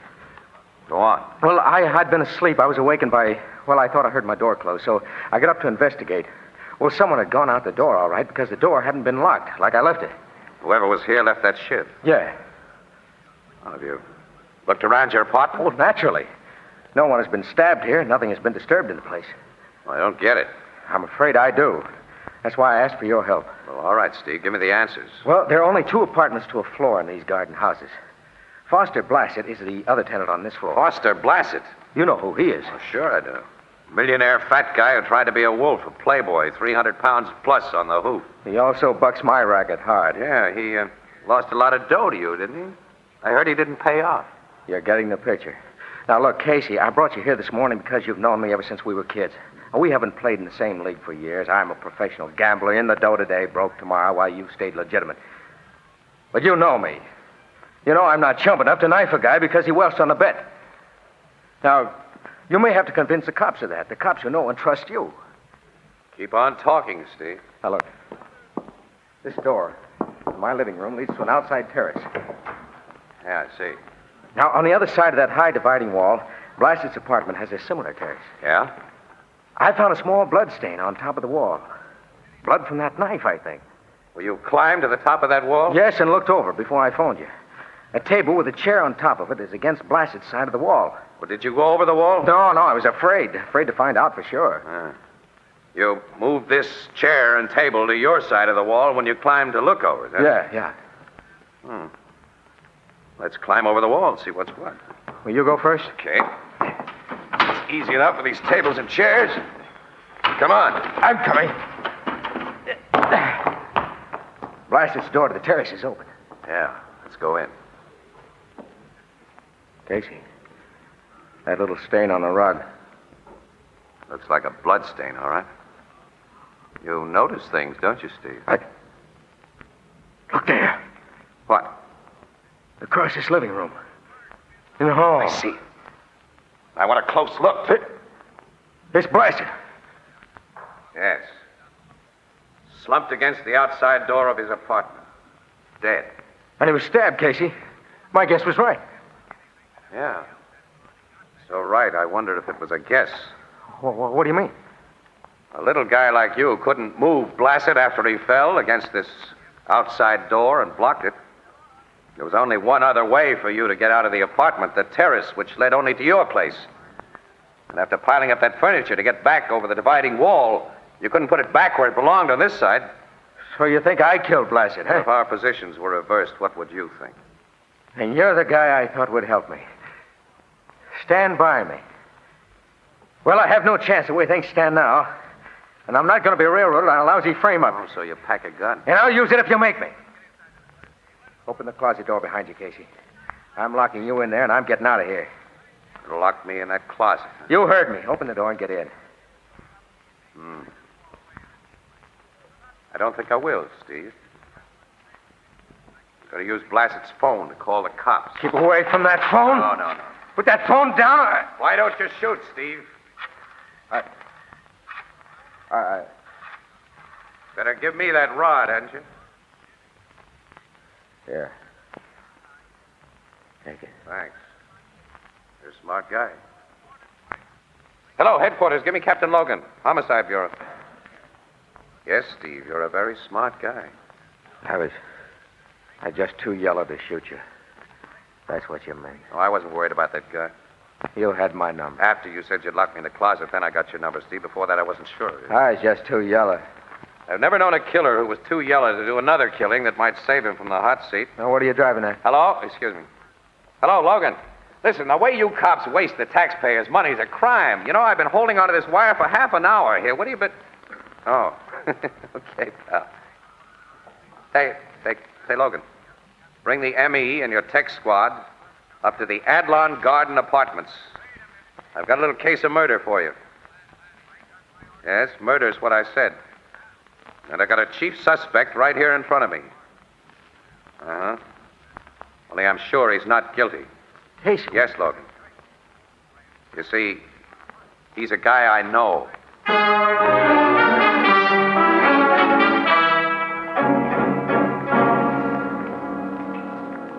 Okay, Drake, we'll talk some more about your story later. Now, you'll stay here in the kitchen with this officer while I see what my men have dug up in the other rooms of Blassett's apartment. All right, Captain. Hey, Casey, thanks for everything. Okay, Steve. Come on, Casey. Sure. Now, so you think your friend Steve Drake is on the level with that yarn of his, huh? Logan, I know how weak the yarn is. But I've told you how the guy reacted when he knew that I was against him.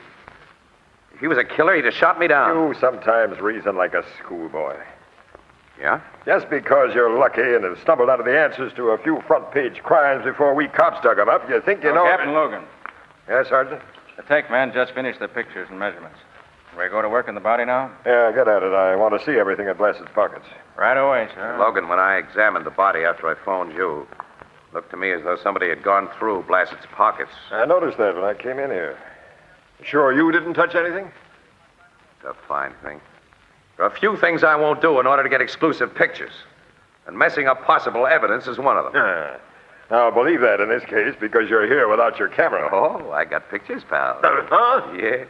Poor Blassett had a swell camera hanging in his bedroom loaded with film. I got a whole pocket full of nice exclusives. You had no business to touch anything I around put the here. camera back exactly where I found it. Casey, someday I'm going to get... stuff was in the guy's pockets, Captain. Now, let's have it. Handkerchief, 2 busted cigars, a key, and a billfold. Billfold's empty. Empty. I see. But he may have a roll in his right pants pocket.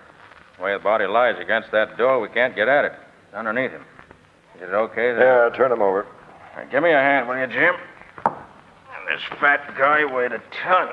I can get into that pocket now. Nothing but a handful of change and a pair of dice. Dice? They were the tools of his trade, as much as he had a trade. Not all Blassett ever did was gamble and chase the dames. Yeah. Finding no big money on him may mean he lost his wad in some game last night. Yeah, I started my men on a checkup of Blassett's movements last night right after you phoned me. We should get some reports soon. Sergeant, seal up this stuff from the dead man's pockets. Doesn't look very promising, but we'll have the lab go over it. Yes, sir. Has the examination of Steve Drake's apartment turned up anything yet? Nothing but the knife, those bloodstains that he and Casey told us we'd find. No notebook or address book or letters that might have belonged to Blassett? No, sir. Such things are easily destroyed. Steve Drake didn't do this job, Logan. Says you, with a very bum reason for your say-so. I go by evidence, not half-baked psychological theories. Sergeant, has the safe in Drake's apartment been opened? I had him give you the combination. Yes, Captain. Safe contained only what he said we'd find. Around $20,000 in cash. $21,700, to be exact, sir. A lot of dough to keep in an apartment. Not for a bookmaker. That's Steve's racket. I'll answer that, Sergeant. Okay, sir. Hello. Captain Logan speaking. Shoot, Martin. Yeah? Hap Everett's place, huh? Very interesting, Martin. Now, you've done a swell job. Now, find out anything else you can, then phone me at headquarters. I'll be leaving here soon. Goodbye. Something new, Logan? Only in a small way. Resuming our conversation, Casey, as you said, $21,700 is really small dough for a bookmaker who can afford to live in this swanky joint. Sure it is. Bookmakers sometimes take it on the chin. Their bankrolls get wiped out. Isn't that so, Casey? So I've heard, yeah. Sergeant, bring Steve Drake in here. Yes, sir. What are you going to pull? A little bluff. Now sit down and keep your mouth shut, Casey, and that's an order. Okay. Here I am, Captain. Drake, I hear you've taken a pretty hard beating in the races lately. Yeah, I've taken a beating. How bad? Well, frankly, the money in my apartment safe is all I got. $21,700. About that, yeah. Exactly that. And until you killed Blassett, you had $20,000 left. I didn't kill Blassett. Oh, yes, you did. I just got a phone call from one of my men. He's learned that Blassett won close to $20,000 in a crap game at Hap Everett's joint early this morning. And a dependable guard saw him safely home with it. You killed him, Drake. It's Blassett's dough that's in your safe. It isn't so, Casey. I swear I'm putting this guy you know so well under formal arrest for murder.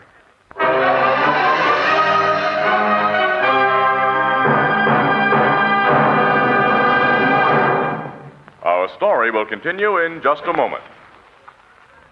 I like beer. I like ale. So you like ale. And you like beer.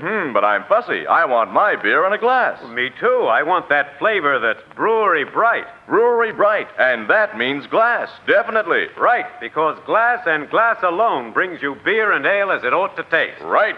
Glass bottles and glass bottles only can bring you beer and ale as it comes from the brewery, unaffected by any foreign taste or flavor. And now we have a new kind of bottle. The Anchor Glass one-way bottle. It requires no deposit. No return to the store. When it's empty, dispose of it as you would any food container. It saves space in the icebox. It's a natural for picnics. Easy to open, easy to drink from. It's always in good taste, and it protects that real brewery flavor. As only glass can protect it. Yes, the revolutionary new Anchor Glass one-way, no-deposit bottle is sweeping America. For perfect flavor, demand beer in glass bottles. For extra convenience, demand your favorite brand in the new Anchor Glass one-way, no-deposit bottle, a product of Anchor-Hocking. The most famous name in glass.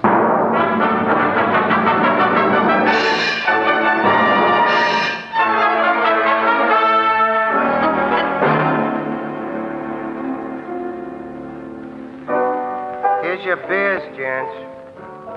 Thank you.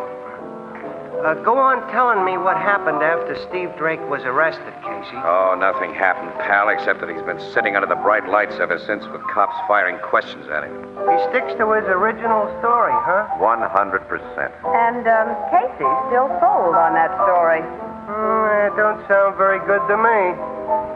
Has the dough they found in Drake's safe been identified by the joint Blassett wanted at? Oh, Ethelbert, gamblers are very reluctant witnesses, you know. Hap Everett has been forced to admit that Blassett took one of his dice games for plenty this morning because the cops would have learned about it from the other players anyhow. And he admits he paid Blassett off. But he says he can't identify the dough he did it with. Hap Everett works for the big syndicate, don't he? Well, he wouldn't operate if he didn't. They say the syndicate gets 50 cents of every dollar gambled around here. Yeah, or else. I never met Everett. He don't come here to the Blue Note. But a gal who works for him does sometimes. A flossy little babe named Janice Russell. I think she's a steerer for his joint. That's right, she is. She's also one of Blassett's many gal friends, or was. That guy played the field, didn't he? Yeah. Well, Annie, let's go down to headquarters to see if Logan's dug up anything new. Okay. I hope something's dug up that'll vindicate your belief in Steve Drake's innocence, Casey, but the way this sounds, I ain't got much hope. Thanks for the lift, pal. Pessimists like you always make me optimistic.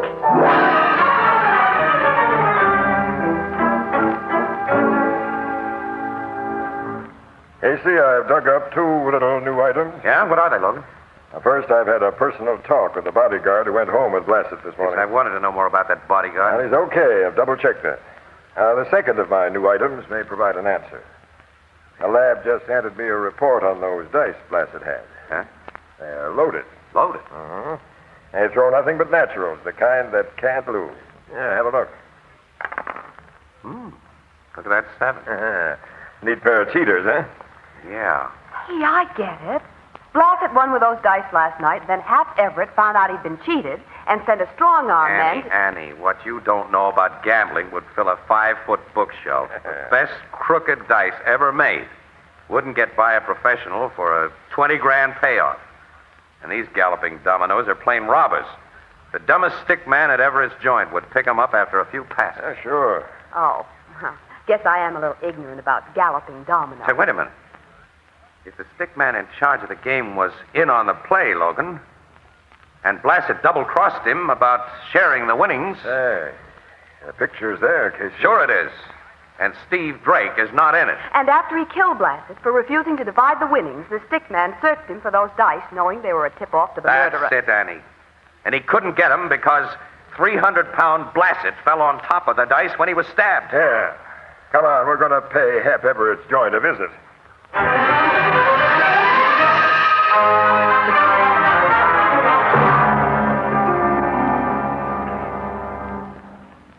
Mr. Everett is in his office. I'll tell him you gentlemen and the lady are here. Yes, do, and right away. Yes, Captain Logan. Swanky setup Hap Everett has. Big syndicate Hap works for goes in for class. The game rooms must be behind those big closed doors. Beautifully soundproof, too. Just offices and reception room out here with service quarters in back of them. Service quarters? Yeah. Equipment rooms and restrooms for the game operators and hostesses. Hostess being the refined name for a come-on gal. There's one of them now. Casey! Hello, Janice. What are you doing here? Oh, just smooching around. Miss Russell, Miss Williams. How do you do? How do you do? And Captain Logan. Army or Navy, Captain? Police. Oh. About the Foster Blassett thing? You knew Blassett pretty well, didn't you, Janice? What gal around town didn't? Were you here when Blassett won all that dough last night? I work here, Captain. How did he pile up his winnings? The hard way or by throwing a whole lot of naturals? I don't remember. What do you ask? Just curious. Mr. Everett will see you gentlemen and the lady. That's very kind of him. Captain Logan. How are you, Casey? Hello, Hap. And lovely, charming Miss Williams. Annie, this big mug is a silky wolf. Don't trust that line of his. I like Mr. Everett's line. Well, come into my office and make yourselves comfortable. Well, I'll be running along. Now, don't run far, Miss Russell. I may want to talk to you later.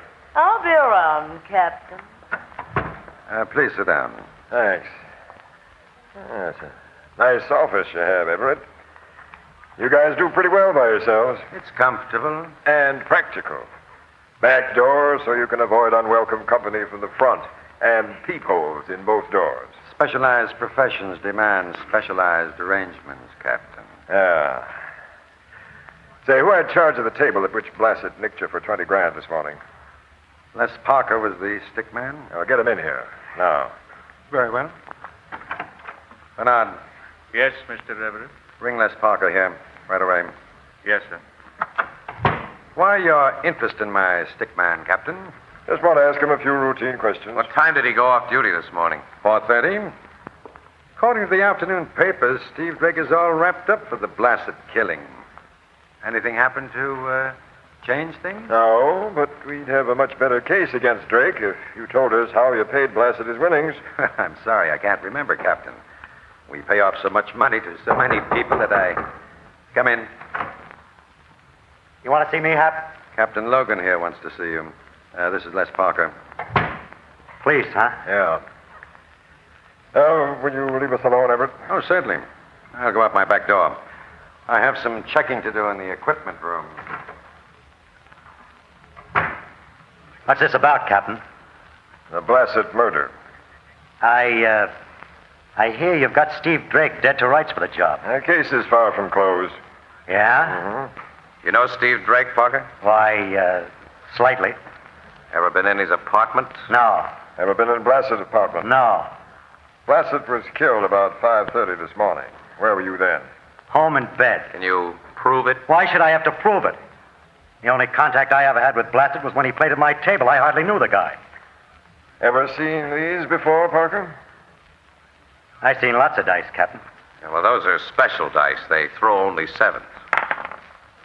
Cheaters, huh? Robbers. They were responsible for Foster Blassett's winning streak. Weren't they, Parker? What do you think I am? No one could slip a pair of phonies like these in on me and get away with it? They could if you were sharing in the winnings. You had a deal with Blassett. No. When you went to collect this morning, he gave you the laugh. I didn't. You stuck a knife in his throat and took the dough. No, Parker, no. you're under arrest. No, wait. Wait, I'm not going to be a fall guy, not for a murder rap. There was a deal. But I didn't go to Blassett's to collect. And if Steve Drake didn't steal that dough, I've been double-crossed, and I'll tell you who... The lights have gone out. I saw a gun flash from the peephole in this back door, Logan. Stop you or I'll shoot. I heard gunshots, Captain, and the lights went out. I just came out of this equipment room to see. I see, Everett. Stick your hands in the air. Okay. There's a switch box by this door, Logan. Now we've got the light on this pretty situation. Oh, Captain. Parker got 2 bullets through the head. Looks like he's done for. There's the gun that did it, Annie, on the floor. Come in here, Everett. I can guess what Parker was about to tell us.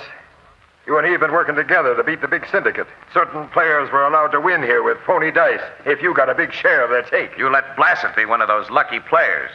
But when you went to collect from him, he refused to fork over, so you killed him.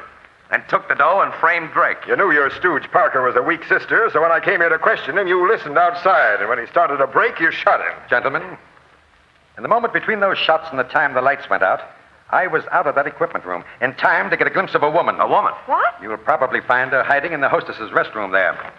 Not exactly hiding. Janice. Oh, Miss Russell. I was listening. Now I'll do some talking. That we want to hear. I ran into Mr. Everett here in the hall a few minutes ago. My boss never misses a chance to paw a gal when nobody's looking. So he grabbed me and smeared my lip makeup. Look at his mouth. He's still smeared. That has nothing to do with... It was a big mistake on your part, Hat. If you'd kept your hands off me, I wouldn't have had to go in there to put fresh lipstick on. And I wouldn't have seen you shooting through the peephole. You saw him. He's crazy. Shut up, Everett. Go on, Miss Russell. Well, I just opened the door to come out when he fired and turned out the light. I'm an experienced gal who stays under cover when they're shooting, so I ducked back into the room She shot Parker, Captain. Check up on her.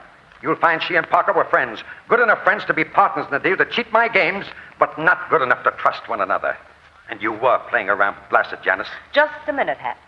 That's your revolver on the floor. It isn't. My gun is right here. Don't reach inside your coat, Everett, I'll see. And your shoulder holster is empty. Empty? That's what I said. She took it. She lifted it from me when she had her arms around me. That's a pretty thin story. Isn't it, though? Maybe not. No? Hap likes the gals pretty well.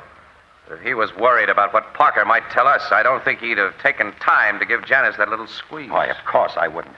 I'd have gotten her out of this hall. You did get me out of the hall because I had to redo my makeup. You have pretty good answers, Janice. You're a quick thinker. But you make bad mistakes. The dice were in a pocket underneath Blassett's 300 pounds. Hap here is a big boy. He could have moved the fat man. You couldn't. Check, Logan. Check, Casey. You mean you you think loaded that the dice against yourself this time, Miss Russell. You're under arrest. You've got nothing on me. Drake killed Blassett. Hap Everett killed Parker. We'll have plenty on you when we find the 20 grand you took from Blassett and tie it up to you. You can't identify money. I'll identify it. I'll give Captain Logan every serial number on the money. My, Hap, how your memory's improved.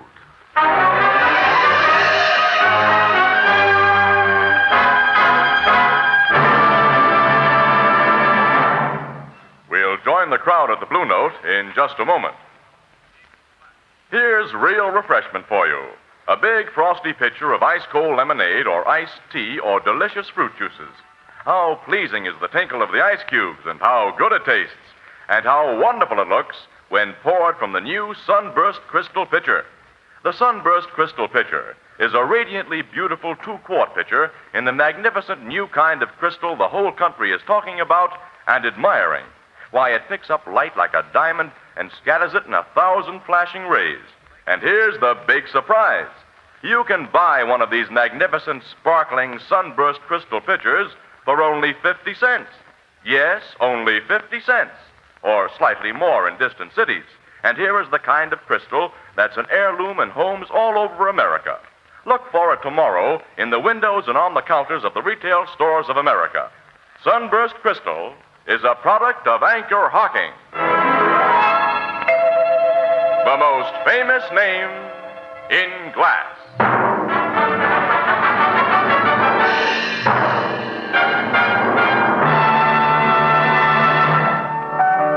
The cops found that dough in Janice Russell's apartment, huh, Casey? Yeah, that's right, Ethelbert. She hadn't done a very good job of hiding it. Well, she figured her frame of Steve Drake had been so good there'd be no suspicion of her.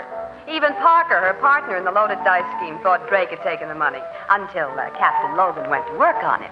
She's just what you call a all-around bad gal. I'll say. Well, takes all kinds to make a world. That's so, Casey. But as my sister Edna says, quote, the only thing rotten eggs are good for is to make a skunk jealous. And who wants to arouse the emotions of a skunk? Did you say unquote? Oh, no, excuse me, unquote.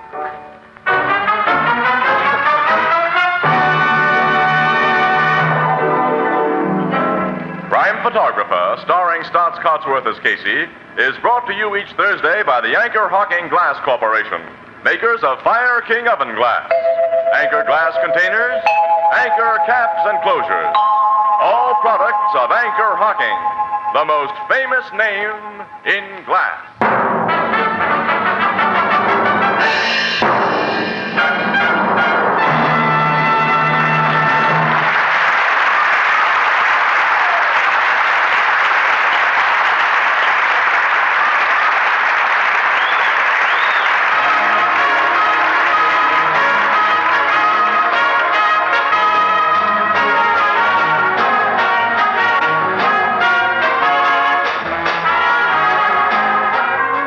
Photographer is directed by John Dietz. The original music is by Archie Blyer, and the program features Miss Jan Miner as Anne and John Gibson as Ethelbert. Herman Chittison is the Blue Note pianist. This is Tony Marvin saying goodnight for the Anchor-Hocking Glass Corporation of Lancaster, Ohio, with offices in all principal cities of the United States and Canada.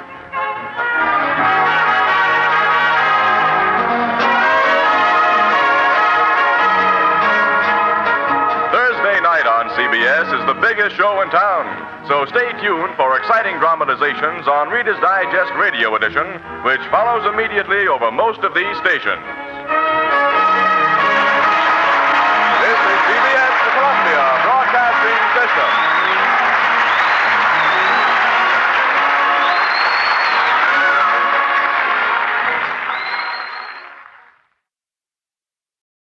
Crime Photographer.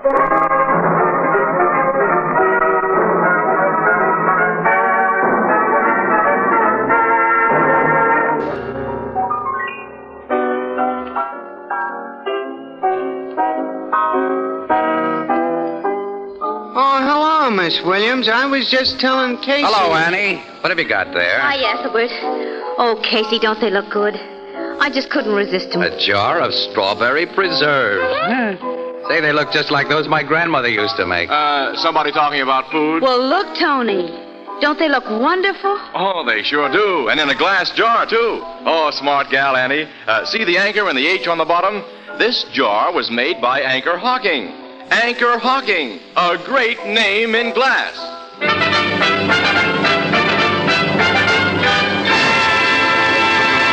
Crime Photographer, brought to you by Fire King Oven Glass. Anchor glass containers, Anchor caps and closures. All products of Anchor-Hocking, a great name in glass.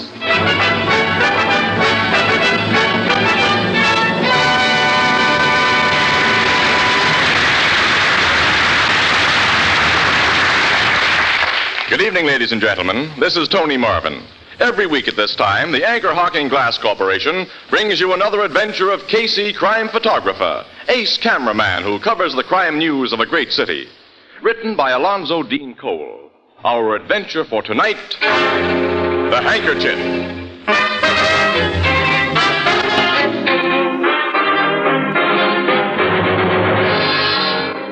Joe Paletti's Tavern in the factory district at 11:30 o'clock on a Friday night is almost deserted. Behind the long bar, two white-coated bartenders are busily polishing glasses, while Joe Paletti himself, a jovial-looking fat man, checks his cash register. The street door opens and a huge uniformed policeman enters. Evening, Joe. Ah, Lieutenant McHugh. Hi, Mac. Hello, Lieutenant. Bill, Andy. Say, where's your other barkeep tonight, Joe? Gus? Oh, he was not feel so good. I told him go home lie down. But he'll be back on the job at 12 o'clock when the rush starts. This is the night of your big rush, isn't it? Friday's payday at the factory. Yeah, 5 minutes after 12 o'clock, everyone who's quits work at midnight comes in to cash his paycheck. And buy a drink. Or a dozen drinks. You got a sweet racket, Joe. Yeah, to cash these checks is good business.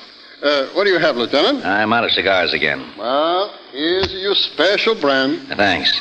Say, how much worth of checks you figure on cashing for that factory crowd tonight? Well, last week was over 16,000. Tonight in my safe upstairs, I got 20,000 bucks. Well, that's a lot of dough.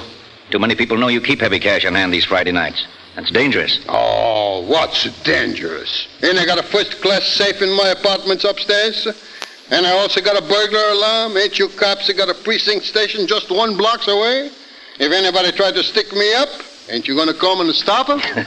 You're a hard guy to argue with, Joe. Because he's got a thick skull, McHugh. What are you doing here, Snyder? I just dropped in for a beer. Snyder, when I pay you off 2 weeks ago, I told you to get out of my place and keep out. So what? Public place, isn't it? Come on, draw me a beer, Joe. All right. Bill. Yeah, boss. Give this louse a beer. See he pays for it. Okay. Your boss don't like me, Bill. Neither do I, or anybody else here. Here's your beer. Thanks. Here's your dough. Where you working now, Snyder? I ain't working. Joe Paletti's seen to that. I ain't recommending no bartender I catch you stealing from my cash register. I didn't steal. If you could prove I did, you'd have turned me over to the cops. Joe could have proved it. He just gave you a break, Snyder. And you're not decent enough to appreciate it. Now finish your beer and get out of here. Okay, copper, I'll drink up and get out. Mind if I wipe my mouth off first? How do you guys like this handkerchief I'm using? Pretty classy, huh? Yeah, it's just like you, Snyder. It's loud, it's cheap, and it's got a lot of yellow in it. Maybe someday, Joe, you'll be kind of sorry for the raw stuff you pulled on me. For so long.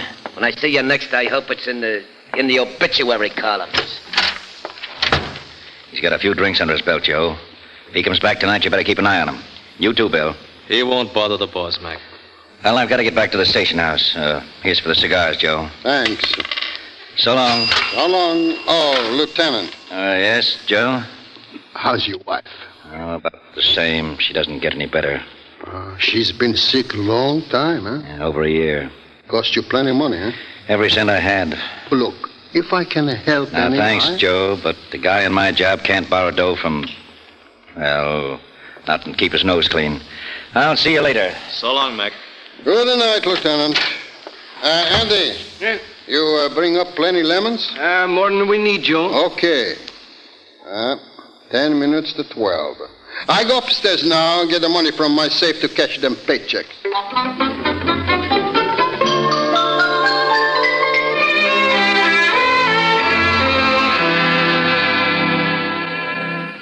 When is Gus supposed to get back here, Bill? 12 o'clock, Andy. I hope he gets here. We need help to handle that factory mob. Gus won't let us down. I wonder if we shaved enough ice. There's plenty. Say, what was that rat Snyder in here for? I was at the far end of the bar when you and the boss and Lieutenant McHugh were talking to him. Oh, he was just... What's that? Gunshots. Upstairs, where the boss is. That's his burglar alarm. Come on. I'm with you. We're coming, Joe. The door's locked.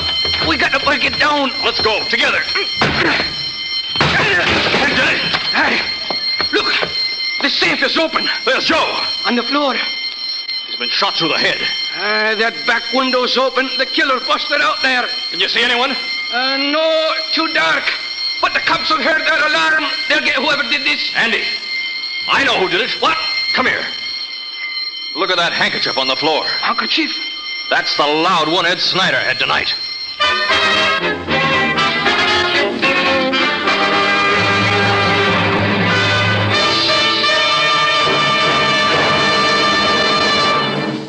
Now that Labor Day is past, it might be well to take stock and see what new equipment you need in your kitchen and dining room. Here's a suggestion.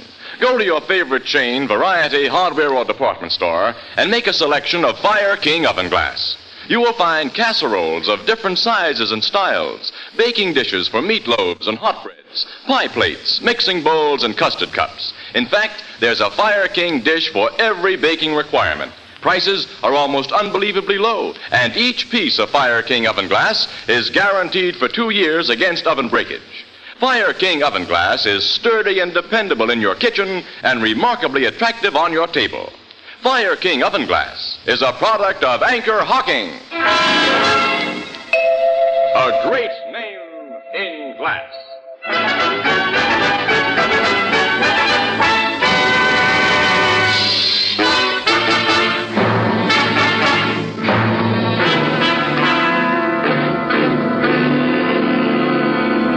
All right, now, Bill, if you and Andy will take another pose in front of that door you busted open after you heard the shooting. Like this, Mr. Casey? Yeah, that's fine, yeah. Hey, you get in this shot, too, Gus. Well, I didn't get here till after poor old Joe was killed, Mr. Casey. Well, that doesn't matter. You're one of the bartenders. Stand next to Andy, huh? Okay, all right. All right, all face the camera now. Hold it. That does it. You got enough pictures, Casey. Now I want these gentlemen to go on telling me what happened after they found the body. Well, we told you about all there is to tell, Miss Williams. The cops and Lieutenant McHugh here, they come running up these stairs only about a minute later. We'd heard the burglar alarm, of course. Well, how do you figure Paletti pressed that alarm button after he was shot through the head, Lieutenant, huh? He fell on the button, Casey. It was next to the safe. Oh. But you policemen didn't catch the killer, Lieutenant. He got away through that dark alley with Joe Paletti's $20,000. Is that right? Yes, but he won't get far with that 20 grand, Miss Williams. That yellow handkerchief Bill found on the floor told us who he is. I've got every cop in this precinct looking for Snyder. You say he's been a bartender whom Paletti fired for theft. Yes, and an all-around rat. Lieutenant Mack, how do you figure Snyder got in here, huh? Bill says Paletti always kept that window locked. Huh? Well, this Snyder guy could have come up these front steps. There's 2 doors at the bottom, one leading into the bar and the other onto the street. But Paletti wouldn't have let him in the door up here, not Snyder. Doesn't matter how he got in. Before he got out, he left evidence enough to burn him. I'd recognize that loud yellow handkerchief among 1,000 others. So would I, Lieutenant.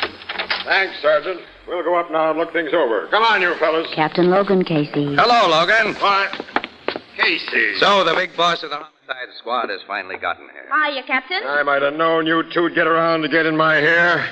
Hello, McHugh. Glad to see you, Captain. Hello, Doc. Pete. Get to work, you tech men. There's your corpus delicti, Doc. Lieutenant McHugh, your sergeant downstairs has given me the general layout. It's open and shut on this guy Snyder, huh? As far as I'm concerned, there's his handkerchief. Bill, the head bartender here, identifies it, too. 100%. Yeah. Not many guys that carry a loud colored handkerchief like that. It's a cheap handkerchief, Logan, which means a lot of guys probably carry them. Casey, you must have all the pictures you need by this time. Go back to your paper with them and don't bother me. Ann and I have got to stick around for the payoff, pal. Well, sure. We're waiting for Snyder to be brought in. All right. Can you tell what caliber bullet killed the guy, Doc? I can, Captain. There's a .38 caliber slug lying under this chair. I wouldn't touch it, of course, till you homicide guys got here. I see, Lieutenant. It's a .38, all right. Caliber you cops use. Yeah. Police positive size. Lieutenant Mack. Yes, Casey? Where did this guy Snyder carry this handkerchief you saw him use tonight? You remember, Bill? Yeah, sure, in his coat, the breast pocket. I remember him tucking it back there. Huh? Why do you suppose he took it out of his breast pocket and dropped it here? As a definite lead? Well, I don't know. Maybe Paletti's last act was to yank that wiper out of Snyder's pocket. That's possible. Lieutenant, you were in the precinct house when the burglar alarm went off, huh? No, I was out getting some air around the corner. Alone? Yes. Why? Just wondering. Nobody ties Snyder up with his handkerchief except you and Bill, Lieutenant. Say, look here, Captain. You're not getting the wild idea that maybe... Until I have more than this handkerchief as evidence against Snyder, I'm going to investigate this job from every angle. But you can't possibly think that Captain Logan. Yes, Feldman? We've got Snyder. Bring him up here. Yes, I get pictures of. Okay, Snyder, get moving. Come on, you. Okay. You don't have to yank my arm off. So, you're Snyder. I ain't trying to say any different. Hello, McHugh. You tried to get away with a little murder tonight, didn't you, Snyder? The smug who pinched me gave me the idea that's what you'll try to pin on me. Prove it if you can. Shut up until you're asked to talk. Okay, copper. You made the pinch, Feldman? Yes, Captain. He was sneaking out of an alley on Chester Street. He started to run, and I had to throw a shot over his head. Sneaking out of an alley, eh? Started to run. That don't prove I murdered anyone, McHugh. Shut up! Of course, you searched him, Feldman. Aye, first thing, sir. No gun on him and no sign of Joe Paletti's 20 grand. But I found these in his pocket. 30 caliber cartridges, huh? That's all we need, Captain. 38. Naturally, he threw away the .38 revolver he used to kill Paletti. I never had any .38 revolver. I picked them cartridges up on the street. Sure. And I suppose you lost the nice colored handkerchief you had in the bar tonight. I don't know what you mean, McHugh. He didn't have any colored handkerchief when I pinched him, Lieutenant. Is this your handkerchief, Snyder? Well, No, I never saw that thing before. We know it's yours. What have you done with the money you took from Paletti? I didn't take no money. I didn't kill Paletti. The truth now will save you a lot of trouble, Snyder. Well, Okay, I'll tell you what you want to know. You killed Paletti. Yeah. That does it, Casey. Yeah, that does it. Now, Snyder, what did you do with the 20 grand you took? That's the big payoff question, ain't it, Copper? Well, I wanted to pay me something, so you don't get an answer until I see my lawyer. Take him to headquarters, boys. Come on, Snyder. Okay, Copper. Gonna let him see a lawyer now, Logan? Why not? He's confessed the murder. And, Casey, did you almost get me on a phony track about Lieutenant McHugh? Oh, yeah. Yeah, I was all wrong, Logan. 100%. Well, see you later, pal. Mm-hmm. Yeah, so long. Come on, Casey, let's get our stuff to the office. Okay, Annie. Annie, you know, it's funny. What? I've got the doggonedest hunch that I wasn't all wrong.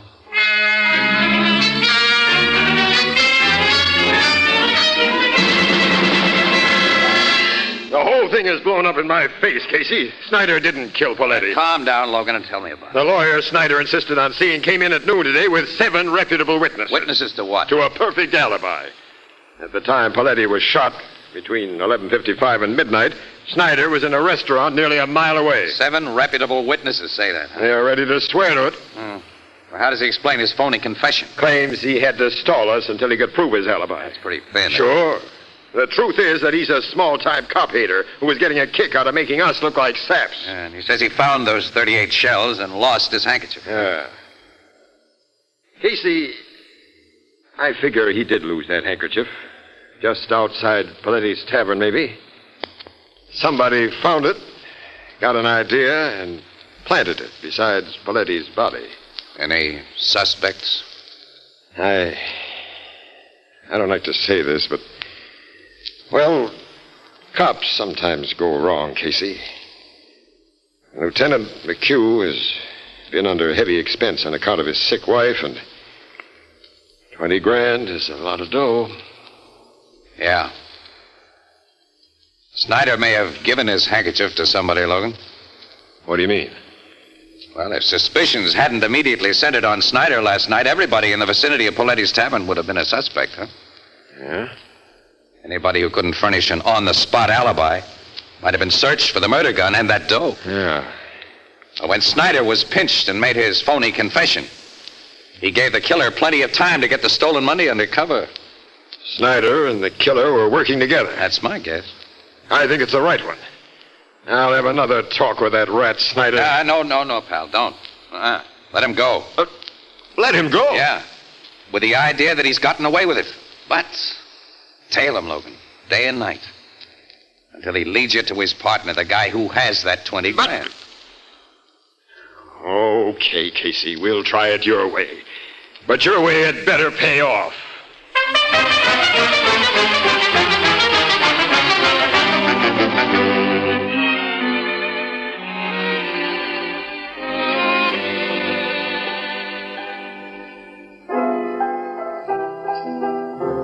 Good night, Mrs. Wheelbreaker. The strangest darn people come in here sometimes. Yeah, well, don't look at us when you say that, pal. Casey, hello, Miss Williams. Hello, Ethelbert. Say, I've been wondering when you two had come in. Anything new on that Paletti murder? No, not yet, Ethelbert. You know, I take a personal interest in that case, being as how it happened to a bartender, a brother professional, as you might say. Captain Logan's detectives have been shadowing that Snyder guy for 3 days now. They sure have. They know what he's done every single minute. He hasn't made or received any phone calls or made contact with anyone who might be a logical suspect. Or at least he hadn't up to noon today when Logan showed us the latest report on him. It's nearly 6 o'clock. Maybe something's happened since. Logan would have let me know if it had. Maybe your idea about Snyder was wrong, Casey. Listen, that's what I'm hearing from Logan. Now, don't you start pulling it. Give the idea a little time, huh? Well, gee, I didn't mean... Oh, Walter, will you... Never mind, Ethelbert, never mind. I'll get it. It's probably from me anyhow. Excuse me, Annie. Sure. Blue note. That you, Casey? Yeah. I thought it might be you, Logan. Anything new? Get into that jalopy of yours and come to Spring Road off 200th Street as soon as you can make it. Well, there's nothing but woods out there. Oh, yes, there is. There's something I want you to see, smart guy. What's that? The dead body of Snyder.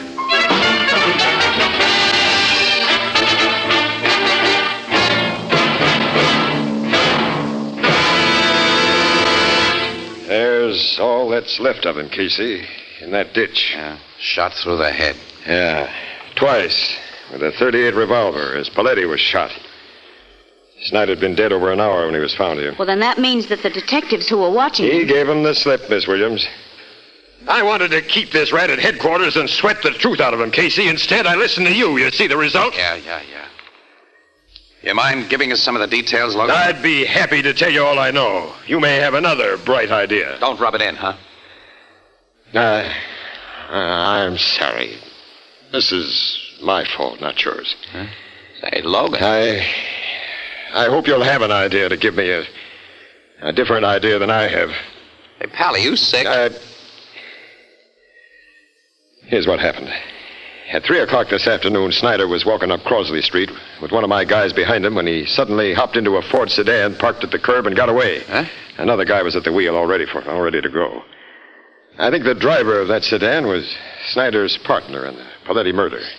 I'm still riding with your theory about that. And he killed Snyder because... He didn't want to share that 20 grand with him. He wanted it all. Or because he knew Snyder was being trailed. Snyder was dangerous to him. Yeah, that fits, too.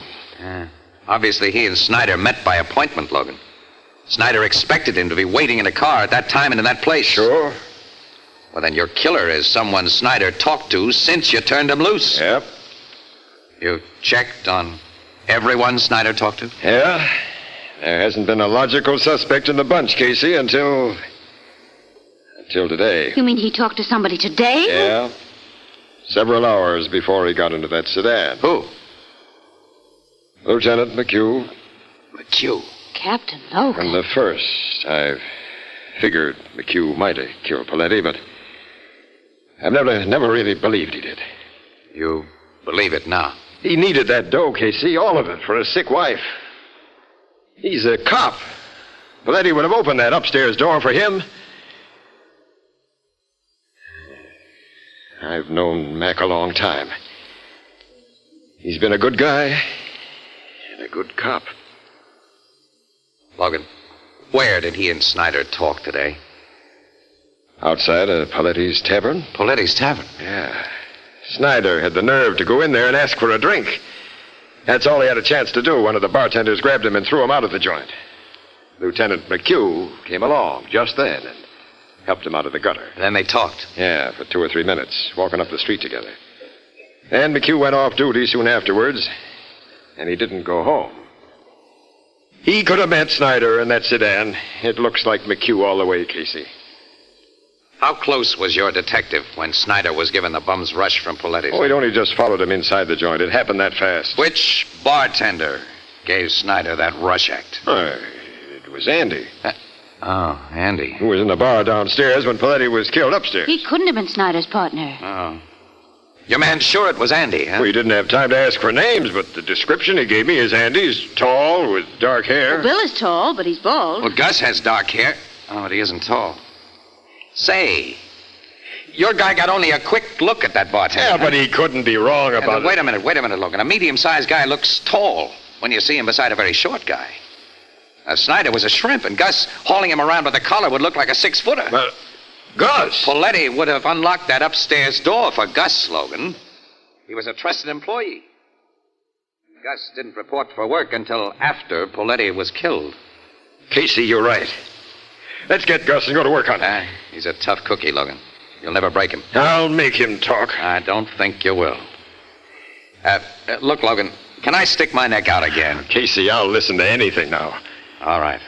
We'll take Gus for a little ride. A ride? Yeah. But not in a police car this time. We'll use my jalopy.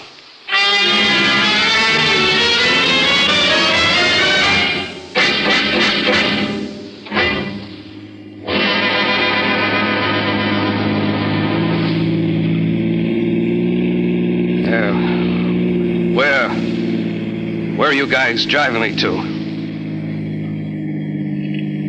You said you were taking me to headquarters. Hey, we're way out in the country. We changed our minds about headquarters, Gus.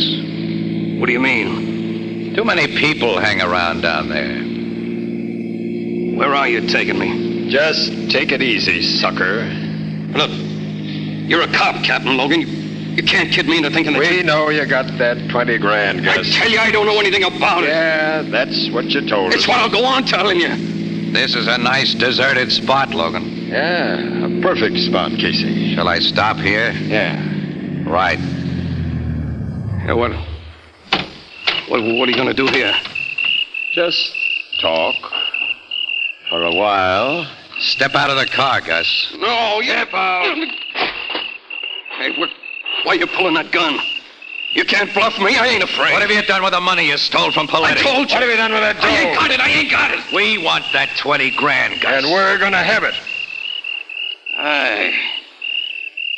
I'm getting a picture now. You two came to my hotel room alone.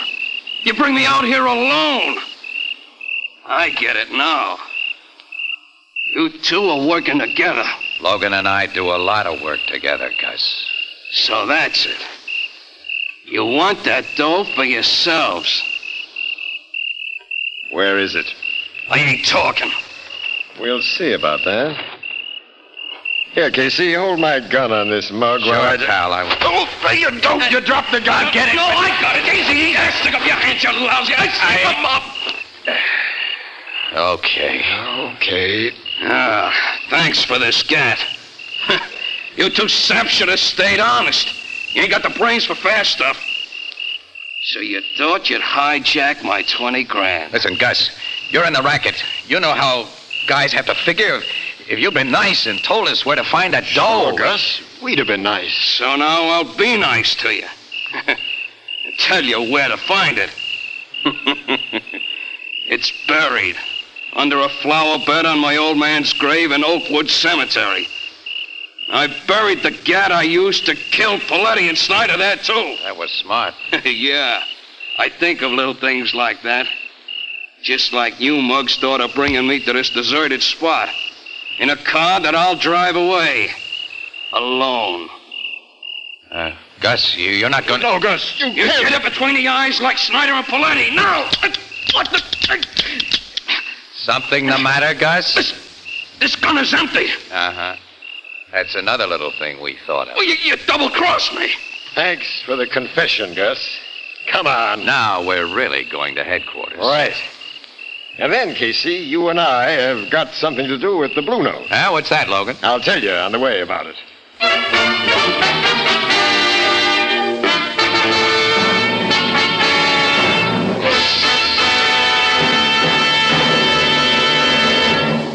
The present low cost of glass containers and the fact that they can be used so economically to protect the flavor of food products of all kinds is due in no small measure to the pioneering work of the Anchor-Hocking Glass Corporation. The advantages of glass are many and obvious. Glass lets you see what you buy before you buy it.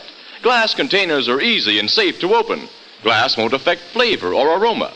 Anchor glass containers and Tampa-proof Anchor caps, so widely used by the food packing industry, are products of Anchor-Hocking. A great name in glass.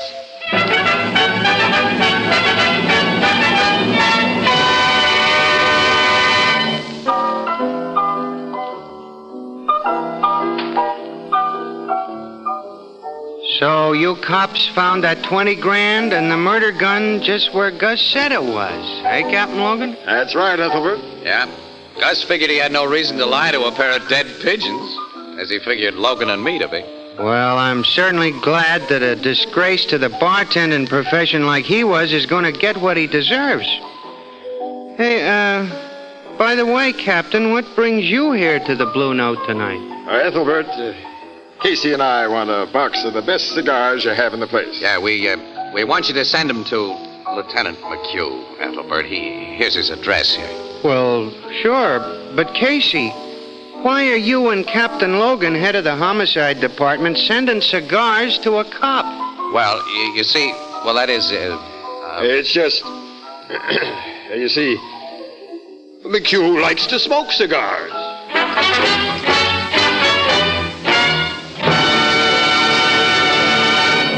Crime Photographer is directed by John Dietz and stars Stotts Cotsworth as Casey. It is written by Alonzo Dean Cole and is based on the fictional character of Casey created by George Harmon Cox. It's lighter, more compact. It requires no deposit, no return to the store. We're talking about the famous Anchor Glass beer and ale bottle pioneered by Anchor-Hocking shortly before the war. It will soon be released for civilian use, so watch for it. The new Anchor Glass one-way, no-deposit bottle, a product of Anchor-Hocking. A great name in glass.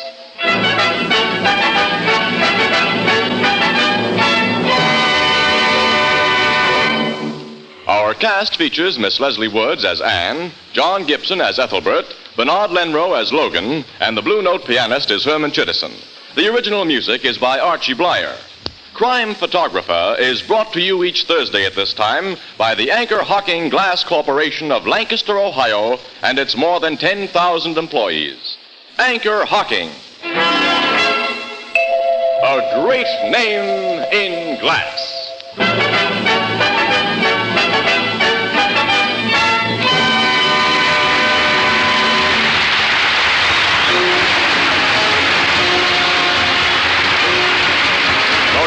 Speaking, this is CBS, the Columbia Broadcasting System.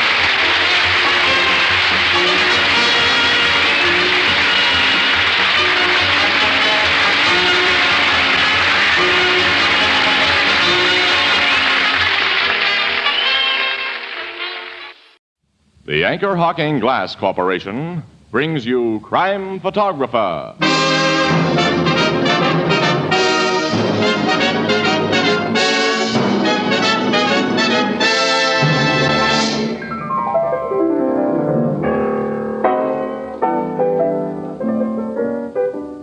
Hello, Ethelbert. What are you reading? Hiya, Casey.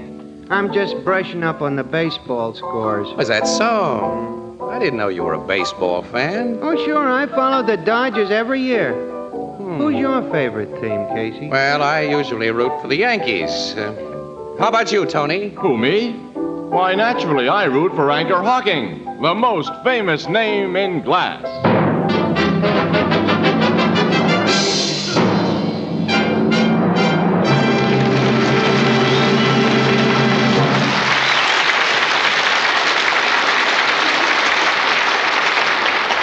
Good evening, ladies and gentlemen. This is Tony Marvin.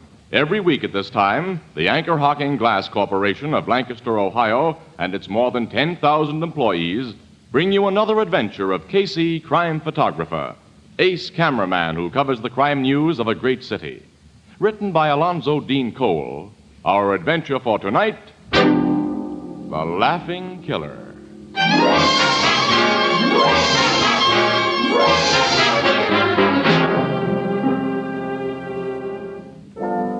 Midnight, and the Blue Note Cafe is doing its usual brisk midnight business. From the service end of the bar, a waiter beckons to Ethelbert, the head bartender. What do you want, Walter? The guy at that table by the wall wants another drink, Ethelbert. How about it? He's lit to the eyes. You better collect his bill and ease him into a cab. Okay. Wait a minute. Huh? His face is familiar. You know who he is, Walter? No. He's a new one to me. I can't place him, but he's a clean-cut looking guy. Yeah. See, he gets a right cab, Walter, with a driver you know, huh? Okay. If I can get him out and into a cab. Hi, Ethelbert. Well, Casey. Hello. Evening, Miss Williams. You Hi. two just put the paper to bed? Yeah. Nothing to do now but go home and get some shut-eye. Oh, and how I'll go for that. Oh, I'm You tired. and me both, Annie. Ethelbert, give me a pack of cigarettes, will you? Same old brand? Sure, same old brand. What do you think? Here. Pick up what you need.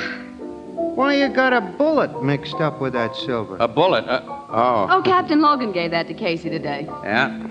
This .32 caliber shell was in an automatic that killed a guy last month, pal. Casey helped Logan get the killer, so that cartridge is to remember him by. A little slug just like that bumped someone off, huh? A .32 is big enough when it gets inside you. pal. Don't go into details. I can imagine. I don't want to go home. Look. I want another drink. Please, mister. Oh, no, I don't want to go home. One of your customers isn't listening to reason, Ethelbert. Ethelbert, hey. Isn't that drunk Artie Maddox? Artie Maddox? Yeah. Sure, I knew I'd seen him before. When did he get out of the big house, Casey? Last month on parole. I meant to look him up, but I haven't had time. You mean that nice-looking man is an ex-convict? Yeah, and he was sent up for murder, Miss Williams. Well, not quite. That was manslaughter. A lot of doubt that he was guilty even of that, too. That's so. What? His case was hot news before you come to this town, Miss Williams. Artie Maddox was an orchestra leader. He had one of the best sweet bands in the country, Annie. Before he met some dame who calls herself Gypsy Hibbert. Gypsy Hibbert. Oh, the big blues singer. That's right. Yeah, you can shorten the gypsy part of her name to plain Gyp. That'd describe her better, too. What happened? Well, she was singing in a roadhouse, and Artie heard her. He hired her and gave her a feature spot with his band. Then he went nuts about her and wanted to marry her. But she just kind of strung him along in order to meet more important guys. One of which was Phil Blaney.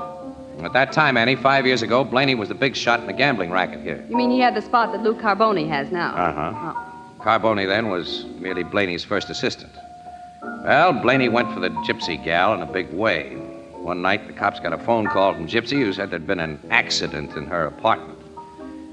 When they got there, they found Blaney with a bullet in his head, and Artie Maddox was in the apartment. He said Blaney had pulled a gun on him, that there'd been a struggle. The gun went off in Blaney's direction. Of course, Gypsy told the same story. A lot of folks, including the cops, were more than half convinced it was she who'd really shot Blaney, in cold blood. And that Artie Maddox told the story he did to protect her. Yeah. But she came out of the mess undamaged, and poor Artie went to jail. And he hadn't been in the big house 6 months when Gypsy Hibbert married Lou Carboni, who'd fallen heir to Blaney's racket. Nice girl. Yeah. So nice that even a rat like Carboni couldn't stand for her long. They separated a little while afterwards, and Gypsy got a divorce and heavy alimony. Well, Artie Maddox is out on parole now, and that's all. I don't want to go home. Except that he won't stay out if the parole board hears he's getting plastered. If those waiters are going to get him out of here, it looks as though they'll have to carry him out. Hey, maybe I could straighten him out. Oh, now, Casey, don't start one of your Boy Scout acts. Walter'll put him in a cab, Casey. Well, what happens after he's put out of the cab? I'm going over there. Alone, I don't want to go home. Look here, mister. I'll take care of him, Walter. What? You know this guy, Casey? Sure. Remember me, Artie? Sure. You're a cop, ain't you? No. I'm no cop. But you know, it wouldn't be good if a cop saw you right now. A guy on parole is supposed to behave himself. I'm not doing anything wrong. I'm just celebrating something. Something awful funny that's happened. You never guess the funny thing that's happened. Yeah, well, suppose I run you home, huh? You tell me about it on the way. I'm not going to tell you. I'm not going to tell anybody. But you can read about it in the papers tomorrow. Okay, but let me take you home anyway. You can read it in the papers. Hey, say, you work on a paper. I remember you now. You're Casey. That's right. Casey, good old Casey. I'll buy you a drink. No. Wait a minute. We'll have one later. You got a bottle at home, Artie? Sure, I got a bottle at home. Well, that's fine. Suppose you take me there and we'll have a talk about old times, huh? I'd like to talk tonight. I'd like to talk. Where are you living? Buckingham Apartments. It's 6th Street, number 614. 614. 614. All right, that's fine. Well, let's go then. Come on. You're not just trying to get me out of here. Of course not. Come on, pal. Come on. Okay. You know, the funniest thing happened tonight, Casey. The funniest thing.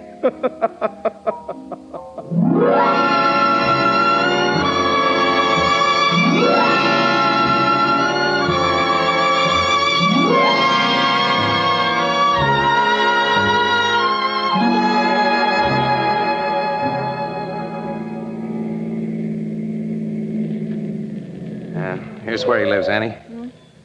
If I can only get him into his apartment. What'd he do? Give you the number before he Yeah, passed? 2B, second floor. All right, here goes. Hey, you're not going to carry him. It's the only way he can be moved. But this is a walk-up place, Casey. The stairs. Oh, the poor guy isn't heavy. Open the door for me, will you, Annie? Oh, all right, sure.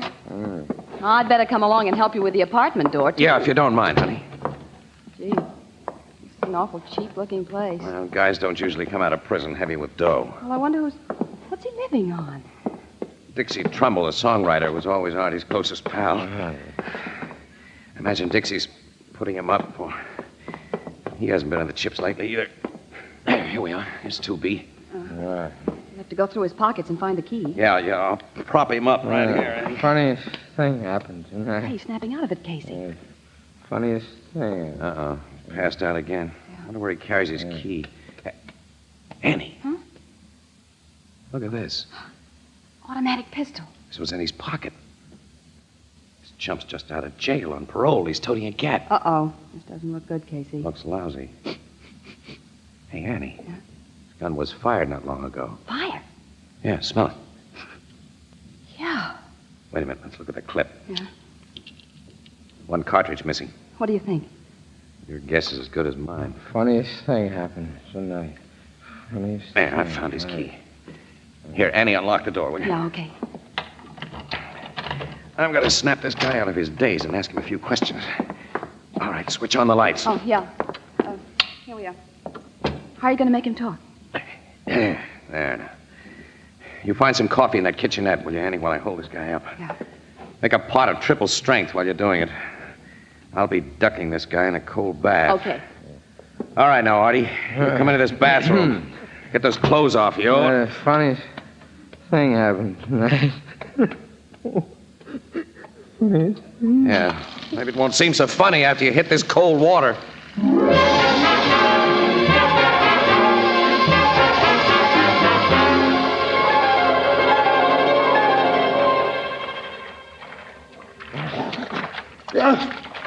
I love it out here. Hey, Go on, Casey. Don't push my head under. Again, you're breathing. All right, Artie. Okay. I think you're on the sober side now. Come on, get out of the tub, put on your clothes. Come out. Yeah. Lady's making some hot coffee. A lady? Yeah, a friend of mine. Oh. I'll leave you alone now. Don't be long. 'Cause I want to have considerable talk with you. Talk? What about? Stay to your help. Get dressed and hurry. Is he okay, Casey? He knows what's going on around him now, anyway. Did he tell you anything? I haven't mentioned the gun. Hey, let's have another look at that thing. Foreign make. 29.5 caliber. It's got a pearl grip on it. It looks like a woman's gun. Yeah. Say, it's funny. Phil Blaney was killed with a fancy little gat like this. You mean the man Maddox went to jail for killing? Yes. The bullet they took out of his head was a 29.5. I remember because it's an unusual caliber for pistol ammunition. Oh? You see, in this country, we standardize pretty much on 22s, 25s, and 32s. Like the cartridge Logan handed me today, 38s and 45s. Yeah, Casey. What? Someone's trying the outside door. Yeah. Who's there? Open up. We're police. Police?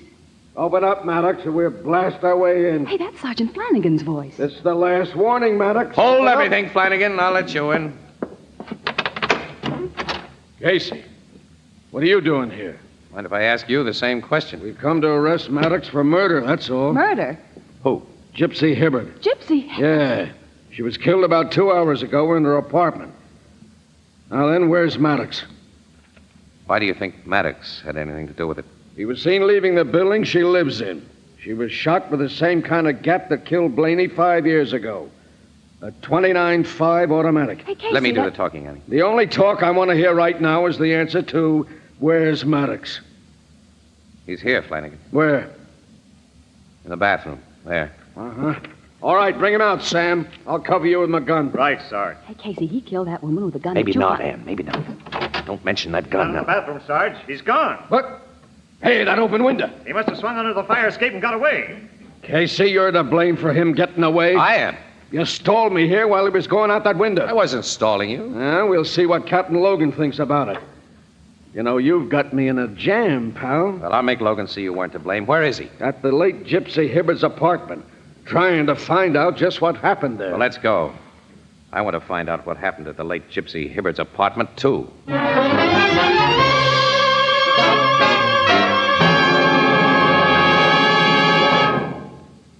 Mother's Day has become a fine American tradition, and many Americans make it a point to show their appreciation of Mother's role as homemaker by sending her bright flowers and also practical gifts, useful items to lessen her work and increase her enjoyment.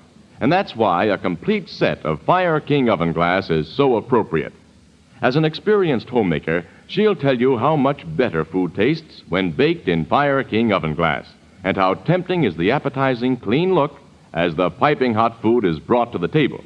And as for cutting down her housework, well, Fire King oven glass cuts dishwashing time by a full 2/3, for you bake, serve, and reheat food in the same casserole or baking dish. Fire King oven glass has a beautiful pale blue color which adds charm to any table. Every piece is guaranteed for 2 years against oven breakage. Now, you'll find complete sets at your favorite chain, variety, hardware, or department store. The ideal gift for Mother's Day or any day. Fire King oven glass is a product of Anchor-Hocking, the most famous name in glass.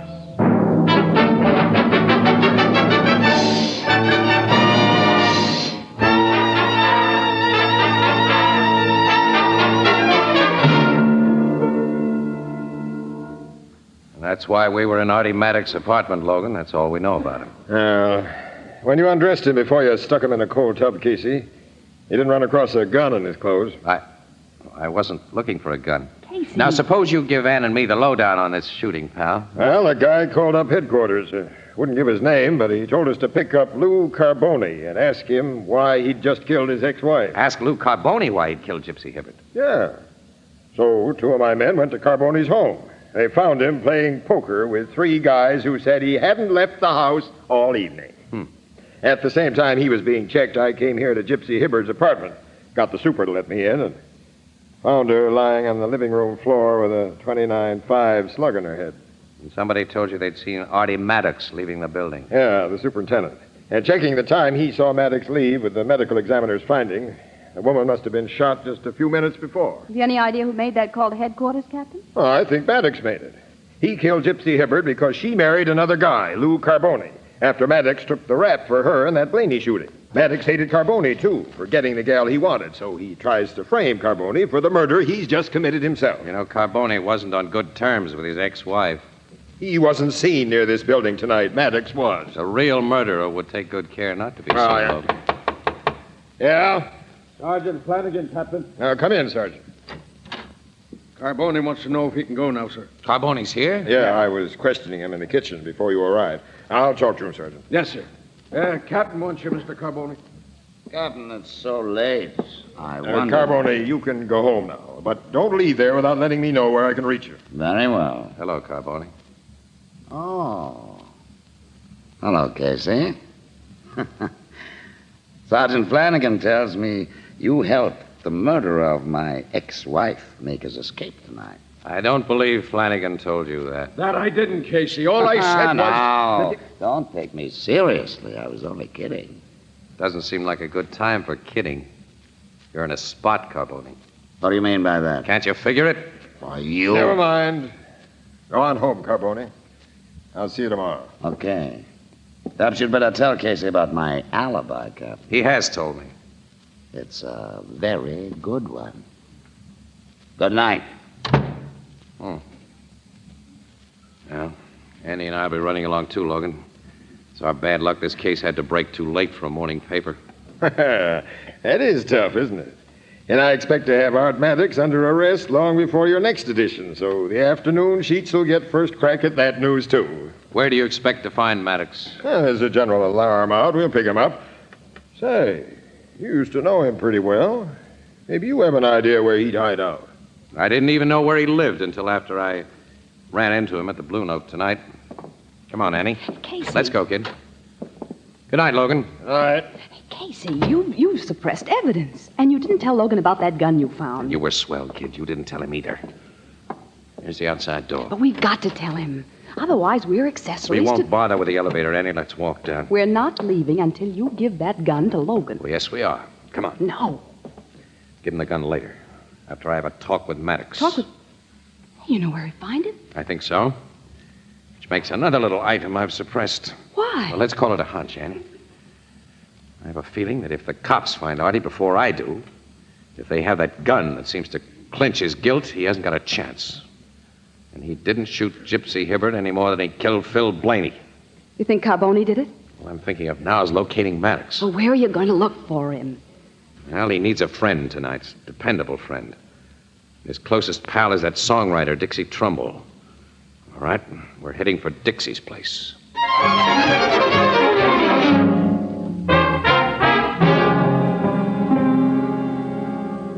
I ain't set eyes on Artie for 2-3 days, Casey. On the level, he ain't here. Oh, listen, Dixie. Miss Williams and I want to help the guy. He needs help. Don't give me a wrong steer. Well, I don't know what you're talking about, and I got no idea where Artie is. It's okay, Dixie. Hello, Artie. Why, you said not to let anyone know you were here. Casey's my friend. Yes. This should convince you of that, fella. Oh, the gun. I figured you'd found it on me. And Casey didn't tell the police about it. I'll take the shells out of it. Put it here on this table until you tell me what to do with it. What does the gat mean, Artie, and what's the stuff about cops? I haven't told you, Dixie, because the less you know, the less trouble you'll have. I'll go out and take a walk for half an hour. Please, Dixie. Okay, pal. Guess you've got a good reason for asking. I have. That's all I need to know. See you later. I can't have him mixed up in this case. He's too grand a guy. This apartment of his was the only place I knew of to go after I ducked out that bathroom window. I spent 5 years in prison. I can't go back there. I heard the cop say he was looking for me. I lost my head. What were you doing at Gypsy Hibbert's tonight? You don't think I killed her? I'd have given the cops that gun if I had. And told them to look for you here. Come on, let's have the lowdown. Okay. You know I was crazy about Gypsy before. Yes, I know. Before? Yeah. Well, after I came out of jail, she wouldn't see me or even talk to me over the phone. Last night, I made up my mind I'd see her. I had to. Then, it was funny. It's the funny part we want to hear about. Well, I sneaked up to her apartment. A guy in stairs showed me how to pick locks, and I sat in the dark waiting for her to come home. Finally, the outside door was opened with a key. It was Lou Carboni. Carboni? Yes, he sat down in the next room and waited in the dark. Then the door opened again. It was Gypsy this time. He told her why he'd come to kill her. Then I watched him do it. You watched Why did Carboni kill her? It was funny, Casey. It was so funny I couldn't raise a hand to stop him. Come on, hold on to yourself, Artie. What did he say to her? She had been blackmailing him, threatening to tell the cops it was really Carboni who killed Blaney. Carboni killed Blaney? And I had taken the rap because Gypsy told me she had killed Blaney. She was protecting Carboni then at my expense. Then she married Carboni and they got to hate each other. And tonight, he killed her while I was there to watch. Wasn't it funny, Casey? Wasn't it funny? Come on, Artie, cut it out. What happened after Carboni shot her? Come on, Artie, pull out of it. He wiped his fingerprints off the gun. He put it in her hand to look as though she'd committed suicide. But he didn't know I was watching. Then he let himself out the back way. I realize now it was a crazy thing to do, but I picked up the gun. I put it in my pocket. I thought he'd spoil his suicide setup. Then I got out of the place. I phoned the cops to pick him up. Artie, no jury's going to believe the story you've just told us. I know that. But Carboni's not going to be free and alive while I pay for another murder he's committed. What do you mean? I got another gun before I came to Dixie's. You see, I'm going to kill Lou Carboni. Artie, give me that gun. Keep back, Casey. I'm going to kill Carboni today before the cops can find me. Don't be a fool. You've just said no jury will believe my story. Give me that gun. Keep back. You won't shoot me. Not to kill you. I'll let you have it. He will shoot Casey. Look out. Okay, Annie. Now, you two get into this clothes closet. I'm sorry, but this is the way it's got to be. It's a foolish way, Artie. It's the only way. No! Let me go! Casey! Give me back that gun! Not a chance. I never figured you for a killer, Artie. You're not going to louse me up by shooting Carbone or anybody else. Thanks, Casey. Drop the gun you just took from him, Casey. Drop it. Carbone. Guess there's nothing else I can do, Carbone. Thanks. Now all of you move back against that wall. You see, Maddox? Like Casey, I figured you'd hide out with Dixie Trumbull. Why did you come here? That gun I planted beside my late wife's body wasn't found there. And I leave nothing to chance. When your bodies are found, Casey, it'll be thought that Maddox killed you and this lady before committing suicide. Same old gag. The gun to be found in Artie's hand. Same as you met that one on the table to be found in Gypsy's. It's always a good gag before a jury. And I'll use the gun on that table, the one that killed my former wife. Then there'll be no doubt that you did all the shooting, Maddox. Are you? You keep quiet, Artie. He'd better. Sweet little gun, this 29.5 automatic. Always liked these imported gaps. Well, you take the first slug from it, Casey. What's wrong? That 29.5 isn't loaded, Carbone. The shells are in my pocket. Give them to me. You can't hold your other gun and load the automatic, too. You can load it. With its barrel pointed at Miss Williams. If you make a single phony move. All right. I know when I'm licked. Take the gun. Put a shell in its chamber first. Okay. Now load the clip. This suits you. Hold the gun by the barrel and slide the clip in. Now what? Put the gun on the table. Don't get your finger near the trigger. There. Nice little guns. Those 29.5s. Get ready to take it, Casey. Okay. I got you and the lady into this, Casey. You'll get the second slug, Maddox. Then Miss Williams. Well, Casey? So long. With that shell, Carbone, so long to you. Gee, the gun blew up. Yes, it exploded right in his face. Right in his face. Wasn't it funny? Huh. Wasn't it funny?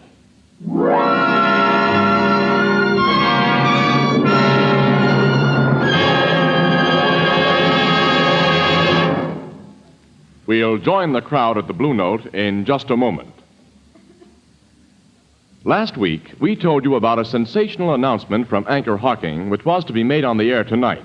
However, we're obliged to postpone this exciting announcement until next Thursday, so be sure to tune in Crime Photographer 1 week from tonight. Now, meanwhile, surveys show that a vast majority of women prefer to buy foods packed in crystal clear glass. They give dozens of different reasons, but practically all say they prefer glass because it lets them see exactly what they buy before they buy it.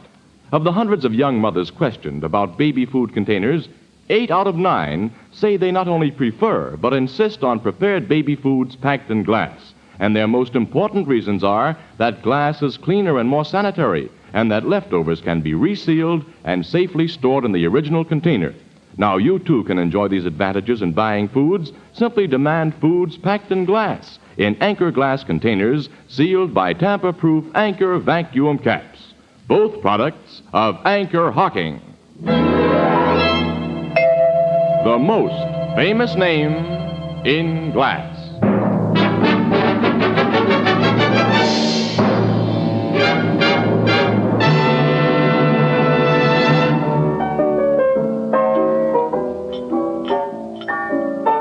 The explanation, of course, is very simple, Ethelbert. You see, I forced the .32 caliber cartridge Logan gave me yesterday into the chamber of that 29.5 caliber automatic. And it wouldn't pass through a barrel that was too small by 2.5 hundredths of an inch. You remember, Ethelbert, that inventor's machine gun that blew up because the shells were too large? Oh, Yeah. The explosion didn't kill Carbone, huh? No. He'll live to go to the chair. And as for Artie Maddox, well, the criminal record he never deserved is being wiped off the books. So he'll just live again.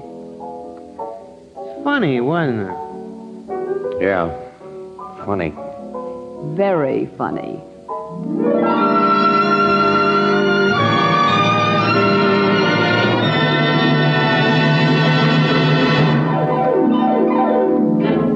Crime Photographer, starring Stotts Cotsworth as Casey, is brought to you each Thursday by the Anchor-Hocking Glass Corporation, makers of Fire King Oven Glass. Anchor glass containers, Anchor caps and closures. All products of Anchor-Hocking, the most famous name in glass.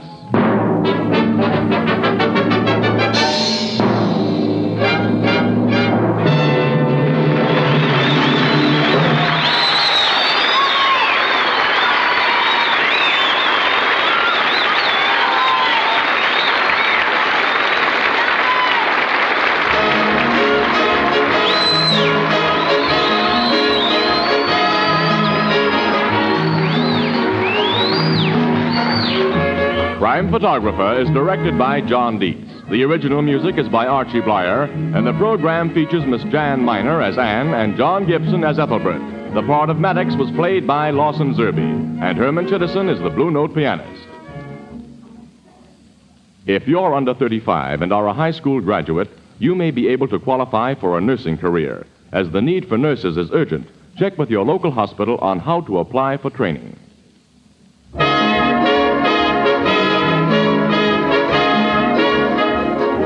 This is Tony Marvin saying goodnight for the Anchor-Hocking Glass Corporation of Lancaster, Ohio, with offices in all principal cities of the United States and Canada. Thursday night on CBS is the biggest show in town, so stay tuned for exciting dramatizations on Reader's Digest Radio Edition, which follows immediately over most of these stations. This is CBS, the Columbia Broadcasting System.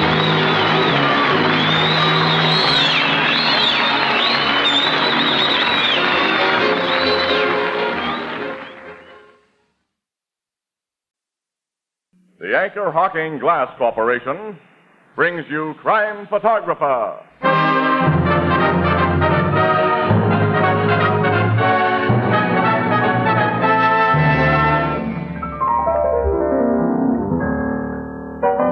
Today is the anniversary of the Great Chicago Fire. The one that was started by Mrs. O'Leary's cow. Yeah, Mrs. O'Leary's cow. See, everybody knows her name, but who knows the cow's name?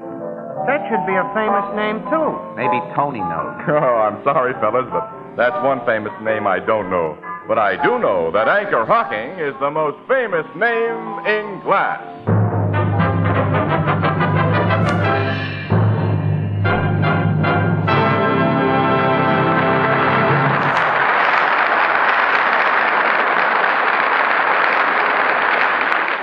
Good evening, ladies and gentlemen. This is Tony Marvin.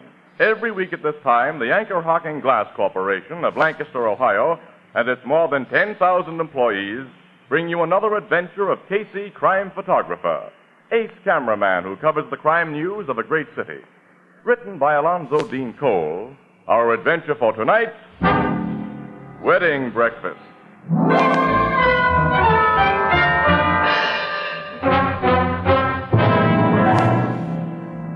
5 o'clock in the morning. A dull and dreary 5 o'clock. In the big Morning Express building, an elevator halts at the floor of the photography department, and... Get out here with me, Annie. Oh, I've got to report up to city room, Casey. And if you do, the boss is liable to sock you with another assignment before you got time to recover from the one we just had. Come on, Annie. Okay. I need a breather. Yeah, me too. I'll hand in the pictures I got for developing. We'll hop out and grab a cup of coffee. 2 or 3 cups. Strong. Yeah, let me get that door for you. Oh, thanks. Hi, Casey. Huh? Morning, William. Oh, there's been nothing good about this morning, Pollock. You two look kind of beat up. Well, if you'd seen 4 dead bodies spread over the pavement in accident like we've just seen, you'd look beat up, too. Here are the films I exposed, Pollock. They're not pretty. Run them through the developer, will you? Okay. My desk phone, isn't it? Probably the guy who's been trying to get you ever since you went on that accident What? thing. Somebody's been calling me? He gave his name as Jimmy Hackett. Wouldn't say what he wanted you for. I don't know any Jimmy Hackett. Hello, Casey speaking. Oh, finally I get you. This is Jimmy the Hacky, Casey. Jimmy who? The Hacky, you know, the cab driver you got out of a jam when them cops... Oh, Jimmy. Yeah, Casey. When a guy does me a favor, I ain't happy till I can do something for him. Now I got what I think is an exclusive story for you. Okay, shoot it, pal. You know Sylvia Loomis, the multi-million heiress? Well, I know of her. You know anything about a party named Duke Pavel? He's got fancy Marcel hair and he don't talk good American like you and me. Baron Rene Dupavu? Yeah, that's the guy. Oh, well, what about it? He and this Loomis chicken got married tonight. What? This is straight goods, Casey. Hey, listen to this, Andy. Go ahead, Jimmy. Go ahead. About 3 this a.m., I pick up 3 couples outside the club Casbah. Yeah? They tell me to drive to Fieldston, just over the state line. They get a justice and a piece out of bed, and one of the couples gets married. What do you Well, know? from talk I heard, it seems they got a license last week sometime, but the girl had started to welch on the ball and chain idea. This Duke Pavel and his friends fed her quite a few drinks at the Casbah tonight and talked her into going through with it. Well, it was only during the drive back to the guy's apartment that I get wise to who the newlyweds was. Sylvia Loomis and Baron ready to Pavel. Huh? That's right. I took them and their friends to Duke Pavel's apartment, the Wilshire Manor. They plan to have more drinks there and a wedding breakfast. This hot news for you, Casey? It's plenty hot, Jimmy, and thanks a million. Don't thank me. I'm still thanking you for getting me out of that jam. Goodbye. Goodbye, kid. You heard that, Annie? Oh, this is front page stuff, Casey. Sylvia Loomis is one of the richest gals in the world. And the guy Jimmy says she's married is an A1 rat, Annie. Pavel's never done a decent day's work in his life. But what a handsome hunk of man he is. Huh? Oh. Say, that Loomis girl. She was engaged to Artie Mason. I wonder what... Hey, well, come on. That wedding breakfast ought to be starting about now. Let's get up to city desk, lay our tip on the line, then go to Pavel's apartment for confirmation. Okay, a simple social assignment like this will be a welcome relief, Casey, after that accident job we just finished.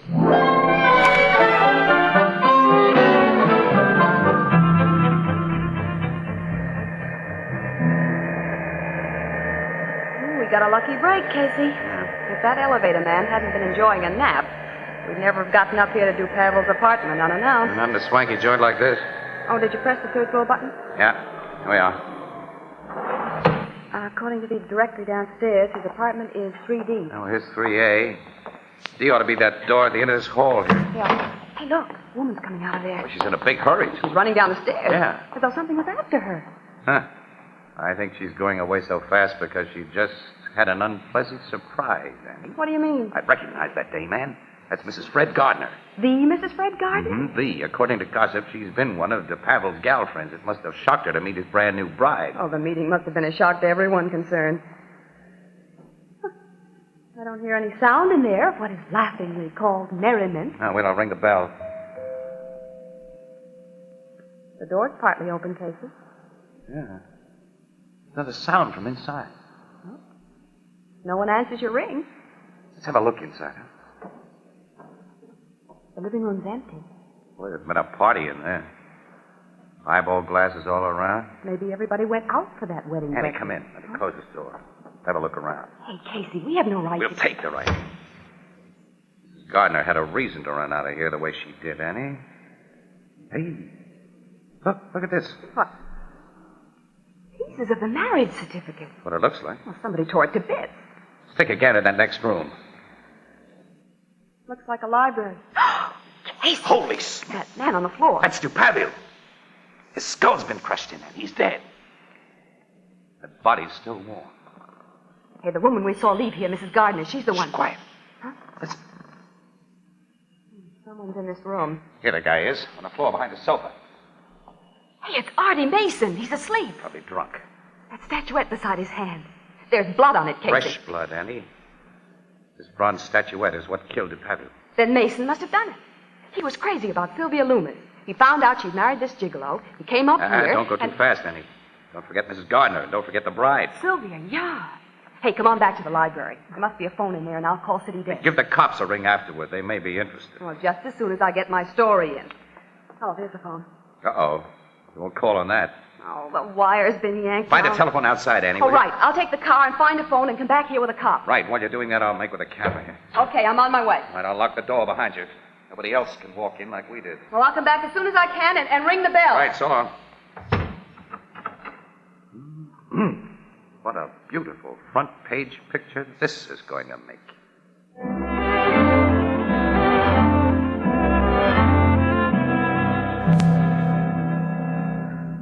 Another shot of the dead man from another angle.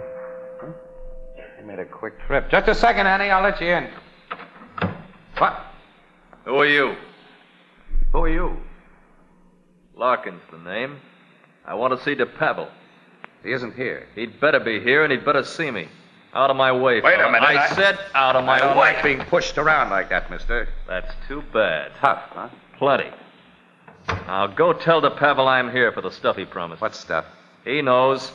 Just tell him Horseshoe Larkin's here. Oh, I've heard of you. You're one of the gambling racket guys I never ran into before. On your way. Get DePavel. I'll take you to DePavel. Step into the library here. Okay. There he is. What? I'm afraid he isn't going to give you the stuff he promised. When did this happen? Not very long ago. Did you? No. I didn't kill him.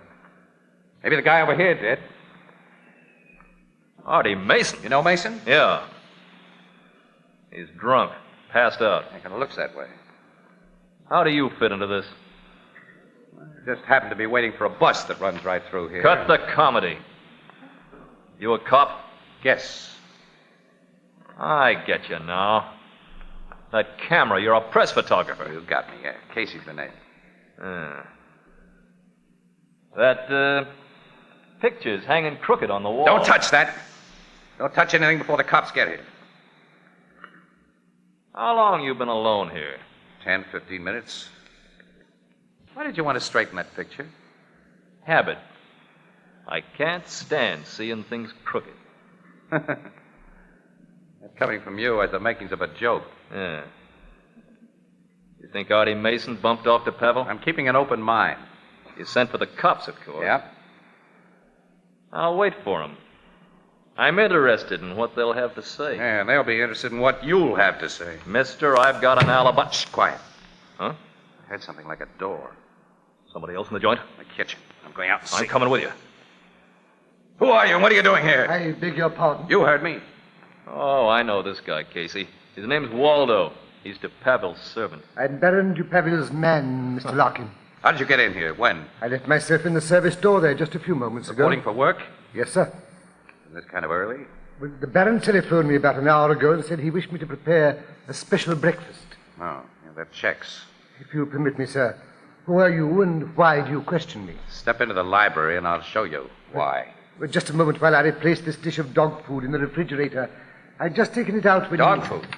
For the Baron's spaniel. I haven't seen any spaniel. Oh, he's there in the butler's pantry, sir. Huh? Oh, yeah, I see.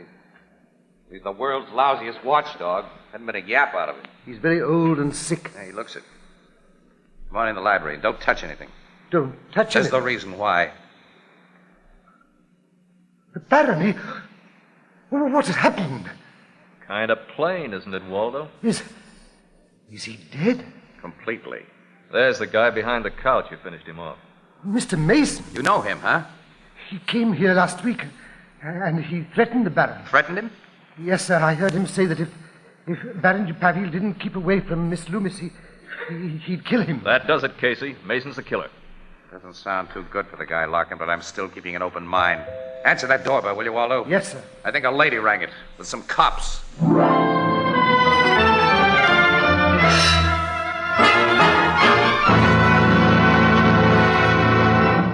Our story will continue in just a moment. In honor of our great American wine industry, next week has been designated as National Wine Week. We have a right to be proud of American wines, and we're glad to acknowledge a debt of gratitude to those who've accomplished so much for us in vineyard and winery. They've made it possible for us to enjoy wines of exquisite taste and superb character. These wines appear on our table bearing the legend, grown and bottled in America for the world to respect and enjoy. Make it a point to serve delicious wines with your meals. And what a choice you have in American wines. Wines that bring you the taste and bouquet of the living grape.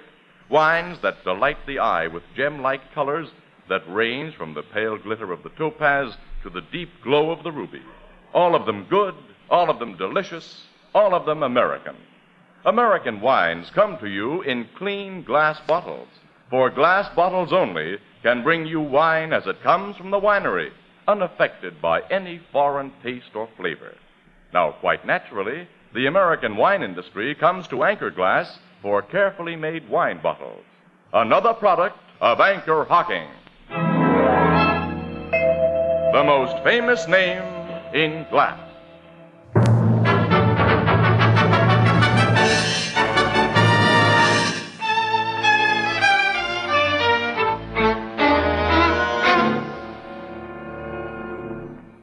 Captain Logan, how long will it take to sober Mason up? Well, the doc says it'll be hours before he can tell a coherent story, Miss Williams. Guy really had a skinful, Logan. I'll say. Well, he probably didn't know what he was doing when he killed Dupéville. He knew what he was doing a week ago when he threatened to kill him. I want to know just how Mrs. Gardner fits into this picture. What made the bride do a fade-out? What happened to the 4 wedding guests who were here? So do I want to know all about that, Casey, and my men are working on those angles right now. I also want to know more about Horseshoe Larkin's part in this thing. I put him and that valet under guard in one of the bedrooms. Come on. Captain Logan. Yes, Sergeant? We just found a wall safe in that library, and it's unlocked. Wall safe? There it is, sir. That picture was hanging in front of it. The door was open about 1/4 of an inch. And what'd you find inside? Nothing, sir. Nothing? That picture hung over the safe. Logan, let's have a talk with Larkin. Okay. He's in here with the valet. So you're finally getting around to us, Captain. Around to you, Larkin. Waldo, go into the living room with this officer. Please, Captain, may I go to the kitchen? I haven't fed the Baron's poor dog yet. The old fellow's very weak. Okay, feed the pooch. Thank you, sir. Well, what do you want from me, Captain? The straight story of why you came here, Larkin. And tell the truth, because I'll check every word you say. Okay. DePavel dropped 50 grand to me in a stud game. Here's his IOUs to prove it. I let him stall long enough. So I told him I wanted my dough right away. Or else. Or else, meaning he'd be beaten up or bumped off. Why, Captain, how you talk. I simply told the guy he'd lose my friendship. Yeah. Go on. He called me up yesterday and asked would I accept a pearl necklace as a pledge until he could redeem it for cash. A pearl necklace? Yeah, he said it was worth 75 G's. I said it was a deal and I'd be here for it this morning. I came here and you know the rest. Did he tell you where he was getting that pearl necklace? I don't ask guys personal questions like that. And he said he had the necklace. Captain, have you cops come across it? There's no pearl necklace here. Of course, you took a look in his wall safe. You know he had a wall safe? Sure, I saw him get dough out of it to pay other debts he owed me. You wanted to straighten that picture a while ago because you were interested in the safe behind it. Huh? That's right, Casey. But I guess DePavel was lying to me about having them. And I lose 50 grand. I can't collect from him now. You've told a fairly smart story, Larkin. It makes you seem to have had an interest in keeping DePavel alive. And we'll check plenty on you just the same, Larkin. Sergeant? Yes, Captain? I want you to search this man thoroughly. And give that valet Waldo the same kind of going over. I want their home searched, too. There's a possibility that a pearl necklace may have been taken from that safe. Come on, Miss Williams, Casey. Captain, just a minute. What is it, Sergeant? The boys have located both Sylvia Loomis and Mrs. Gardner. Where are they? The Loomis girl is in St. Anne's Hospital. She swallowed poison. Poison? Yeah, but the doc's got her in time to save her. Has she been able to talk? No, sir, and won't be able for a while. That's just swell. First Mason, and now... Is Mrs. Gardner in the hospital, too? No, sir, she's been taken to headquarters. At least I'll have a chance to question one suspect besides Larkin. If you and Miss Williams want to hear what the lady has to say, Casey, come on.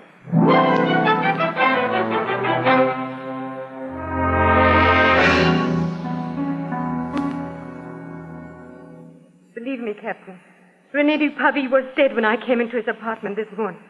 I swear he was. All right, now just take it easy, Mrs. Gardner, and start from the beginning. You've been seen a lot with Pavel. You were infatuated with him, weren't you? Yes. Is that all? I've been keeping René supplied with money. Ah.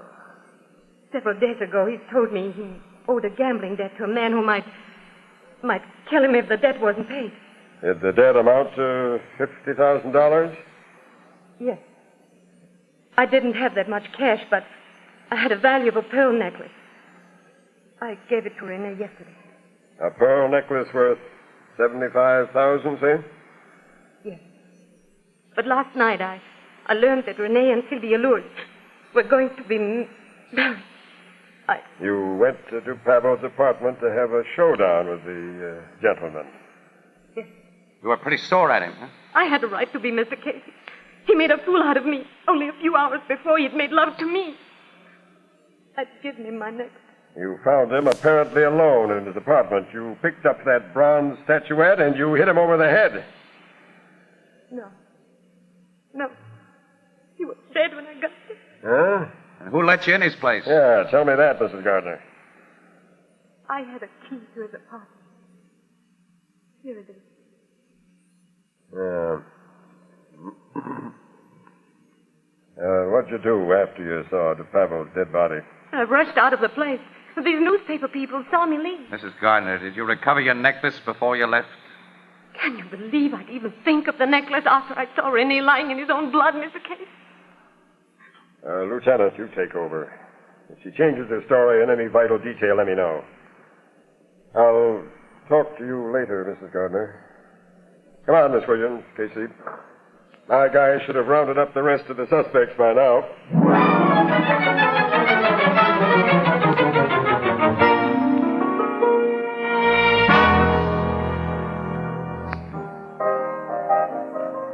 Here's your beers, folks.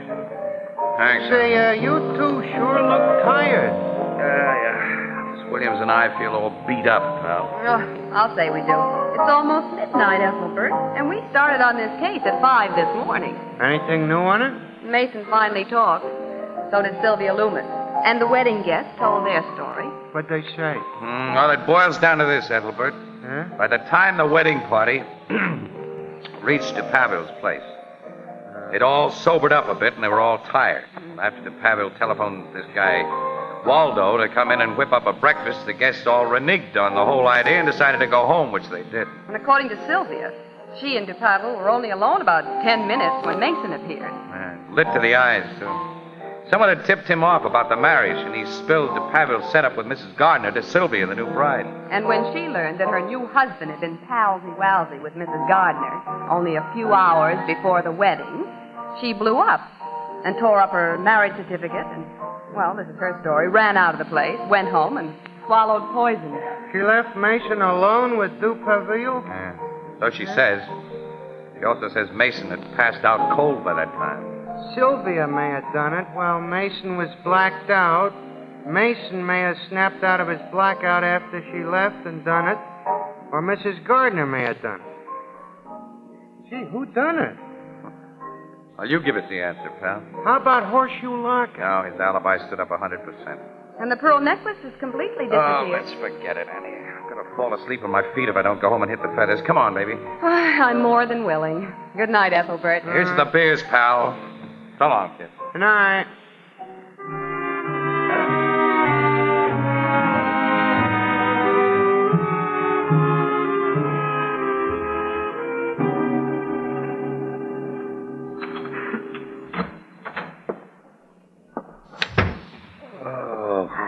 Glad to be home.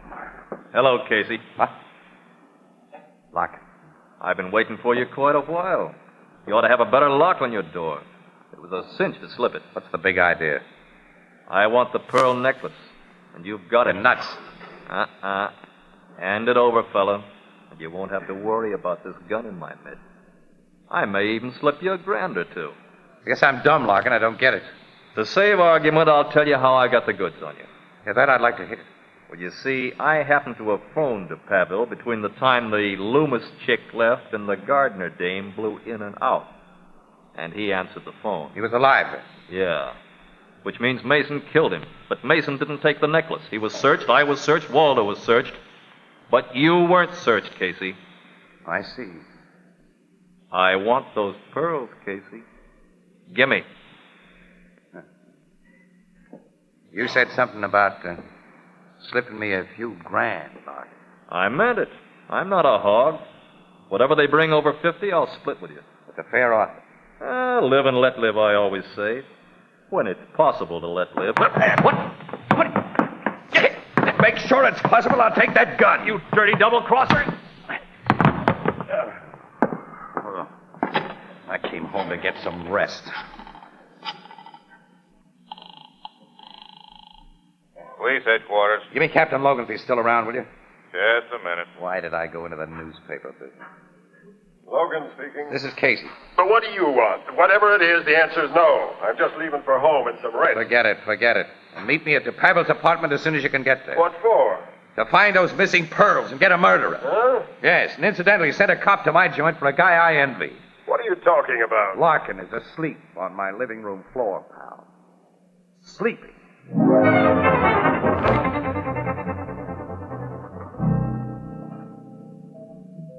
Doorbell, Logan.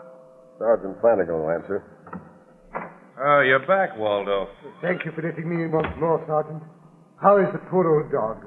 He was asleep last time I looked at him. May I see him? Sure. I'm greatly attached to him. He belonged to the Baron, but he was really Oh, Captain Logan and Mr. Casey. Hello, Waldo. Hi, fella. Just looking over your kitchen again. I've come to see the dog. I'm worried about him. You've been here before tonight? Yes, the poor old fellow is so weak. If he isn't looked after... Look after him, Waldo. Thank you, sir. Oh, he's still and cold. I think he's dead. Really? Poor old fellow. The spaniel's dead, all right, Logan. Yeah. Too bad. Gentlemen, perhaps I'm unduly sentimental, but may I take him with me and bury him decently? Why, certainly, Waldo. Thank you, Captain. After an autopsy is performed? Autopsy? It's a rule where a crime has been committed. I never heard of that rule. Oh, very well, gentlemen. I'll call for his body later. Good night. You're not leaving, Waldo. Not until you talk. What's the meaning of this?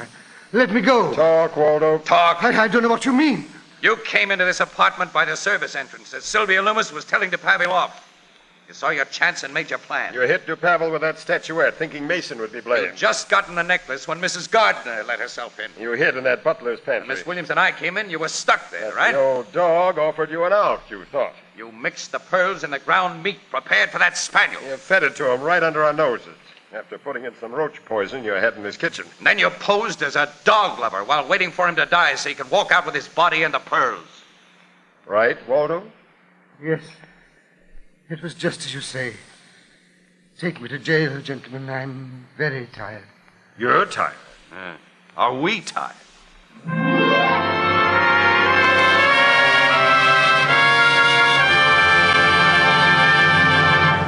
We'll join the crowd at the Blue Note in just a moment. Of the many special features which make Fire King oven glass different, housewives most frequently talk about how easy Fire King is to clean. Yes, Fire King oven glass is amazingly easy to clean. And if you use old-fashioned cooking utensils, you're in for a pleasant surprise as soon as you change to Fire King oven glass. You see, Fire King oven glass has a special non-porous surface that's literally mirror smooth. This surface is the result of a carefully controlled scientific process exclusive with Fire King. And that's one more reason why it pays to insist on Fire King oven glass by name. There is only one real and genuine Fire King oven glass. You'll find a wide variety of Fire King casseroles, pie plates, and general utility dishes in all sizes wherever household glass is sold, all at amazingly low prices. And you'll be charmed by the gleaming pale blue beauty of Fire King oven glass, a product of Anchor-Hocking, the most famous name in glass.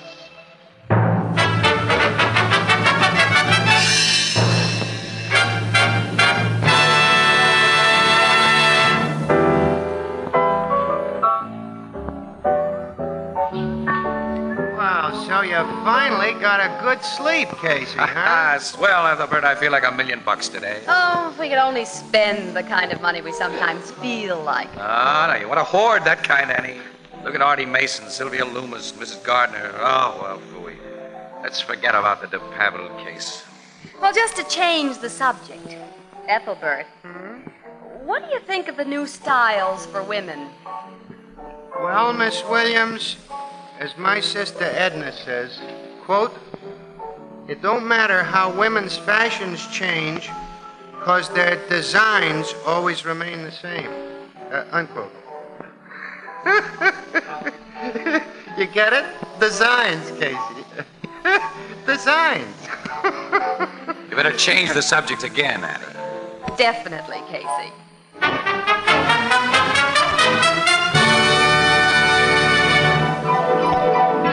Crime Photographer, starring Stotts Cotsworth as Casey, is brought to you each Thursday by the Anchor-Hocking Glass Corporation, makers of Fire King oven glass, Anchor glass containers, Anchor caps and closures, all products of Anchor-Hocking, the most famous name in glass.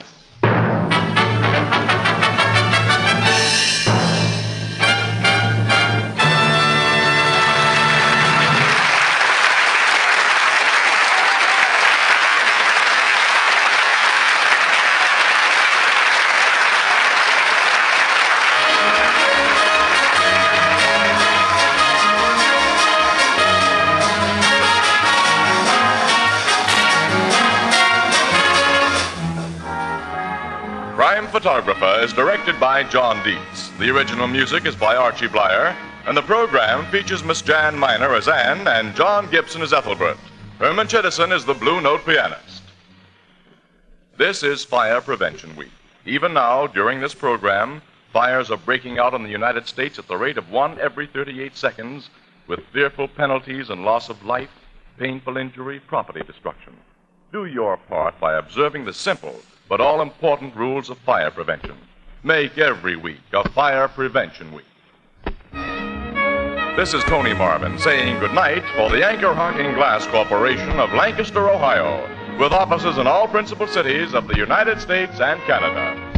Thursday night on CBS is the biggest show in town, so stay tuned for exciting dramatizations on Reader's Digest Radio Edition, which follows immediately over most of these stations. This is CBS, the Columbia Broadcasting System.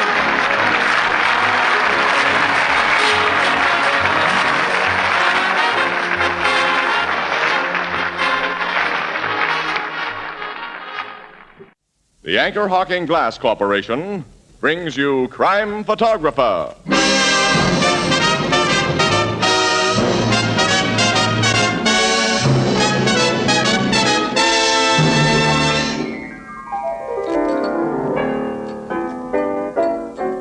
Hiya, Casey, Miss Williams. Hello, Ethelbert. How are you? Look at this, a picture of my sister's kid. My married sister, of course.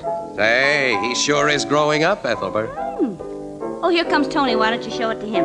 Say, a fine-looking boy, Ethelbert. Yeah, and you know what? Already he can say Uncle Ethelbert. Uncle Ethelbert? Yeah. Well. But you know, the day I'll be excited is when he learns to say the Anchor-Hocking Glass Corporation is a great name in glass.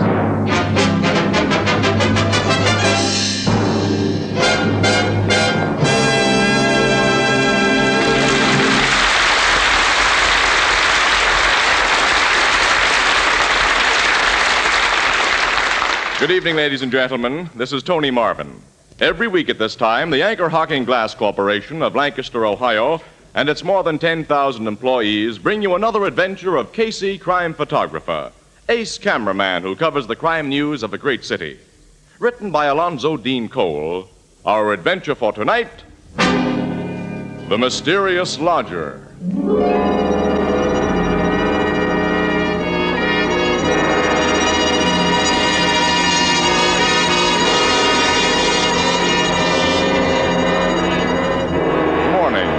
About 10 o'clock. In a private office at police headquarters, a telephone rings. A big man in civilian clothes reaches for its receiver and... Homicide Bureau, Captain Logan speaking. Is this the place to report a murder? It is, lady. I think I got one for you. Who's this speaking? I'm Maggie Myers. To be really proper, I'm Mrs. John Rodney Myers. I'm a widow. What's the address? 1139 Midland Street. 1139 Midland? That's right. It's my lodger, a lady who rooms with me who's been killed, I think. What makes you think that... Well, you get out here and look through the keyhole of her door like I just did, and you'll see. We'll be there right away, Mrs. Myers. I'll be waiting for you. Goodbye. Sergeant Flanagan. Yes, Captain? Tell the tech squad and the doc to follow us to 1139 Midland Street. You go with me. Yes, sir. What happened at 1139 Midland Street, huh? Casey. Good morning, pal. Captain. What are you two doing here? Well, don't we usually drop in to inquire what's happening in the murder department? And it seems we picked just the right time today. Okay, Miss Williams. You and that lug with the camera follow my car. Come on.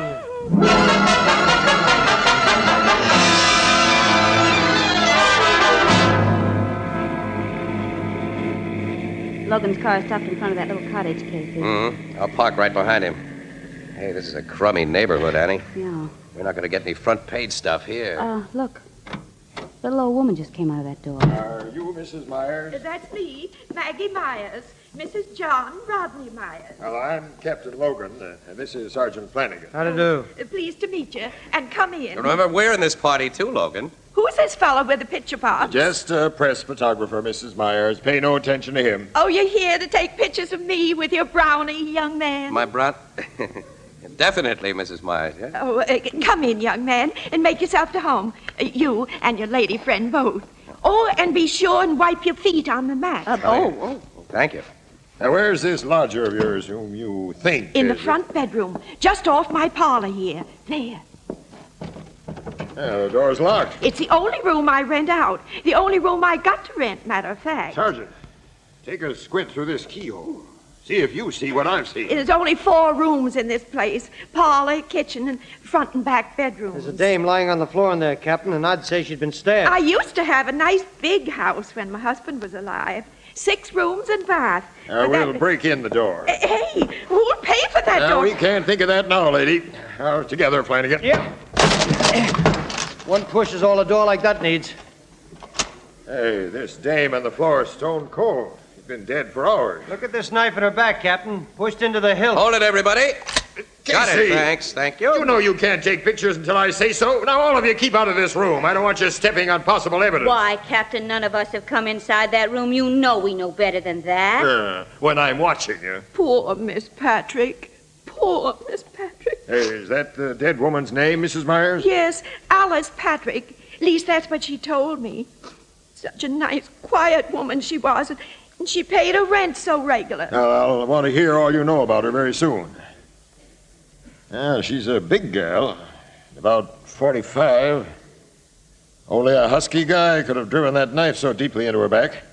That was done with one clean stroke, Sarge. Yeah, it took muscle to do that, Captain.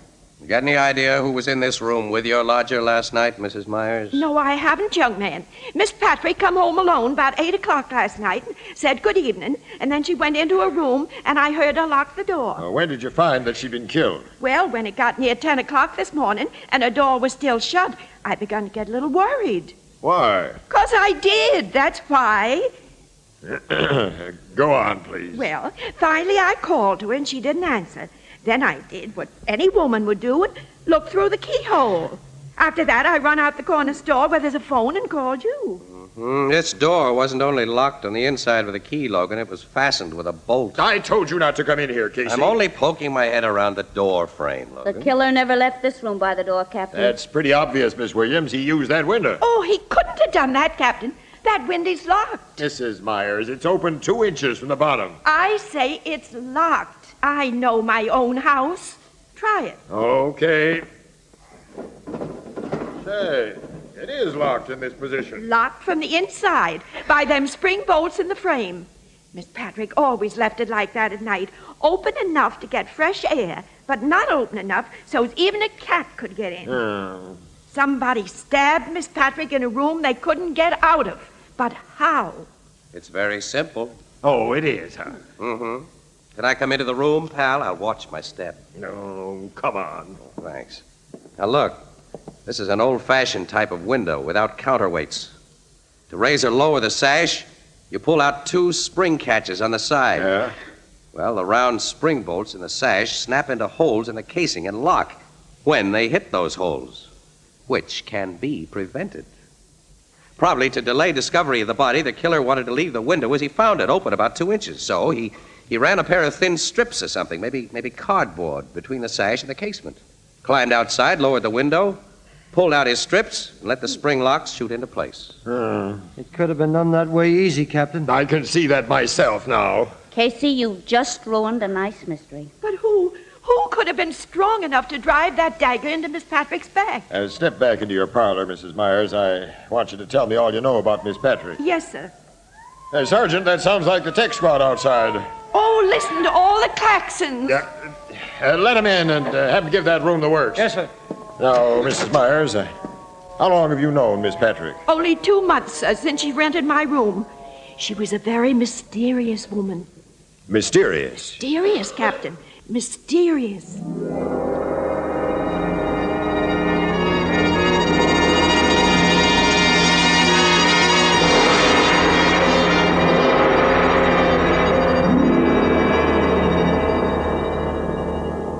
Now, to sum up what you've been saying, Mrs. Myers, this woman, Alice Patrick, answered an advertisement you put in the paper. Yes, sir. It said, refined lady has pleasant furnished room to rent and own home. That's beside the point. I decided to take a lodger, Captain. Not so much because I needed the money, though I could use it, of course, as because I get kind of lonesome. And I figured having another woman in the house... We've gone over that. The point, Mrs. Myers, is that this woman never told you anything about herself. That's why I say she was mysterious, Captain. Most women do tell things. Women like to talk. I see that. And another thing, she never went out of the house without leaving her suitcase locked. How did you discover that? How do you suppose I discovered it? Sergeant Flanagan. Sergeant. Yes, sir? Bring that suitcase here if the tech men are finished with it. Okay, Captain. I was just coming out for you. The doctor'd like to have you in there for a minute. All right. Excuse me, Mrs. Myers. I'll be right back, Casey. Say, Mrs. Myers, whose picture is this on the wall? This beautiful woman. Believe it or not, Mr. Casey, that was me 50 years ago. You know, I figured it was. Honest? Yeah. Now I'm all wrinkled and shrunk up. Oh, no, indeed. Your face still has the nice lines of the girls in this picture. Oh, you're just kidding. But it's nice of you to do it. Oh, really? I'm not kidding. My husband, John, used to say pretty things like that. John's been dead now for 14 years. Tell us about yourself and your husband, Mrs. Myers. Well, I probably don't look like much to you now, but John and me was once somebody's. Oh, who? You never heard of Maggie Garland? Well, no, I... Oh, of course you didn't. Maggie Garland was my stage name back in your grandfather's days. You were an actress, eh? Dramatic soubrette. I wasn't a very good one, I guess, but I looked real good in tights. My husband was a real somebody, though. What'd he do? John Rodney Myers was educated. He wrote a book. A book, yeah? About historical things. There's the book he wrote on my table. May I look at it? Yes, but handle it careful. It's old and not very strong, like me. Well, I'll be careful. Let me see, Casey. Arms and armor of the Middle Ages. Oh, he was an authority on such things. Colleges and museums used to ask for his opinion. He knew all about battle axes and swords, and newspapers and magazines used to mention his name, and mine, too. You might mention that when you write your piece, young woman. I will, Mrs. Myers. It's very interesting. Oh, here's that dratted captain back again. Mrs. Myers, don't you know of any big or very strong people who are associated with Miss Patrick? Well, I don't know if you'd call my next-door neighbor associated with her, but I know he's been bothering her. How was he bothering her? Well, Sam Mulvey will bother anything that wears skirts, especially when he's drunk. The guy's a wolf, huh? Sam Mulvey's what I call a masher. It made Lena Glasheimer mad as all get out when Sam took a shine to Miss Patrick. What was Lena Glasheimer mad about? She was jealous. She wants to marry Sam Mulvey. You're finally telling me something that may help my investigation. Have you looked into a suitcase yet? No, but I've got it here. Also the key. My man found it in the dead woman's purse. Let's open it up. Yeah, I am. Only a few papers in there. We'll see what they're... Casey. Hey, I've seen papers like that one before. It's a parolee's discharge from Avon Prison. The name of Alice Patrick Ives. Alice Ives? Say, she's the dame who Oh, murdered I that... know. The parole board let her out last fall after she'd served 20 years of a life sentence. What are you saying? Miss Patrick, my lodger, was a murderess? I bet she was. She carved up a guy named Clem Shirley. He was a big-time rum runner back in Prohibition days, Mrs. Myers. And now she's been killed with a knife. Oh, Casey, this is finally beginning to look like front page. I'll say it is. We can resurrect the whole story of the Shirley murder, Alice Ives' trial, her 20 years in prison, everything. I never would have dreamed. Now I can imagine why she was afraid of that man. Man? What man? The mysterious man. Oh, Mrs. Myers. Lady, will you please talk straight? She told me if this man ever came to the house, I was to say she didn't live here. She described him to me. And one day he did come. I seen him watching the house. And when I told her, she like to die of fright. Now you tell me about this. Well, you didn't ask me about the mysterious man before. Oh. Of course, now I figure he was a detective who was watching him. Mrs. Myers, let me figure. Hold it, pal. Wait a minute. Mrs. Myers, will you describe the mysterious man to us? Of course I will, boy. He was a big, gray-haired fellow with a little black mustache. Oh, and a long scar on his left cheek. A scar? Well, she's described Pete Shirley. The brother of the rat that Alice Ives killed. He's paid that dame off for knifing his brother. Oh, Casey, this will be a story. And you'll be in it, too, Mrs. Myers, as the star witness. Put on your hat and coat, Mrs. Myers. We're going to headquarters where you can look at Pete Shirley's picture. And if you identify him, this case will be all washed up.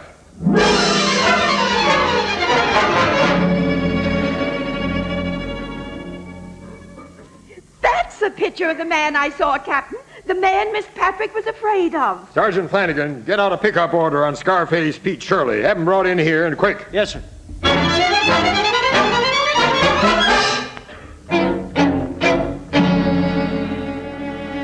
Boys have got Pete Shirley, Captain. Swell, Sergeant. Hey, that's quick work, Flanagan. Only a couple of hours. Bring him in here. I don't think you'll like him in your private office the way he is, Captain. What do you mean? Pete is shot up pretty bad. He's dead. Dead? Dead. He got killed trying to pull a hold-up last night, Captain. And he was pulling that hold-up over in Woodsfield at the very time Alice Ives was being stabbed here. You're sure? The boys just brought him into the morgue, sir. There goes my case against Pete Shirley. And my beautifully corny story about a brother's revenge. The death of Mrs. Myers' lodger is becoming a mystery after all.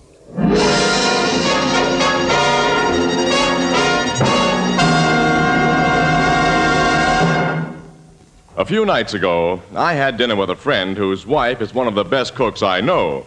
And I asked her if she used Fire King oven glass. Well, she said she did, and then she continued, "You know, Tony, I find the most important thing about Fire King oven glass is that it practically ensures results because it bakes foods quickly, evenly, and all the way through."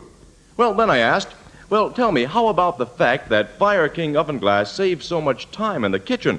And she said, "Well, that's mighty important, too. Why, Fire King oven glass cuts my dishwashing time by a full 2/3 because I use the same casserole or baking dish to bake and serve foods and to store leftovers." Well, that just about sums up the story of Fire King oven glass in the opinion of one of the best cooks in the world. But here are some other facts to remember. Each piece of Fire King oven glass is guaranteed for 2 years against oven breakage. Each piece is incredibly low in price, and you'll find a wide selection at your favorite chain, variety, hardware, or department store. Fire King oven glass is a product of Anchor-Hocking. A great name in glass.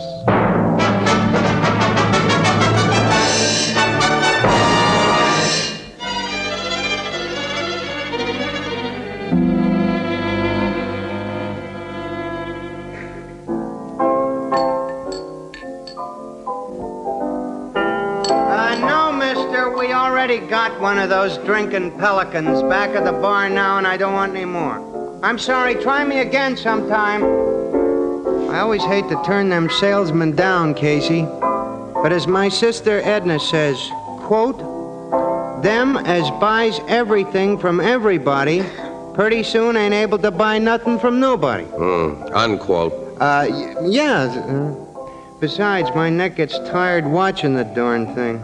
Now, what was we talking about before that guy come in? I wasn't talking about anything, Ethelbert. I was sitting here quietly trying to dope out the 5th race. Drinking pelicans. What, in the 5th? Oh, what are you talking now about? I remembered that old Mrs. Myers, the star witness in that Alice Patrick Ives murder. She's quite a character, according to the stories you've been writing, Miss Williams. She is quite a character, Ethelbert. The poor little thing, she's been terribly lonely. All this excitement, her picture in the paper, cops around the place, neighbors dropping in to hear her talk. You know it's given her a new lease on life. You know, she's a cute old gal. You talk your ear off, she gets the chance, but you can't help but like her. Sounds like my sister. You know, Casey, she talks all the time. She's the one that's not married. Yeah. Say, what's new on the murder of that Alice Patrick Ives dame? Ethelbert, you read the Express, don't you? Oh, I mean inside stuff. No, not a thing, Ethelbert. The only case Logan had blew up when it was proven that Pete Shirley couldn't have done the job. Well, how about that neighbor, the big guy who tried to make a play for the dead gal? Before she was dead, I mean. Sam Mulvey? Yeah. Well, Logan's still suspicious of him, but Mulvey didn't have sufficient motive for my dough. He's notorious in the neighborhood for a nasty temper, Casey, and he's a heavy drinker. Also, he's more than strong enough to have driven a knife through that woman's body.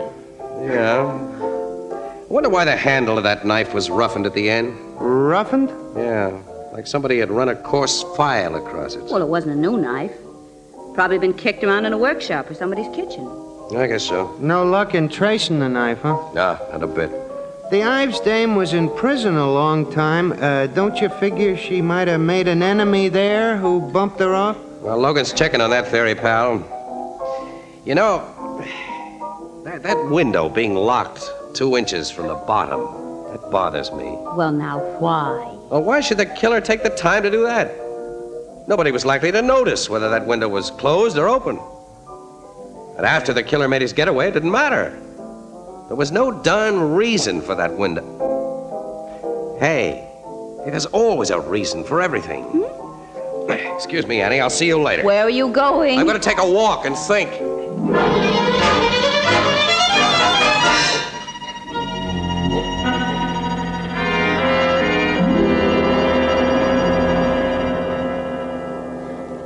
Come in, Mr. Casey. I'm delighted to see you. Thanks, Mrs. Myers. And be sure and wipe your feet on the mat. Yes, I remember. Come in the parlor and sit, if you don't mind the muss. Some of my neighbors was in, and they wanted to hear firsthand about poor Miss Patrick. They just left, and I ain't had time to clear up the tea things we used. Oh, can I give you a cup of tea? Tea? Oh, no, thank you. No, It won't take but a minute. tea just isn't my dish. I'll make you coffee. I can get along without coffee, too. Young fella, I haven't got anything else. Mrs. Myers, I came here for a talk, not a drink. Oh, that's fine. I like to talk. Do you? You like to have people want to talk to you, Oh, too, I guess huh? everybody wants that. Yes, especially persons who were once somebody, as you were. Oh, I was never much. Just an actress without much talent, but my husband was really the somebody. Yeah, indeed he was. I stopped at the public library this afternoon and looked over his book, Arms and Armor of the Middle Ages. Oh, you did? Mm-hmm. I'm afraid it was a little over my head, It though. was interesting, don't you think? Yes, it gave me an idea. I guess it gave you one, too. What? I don't know what you mean.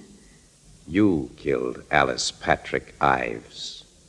Of course, you're joking. No, Mrs. Myers. Young man, I weigh just 91 pounds in my heaviest coat and winter galoshes. Are you saying I drove a knife completely through that big woman? Uh-huh. And you did it from outside of her locked window. How could I do that? With one of the medieval weapons your husband wrote about, the kind he says could throw an arrow or a spear or a knife with accuracy, silence, and great force? The window was open 2 inches. The knife was shot through that opening. You figured you were creating really a great mystery, huh? A woman stabbed in the back in a completely locked room. That appeal to the dramatic instinct an actress never loses. You're pretty smart, young man. You know, I never figured that window could be shut and locked from the outside the way you said. You kind of spoiled the mystery. You admit you killed Miss Patrick? Oh, of course I don't. I'm just talking. It's nice to talk, even on a crazy subject. Why, in your opinion, did I kill that woman? Well, I guess in order to get attention. The attention you've been without for years. Oh, I have been very lonesome. I've wanted folks to notice me again, but do you think that's a good enough motive for what you say I've done? Well, it wouldn't have been for you if you hadn't learned your mysterious lodger was a freed murderess. After you found that out, probably by getting into the locked suitcase and seeing her parole papers, you considered her life of no value at all. She was a bad woman. I went to the library and got old newspapers and read up about her case. And that's how you found out about Scarface Pete Shirley, the brother of the guy she killed. I even come across some pictures of him. He never came here looking for Miss Patrick, as you said. No, but that seemed a good story to tell the cops. Yeah. Well, I guess you're ready now to tell the true story to the cops, Mrs. Myers, huh? There ain't been much in the papers about me during the last couple of days. And next week there wouldn't be anything, maybe, and folks would stop calling on me and I'd be alone again. By me telling the cops, I won't be forgotten so quick. And you'll put more pictures of me in the paper, son? Yes, indeed. We'll go down to headquarters right now. Darn good idea you've given me, young fella. I'll get my coat. Hey, wait a minute. Huh? What do you mean? That I've given you a good idea? You understand English, don't you? Say, look here, wait a minute. Am I wrong about this? Did you kill that woman? For all your smartness, you don't know a thing. I don't... Well, do you? No, I'll get my coat and bonnet. Say, Mrs. Myers, if you're not really guilty, if you're going to confess to something you didn't do, hey, wait a minute, you can't do that. I can't hear you. I say you can't do that. Wait till I get back to the parlor. Now, what did you say I couldn't do?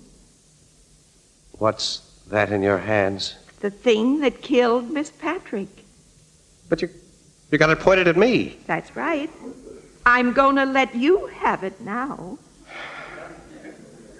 There's nothing I can do to stop you, I guess. Of course there ain't. Here, take the darn things out of my hands. What? It's heavy. You're letting me have it. It's I the see. evidence you needed. You didn't have none before. Mrs. Myers, Fooled you, didn't I? yeah, you sure did. I can fool folks right away. Bet I get you guessing again before we're through.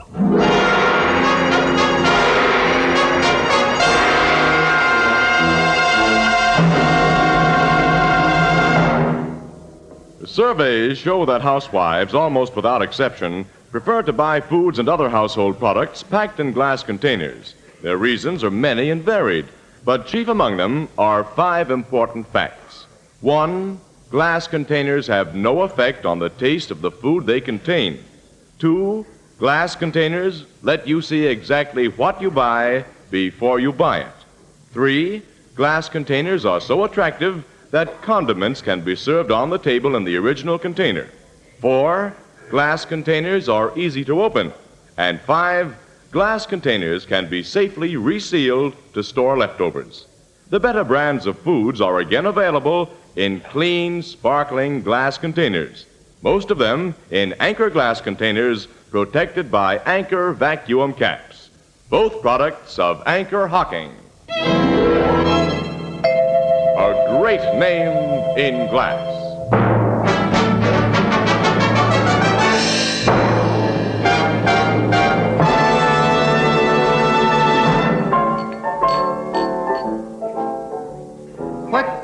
What was the gadget Mrs. Myers had that shoots knives, Casey? It was an old crossbow, Ethelbert. Crossbow? That's right. It's not like the longbows used by Robin Hood and the American Indian. Well, the principle is the same, but it's different, Annie. See, this gimmick is a short bow set across a hunk of wood that looks like a rifle stock. It was made to shoot short arrows, or bolts, as they were called. The thing is an antique that Mrs. Myers' husband picked up someplace. I see. Poor old lady. So lonesome she committed murder to get attention. What'll be done with her? Well, she's in an institution, Ethelbert, where she'll be perfectly happy because attention is something she's sure to get for the rest of her life. Out of her mind, huh? Yeah, so the docs say, in the legal definition. Poor old lady. Think of the poor doctors and nurses. I wonder what you'll pull on them. Annie, I wish I was sure of what she's already pulled. What do you mean? I'm never going to be sure that she used that crossbow. That she really is a murderess. I'll never be sure that she hasn't played me for a chump to get what she wanted. The death of the mysterious lodger is still a mystery, maybe? Ethelbert, I don't think so, but... Oh, nuts. Let's see what's good in the 5th. Give me that thing.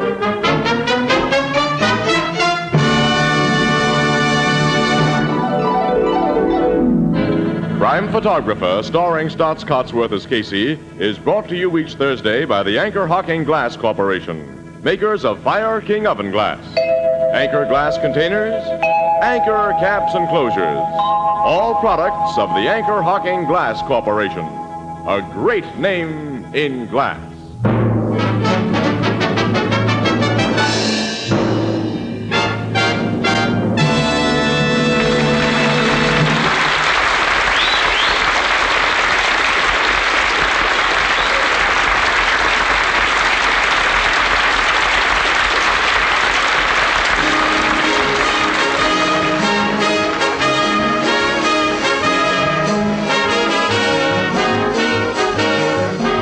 Crime Crime Photographer is directed by John Deese. The original music is by Archie Blyer, and the program features Miss Leslie Woods as Anne and John Gibson as Ethelbert. The part of Maggie Myers was played by Miss Eva Condon. Thursday night on CBS is the biggest show in town, so stay tuned for exciting dramatizations on Reader's Digest Radio Edition, which follows immediately over most of these stations. The Red Cross carries on for veterans, for military hospitals, and for all communities in time of disaster. You can help by giving generously now. And this is Tony Marvin saying good night for the Anchor-Hocking Glass Corporation, the world's largest maker of household glass. This is CBS, the Columbia Broadcasting System.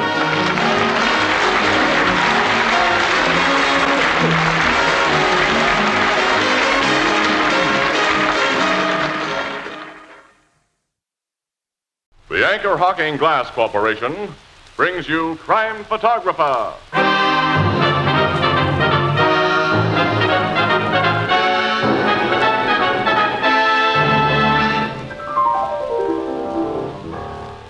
Say, Casey, I'll bet you photographed a lot of famous people. Well, I'm not so sure, Ethelbert. How come? Well, it's like this. Many a guy who looks like a ball of fire today is nothing but a wet match tomorrow. Oh, I get it. You gotta wait before you're sure a guy is really famous. Right. Sometimes it takes years and years to ensure fame. Sure, like the years and years of leadership that have made Anchor-Hocking the most famous name in glass.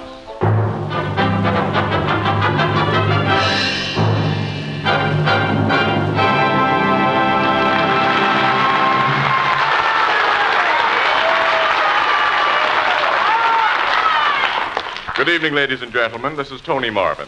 Every week at this time, the Anchor-Hocking Glass Corporation of Lancaster, Ohio, and its more than 10,000 employees bring you another adventure of Casey, crime photographer, ace cameraman who covers the crime news of a great city.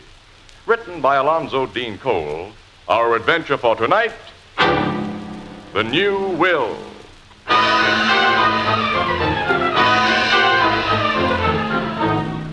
One of the showplaces of our city is the mansion of multimillionaire Bradford Randall.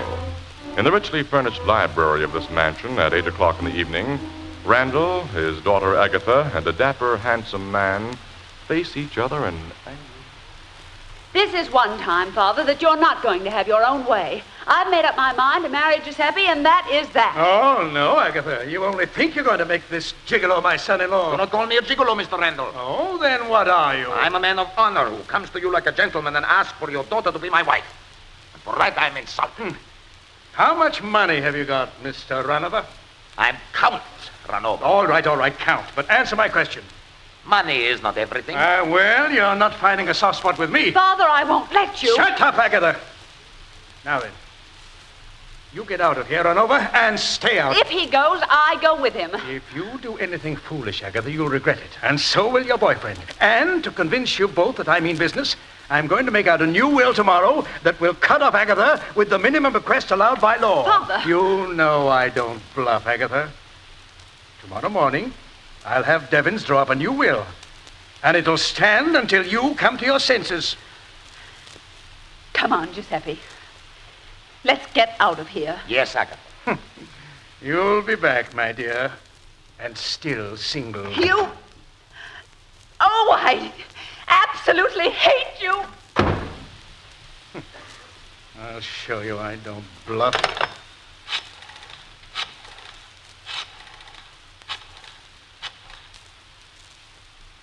Hello, this is Bradford Randall. Call Mr. Devons to the phone, will you? Hello, Devons. I've got a job for you to do first thing in the morning. No, wait a minute. You better do it tonight. I want a new will drawn up, and I want you to bring it here to me within the next couple of hours. Don't argue. Do as I tell you. Well, that's better. Now get yourself a pencil, Devons, and take notes of what I say.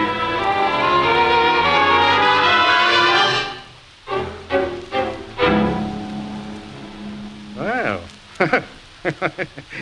looks as though you've done a pretty good job with this new will on short notice, Devons. So, I'm leaving practically my entire estate to, the Society for the Relief and Rehabilitation of War Victims and displaced persons. You told me to name some charity. Any charity as your beneficiary? Oh, it'll do. And of course, when that nitwit daughter of mine agrees to forget about her count, we'll destroy this and make her an heiress again. Yes, I was going to have you draw this new will up tomorrow, but Agatha and her lounge lizard might be getting married while you're doing it. But they won't after I spring this on her at breakfast.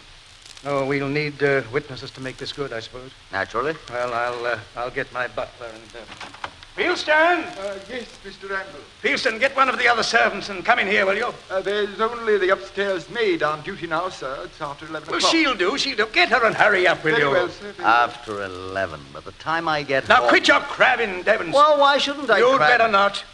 I made you, and I can break you. Oh, I didn't mean it. Here is Sophie, the maid. Oh, come in, Sophie. Come in. I want you and Fieldston to sign a paper. What kind of paper, sir? What does that matter? Here's a pen. Here. Excuse me, sir, but I have been told never to sign my name to anything I have not read over, sir. When you work for me, you do as I tell you. Wait a minute, Mr. Randall. Huh? From a legal standpoint, this girl and your butler must know what they're signing. Sophie, Fieldston, this document is a new will in which Mr. Randall bequeaths the bulk of his estate to the Society for the Relief and Rehabilitation of War Victims and Displaced Persons. Oh, if that is the case, You sir... needn't have explained all that in order to make the thing legal, Devons. I'll tear this will up as soon as that girl of mine gets some sense. Well, here's my John Hancock. Now, you sign here, young woman, as a witness. Yes, sir. You, Fieldston, here. Very good, sir. All right. That's all. You can go now. Thank you, Mr. Randall. Yes. Oh, Fieldston. Yes, sir. Have me called at 7 in the morning. Yes, Mr. And get my daughter up at the same time. I want her to have breakfast with me.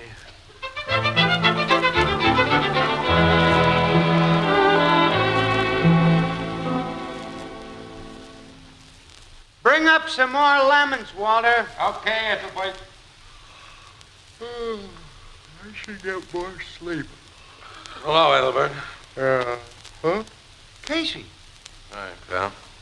I think so. I'm never sure at this hour of the morning. What are you doing around here? It's only a little after 8. Working the early shift this week, 8 in the morning till 4 p.m. Have Walter rustle me up some coffee, will you, pal? Hey, Walter, breakfast for Casey. Bring it here to the bar. Okay. I suppose you reported for work, then made a quick sneak before your city desk got wise. The guy's got to eat, doesn't he? Well, look at me. I already had 6 wheat cakes, half a grapefruit, a plate of ham and eggs, 2 cups of coffee, pineapple. I feel fine. Yeah, you're looking.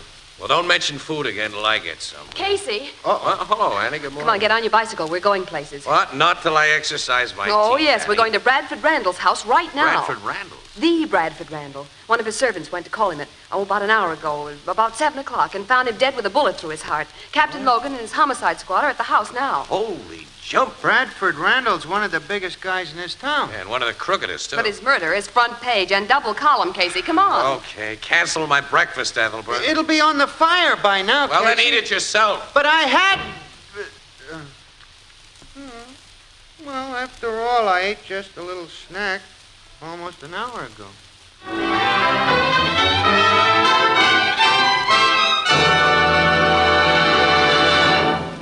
Our story will continue in just a moment. How many times have you said to yourself, I'd give anything in the world for a cup of coffee right now? Now, what you meant was that you wanted a cup of good, hot, steaming coffee without having to fuss around in the kitchen and without waiting even a minute. Well, here's the answer. Just a cup, a spoon, and a glass jar. A glass jar of soluble coffee. Put a spoonful of this new kind of coffee in a cup, add hot water, and there you are. It's as quick as that. It's as convenient as that, if you make sure to buy your soluble coffee in a glass jar. You see, glass jars are easy to open. Just a twist of your wrist, and that's all. Then there's the matter of flavor and freshness. Anchor glass jars protect soluble coffee from moisture or any other contamination. Enjoy all of the convenience of soluble coffee products by insisting on glass jars. Most of the better packers of soluble coffee protect their products by using clean, sanitary Anchor glass containers and Anchor caps, both products of Anchor-Hocking. The most famous name in glass.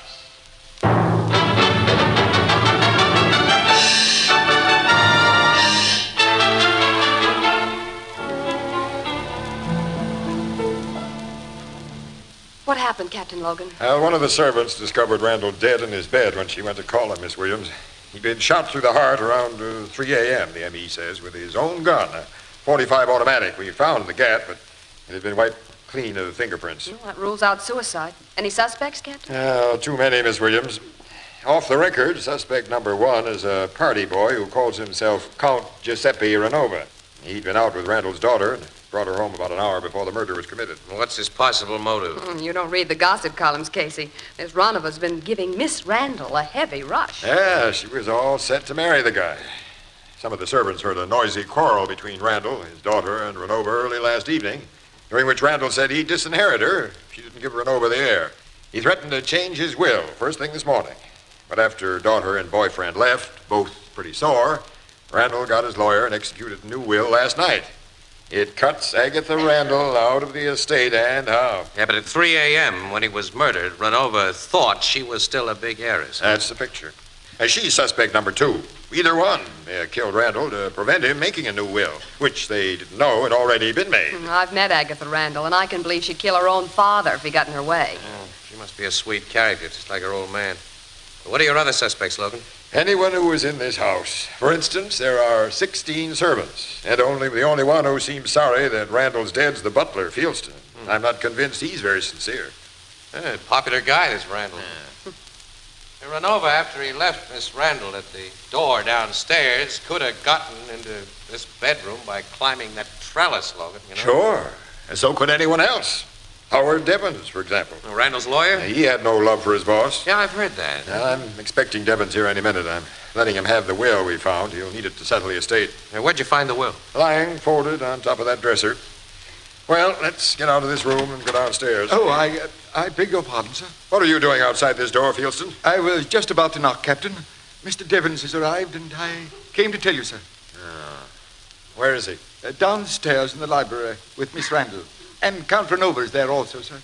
Get that maid who was your co-witness to the will last night, Fieldston, then both of you come to the library. I'll get Sophie at once, sir. Come on, Miss Williams. Casey. You know, Logan, it looked as though that butler was listening at the door. It looked very much that way. Why do you want him and that maid in the library, Captain? To verify their signatures on the will before I hand it over to Devons. Oh, I see. Now, there's the library. Now, I won't believe that will can stand up in court, Mr. Devons. My father never meant to cut me off. I drew that will, Miss Randall, and it'll stand up. But... Oh, Captain Logan. You're Mr. Devons? Yes. Mind if I shoot some pictures here, Logan? Oh, go ahead, Casey. I mind. I've had enough of you policemen and newspaper people around here. This is my house, and I won't... Remember the will, Miss Randall. This is not your house. Oh, Giuseppe, what am I going to do? Do not worry, my Agatha. I will find lawyers who will break for us that crazy will. Well, Count is an optimist, Annie. And how he declares himself in. Isn't this a gorgeous room? It's about the last word, I say. No windows in it. I guess that's for all year-round air conditioning, huh? Mm-hmm. And invisible lighting. I'll lay down this film case, get a few shots. Oh, excuse me, Captain. Here is the maid, sir. Oh, yes. You're the girl who witnessed Mr. Randall's will last night with Fieldston? Yes, sir. Well, look, I can't make out the signature. What's your name? Zofia Jadwiga Elżbieta Kupolwajczyk. Oh. I think Captain Logan will call you Sophie. Yeah. Well, look at this document, Sophie. Is it the one you witnessed? I have been told never to say a thing I'm not sure of, sir. Can I look at the paper close and careful? Yes, I want you to. Yeah, take it. Thank you, sir. What is that? I shot a picture of you, Sophie. Sorry if the flashbulb startled you. It did, sir. Excuse me for being so foolish. Look, do you identify that will? It looked like the paper I saw. Look at the signature, Sophie, and the rest of it. Is it your signature? Oh, yes, it is me. I write that last night. It is the will. Well, I'm glad we got that settled. Hey! What happened to the lights? Oh, Where's the switch? Turn on those lights. I'll find the switch, sir. There. Oh, what? Sophie. What happened to you? Somebody hit me when the lights go out and pulled that paper from my hand. The will. The will is gone.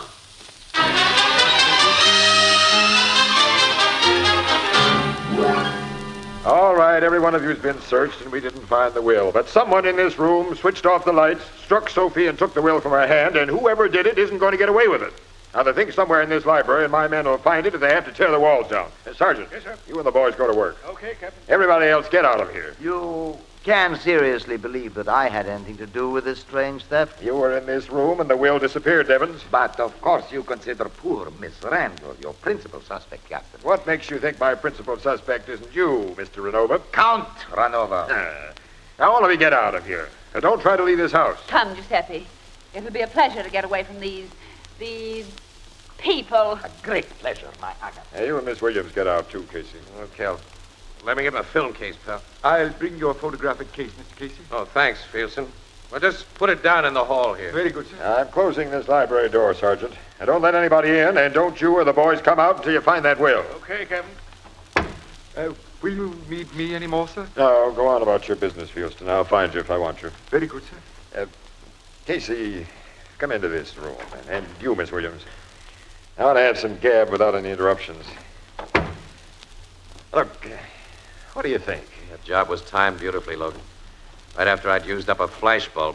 If I'd had another one set in my camera, I could have touched it off and caught the thief dead to rights. Well, didn't either of you notice who stood nearest that light switch just before the room went dark? I didn't. Neither did I. But I'm sure 3 people weren't anywhere near the light switch. That's yourself, Logan, the lawyer, Devons, and that little maid, Sophie. Now, that leaves Agatha, Renova, the butler, Fieldston, you, Casey, and Miss Williams. See, I just thought of something, Logan. Yeah?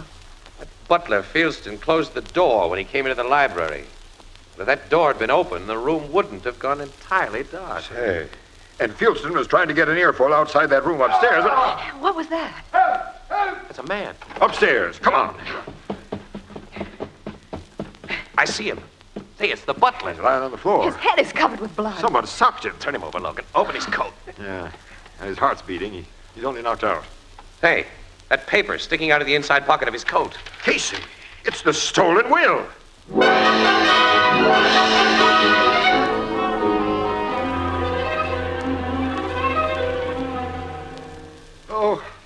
Oh, my head. Now, look, the doc says you haven't been badly hurt, Fieldston. You were just put to sleep pretty rough. Now, tell us about it. Yeah, we're very curious. Well, all I know, gentlemen, is that I was passing along the upstairs hall, and when I passed the door of Miss Randall's room, I thought I heard it open, then something hit me. Did you see the person who hit you? No, Captain, I didn't. This is what you were hit with. That silver candlestick. Yeah. You recognize it? It usually stands on Miss Randall's dressing table. You heard Miss Randall's door open just before you were caught. I thought I did, yes. Captain, do you think Miss Randall... I'm asking the questions, Fieldston. And here's the one that pays the grand prize. Why was that will in your pocket? Will? Randall's new will. I don't know what... Now, don't try to play innocent. You hit Sophie in that library and snatched the will. I did nothing of the kind. You searched me. We know why the will wasn't on you when you were searched, fella, and how you got it out of the library. Mr. Casey, I swear... Save it. And the way I helped your scheme, Fieldston, with my film case. You stuck the will in that film case after you snatched it and before you turned on the lights. And then you carried the case out in the hall where I was dumb enough to leave it.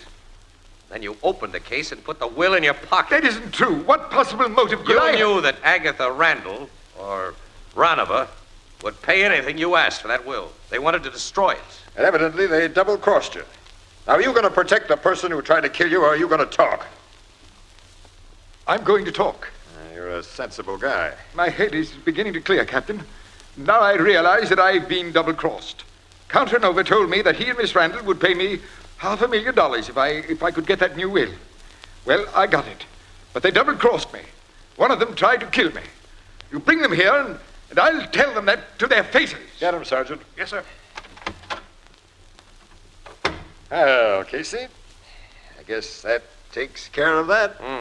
It takes care of that, Logan, but you still got the murder of Randall to solve.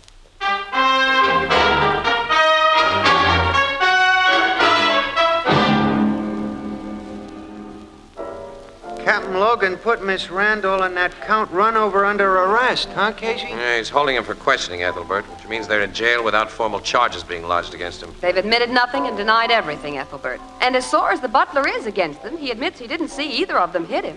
I have a hunch that neither Agatha nor her phony Count bumped off Randall. Hunches aren't accepted as evidence either, Mr. Casey. Well, who else could be the culprit, Casey? Culprit? Yeah. Oh, look, pal, you've been reading that bad literature again. Culprit. Where do you get words like that? Out of True Detective comics? No, William D. Shakespeare mentions culprits, and Allen Edward Poe and Charles Makepeace Dickens. Yeah, you win, pal. Well, then tell me who else besides Runover and Miss Randall... Look, I'm going to ask you a question, my literary friend. Pal, if you were a lawyer, would you kill a client right after he'd signed a will leaving his money to charity, a legitimate charity that you selected, and then bust a second guy over the head in order to prevent that will from being destroyed by the daughter? This is a hypothetical question, huh, Casey? Yeah, highly hypothetical, Ethelbert. Extra highly hypothetical. Oh, Andy, lay off. Come on, what's your answer, pal? Am I a lawyer making good dough? Plenty, yeah. Have I got a wife and kids? Now, wife, no kids. How do I get along with the old lady? Okay, at least there's no scandal about you, anyway. See, I gotta ask these questions, Casey, because I'm awful ignorant about the lawyer I am, see? I see. Well, now that you're enlightened, how about it? Tell me one thing more. Have I got good sense? Well, I think the lawyer has. Say, was that a crack? I don't know what you mean, pal. Oh. Well, after mature deliberation, Casey, I've come to the conclusion that if I got dough, a happy family life, and ain't no crackpot, I would be a first-degree chump to take a chance of broiling myself in a hot seat by doing a job of murder. Yeah, that's the same conclusion I reached, Ethelbert. Now that you have Devons out of the way, where you go from here? I don't know, Annie, but I still have my hunch. Well, try eliminating all the Randall servants now. None of them like their boss or his daughter. Start with that little housemaid, Sophie. You can get rid of her quickly. I'm not giving that poor washed-out gal a second thought. That the dame who Fieldstone gave the black eye when he snatched the will? A Polish girl. Awfully sweet. I spent quite a little time talking to her, Casey. Yeah? She's been in this country only a few years. She's a war refugee. So? Poor thing. You know what the war did to Poland. The Germans invaded and the Russians invaded. And she and her family had a terrible time. How could she stand working for a guy like Randolph? Amongst all the other crooked things he did, he was a notorious war profiteer. She witnessed that new will. She was told its provisions. Annie, come on. We're going to call on Sophie.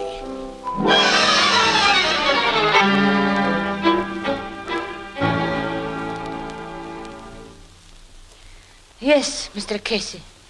I killed Mr. Randall. And I hit that butler Fieldstone, too. I was pretty sure you did, Sophie. After I started thinking, I wouldn't have accused you otherwise. If you had not accused, I would have told the police anyway soon. Because now I'm sure they will not again lose that bad man's new will. That leaves his money to the society, doesn't it, for the relief of war victims? Yes. The will won't be lost again. And it won't be broken, Sophie. I believe you, Miss Williams. Tell us what you meant to tell the police. In our town, in Poland, war was very bad. I see my mother killed, and my father. My little sister Paula and I, we sleep in streets and get food where we can get it from. You would not like to hear about that. It is not nice to think of it. Before, I have seen my two brothers taken away by soldiers. They never come back. Finally, my little sister, Paula, she lied down to sleep and do not wake. She was too hungry. Things happened to me, too, in the war. But I'm strong and I live. I have uncle in America who get me over here where I get job in Mr. Randall's house. Sometime I can hear Mr. Randall say how the war has made him more rich than he was before. Then last night he asked me to witness that will. Which left his money to war victims. Yes, and he say something which made me know he would change the will if he had the chance and leave everything to his daughter again. A woman as bad as he is. You didn't give him the chance? No. I went to his room while he was sleeping, And I used the gun I know he keep there. How about Fieldston? I saw him take the will he had stolen from your box, Mr. Casey. I suspect he will sell it to Miss Randall, who will destroy it. I slip into her room and get candlestick.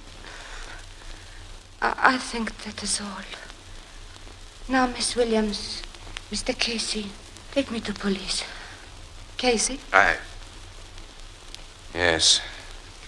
I'm not afraid, and I have no regret. You see, we who have felt war have died many times. Another time does not matter.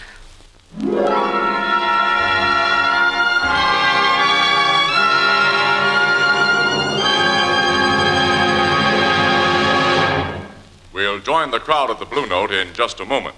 Just in time for Christmas shopping, Anchor-Hocking presents the perfect answer to your problem of giving something beautiful and practical. A set of jadeite dinnerware. Jadeite, spelled Jadeite, jadeite. It has the lovely texture of Chinese porcelain, the color of green jade. It's as sturdy and heat-proof as the Fire King oven glass you bake with. Almost anyone will be delighted to receive a beautiful 35-piece jadeite dinner service consisting of 6 cups, 6 saucers, 6 dessert plates, 6 salad plates, 6 dinner plates, 1 vegetable bowl, a platter, and a sugar and creamer set.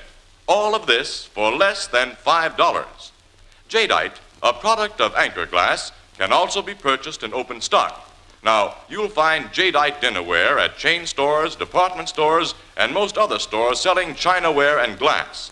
Ask for jadeite by name. The newest triumph of Anchor-Hocking. The most famous name in glass.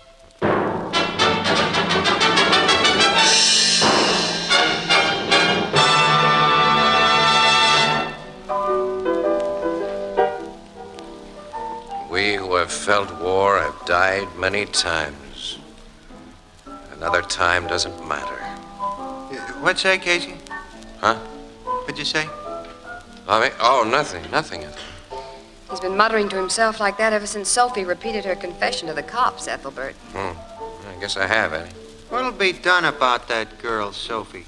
Should be sent to a hospital for the criminal insane. The docs say she's crazy, huh? In the legal definition. She's incapable of distinguishing between right and wrong. She never had much chance to get acquainted with what's right in the legal definition, did she? No, Ethelbert. She didn't even realize that there's never a justification for murder. That's a fact, Annie. Yeah, and many people in Europe and Asia are just like her. People who as children saw nothing but war, and whose only teaching was that might makes right, and that the end justifies the means. Boy, we're just lucky that philosophy hasn't become basic training for a lot of American kids. So far. The anniversary of Pearl Harbor was last Sunday, and in 2 weeks we celebrate Christmas. I think a lot of people over here have forgotten the meaning of both those days. It's time all of us started thinking and doing.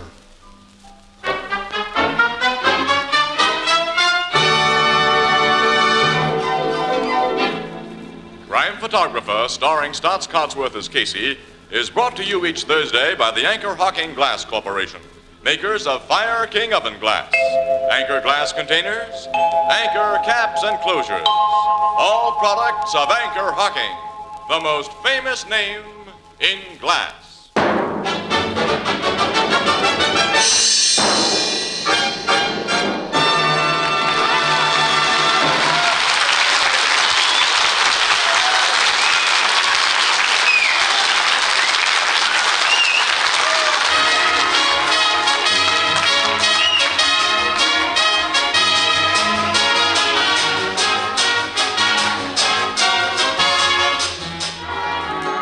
Crime Photographer is directed by John Dietz. The original music is by Archie Blyer, and the program features Miss Jan Miner as Anne and John Gibson as Ethelbert.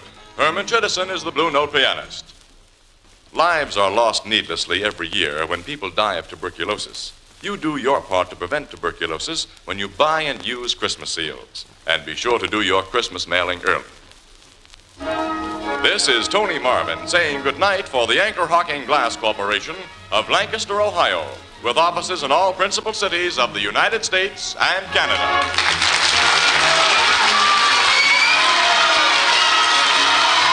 This is CBS, the Columbia Broadcasting System.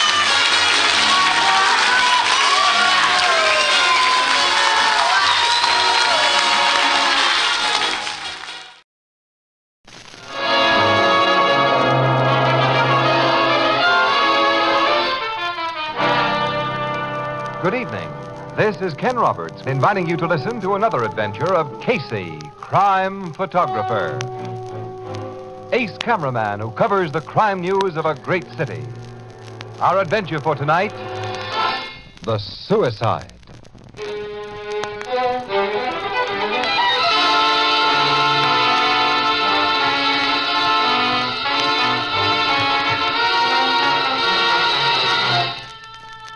The auditorium of a Metropolitan Theater.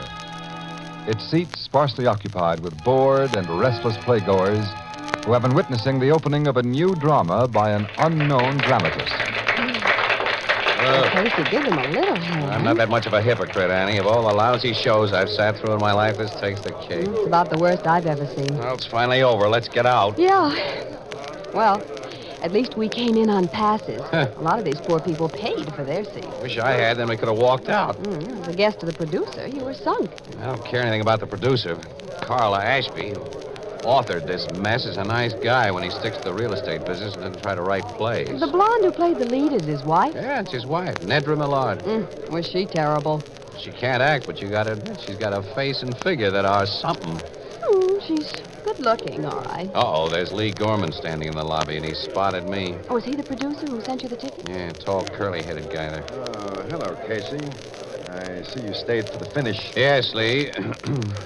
Miss Williams, Mr. Gorman. How do you do? Miss Williams? Well, there's no use asking how you liked the play, of course. Well, I don't think you could be kidded, fella. No, it's a complete flop.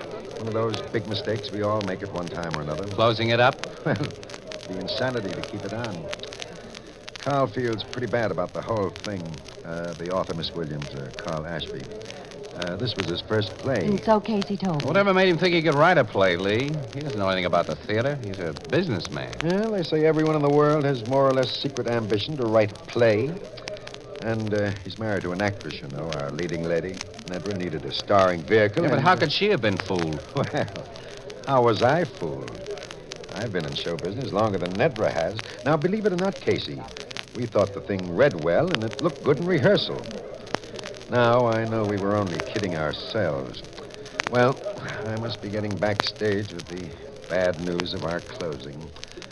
Nice meeting you, Miss Williams. Well, thank you, Mr. Gorman. See you later, Casey. Well, so long, Lee. Better luck next time. Well, I hope so. Come on, let's get out of this theater, Annie. Yeah. Boy, I can't figure it. What? This flopperoo. Lee Gorman's a smart showman. Oh, well, he's never had any big smash hits, you know, but he knows the theater. He must have known this play didn't have a chance. Well, as he said, everybody makes mistakes. It was too big a mistake for him to make. There's another funny thing, too. Lee Gorman's the kind of a guy some gals fall for pretty hard. I had a gorgeous surprise when I met him. He's a beautiful hunk of man. But what's funny? Before Nedra married Ashby, quite suddenly, about a year ago, the gossip was that she was crazy about Gorman. Yeah? Yeah. It's funny he and Nedra and Ashby are together in this thing, isn't it? Yeah, it is. Well, you've made me curious. I made myself the same way. Huh. So Gorman to you is a beautiful hunk of man. Why, huh? Mr. Casey, can you be curious about my motivations, too?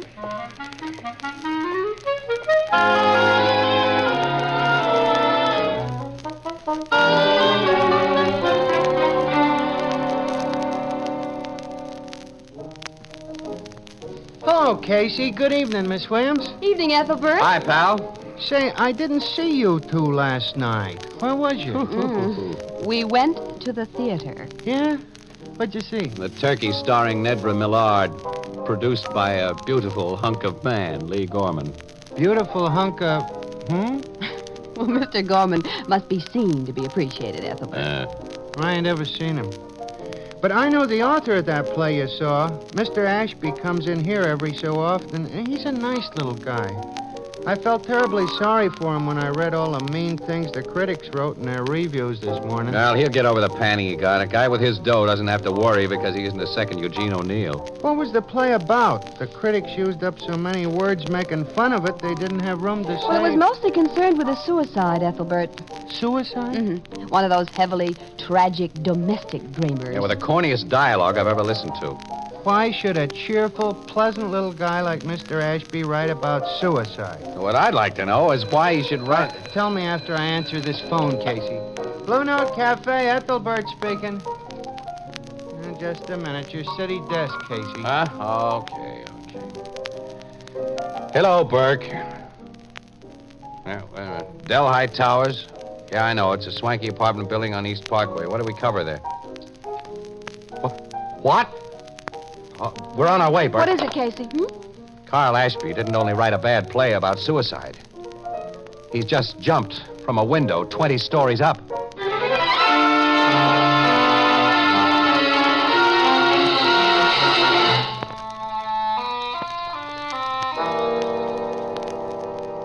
Yeah, it was a suicide, Casey. Open and shut. Ashby was alone here in his apartment. He wrote a note saying he was going to do a hara-kiri, and then he walked to that window and stepped out on the air. He wrote a suicide note, Logan? Addressed to his wife. What did it say, Captain Logan? I'll let you and Casey see it in a minute, Miss Williams. One of my tech men has it out in the kitchen right now. He has his micrographic camera set up there and is taking the usual fingerprints and vital evidence shots. Carl Ashby's one of the last guys in the world I'd figure as a suicide. He'd got everything to live for, lots of dough, this swell home, good-looking wife. He took an awful licking last night, Casey. That play he wrote. Yeah, that play. It was razzed by every paper in town this morning, yours included. He was a sensitive guy. It hurt. I can understand that. Yeah, so could I, Ann, if I didn't have a hunch about that play. A hunch? Yeah, its setup was all wrong. What do you mean? Where's Nedra Millard, Ashby's wife? In her bedroom, down that hall, crying her eyes out. Yeah, it is nice to watch a pretty woman cry, Casey. Thought you said Ashby was alone in this apartment when He was when he jumped. Mrs. Ashby was down in the lobby talking to the night porter when his body hit the sidewalk. Talking to the night porter? Yeah, about a job she wanted him to do. Look, the doorman was there also, and 2 elevator boys. If you think maybe she pushed her husband out that window, she has a perfect alibi. This is a big apartment. Don't the Ashbys keep servants? Yeah, maid, cook, and butler. They were all sent to the movies tonight because Ashby wanted to be alone. Well, Mrs. Ashby actually sent them out, I imagine. Naturally. The woman of the house usually attends to such matters. Oh, come on in, Sergeant Dressler. Here's that suicide note, Captain. We've given it the full treatment. We're finished with it now. Thanks, Sergeant. This is the note Ashby left, Casey. I want to see that, too. Yeah, so do I. Here. There's a piece torn off the top. Well, Ashby must have torn it or used a sheet of paper already torn. The note's just as I found it, and I came into this room ahead of everyone else. Read it. My beloved wife, when life becomes a mockery, one can only long for the sweet repose of death. I am a failure. That poor guy means that play he wrote. I have failed not only myself, I have failed you, whom I love with all my heart. He figured he'd done Mrs. Ashby a dirty trick because as the play star, she came in for some of the panning he got. That's one way of translating the statement. He goes on. The shame, the bitter agony of shame I suffer. Oh, brother. It's a terribly corny letter, Casey. Yeah, terribly corny is right, Ann. You finished? Yeah, the note's unsigned. Well, I told you we verified Ashby's handwriting. Yeah, but he didn't sign it. There's no name at the bottom. It just ends. You said it was addressed to Mrs. Ashby, Logan. It starts off with my dear wife. Yeah, but not my dear Nedra. The top of the page is torn off. And what does that mean to you, wise guy? Nothing yet. But it's put a punch behind my hunch. I think it's a lead on how to add up. So you're going to do some arithmetic. Mm-hmm. Well, $5 says you'll get nothing out of it but mental exercise, which won't do you any harm. This case is open and shut. Captain. Mrs. Ashby. I have my nerves under control now. You were most considerate and kind in letting me go to my room. I had to be alone for a while. now if you want to question me some more. I'm sure you've already told me all you can, but sit down, Mrs. Ashby. Thank you. Hello, Mr. Casey. Hello, Nedra. You haven't met Miss Williams. Nedra Millard, Mrs. Carl Ashby. Miss Williams is a reporter on my paper. How do you do, Miss Williams? How do you do, Mrs. Ashby? We're sorry to be here under these conditions. You have our deepest sympathy. Thank you. You knew poor Carl rather well, Mr. Casey. Yes, and I liked him. Captain Logan tells us you were downstairs when he fell. Yes, in the lobby. We heard someone scream outside, then an awful, dull thud. Carl was lying on the sidewalk. Oh, I'll try not to think of it, Mrs. Ashby. You'd left Carl alone up here how long before it happened, Nedra? I don't know, 5 minutes, maybe 10. When you left him, you had no inkling Oh, of course not. I knew he was greatly depressed about the play, but I never dreamed. Take it easy, Mrs. Ashby. You thought Carl's play had a chance of success, Nedra? Oh, I wouldn't have encouraged him to write it. I wouldn't have acted in it if I hadn't. You only realized your mistake last night. Yes. All of us make mistakes, don't we? Big ones. Yeah. Big ones. Miss Williams and I have to get back to the paper with our stuff. So long, Nedra. Oh, and Logan, I'm taking your $5 bet.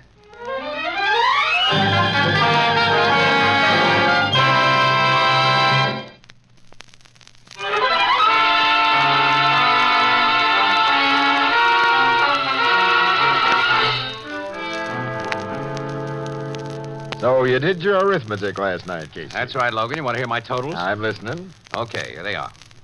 Nedra Millard married Carl Ashby for his dough. But Lee Gorman remained her white-haired boy. She and Gorman planned a nice, safe way to get rid of Ashby and to get his money for themselves. You know, the dear old perfect crime. I've heard of the perfect crime. Yeah, well, you almost swallowed this one. Tell me more. Well, Ashby, like millions of other people, wanted to write a play. Have you ever thought of writing a play, pal? Well, I've never had the time. Well, Ashby had the time. Never had the time.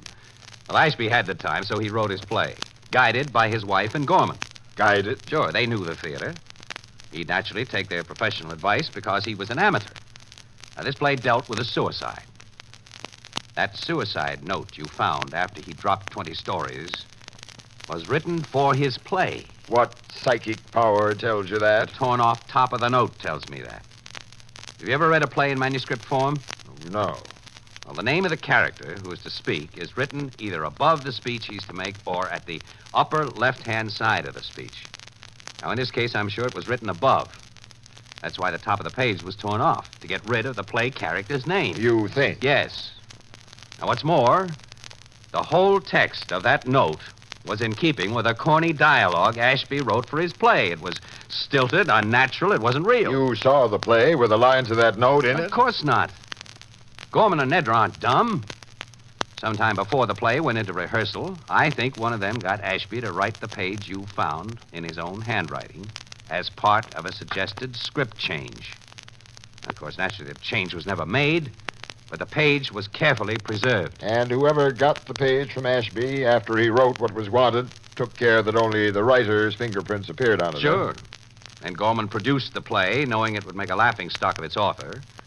And the ridicule certain to be heaped on poor Ashby was to provide an apparent motive for his suicide. And how do you think was Ashby actually killed? Lee Gorman did the job. Gorman let himself into the apartment with a key given him by Nedra, pushed Ashby, who was a much smaller guy than himself, out the window, planted that suicide note for you to find, and took the freight elevator down the back while everyone was out front gawking at the body on the sidewalk. You have a very nice theory, Casey. Well, I'm sure it's more than a theory. It's a fact. How are you going to prove that? Well, listen, now, don't you cops want to do anything for the dough we taxpayers shell out to you? Go on, you get the proof, pal. Suppose I already have pretty good proof that your theory is all wet. Huh? $250,000 is a lot of money, isn't it? What are you getting at? I had a talk with Ashby's lawyer this morning while you were still wrestling with your arithmetic. He told me that Ashby took out a $250,000 life insurance policy in his wife's favor less than a year ago. Less than a year ago? And like almost every other life insurance policy, it automatically becomes void if the holder commits suicide within 12 months of its date of issue. Oh, wow. Yeah. Then And as things stand now, Nedra loses $250,000. Huh? That's right, Sherlock. Do you still think she helped arrange a murder that'd look like a suicide? No. And Gorman wouldn't either. Not with that much jack involved. Well, maybe Ashby's leaving us so much dough they can afford to skip that policy, huh? She'll get a nice piece of change, but Ashby's lawyer says he wasn't as rich a guy as people thought. Did Nedra know about that policy? Well, Ashby's lawyer says she knew about it. Yeah, well, who's the lawyer? Ben Cartwright. Is his word good enough for you? Yeah. When Cartwright tells you anything, it's so. Well, did he say that she knew about the suicide provision?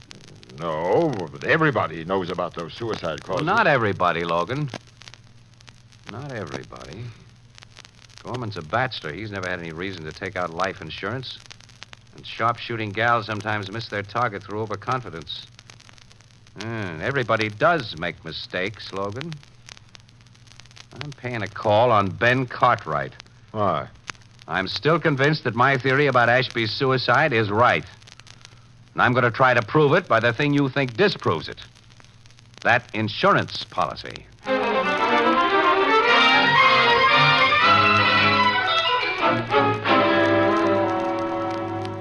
The theory you've just given me of the possible manner of my client's death is very disturbing, Mr. Casey. Mr. Cartwright, I'm laying all my cards on the table because I need your help. To your knowledge, did Mrs. Ashby know about the suicide clause in that $250,000 policy? To my knowledge, no. I never discussed it with her. Do you think her husband ever discussed it with her? I doubt it. When I took out life insurance, I didn't tell my wife. Healthy-minded men pay little attention to that suicide clause, and I always regarded Carl Ashby as a healthy-minded man. Well, so did I. And I didn't know him as well as you did. Carl Ashby was my friend as well as my client, Mr. Casey. How can I help you?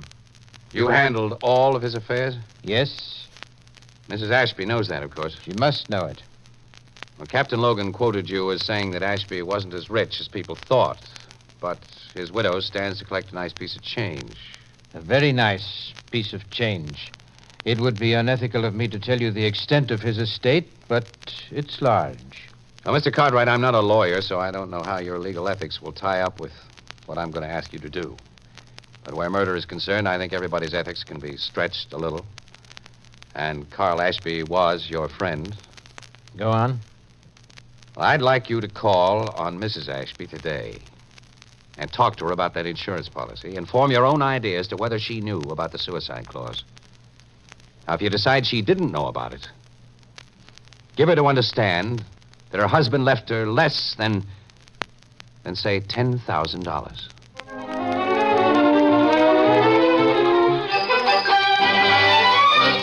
But this is ridiculous, Mr. Cartwright.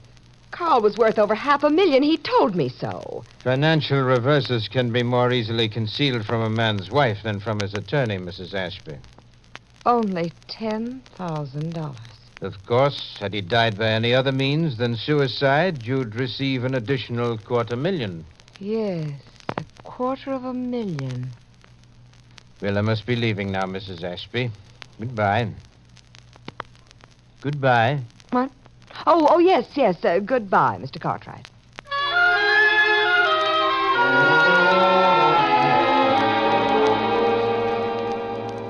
She seemed to be thinking very deeply when I left her, Mr. Casey. You did a swell job, Mr. Cartwright. Nedra Ashby is going to be watched very closely from now on. And so is Lee Gorman.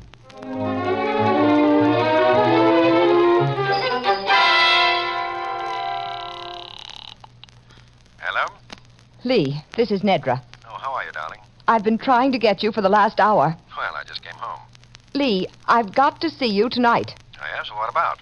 I can't tell you over the telephone. I'll come to your apartment. What time? 9 o'clock. Okay. And be alone.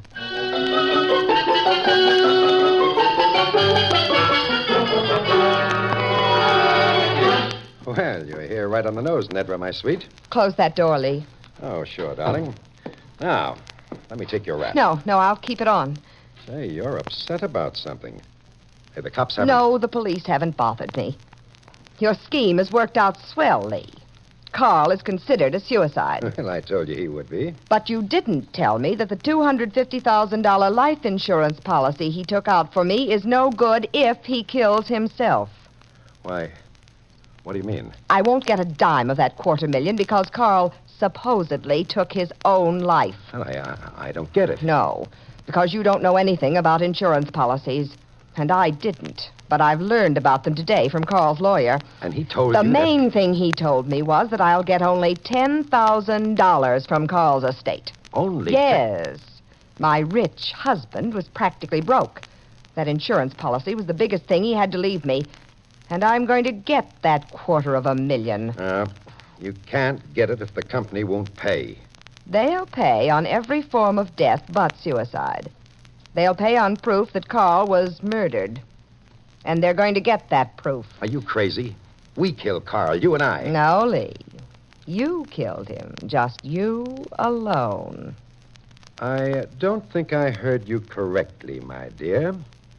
You planned and executed some of the principal details of the scheme.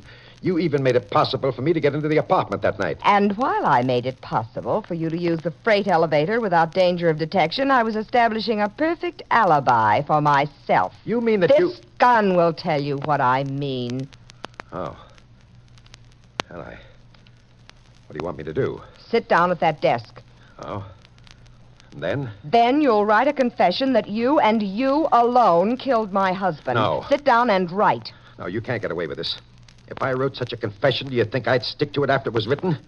If you're fool enough to try and pin this murder on me, I'll tell everything that happened, and you'll go to the chair with me. I'm not a fool, Lee. Write that note. I get your plan now. After I wrote what you want, you'd put that gun to my head and press the trigger. Then you'd stick the gun in my hand, and I'd be thought of suicide. Yes, that's your plan. Take your pen and write. No. Since you mean to kill me, If you take another step, I'll shoot you now. Sorry, Mrs. Ashby. I don't like to shoot guns from ladies' hands. Captain Logan. Cops, you've been listening. Yes, we had a front row seat for your little performance on that fire escape with a dictaphone rigged, so we heard everything you said. And some very interesting things you and Lee said, Nedra. Weren't they interesting, Casey? He did it all, no matter what you heard. Lee Gorman did it all, not I. You little liar. You planned the whole thing. It was your scheme. It was all you. No, it was That's you. enough. Take these ex-lovebirds away, boys. Just a minute, Logan. I want Lee and Nedra to pose for a couple of pictures. Oh, yes, and from you, I'd like $5.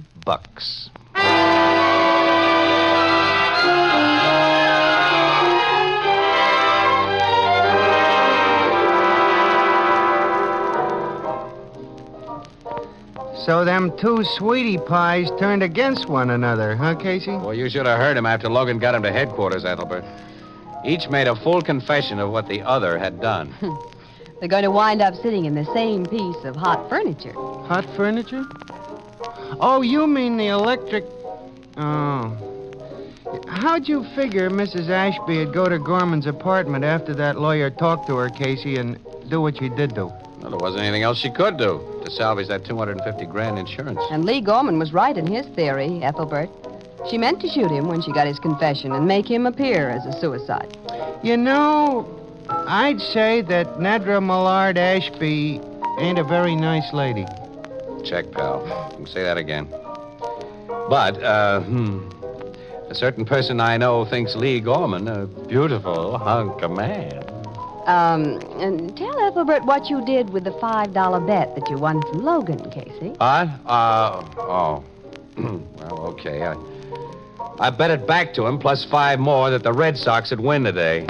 And they lost. Well, everybody makes mistakes, don't they? Well, that's what I've always said. Everybody makes mistakes. Yeah. Did you say the Red Sox lost today?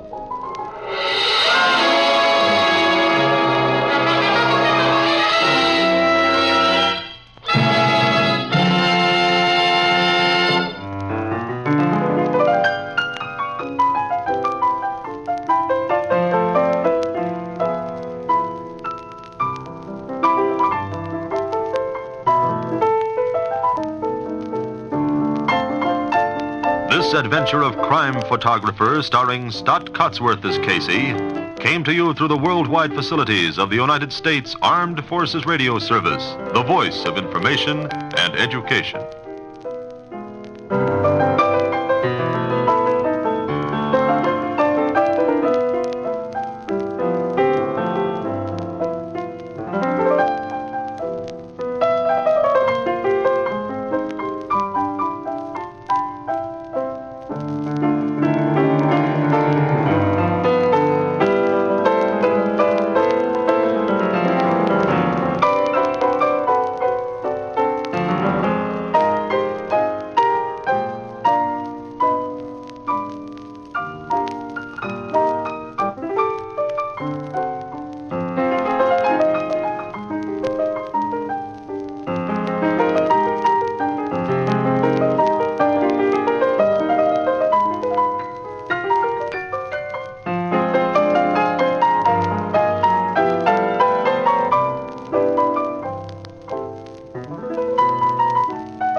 That gives that natural look is T-O-N-I, Tony. Tony. Tony Home Permanent, the wave that gives that natural look, brings you Crime Photographer.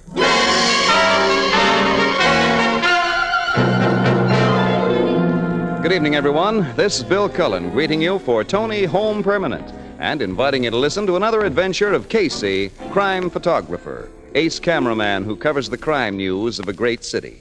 Written by Alonzo Dean Cole, our adventure for tonight, The Wolverine.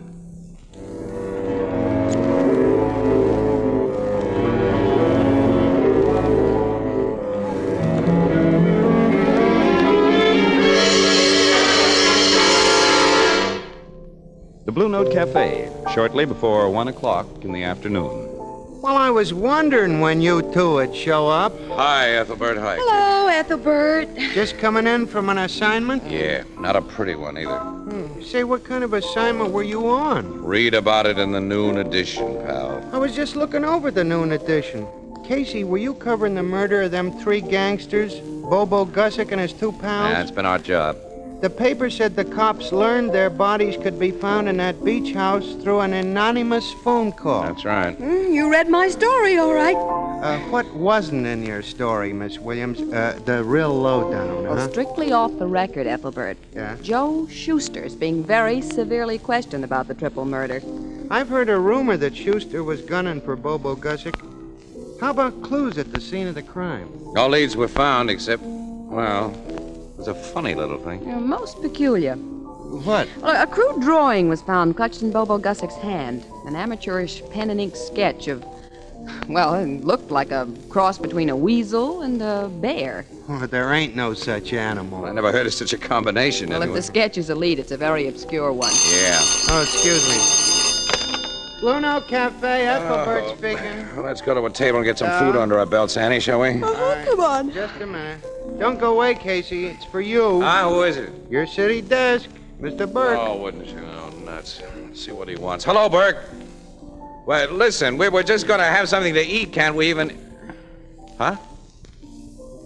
Huh. Yeah. Well, okay, we'll be right over. What is it, Casey? Annie, Burke's just received a screwball letter to the editor that might turn into hot copy. The guy who wrote it says that he killed Bobo and his two pals, and he promises to knock off another couple of gangsters today.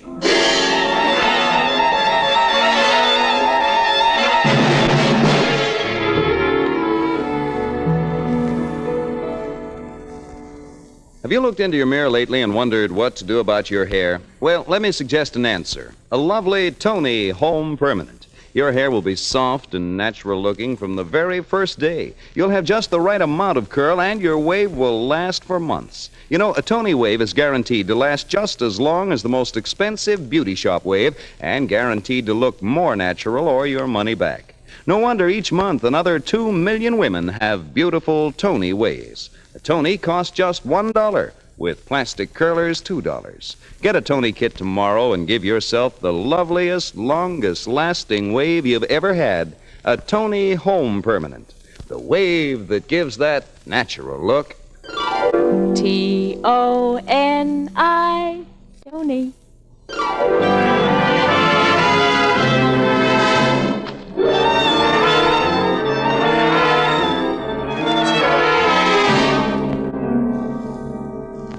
Listen to this letter, Casey. You too, Williams. Yeah, we're listening, Yeah, Burke. go ahead, read it. City Editor, Morning Express, blah, blah, blah, blah.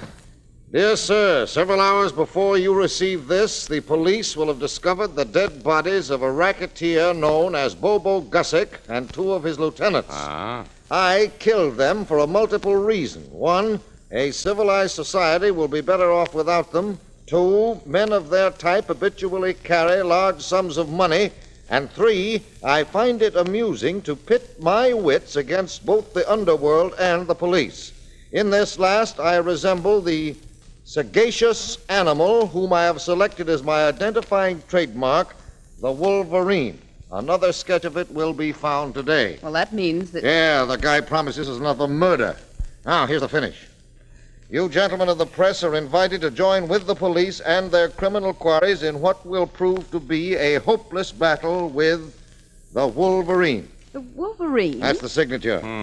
I think he's the killer, but he's a nut, too. The evidence of this letter, he's an educated Well, guy. what kind of an animal is a Wolverine? Well, I've read they're the toughest, meanest, most intelligent animals in existence. I'll have research dig up complete dope on them so we can give this letter a good dressing up when we run it on page 1. Got to show it to the cops before you run it? Why should I? The writer of this letter may be pulling a fast one just to gag.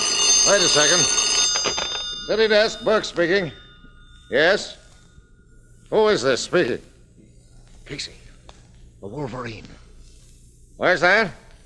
Highland Road? Half a mile north of the old brick church and a clump of maple trees. What? Look, who is this? Who? Huh? He's hung up. You got that address, Casey? Yeah. This nut, the Wolverine, says he's kept his promise. This may still be a gag, Burke, but Ann and I are starting for Highland Road and that clump of maple trees right now.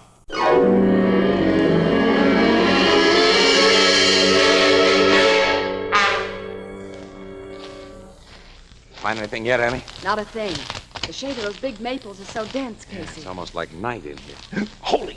You found something? Plenty. Come here. Practically stumbled over this guy's body. Body? Look at the holes in his chest. Apparently the Wolverine isn't just a gag. Casey, look. What? Over there. That foot. I see it. It's another dead guy. He was mostly hidden behind that tree trunk. Uh-huh. Annie, we knew this guy. Well, I can't look at his face. It's Ed Mason. The numbers operator? Yeah, a racketeer like Bobo. The other stiff used to be his chief muscle man, Herb Frankel. Well, come on, Annie. I'll get my camera from the car and shoot pictures of this while you find a phone, call Burke and the cops. Casey. What? Something's moving over there. Coming this way.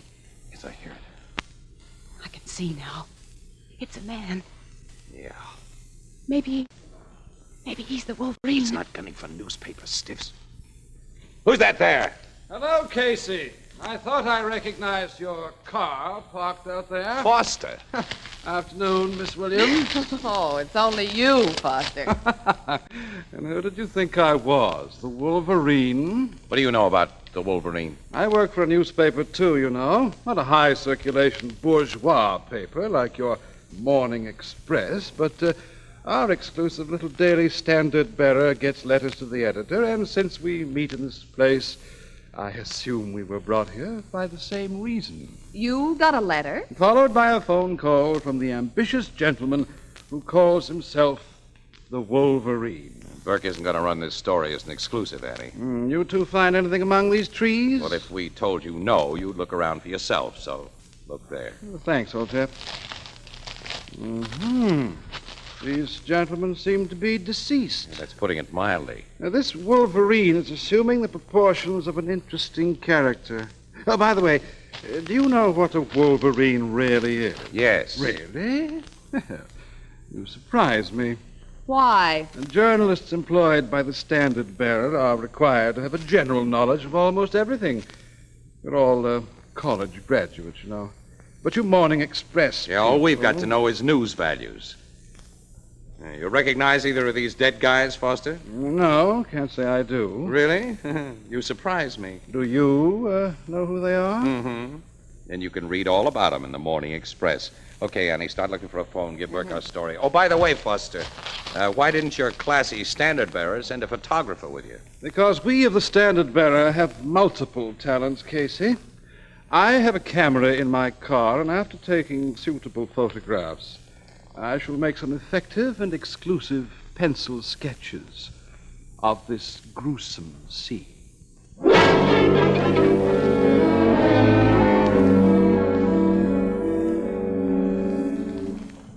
These bodies are exactly as Ann and I found them, Logan. I didn't let Foster disturb anything. I made no attempt to disturb evidence, Captain. I didn't say you made an attempt. Your implication was clear enough. David! There's a piece of paper clutched in the hand of this dead guy. Look, it's the same bum sketch of a cockeyed-looking animal we found on Bobo Gussick. I wouldn't say it's a bum sketch, Captain. It's the most effective, impressionistic drawing of a Wolverine. Impressionistic, eh? Why, as Foster knows, among his other talents, he can draw pictures. Do you recognize these dead men, Captain? Yeah, Logan, this one's Ed Mason. The stiff over there was his bodyguard, Herb Franco. Oh, nuts. What's the matter, Casey? Nothing at all. Nothing at all. Now I shall return to my paper with a full story. Good day, Miss Williams and gentlemen. Good day. So long, Foster. Yeah, so long. Funny guy, that fella. Pain in the neck, and so's his lousy paper. Hey, this Wolverine gave his sheet the same break yours got. Yes, it did. Well, anyway, the Wolverine makes good on his promises. Crooks like Bobo Gussick and Ed Mason and the Red Hots who've been killed with him are cagey guys, Logan. In order to get 2 of them in these woods and 3 in that beach house, this Wolverine must be somebody they knew and trusted. Yeah. Logan, have you turned Joe Schuster loose yet? No, but I'll have to now. Anyway, I was pretty well convinced he was clean on the Gussick killing before the Wolverine claimed the credit. Well, have him freed right away, will you? So I can pay him a friendly visit at his tavern hangout tonight. So you can... Yes, Joe Schuster was a pal of Ed Mason's. Now, he should know about guys who could have trapped Mason. And Schuster may talk to me as he wouldn't talk to any cop.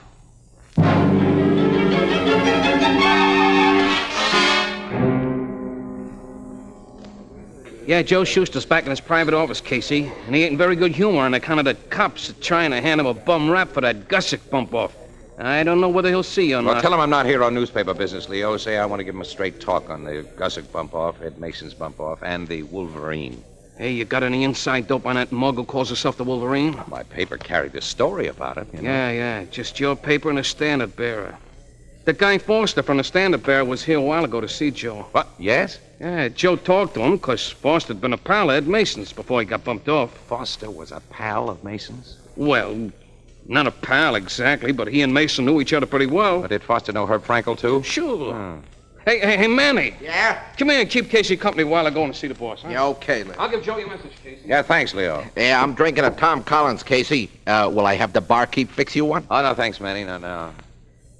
Leo says Joe Schuster isn't in very good humor today. Well, can you blame him? You know, them cops wasn't very nice to Joe. Yeah, Schuster's had a tough break. Yeah, but he'll stop burning after he gets a few laughs from Doc Avon. Doc Avon? Who's he? Yeah, the little Doc's with him now. He's one of them comical guys who don't mean to be funny. You ever meet him? No, I never met him. Well, you got it. He's a college professor. He's a college professor? Yeah, he teaches that psychological stuff.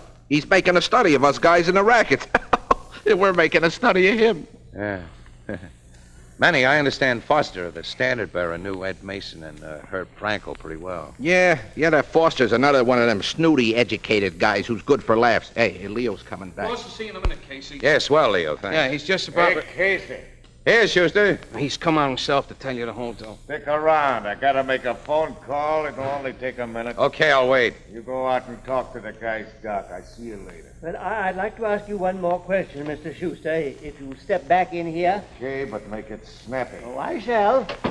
Yeah, the boss is a sap for that Doc Avon. Yeah, why not, Leo? You know that little Doc is good for a million laughs. Not to me. I don't go for them there highbrows. Thanks very much, Mr. Schuster. Your answer's been most helpful. Now, I shan't trouble you any more. So the boss gave you the right answer, huh, Doc? Yes, Manny. He helps me immensely in my studies. Yeah, shake hands with Casey here. Casey, this is our pal, Doc Avon. Howdy, Doc. A pleasure, Mr. Casey. You are an associate of these gentlemen? Well, in a way, I'm a press photographer. Dear, how interesting. Ain't this guy a scream, Casey? I beg your pardon. No offense, Doc. Hey, how about joining me in a nice cold Tom Collins? Manny, I have told you many times that my stomach cannot tolerate the lemon juice that is a composite part of your favorite drink. And I've warned you that citric acid may be bad for your constitution. Well, it ain't never hurt me yet. What I will have, and always have, once daily, is a small glass of dry sherry. I'll go get it for you. Hey, get this guy talking, Casey. He'll kill you. I'll be back in a minute. What paper are you with, Mr. Casey? Morning Express, Doc. Oh, it carried the story about that Wolverine today. Yeah, in the final edition. Distressing affair. I was acquainted with the men he killed. You were? Yeah, Doc's got himself in solid with all the guys, Casey. It's kind of you to say that, Leo. I'm conducting certain psychological studies among people in, various walks of life, Mr. Casey. Yeah, so I've been told. The boss should have finished that phone call by now. I'll go see what's keeping. Yeah, I wish you would, Leo. Well, have you succeeded in finding out what makes these gang guys tick, Doc? Well, I've arrived at some interesting conclusions, Manny, Mr. Doc, Casey. What? Come quick! Leo, what is Look, in Joe's office. Hey, the boss! Got a knife in his throat. He was lying like that when I opened up this door. Mr. Casey, there's paper on the floor beside Mr. Schuster's body. Let me see that paper, Doc. Here, it's a pen and ink sketch of a Wolverine.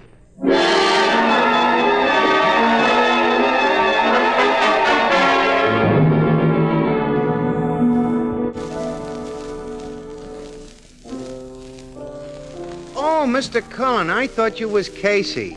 I got a swell riddle poem especially for him. Can't you tell me? Oh, sure. Listen. All right. You have to guess what animal I'm writing about. Okay, let's hear it. Yeah. I ain't a weasel and I ain't a bear, but I mean murder, so beware. That's good. And if you read the Morning Express, what I am, you should guess. Oh, that's a Wolverine. Picture one was found in a dead man's hand. I read all about it in the noon edition. Gee, you got it fast. Oh, you sure are smart, Mr. Oh, Cullen. you're the one who's smart, Ethelbert. How about doing a riddle poem especially for me, all right? Well, let me think. All right. I got it. Go ahead. Everyone thinks she has a natural curl, but the actual fact is she's A Tony girl? Yes, people simply can't tell which is the girl with the natural curl and which is the girl with the Tony. That's because gentle Tony waves actually look and feel like naturally curly hair. Over and over again, Tony users write of the same experience. People ask if their hair is naturally curly. Even on the very first day, there's no frizziness, no harsh effect. Tony waves look natural from the first moment, and they're so shiny, soft, and silky, they're so easy to set and style. You'll enjoy doing your hair when you see how beautifully it behaves with a Tony, and you'll be pleased with yourself when you look in your mirror, for you get such lovely results, sure results. Remember, Tony is the only permanent that gives you this twin guarantee. Your Tony wave is guaranteed to last just as long as the most expensive wave you've ever had, and your Tony is guaranteed to look more natural or your money back. No wonder more than 2 million women each month choose Tony Home Permanent. More than 2 million? Mm-hmm. That's a lot of women. Yes, each month another 2 million women have lovely, long-lasting Tony waves. How about you?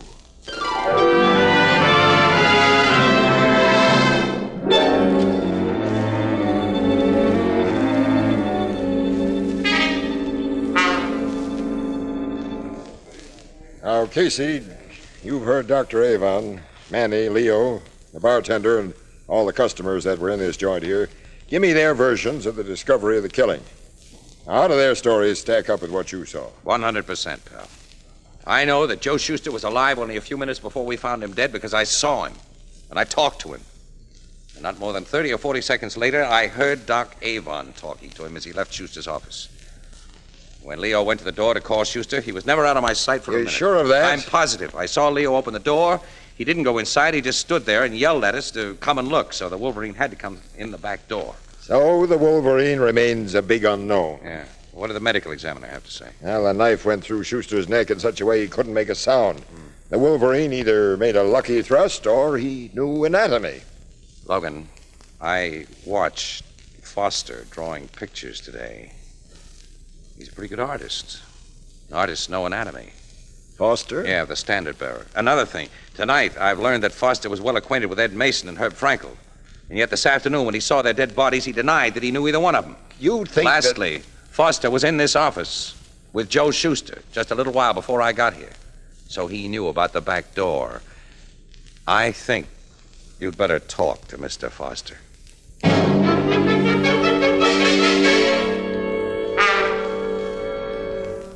My dear Casey, I pretended that I didn't recognize the bodies of Mason and Frankel this afternoon simply to, pull your leg. It amused me to play on your conceited belief that you possessed knowledge I didn't have. Oh, yeah? You know, Foster, the Wolverine's letter reads a great deal like you talk. Which only means that he, like myself, is a man of culture. Oh, you admit it. Are you so naive to believe I am the Wolverine, Captain Logan? I may answer that after you account for your movements after you left Schuster tonight. I'll not only do that, I'll prove an alibi for the time of the Bobo Gussick murders and of the Mason killings, my dear Captain.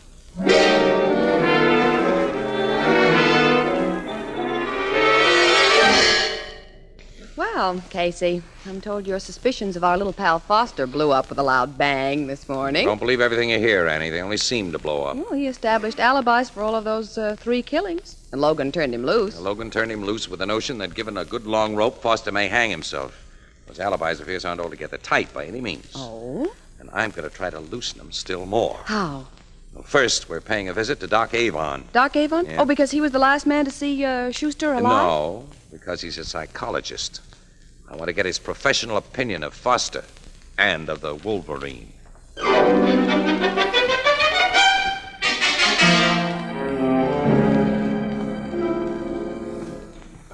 I'm really not sufficiently acquainted with Mr. Foster to venture an opinion of his character. I've talked to the gentleman only a few times, Mr. Casey. Yeah, but you're a trained observer, Doc. I mean, even in those few times, he must have left an impression on you. Well, yes. I'd say the young man is egocentric, perhaps with more than a touch of megalomania. You mean, Dr. Avon means that Foster likes himself, Casey. That he's obsessed with his own importance. Oh, thanks, Annie. Oh, well, that's the way we've had him pegged. From what we know of the Wolverine, wouldn't you say that he was the same kind of a guy, Doc? Oh, dear, no. Huh? Oh, I think his letter is quite expressive of his personality. He wants money, he has a contempt for common criminals, and he's a man of brains who, probably bored by a drab life, has decided to play a dangerous and exciting game. I wrote that brief analysis in my diary last night. I habitually make notes of my thoughts, and of course the Wolverine was very much on my mind. Oh, naturally, since you've just come from a police inquiry over his latest victim.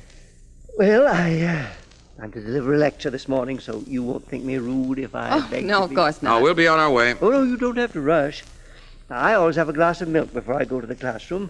Won't you join me? No, thanks. Oh, a glass of milk sounds kind of good to me. Fine. I'll get it from the refrigerator.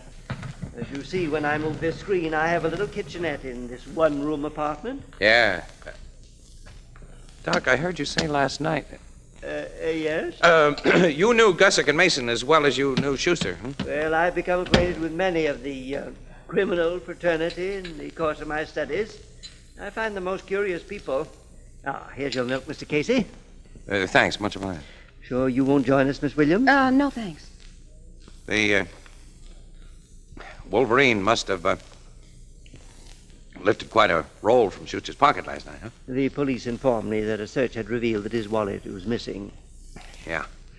Well, thanks. We'll be running along now. Thanks for the milk and everything. Oh, you're quite welcome.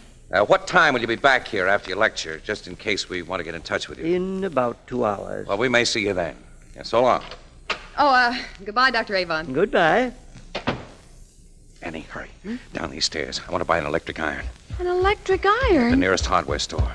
Then when the professor's gone, we're bringing it back here. What? I got a hunch Doc Avon is the Wolverine. Casey, by your own testimony, Schuster was alive when Dr. Avon left his office. I'm revising my testimony, Annie.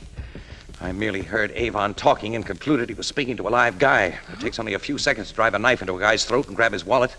But because it was done so quickly and so cleverly, even I was giving Avon an alibi until I saw those lemons in his kitchenette. Lemons? Yes, last night. He said he was allergic to lemons. Now, Casey, have you gone crazy? Lemons, electric irons. Avon habitually makes notes of all his thoughts, Annie. I think you'll see the connection when we get back to his room.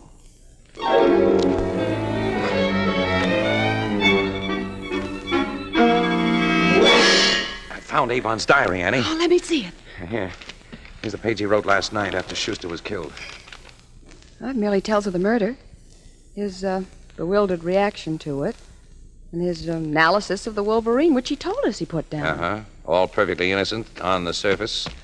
Let's run this hot iron over the page. Maybe we'll read between the lines.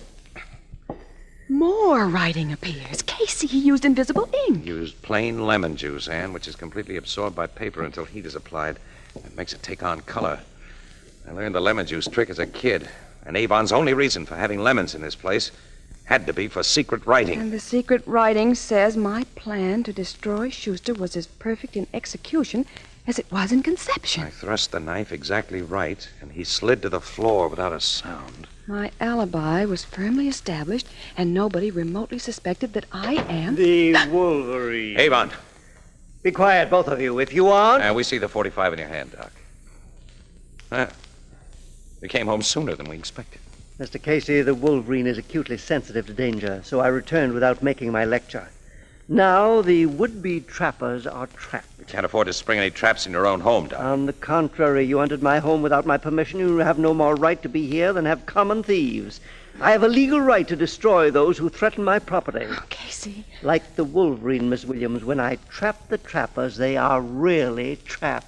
What was that? Something struck him, Casey, and knocked him down. Well, that was a camera that hit him. A good pitch, wouldn't you say? Foster! Yes. I've been watching this interesting scene from the fire escape outside that open window. When things seemed to be getting hot, I thought I'd better do something, and my camera was all I had to do it with. Oh, boy, well, I'll get you a new camera. That was a grand job you did, and that camera knocked the doc cold. Oh, well, how did you happen to be on the phone? I had my own little suspicions of Dr. Avon and decided to keep an eye on him. I was doing just that. Well, thank heaven. Yes, and thank you, Foster. Well, don't mention it, my dear Casey. I guess a guy can be wrong about a guy once in a while.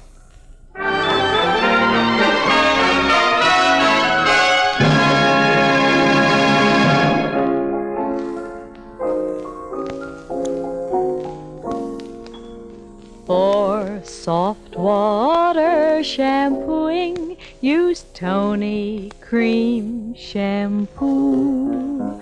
Even in the hardest water, Tony Cream Shampoo. Yes, even in the hardest water, Tony Cream Shampoo gives soft water shampooing that rinses away dandruff instantly, leaves hair so soft, so smooth, so shining clean. Today, bring out the sparkling beauty of your hair with Tony Cream Shampoo. Get the handy tube or jar. Tony Cream Shampoo. It's for you.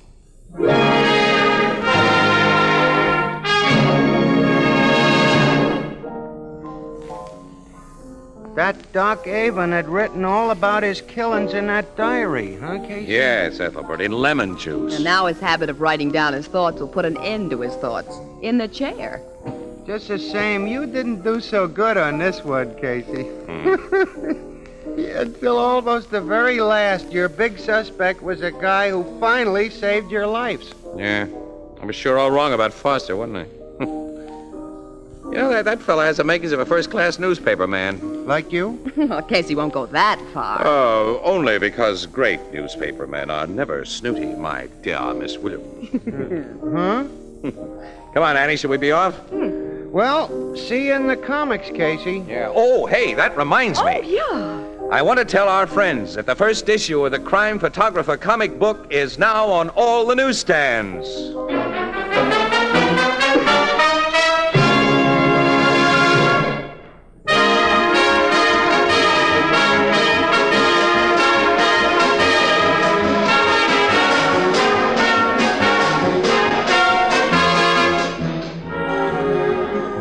Crime Crime Photographer, starring Stotts Cotsworth as Casey, is produced and directed by John Dietz. Written by Alonzo Dean Cole and is based on the fictional character of Flash Gun Casey, created by George Harmon Cox. Original music by Archie Blyer, and the program features Miss Jan Miner as Anne and John Gibson as Ethelbert. Herman Chittison is the Blue Note pianist. This is Bill Cullen asking you to listen again next week at this same time to another exciting adventure of Crime Photographer. And also inviting you to listen to This is Nora Drake, radio's thrilling serial romance heard every afternoon, Monday through Friday, over most of these stations. Consult your local paper for the exact time. Both of these programs brought to you each week by Tony Home Permanent, the wave that gives that natural look, and the new Tony Cream Shampoo for soft water shampooing, even in the hardest water. Next Saturday, be sure to tune in the Gillette broadcast of the annual running of the Kentucky Derby from 6:15 to 6:45 Eastern Daylight Time over most of these stations.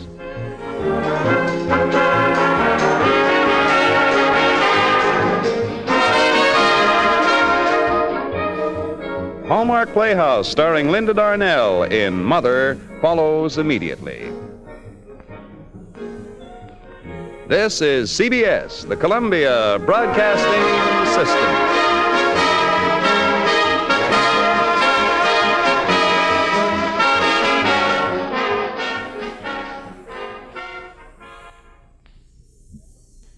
The Anchor-Hocking Glass Corporation brings you Crime Photographer.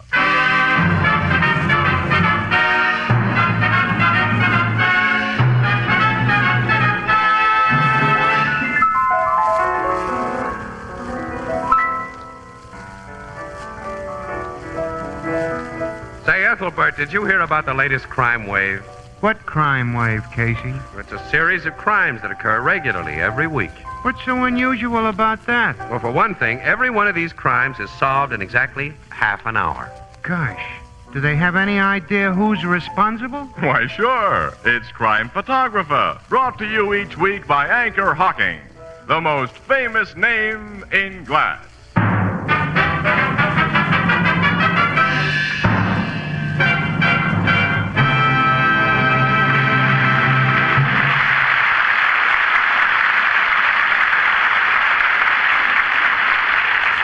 Good evening, ladies and gentlemen. This is Tony Marvin.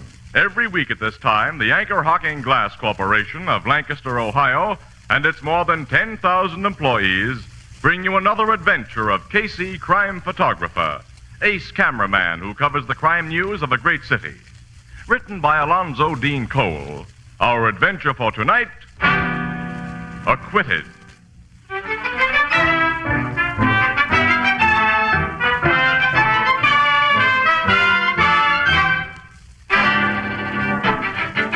Late afternoon, a sparsely filled courtroom.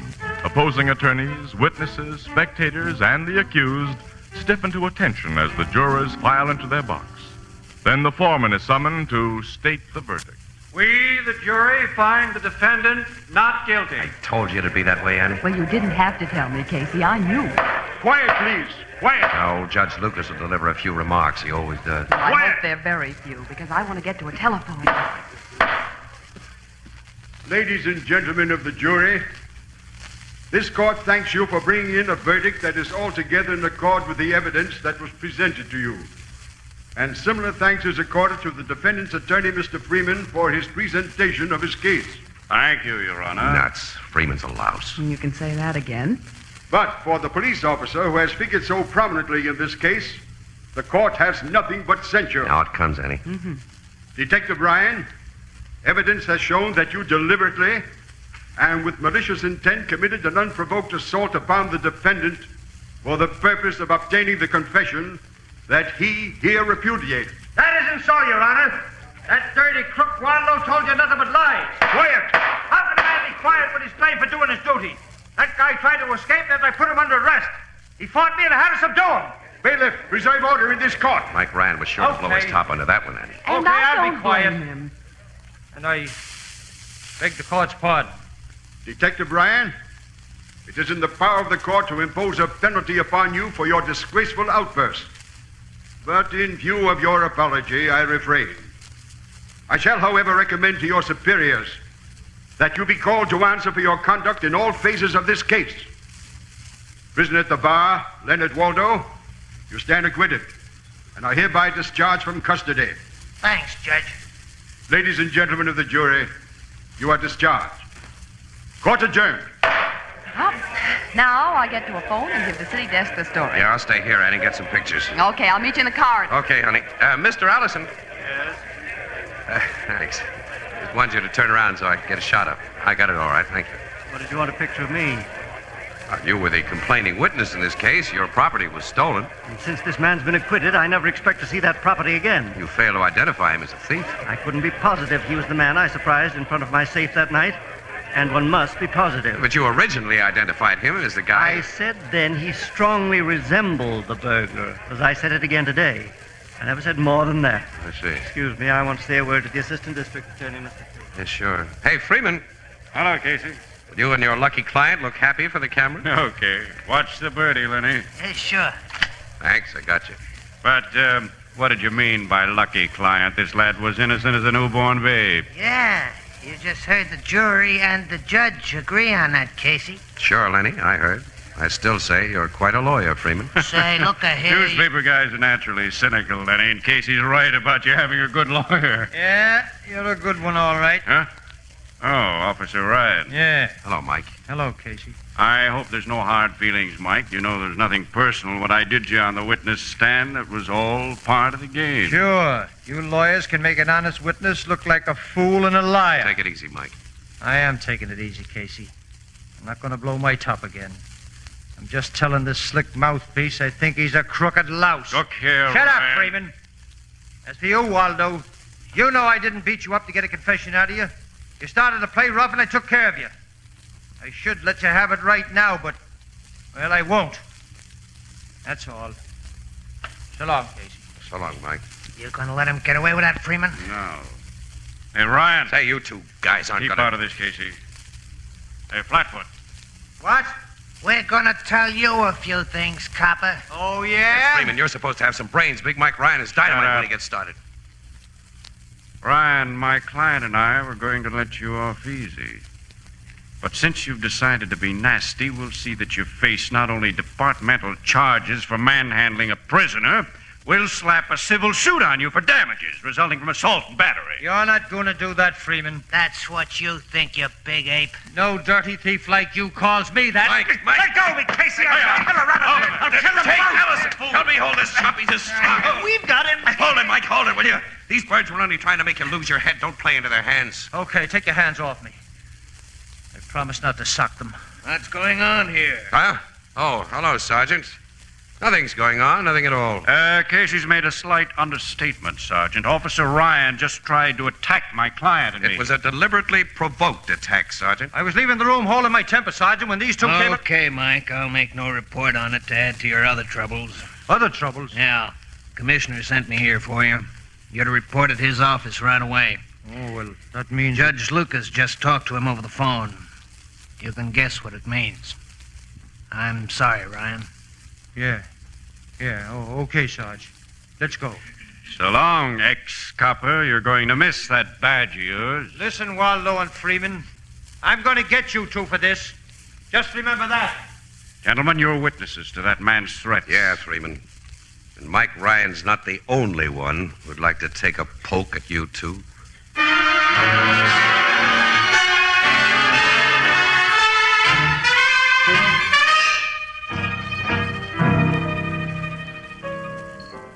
Hey, Walter, serve 2 more bottles of beer to these gentlemen. And bring up some more lemons. This is the lemon seasoning. Now to get back to what you and Casey was relating to me, Miss Williams.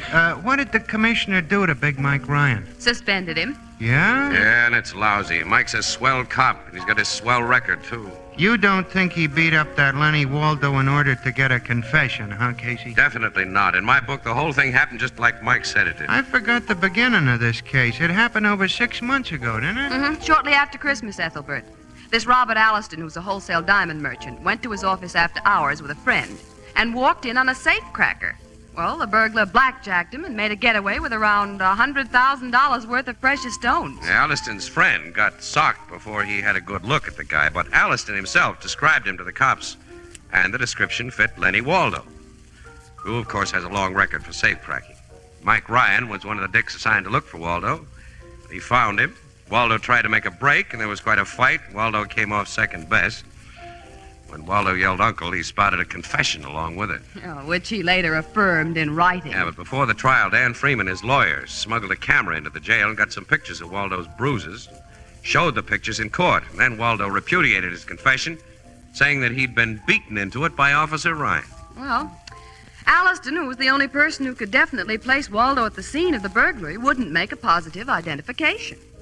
He's one of those ultra-careful people. Anyway, the whole case against Waldo blew up when Freeman got Mike Ryan's goat during cross-examination. And Ryan looked like the criminal instead of Waldo. And as there was no direct evidence, none of the stolen gems had been found in the man's possession. Now the insurance companies are holding the bag. And if they try to renege, it won't hurt Alliston much. He inherited a couple of million about a month after the robbery. He did? Yeah. A rich uncle of his died. Gee, I've always wished for a rich uncle in bad health. So have we all. Well, now the only one with any trouble on his hands is poor Mike Ryan, Casey, Freeman and Waldo threatened to press charges against Ryan and to institute civil action for damages. Oh, that was just bluff, Annie. Well, they were pretty sore at him from what you've told me. And he was pretty sore at them. I'm not sure that excuse me, there's a bar phone. Annie, look. I'll bet you Cafe, that Mike Ethelbert will be speaking. back on duty in a week. And that Yeah. Waldo and Freeman It's for you, will Casey, go... your city desk. Huh? Oh, see, give it to me. Hmm. Hello, Burke. Yes, I'm here again. Yeah. What? Gleiber's Cafe? Yeah, sure, I know where the place is. What? Wait a minute, say that again, Burke. Okay, we'll get right over there. Hey, what is it, Casey? Dan Freeman and Lenny Waldo have just been shot to death, Annie. Shot? And Mike Ryan's accused of the murders.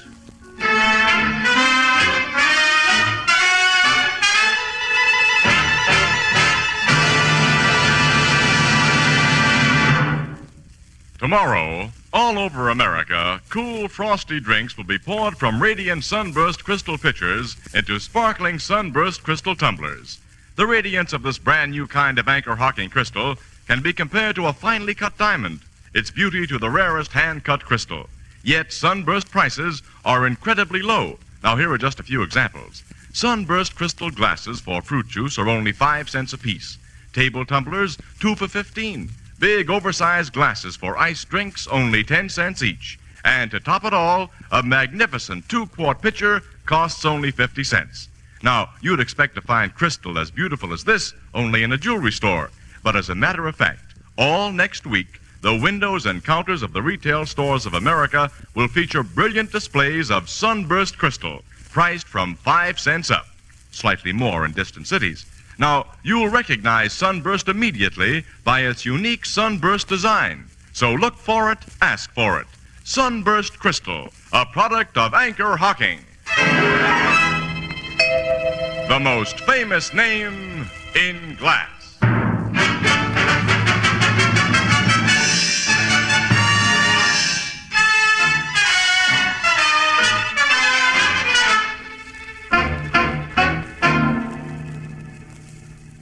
Casey, it isn't pleasant for me to tag another cop for murder, but now this job spells Mike Ryan all the way. What have we got on him, Logan? Yeah, tell us what happened, Captain. Well, Gleiber's Cafe here was a regular hangout for Freeman, Miss Williams. After he won a case, he usually brought his client here for a celebration. Yeah, I know that. So did Ryan know it, Casey. It was a cinch he'd find Freeman and Waldo together here tonight at Freeman's regular table, which is in line with that window there. You mean the two men were shot from that window? Yeah. Opens in a dark alley. Ryan took 2 quick shots apiece at Freeman and Waldo, scored clean hits, and then made his getaway through the alley. Did anyone see Ryan do the shooting? No, but he left convincing proof that he was the killer. Proof? Look at this. Oh, gold fountain pen. With his name engraved on it. Inspector Mulcahy gave it to Ryan a couple of years ago for being a top-notch cop. Where did you find it, Logan? In the alley. A few yards from that window, where it had fallen from Ryan's pocket. Someone may have lifted the thing from Mike and planted it there, you know. I'd like to believe that, Casey, but... Well, Ryan was seen in this neighborhood tonight. He was. Only a few blocks from here, Miss Williams. The guy lives on the other side of town, and he was under suspension, so no duty could have brought him here. Well, it's hard to picture Mike sneaking through a dark alley like a rat and shooting two guys in cold blood. He was awful sore, Casey, and he has a rotten temper. Well, it's an open, quick temper. It gets red hot in a few seconds and cools off almost as fast. Look, you or I or nobody knows how fast a temper cools off. Your guys found him yet? No, but they'll be bringing him in pretty soon. I'm going back to headquarters and wait till they do. You mind if I stick along with you? Come on. Thanks. Annie, take these exposed films back to the office for me, will you, honey? Mm-hmm. Yes, Casey. I'll meet you there later. Now I want to hear what Mike Ryan has to say.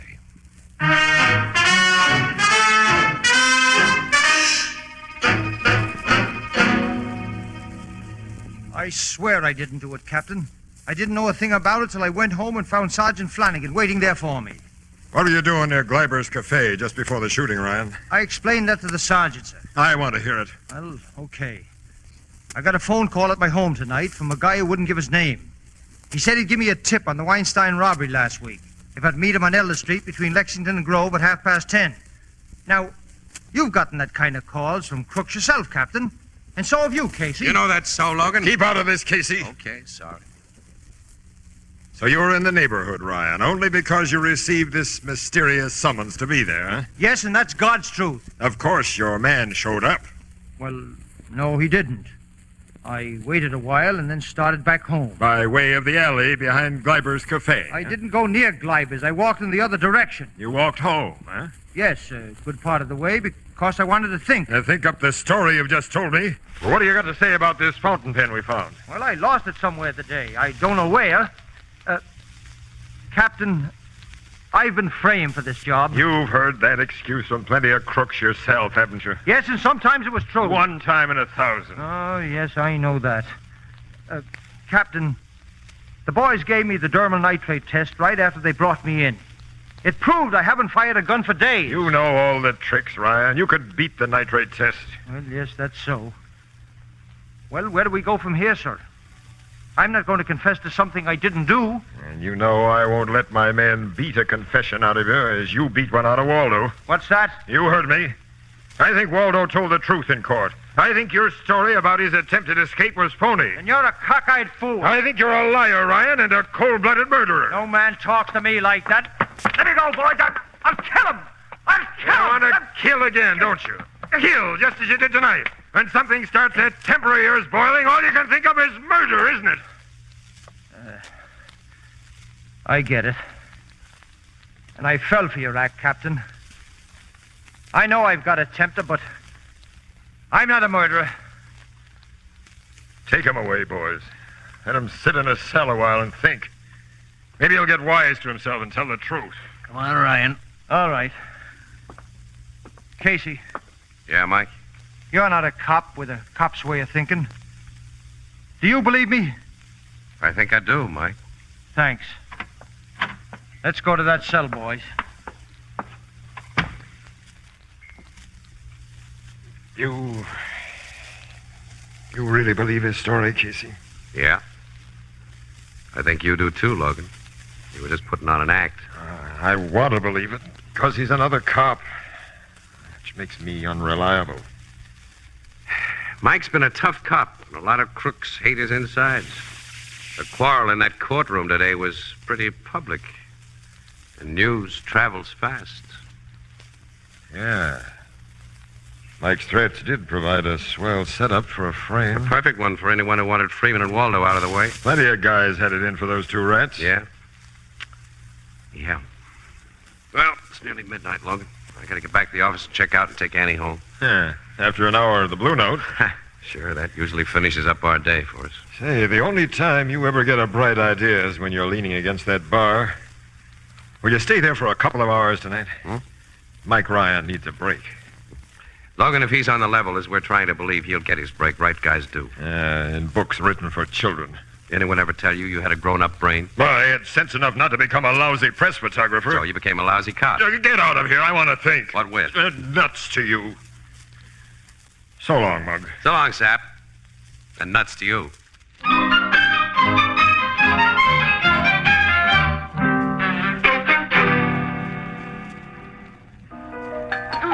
If we could only figure out who stole Ryan's fountain pen, Casey. Yeah, sure, that's the key to the whole thing, Annie. If the guy's been framed. But some dip might have let it slip out of his pocket. He may have lost it on the street. Somebody picked it up. Yeah. As soon as you get that ice chop, Joe, go down the cellar and bring up some more club soda. You hear me, Joe? Okay, Applewhite. Oh, gee, I'm tired, Casey. I just had to mix up highballs for a party of 8. Party of 8 is a pretty young person to be drinking highballs. Huh? Nothing. Oh. Oh, I get it. It's not bad. Not bad at all. It was terrible. Not that Was bad, it? Annie. No. Yeah, I guess you're right, Miss Wales. You two still puzzling over that murder? I'm getting nowhere, Ethelbert. Say, ever since you come in, I meant to tell you and forgot. I heard something funny tonight about them guys who was killed. What? I got talking here at the bar with a young fella I know. He's studying to be a lawyer. Bunny Shell, his name is. And he said he sat in on Waldo's trial for a while today, you know, to kind of pick up pointers. So? Well, so he said he was very much surprised that Dan Freeman didn't tell the jury about Waldo's alibi. Well, he would have if the rat had an alibi. This young fella said he had a dandy. Oh, now, how did he know? Well, he'd seen Waldo a lot of times at a bowling alley where he goes to, and he knows Waldo was there at the time he was supposed to be robbing that safe, because Waldo picked a fight with him. Almost. Hey, wait a minute. He can't be sure. Sure he's sure. Well, okay, a good alibi would have gotten Waldo out of jail right after he got in. The guy Ethelbert talked to is nuts, Annie. No, he ain't, He's always talking to Casey. nuts. No, he's a nice fella. Smart, too. He said he got so curious about why no alibi was mentioned at the trial, he went up to the bowling alley and checked. Guys who worked there told him Dan Freeman had come around there after Waldo was arrested and got him to sign papers about him being there at such and such a time. But they didn't hear from him again. Did he tell you what bowling alley it was? Yeah, the Acme on 11th Street. Acme, all right. Annie, come on. We're going to do some checking there. Why? It may be Ryan's break. Oh, I don't get it. Annie, if this story's true, the whole thing is simple. I'll know who really killed those two guys tonight and why.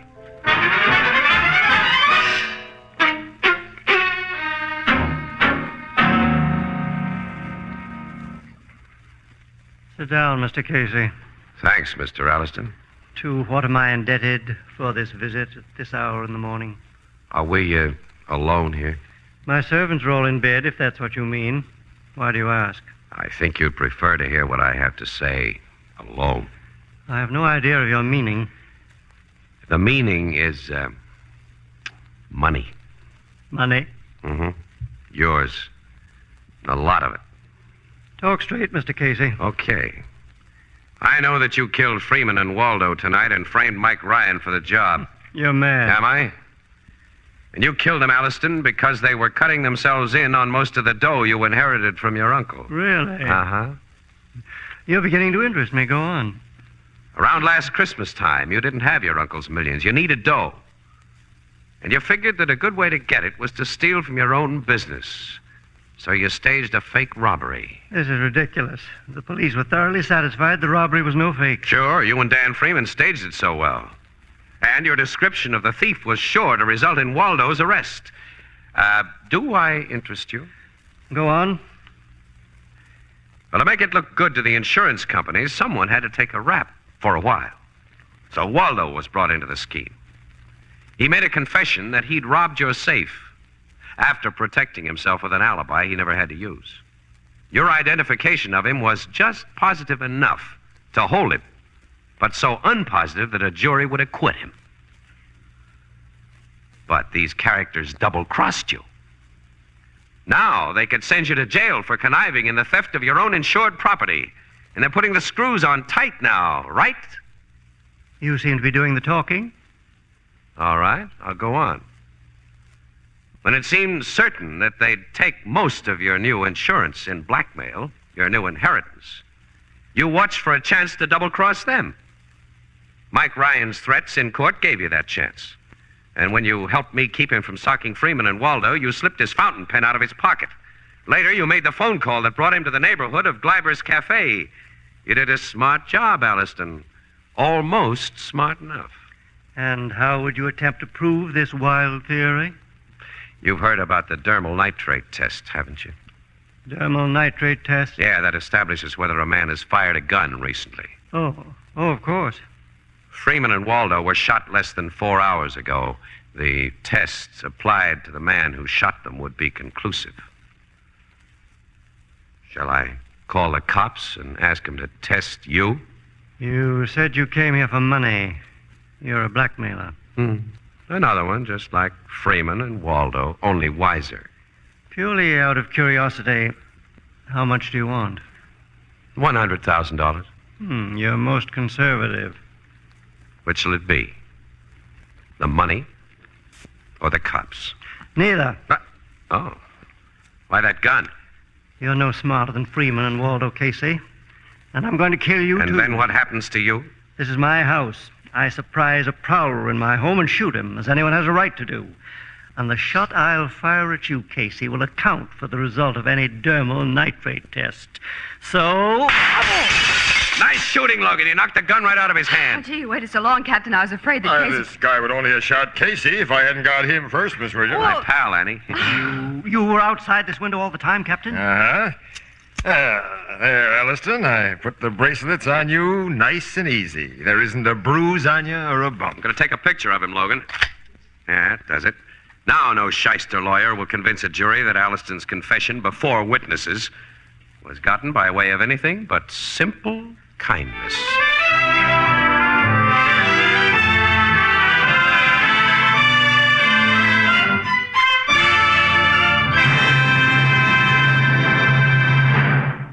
We'll join the crowd at the Blue Note in just a moment. That 4th of July picnic or fishing trip tomorrow will be a lot more fun if it's topped off with a good cold bottle of beer. And be sure it's beer bottled in the convenient new Anchor glass one-way, no-deposit bottle. Light as a feather, compact as a watch, amazingly sturdy, these new bottles can be carried easily and safely anywhere. Yet, like ordinary bottles, they hold 12 full ounces. And best of all, Anchor glass one-way bottles require no deposit, no return to the store. They're made to be thrown away once they've served their purpose. Of course, they're easy to open and safe to drink from. And most important of all, they bring you beer and ale protected by glass. Clean, sanitary glass. Glass that will never impart any foreign flavor. Glass that keeps beer and ale brewery bright. For enjoyable picnics, indoors or out, buy your favorite beer or ale in the new, more convenient Anchor glass one-way bottle. Product of Anchor-Hocking. The most famous name in glass.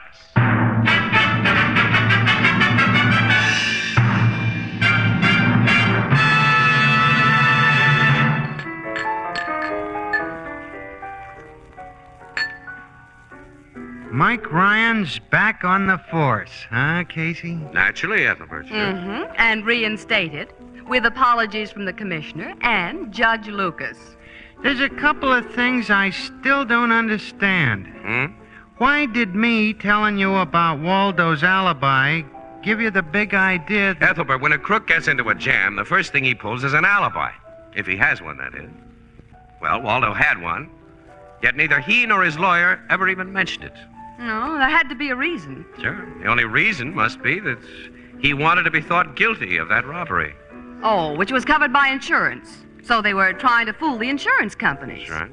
And they'd have no point in doing that unless the insured person, Alliston, was in on the deal. And then, knowing Alliston had inherited big dough, it was a cinch to figure the blackmail angle. Oh, sure, the whole thing was perfectly simple. Yeah? Simplicity itself.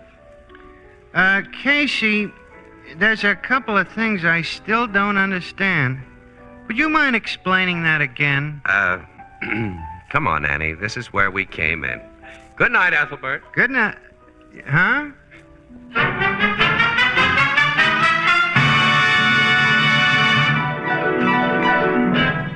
Crime Photographer, starring Stotts Cotsworth as Casey, is brought to you each Thursday by the Anchor-Hocking Glass Corporation, makers of Fire King Oven Glass, Anchor Glass Containers, Anchor Caps and Closures. All products of Anchor-Hocking, the most famous name in glass.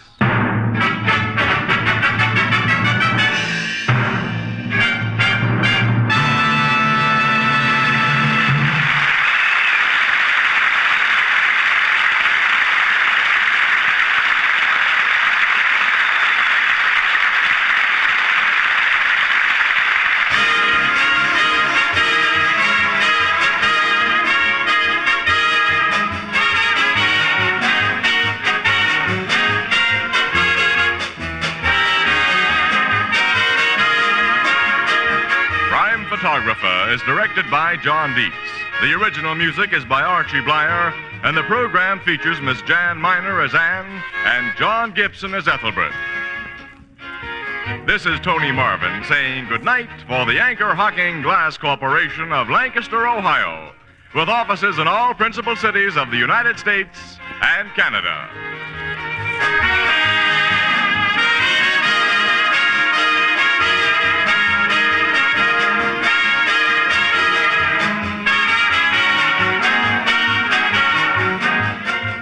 Thursday night on CBS is the biggest show in town. So stay tuned for exciting dramatizations on Reader's Digest Radio Edition, which follows immediately over most of these stations.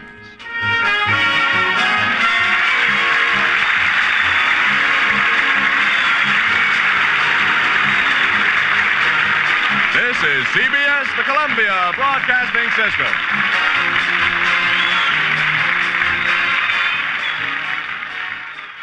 The Anchor-Hocking Glass Corporation brings you Crime Photographer.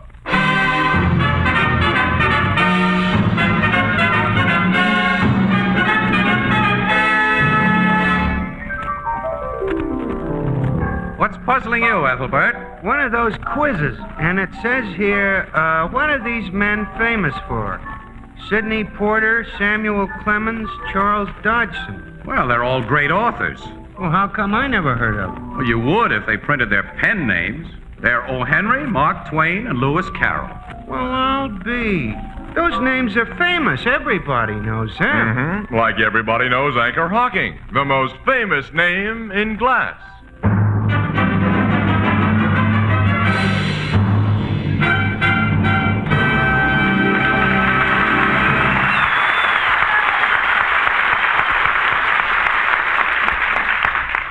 Good evening, ladies and gentlemen. This is Tony Marvin.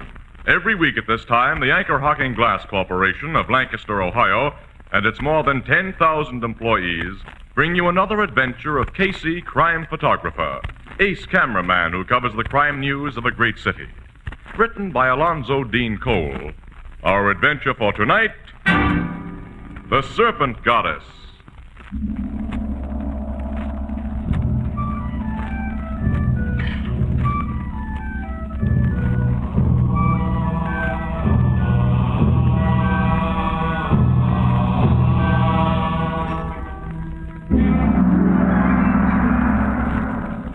Early afternoon, around 2 o'clock.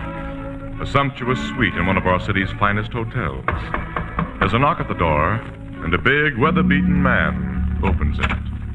I guess you're the newspaper folks who found me. I'm Dan Sykes. Yeah, thanks for giving us this appointment, Mr. Sykes. This is Miss Williams. My name is Casey. Oh, I'm real pleased to meet you, Miss Williams. Thank you, Mr. Sykes. You're a swell-looking kid. Thanks again. Come in, make yourself at home. Thanks. Well, what can I do for you? Well, through a mix-up, Mr. Sykes, our paper didn't have anyone at the airport this morning to cover your arrival with Mr. Johansson. And the Morning Express wants to rectify its blunder now with a special interview. Pictures, too. You take all the pictures you want and ask all the questions you want. Well, we'd like to have your partner, Mr. Johansson, in on this. We phoned him, but he wasn't in. Oh, Chris went out to look for a cheaper place to live. He ain't like me. I'm going to enjoy my dough. According to our news service reports, you and Johansson have already sold part of the emeralds you found in South America for over $1 million. That's right. I'm a nouveau rich. But we didn't sell the best ones. We brought the eyes back here to the States with us. The eyes? Well, that's what Chris and I call the two big emeralds we found. Reports on how you found all those emeralds have been rather conflicting, Mr. Sykes. What's the real lowdown? Well, Chris and I were flying an old crate out of Caracas on our way to Lima when a gas line broke and we had to bail out over the jungle. While we were trying to find our way out, we come onto some ruins of an old Indian town, and under a stone we accidentally knocked over, we found them emeralds. And that's all there was to it. There wasn't another man with you and Mr. Johansson?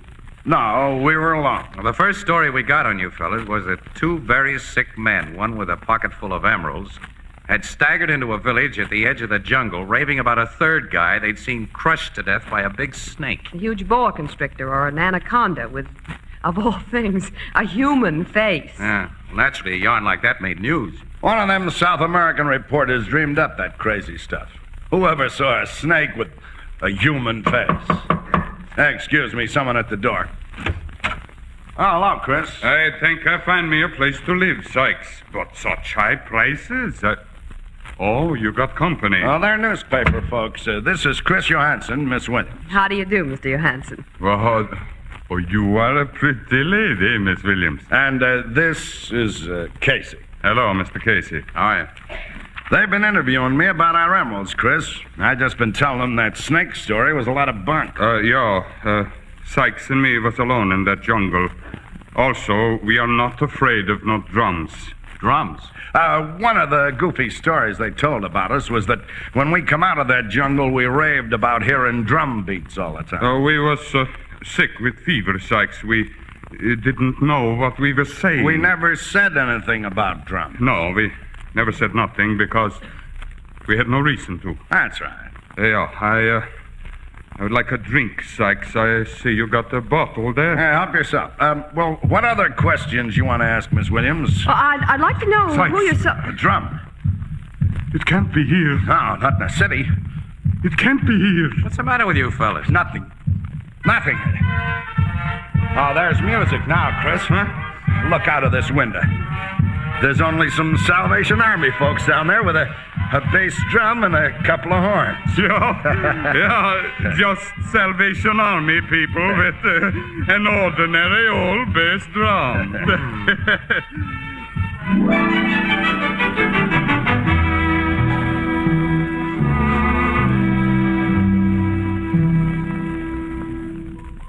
Good night, Mrs. Wheelbreaker. Now, Casey, what was I saying? Saying goodnight to Mrs. Wheelbreaker. Oh, I don't know, pal. You hadn't started to say anything yet. Hadn't I? No. Oh, I remember. You know that fella Sykes, who you and Miss Williams told me about interviewing a couple of weeks ago? Mm-hmm. Well, he come into this bar today, and I served him a couple of drinks. I recognized him immediately from the pictures you took for your paper. After the little blonde he had with him called him Dan Sykes. No, afterwards. You had a little blonde along, huh? Uh-huh. A few days ago, we saw him with a big brunette. Well, he told us he was going to enjoy his dough, Eddie. He's an awfully nervous-acting guy, Casey. Walter happened to hit the bottom of an empty wooden ice tub he was taking down cellar, and when it went boom like a drum, I thought Sykes was going to faint dead away. Yeah, he and Johansson are certainly allergic to drum beats, aren't they? They didn't give you no idea why? No. Their only explanation was an obvious phony. The original news report was... Hey, you really think there was another fellow with him in that jungle who was squeezed to death by a big snake with a human face? Well, there's good reason to believe that a third man may have parachuted into the jungle with Sykes and Johansson. Yeah? According to Inside Dope, our paper can't print without risking a libel suit, Sykes and Johansson used their plane for smuggling jobs. And it's thought they specialized in smuggling people from one South American country into another. Like wanted criminals, red hots. Yeah, and political troublemakers. It's suspected that Sykes and Johansson were taking an exiled revolutionist back to a country he'd been kicked out of when their plane went bad. And that he's the other man they talked about when they came out of the jungle. They were both delirious from fever then, but when they recovered and knew what they were saying, they quickly changed their story. You figure they told the truth while they were delirious? Well, they couldn't help it. Then it must have been true about the third guy getting crushed by a big snake. But a snake with a human face. Yeah.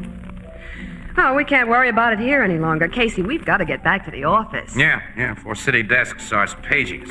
What do I owe you, pal? It's only 60 cents. Oh, only 60 cents. Too bad. I guess I got that much. Oh, excuse me. There's the bar phone. Hello? Just a second. Your city desk is paging you, Casey. Huh? Oh, give me. Oh, this is Casey. 301 Hawthorne Street, apartment 3A. Okay, I got it, Burke. Well, what goes there? Who? Say that again, Burke. In a city apartment? Whew. Hey, that's a story, all right. We'll get right up there. Hey, what is it, Casey? You look funny. Chris Johansson has been found dead in his apartment. Sykes' partner? Yeah. Annie, he was crushed to death. Crushed? Squeezed. As though a big snake had coiled itself around him.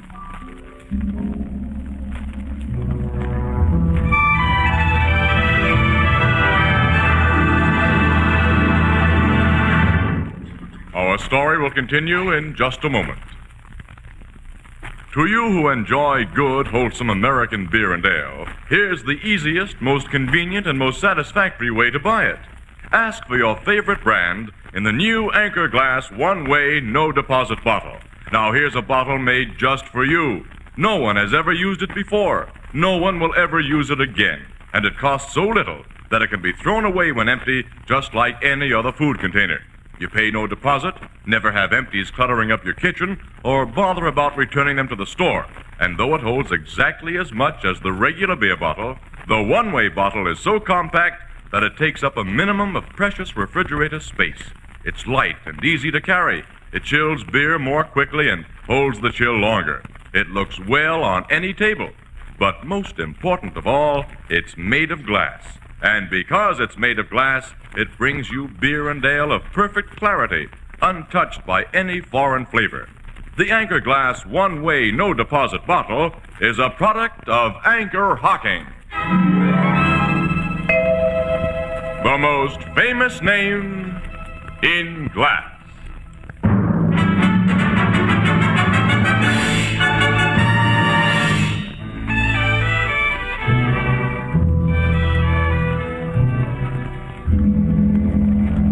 Captain Logan, did the medical examiner say that a big snake? He didn't say a snake did it, Miss Williams. He merely said that, well, that a python or boa constrictor were the only things he knew of that would kill in such a way.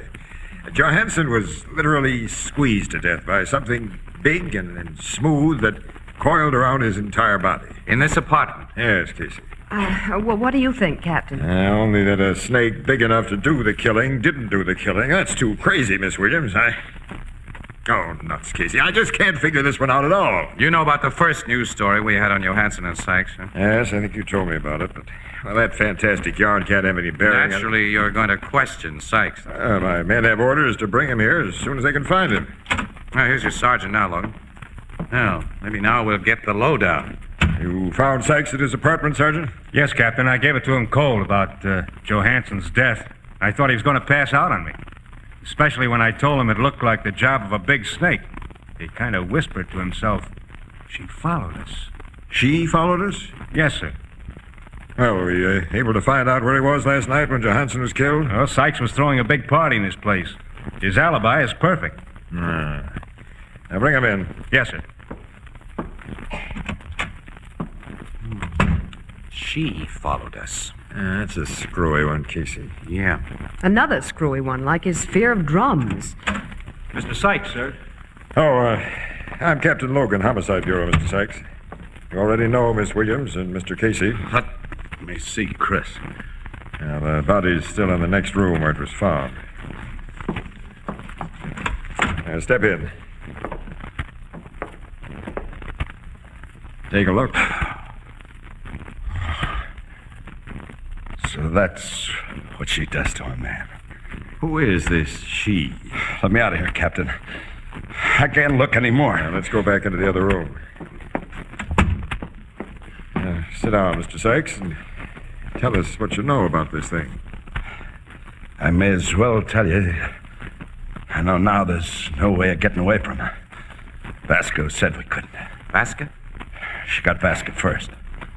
Now it's Chris. Soon it'll be me. You explain what you're talking about? Okay.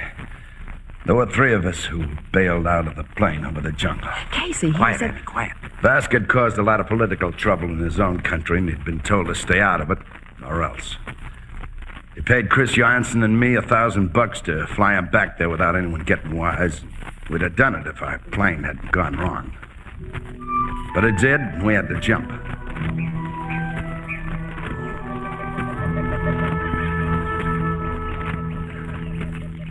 We were in luck, we thought, because all of us landed safe in the clearing. Then, all of a sudden... Sykes, what was that? Sounded like a drum, Chris.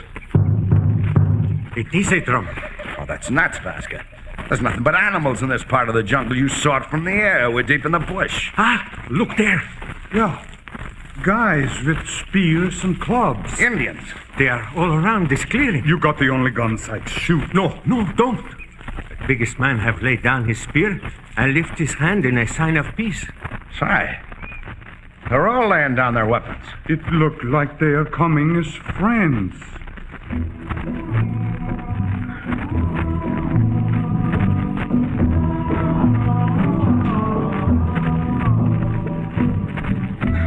They were friendly Indians. They took us to their village and treated us swell. Seems we were the first white men they'd ever run into. Isolated tribe. Vasca called them a lost tribe, Casey. They had houses built of stone, and they acted civilized. That is, outside of their religion. Their religion? They worship snakes. Now, go on. Well, boa constrictors were sacred to them. And they made human sacrifices to the boa. How?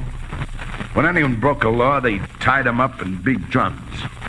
After a while, a big snake would slide out of the jungle and... Well, I saw it done, but it didn't warn me. Let's have the rest, Phil. The top medicine man, the head priest of the tribe, had a good-looking daughter who felt for me hard. She had a bracelet of emeralds. Huh? Oh. Wait. After I picked up a little of her language, she told me where there were bigger, finer emeralds. I told Chris and Vasco what she'd said, so one night, the three of us started out.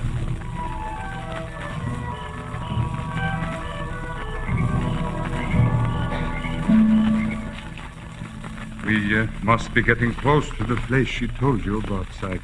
Yeah, as I get it from her, Chris, we'll find a long stone building completely hidden by jungle growth. Hold your torch higher, Vasco. All right. I do not like this business, Sykes. You gonna start that again? If they catch us before we can escape, well, you have seen what happened to men who break their laws. They're not gonna get me squeezed by any big snake, not while I have a gun. Listen, those drums. I hear. They are calling the big snake for the sacrifice tonight. Yeah, that's why I picked tonight to come here. The whole village will be attending the ceremony. You are sure nobody guards that temple where we go to? The girl says it's guarded only by the spirits. They won't bother us. We shall be robbing their temple. Oh, look. There is the long stone building. That's the place. We can walk right in. Sure, and take what we want. Come on. It is so dark in there, and these torches give so little light. They'll give enough. The emeralds are in back. On a statue, you said? Yeah. Come on.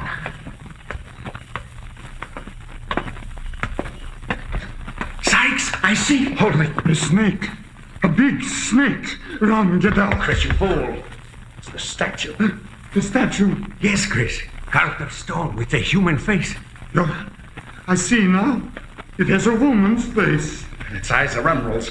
The biggest I've ever seen.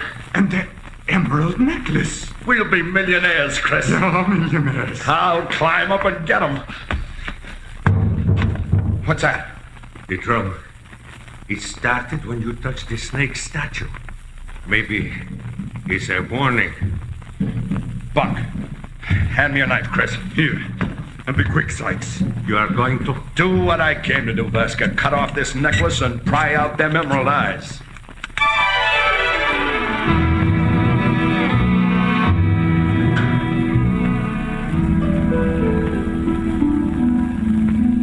After I pried the emerald eyes out, the three of us beat it fast. But when we slept, we dreamed of drums and that big statue of the serpent goddess, the snake with a woman's face. And sometimes deep in the jungle, we'd hear drums or think we heard them. Vasca kept saying we'd never get away with what we'd done. He wanted his cut just like the rest of us. We kept on chopping our way through the tangled bush, hoping we'd finally get out of that jungle. One day, when we laid down the road... There is no reason, Sykes, why you do not divide those emeralds now instead of waiting. I told you. Chris and I have voted no. We're 2-1. Yes, 2-1. And every day we get closer to the edge of the jungle. Will you cut it out, Vasca? We ain't going to do nothing to you. Not a thing. It's your turn to scare up some grub. Suppose you get at it. Why will you never lend me your pistol, Sykes? Use your knife, I told you. I'm a good shot, and I don't waste bullets, and I'm saving the few I've got left. For what? For emergencies, of course. I see. Now, get going. I'm hungry. I go. Listen. To what? I don't hear nothing but birds. I hear drums. I don't hear any drums. You don't hear them now? No. There are no drum sounds. Maybe I hear them because I will be the first of us to pay for robbing the Serpent goddess. I go to hunt for food. Guy's driving me nuts, Chris. Me too. Sykes, you didn't hear no drum? Oh, I'm sure. Did you? I do not think so. I'm not always sure. He said maybe he heard him because he'll be the first of us to... Hey, Sykes, it's Vasca. The snake have me. Snake? Come away, Sykes. Run. Away, Chris. Away.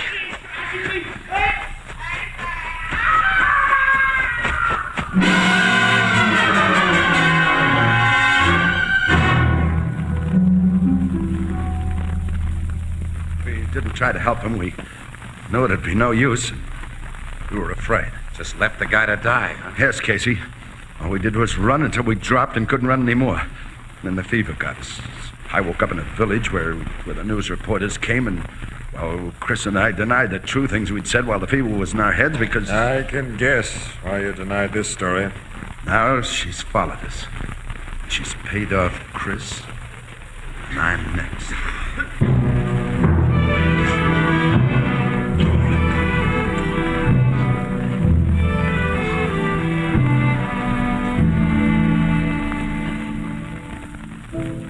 I didn't see nothing in the paper today about Johansson killing Casey.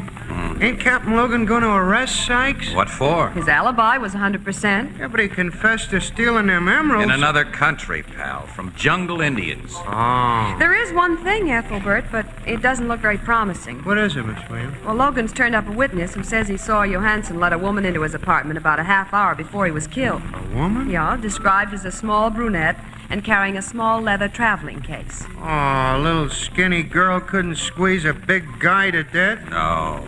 You think Sykes will be bumped off like Johansson was and that Vasca? Well, he seems to think so. It's funny. That guy's trying to pack a month of life into every hour because he figures every hour will be his last. Say, Annie, what do you say? Let's drop off at his new apartment on our way home. Maybe we can cheer him up a little. Okay, Scout, if you must do a good deed. Well, it's a selfish good deed. I'd like to hear Sykes talk some more about that guy, Vasca.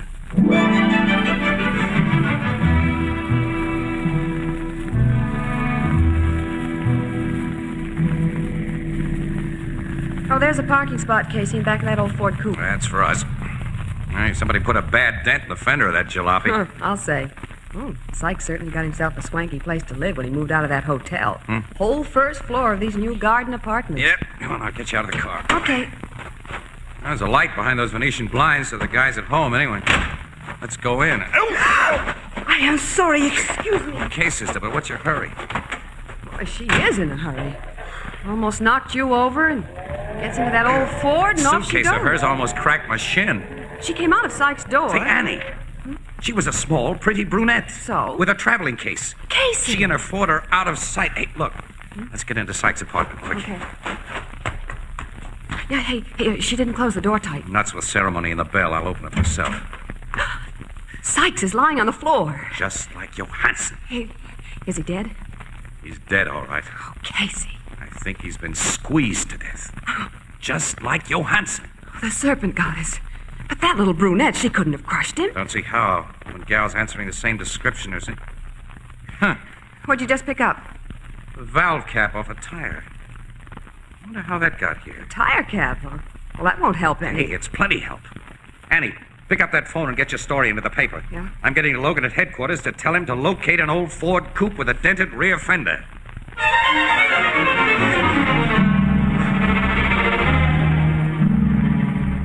That's the car, Logan. I'm sure of it. the garage guy here says that Ford belongs to a Miss Isabella Vasca.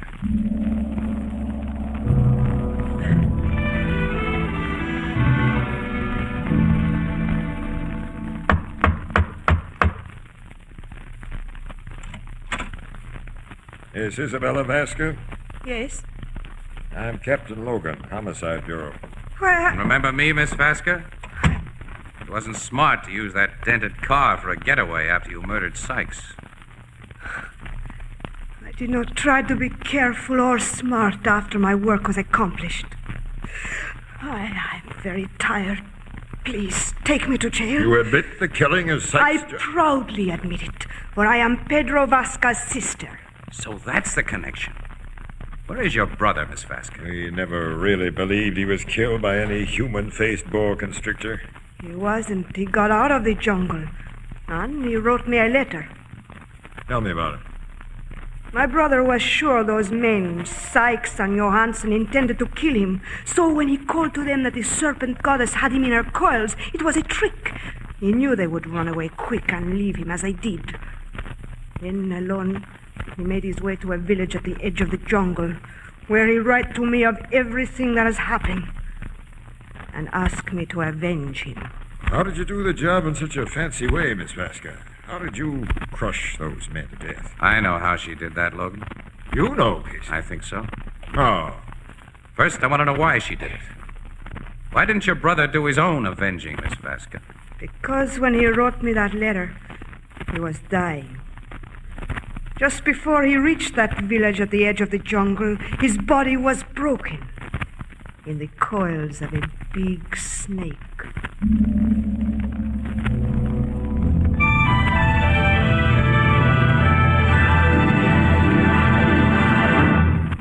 We'll join the crowd at the Blue Note in just a moment. Very seldom do you hear a commercial announcement as important as the one we have for you tonight. It's about a brand new kind of dinnerware, a product of Anchor Glass. Its name is Jadeite. Jadeite. Jadeite. It looks and feels like rare Chinese porcelain, and it's as sturdy and heat-proof as the Fire King oven glass you use in your oven, and its cost is unbelievably low. Now, for instance, a beautiful Jadeite cup and saucer cost only 15 cents. In fact, this revolutionary new Jadeite costs less than half as much as the very cheapest dinnerware on the market. Now, you can buy Jadeite items separately or a complete dinner service for $6 for less than $5. Now, the demand for Jadeite is enormous. To avoid disappointment, go to the nearest chain store, department store, or other store selling chinaware or glass tomorrow and ask for Jadeite by name. Jadeite, Jadeite, is the newest triumph of Anchor-Hocking. The most famous name in glass.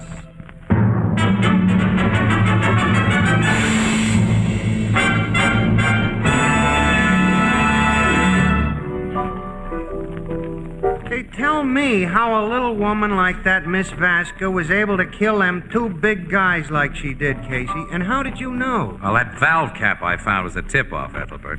That and the suitcase she carried. Now, that suitcase contained a long, thick rubber tube and a portable electric air compressor pump. And Isabella Vasca's a pretty woman, Ethelbert. Both Sykes and Johansson were wolves. She let them pick her up and take her to their apartments, and then she tapped them on the head with a well-padded blackjack that left no mark, and wrapped the big tube around them and inflated it with the electric pump. Now, you know, if a doctor ever used one of those blood pressure gadgets on your arm, pal, you know how air can squeeze. Of course, a doctor only uses a small bulb to pump it in a small tube. Gee, it was as simple as all that. Mm-hmm. Well, all this certainly wrecks the notion that Serpent goddess was paying off them three for stealing her emeralds. Does it, pal? Think about it, Ethelbert. Gee.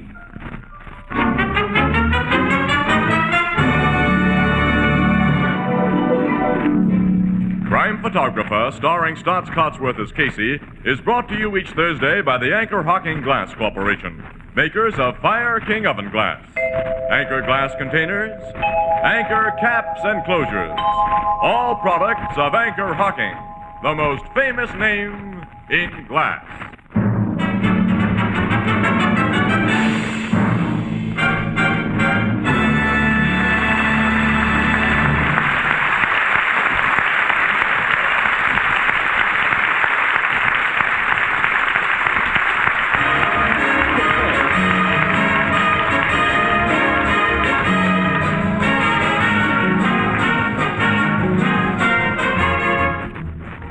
Photographer is directed by John Dietz. The original music is by Archie Blyer, and the program features Miss Jan Miner as Anne and John Gibson as Ethelbert.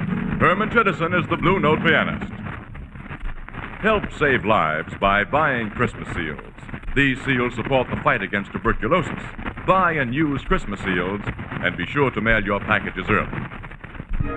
This is Tony Marvin saying goodnight for the Anchor-Hocking Glass Corporation of Lancaster, Ohio, with offices in all principal cities of the United States and Canada. This is CBS, the Columbia Broadcasting System.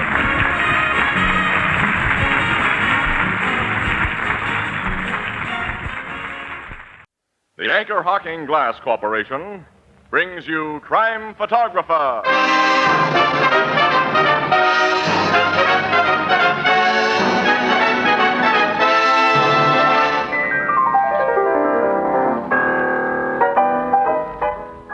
30 days has September, April, June, and November. All the rest have 31, and this ain't leap year, thank heavens. Thursday the 7th. Casey! What? Hey, don't scare me like that. Casey, we're famous. Famous? We've been on the air just a year today for Anchor-Hocking, and they're famous. Right, Ethelbert. Anchor-Hocking, the most famous name in glass.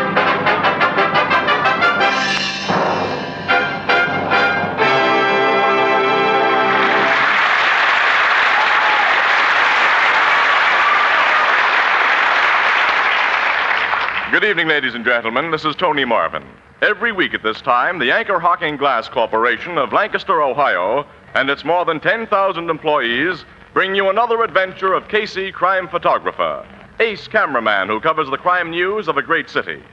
Written by Alonzo Dean Cole, our adventure for tonight, Death in Lover's Lane.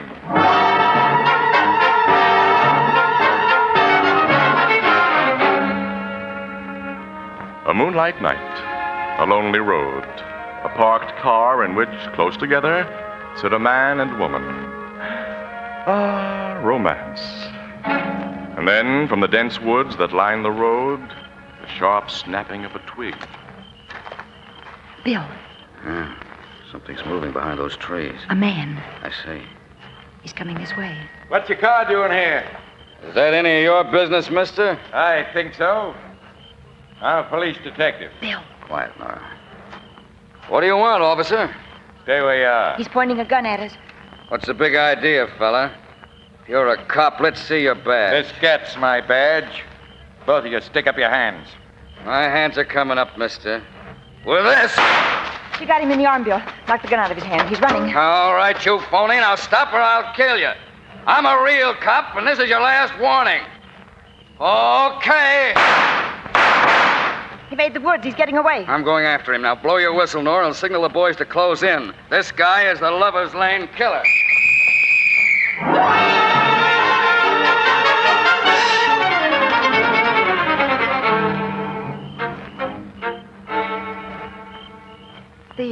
The man got away from you in those woods, officer?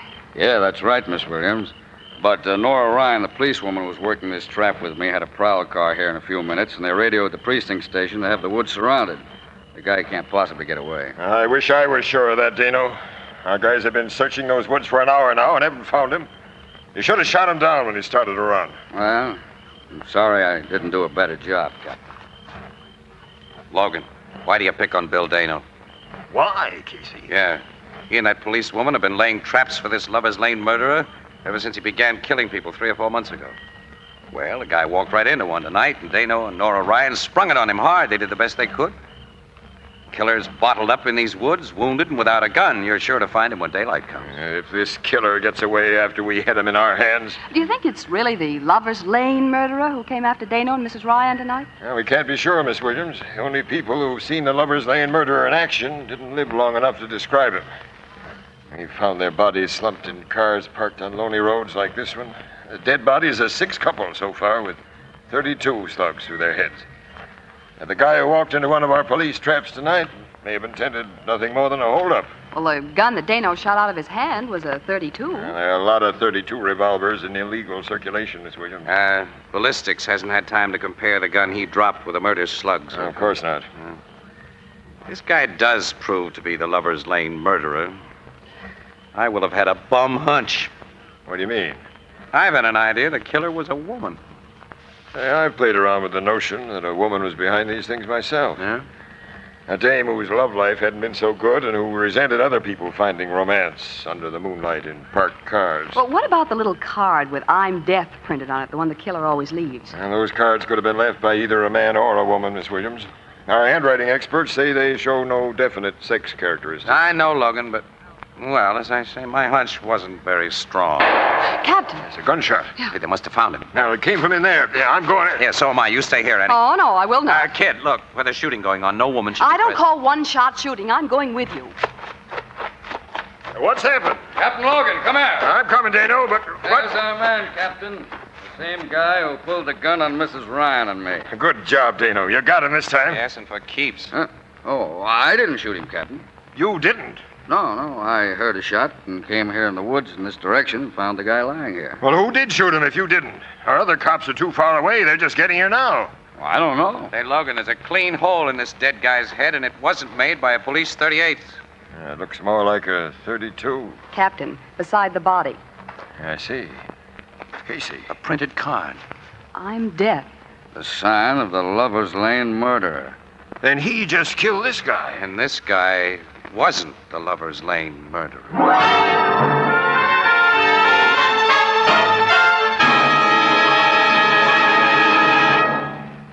Our story will continue in just a moment.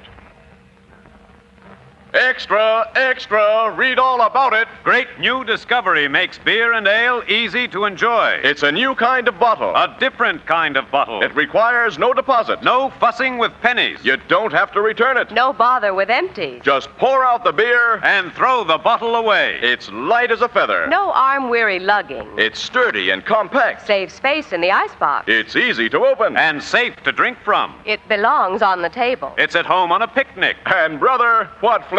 That true brewery flavor. Protected by glass. As only glass can protect it. Yes, the revolutionary new Anchor Glass one-way no-deposit bottle is sweeping America. For flavor that's brewery bright, demand beer in bottles. For safety and convenience, demand your favorite brand in the new Anchor Glass one-way no-deposit bottle. Product of Anchor-Hocking. The most famous name in glass.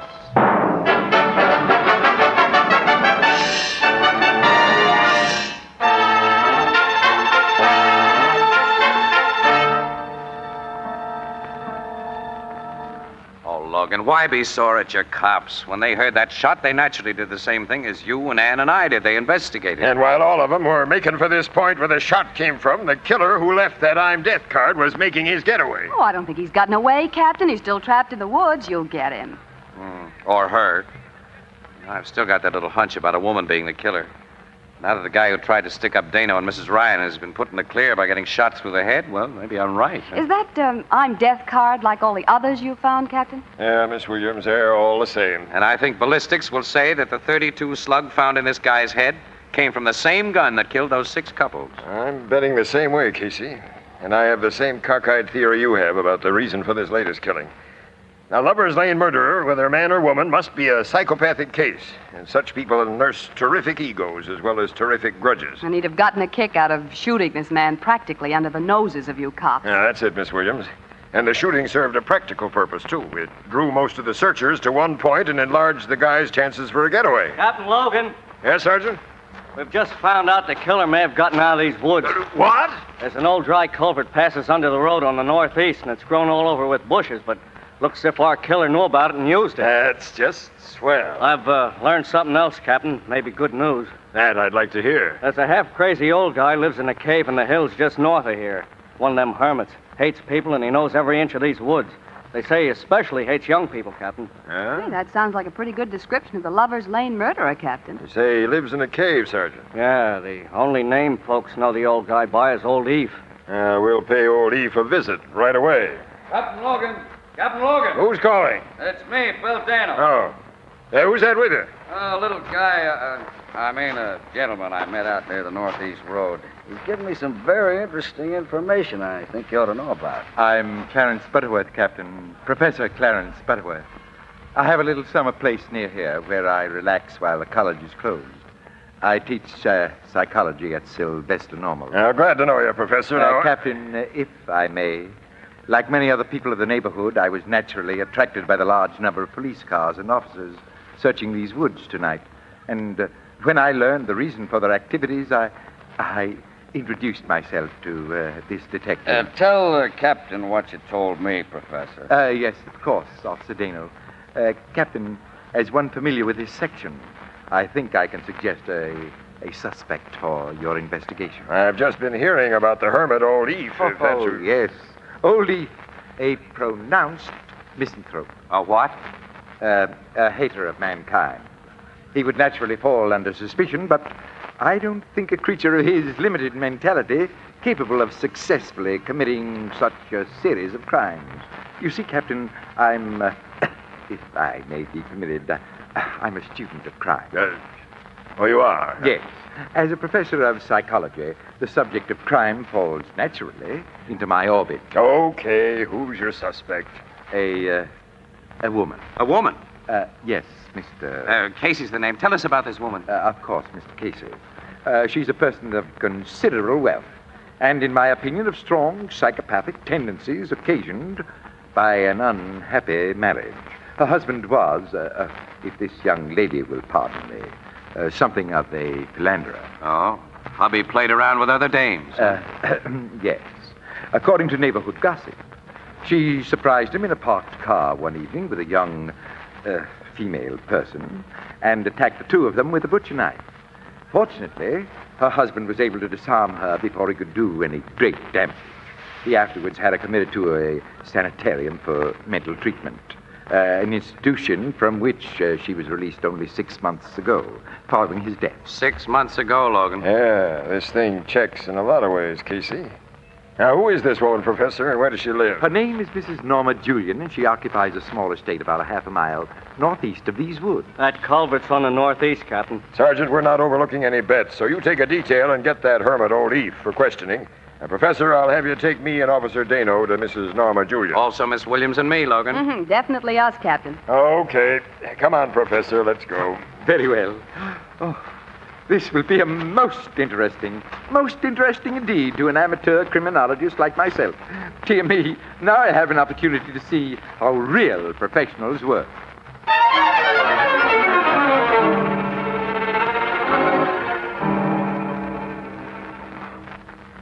I'm Norma Julian. What do you policemen want? I've just been talking to your servants, Mrs. Julian. They say that you've been away from home most of the evening, that you returned only a few minutes before we arrived. I'm frequently away from home. What about it? Well, I'd like to know where you've been. It's none of your business. But I've been out walking. Alone? Alone. I prefer my own company. Did you meet anyone during your walk? I tried to avoid meeting anybody. Where'd your walk take you tonight? North of here, in the hills. You weren't south of here in the woods? No, I was not. Why?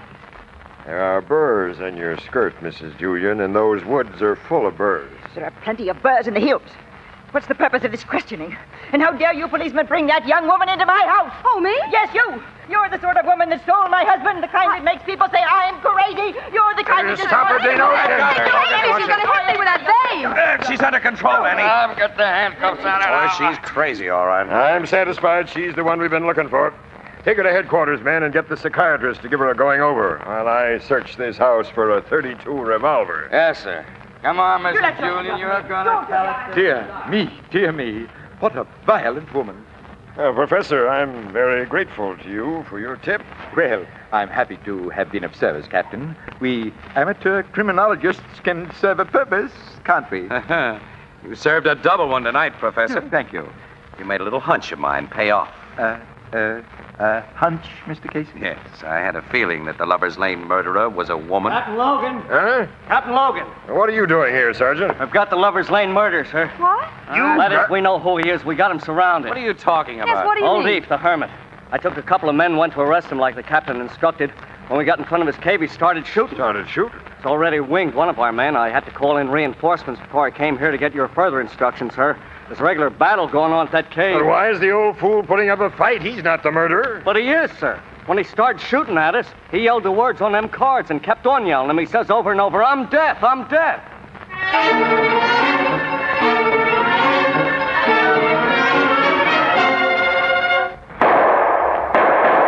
Somebody's trying to get me. I'm dead. I'm dead, I tell you. Listen, Captain. I hear, Dano. Hey, that one came close. Annie, keep down behind these rocks. That old guy shoots straight. No, I'm keeping down, Casey. He isn't shooting so often now, Captain. Maybe he's running short ammunition. We got to get up there with a tear gas bomb and smoke him out. Don't look like there's any shelter between here and that cave. He'll kill anybody who tried to climb that exposed hill. We'll go around the hill. Get at him from the rear. But the cave has only one entrance. The opening's in front, and he's watching that. And how? Heads down, everyone. Captain, I'm sure the cave has two openings. You are, Professor? Reasonably so. During one of my rambles about the neighborhood last summer, I discovered an opening covered by trees that apparently led downward to the rear of Old Eve's cave. Could you find it again? I believe I can. Sergeant, you and your men keep that maniac's attention. Start shooting and draw his return fire to exhaust his ammunition. Dano, you come with the professor and me. Yes, sir. I'm going to be a part of that expedition, Logan. And me. Oh, no, Miss Williams. If Casey wants to take chances, that's his business, but I'll have no women. You stay here, Annie, where it's safe. Oh, safe, huh? Well, safer. Now lead the way, Professor, and keep under shelter. Let's go. Very well. See you later, Annie. Oh, I hope so. Nobody gets Old Eve. You varmints, I'm dead. I'm dead, I tell you. How's that hunch of yours now, Casey, about a woman being the Lover's Lane murderer? That hunch, Logan, just ain't around anymore.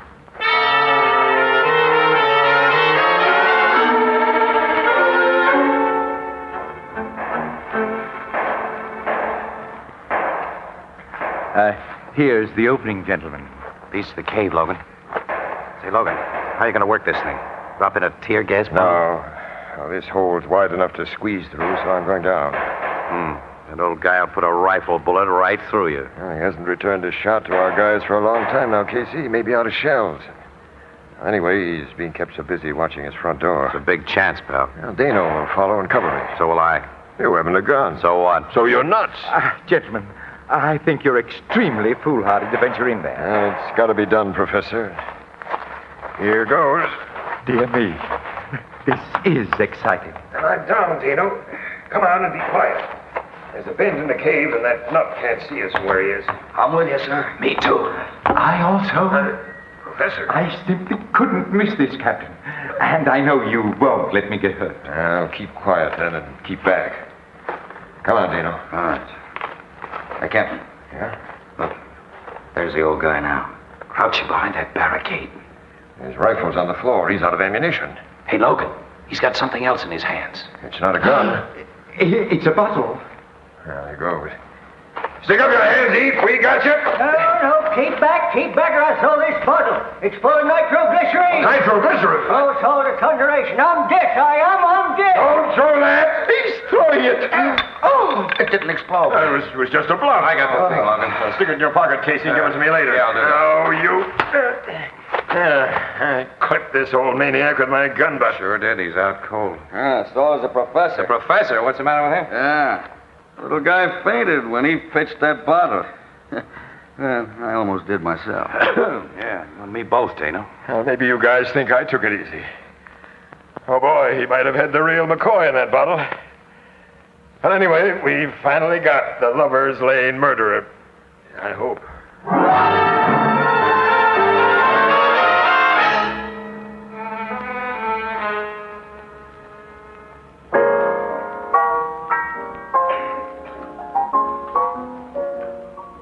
Here's another bottle of beer, Casey. You look as if you needed it. Yeah, I do, Ethelbert. This has been quite a night, Ethelbert. I should imagine, Miss Williams, from what you've told me. Is that crazy old hermit the real Lover's Lane murderer? We don't know. He's such a fruitcake, the cops don't get any sense out of him, even now that he's come to.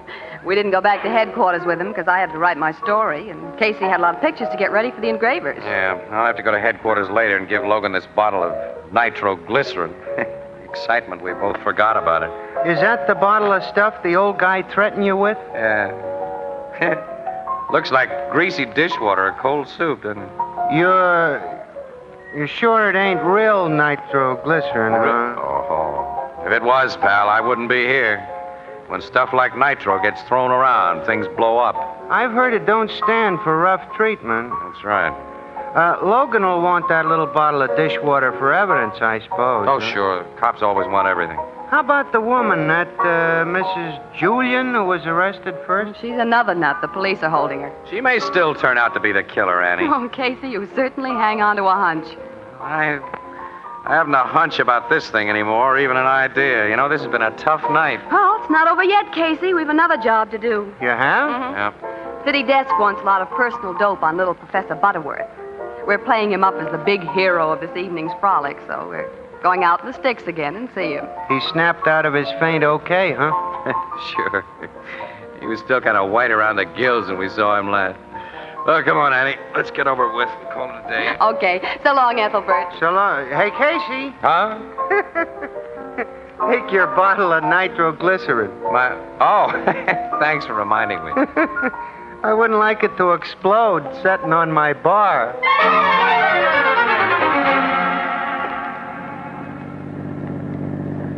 Sure you know how to find the professor's house, Casey? Well, I have the address. Told me it's only a mile back of these woods. This is a beautiful road in the moonlight. Yeah. No wonder so many couples have picked it as a lover's lane. Don't see any neckers along here tonight. Well, after what's happened, they've naturally been frightened away. I wouldn't scare away that easy. Wouldn't you? No. Not if I had a real nice gal in the car with me. Oh, is that so? Yep. I'll prove it. Here's a good parking place. Why, Mr. Casey. Nice moon. Huh, kid? Uh-huh. Well, now what? Well, suppose you tell me what you think of Philadelphia's chances against Pittsburgh for cellar position. Suppose I tell you what I think of you as a romantic character. Oh, no, you'd flatter me, Annie. Mister, I'd blister you. Annie, what do you mean? I only... Oh. Hey, wait, shh. Quiet. What? Someone in those woods. Oh, yeah, I see. Good evening, young people. The professor. Yeah, he's got a gun in his hand. Are you enjoying the moonlight? The beautiful, romantic moonlight? We were. Casey. Miss Williams. Yes, you didn't recognize us as soon as we did you, Professor. No, I didn't. That's an interesting gun you're pointing at us. It's a 32, isn't it? Yes. A 32. Then, you're You're quite right, Miss Williams. I'm dead. Don't move, Mr. Casey. Well, one up for you, Professor. Hey, tell me, why are you a killer? And the kind of killer you are? Oh, Mr. Casey. I know you're only trying to gain time, my boy, while you strive desperately to think of a way of escape. But I can spare a little time, and it'll be interesting to observe your desperation. That's, why you kill? To observe? Exactly, Miss Williams. Oh. I'm a student of human emotions, and the only way to know them is to have them. A man cannot understand the mind of a murderer until he himself has killed, and he cannot know the feeling of power until he has killed often, until he has become as death itself. Oh, you're mad. Oh, no. Old Leaf is mad, and Mrs. Julian's mad because they hate. I hate nothing. I love nothing. I merely observe. I weigh. I'm a true scientist. See? Yes, something I've just remembered. And tell me, what is that, my boy? That guys who don't hate anything or love anything can be very much afraid of things happening to themselves. I don't understand. Maybe this will remind you. It's the bottle of nitroglycerin I took from old Eve. No, put that down. I'll put it down at your feet if you fire that gun. No. Drop that gun. Yes, I will. He dropped the gun, Casey, and fainted. He's out cold again. And I've got his gun. Well, now, why did he fall for your bluff? He knew that bottle didn't explode before. How do I know what makes a madman tick, Annie? I didn't think he'd fall for that nitroglycerin gag. It was all I could think of, though. Hey, Casey, here comes a police car. Yeah, we'll flag it down. Get this guy under handcuffs. Hey, stopping, Casey. Casey, I thought we'd never find you. Hi, Logan. Hey, what are you doing here? For you, too? Your city desk told us you'd gone to the professor's house, and when we found nobody there... Never mind about that, Sergeant. Say, here's the professor. Never mind about that, Logan. Tell me... Give me that bottle. Bottle? Yeah, the one you took from old Eve. Huh? Oh, sure. Here it is. Catch. No! Hey, you take it, Sergeant, and wrap it up carefully. Yeah, I'll say I will. Wrap it up carefully? Yeah. Old Eve swears it's the real stuff, Casey. He told us how he made it. Yeah, the good Lord only knows why it didn't blow us all apart when he threw it. Must have just landed easy. That stuff? Is, real... nitroglycerin? Yeah, I recognize the soupy look of it now. Now? Oh, Casey, I think I'm going to faint. Annie, move over. I'll join you.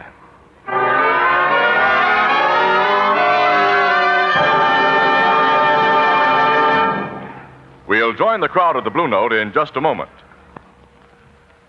How long has it been since you baked or even tasted a real homemade huckleberry or blueberry pie? Say, remember the symphony of color as your fork touches the tender golden brown crust and the rich deep purple juice spills out across your plate? My, oh, my. You know, good cooks, and my mother among them, tell me this is one of the hardest pies in the world to bake properly. But there's one way to be sure of results with any kind of pie. Use Fire King oven glass pie plates.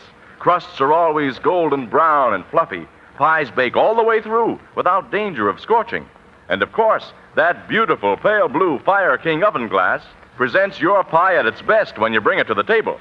Right now, you'll find at your 5 and 10 cent store or any other store selling household glass an unusual Fire King value. A big 9 1/2 inch Fire King pie plate for only 25 cents, or slightly more in distant cities. It's genuine Fire King oven glass, guaranteed for a full 2 years against oven breakage. And remember, its cost is only 25 cents. This Fire King oven glass pie plate is another product of Anchor-Hocking, the most famous name in glass.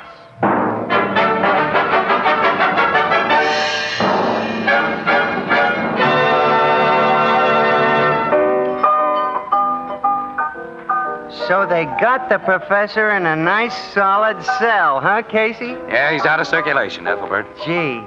And you got him with that phony bottle of explosive that was nothing but greasy soup. Yeah. We haven't told you about that bottle, pal. The professor, having a good knowledge of chemistry, among other things, had recognized it from the first as real nitroglycerin. Real What? Yeah. There was enough in that bottle to blow up a city block.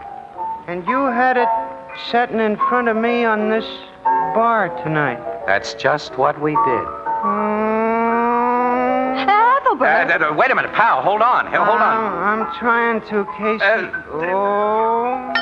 Casey! Ethelbert! Hey, don't faint. Ethelbert. Anne, he's... Walter!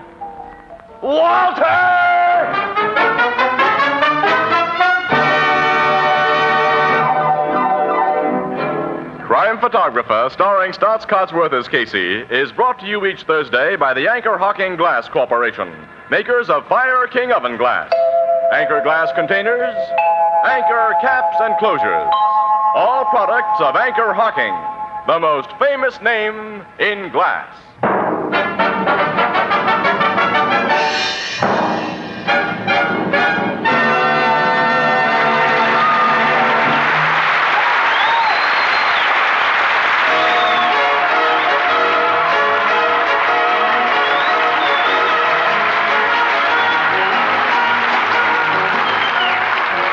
Photographer is directed by John Dietz. The original music is by Archie Blyer, and the program features Miss Jan Miner as Anne and John Gibson as Ethelbert. Herman Chittison is the Blue Note pianist.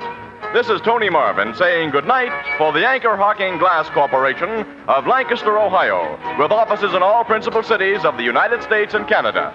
Thursday night on CBS is the biggest show in town, so stay tuned for exciting dramatizations on Reader's Digest Radio Edition, which follows immediately over most of these stations.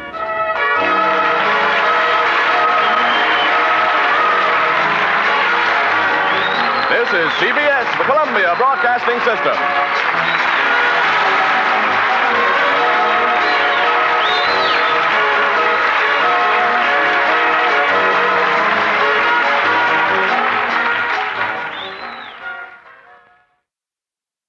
First on the scene, crime photographer.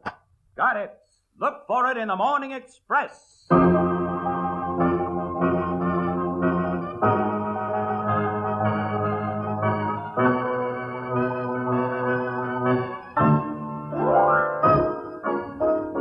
CBS Radio brings back Crime Photographer, another adventure of Casey, ace cameraman of the Morning Express, who covers the crime news of a great city. With the original cast, author, and director, Crime Photographer, played by Stotts Cotsworth and written by Alonzo Dean Cole, tonight presents Road Angel.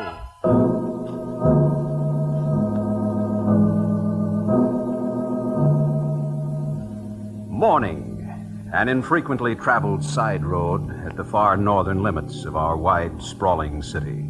Police cars are there, and a grim-looking enclosed truck which bears the legend, City Mortuary.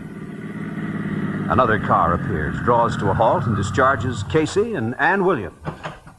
Captain Logan and the tech men are back among those trees, Casey. Yeah, I see him, Annie. Hi, Logan. Hello. Morning, Miss Williams. Oh, hi, Captain Logan. Hi, Charlie, Pete, Frank. Hi, Case. Well, who's been killing who today? That I don't know yet. This guy was bumped off sometime last night. Mm-hmm. He was a big man. Yeah. Looks like whoever shot him collected a little trouble himself, Miss Williams. Look at the skinned knuckles on his right hand. A big boy here must have taken a healthy poke at somebody and connected, huh? 2 bullet holes in his head. Size 38 caliber, I'd say. 38 is right, Casey. We've already found one of the slugs. The other's still inside his skull. Okay for pictures, Logan? Yeah, go ahead. My tech guys have got their stuff. Thank you, pal. Any identification on the body, Captain? Plenty, Miss Williams. His name was Edward Pierce, and he was a farm machinery salesman in Ardmore, about 200 miles upstate. The killer took all his dough in his car, but didn't bother with his jewelry or personal papers, including car registration and driver's license. Robbery motive, then, Looks like. Hitchhiker job, Logan? That's my guess. Whoever he picked up must have pulled a gun and forced him out of his car here. Pierce took a poke at him and bang, bang. A kid cutting through this patch of woods on his way to school this morning discovered the body. Too bad this job wasn't done a little to the north of here, Logan, outside the city limits, huh? Yeah, less than half a mile, and cops in the next county would have had the headache. Why does everything happen to me?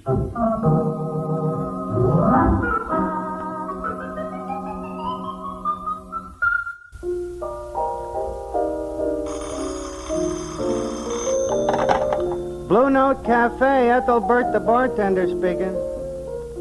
You want Doyle and Kirschbaum's dry goods store? I'm sorry, lady, but this is one of the wrongest numbers you could get. Dry goods store. Hi, Ethelbert. Hello. Oh, hello, Casey. Hi, Ethelbert. You got any coffee in the kitchen, huh? Sure, Casey. Walter, bring out a cup of coffee and bring out some more olives. You just coming to work, Casey? No, I've been out on assignment already this morning, and way out, too. Anything interesting? Hitchhiker robbery and murder, apparently. Gee, where's Miss Williams? She's across the street in the city room banging out her story. Here you are, Casey. Thanks, Walter. Tell me about this hitchhiker murder. Was it very gory? No, pal. Just run-of-the-mill. As it stands now, it'll rate no more than a few sticks on page 4 and maybe one of the pictures I shot in 2 columns square. Oh, that's too bad. Morning, Ethelbert. Here's Miss Williams. Hello, Annie. Didn't take you long to finish your job. Well, you know how little it was to write. But now we got to do some follow-up stuff. Burke wants us to stick around homicide and get any inside dope that comes in. Okay, Burke's the editor, so Burke's the boss. But he ought to know by this time that any on-the-record inside dope we get from Logan is also what every other paper gets. Well, Burke says to feed the captain truth serum. Well, let's go. Yeah, I'll see you later, Ethelbert. So long, pal. Goodbye. I've heard of truth serum. Now, I wonder...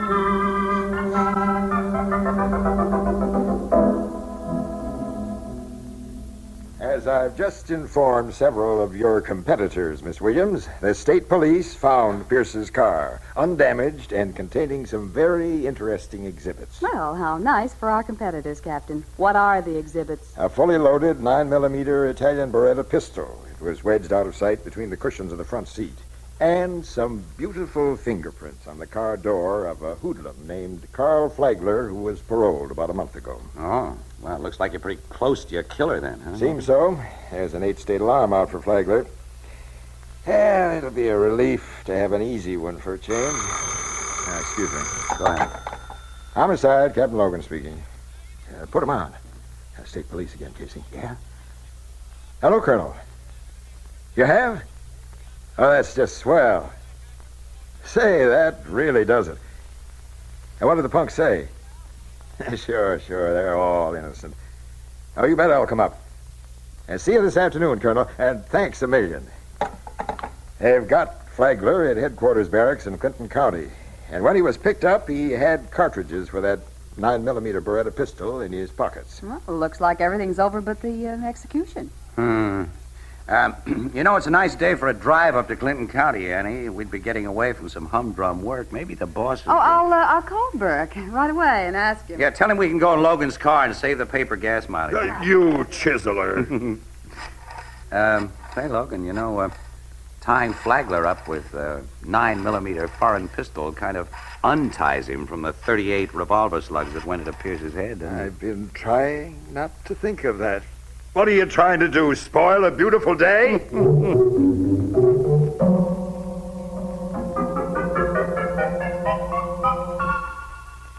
Listen, Flagler, be good to yourself and come clean. You finally admitted to the state police that Pierce gave you a lift in his car? Sure I did. What else could I do after they told me what they had on me? Now, look, Copper. I did thrum a ride from that big lug you call Pierce, and I did have that foreign gat in my pocket. And I did try to pull a stick up on Pierce with it. That's where the big difference comes in between what you think happened and what really happened. Let's hear the big difference, Flagler. Well, I've been trying to tell you. Look, I pulled my rod and told this guy to stop his car and get out. He did like I said, and I got out after him. Then I make a mistake and come too close to him. He grabs my gun and gives me a sock on the jaw that almost laid me out. Well, all I could do was run, and that's what I did. I didn't kill him. He nearly killed me. That bruise in your jaws from the sock he gave you? Yeah. And look at these loose teeth, huh? They prove I'm telling the truth, don't they? We can prove enough to burn you, Flagler. No jury will doubt that you killed Pierce. But I didn't. He was alive the last time I saw him, and he had my gun. I didn't have nothing to kill him with. You could have had 2 guns, couldn't you? I didn't. I swear I didn't. I'll tell you. I'm through with him for the time being, Colonel. All right, Captain. Take him away, Sergeant. Come on, Casey. Okay.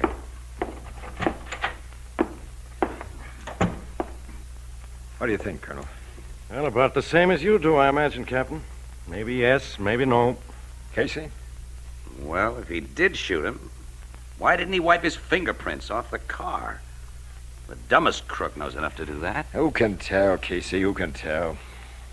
Colonel, you sure your tech man didn't find even a trace of any prints on that car, excepting those of Flagler and Pierce himself? Only a few smudges that couldn't be developed. Pierce had washed and polished the car himself just before he left his home. Only a few hours ago, Casey, this looked like a beautiful day.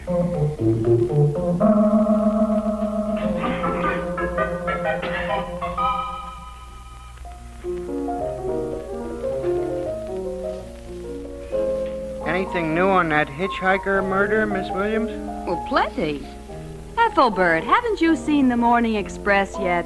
Why, no. A fella left a Morning Globe on the bar here, so instead of buying your paper, You know, just imagine this fella. He'd rather save a nickel than read fresh news, Annie. I gotta be saving, Casey, when a certain friend of mine has owed me $16.50 for 2 whole weeks. Look, I've told you you'll get it out of my paycheck this Saturday. And incidentally, it's $15.60, not $16.50. Casey, I distinctly remember. Oh, so do I. $15.60. What's plenty new on that case, Miss Williams? Well, another robbery and murder. Apparently by a hitchhiker on the same highway between here and Ardmore. Yeah? Yeah. Guy's body was found last night. He was shot by the same .38 that killed Pierce. And Carl Flagler was in jail when it happened. That proves... But at least proves that Flagler didn't pull the second job. Yeah.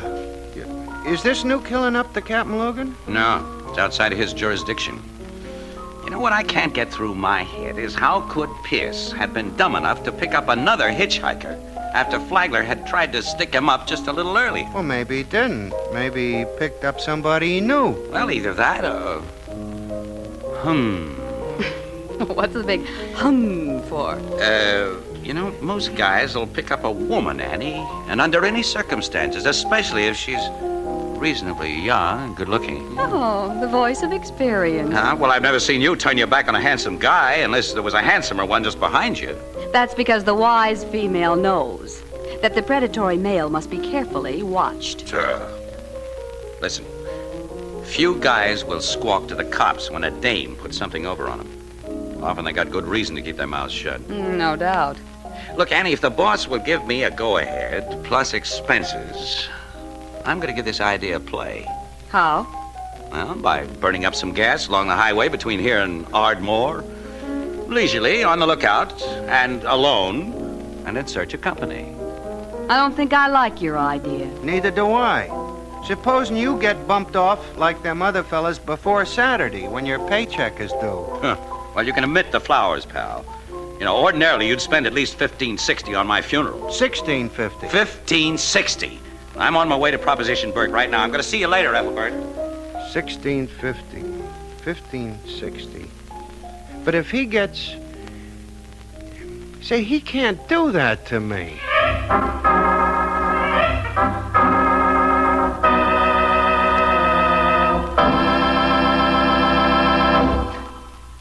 We'll return to Crime Photographer in just a moment.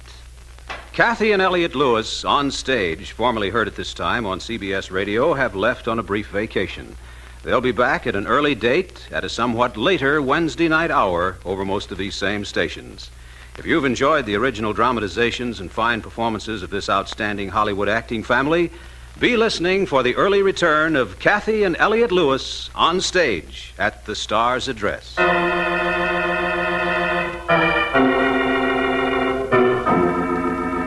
And now, back to Casey, Crime Photographer. Had any news from Sherlock Casey yet, Miss Williams? I haven't been notified that he's caught up with any murderous lady hitchhikers. Neither have I, Captain Logan. Last night, after the first day, he phoned me from upstate and said 2 gals had thumbed rides with him. One turned out to be a lady librarian, and the other tried to sell him a magazine subscription. Casey expected sympathy, and I didn't give it to him. The guy's young, Miss Williams, like Jack Benny. Let him live and learn. Seriously, Logan, do you think he has a real idea? Seriously, Anne? I think he has.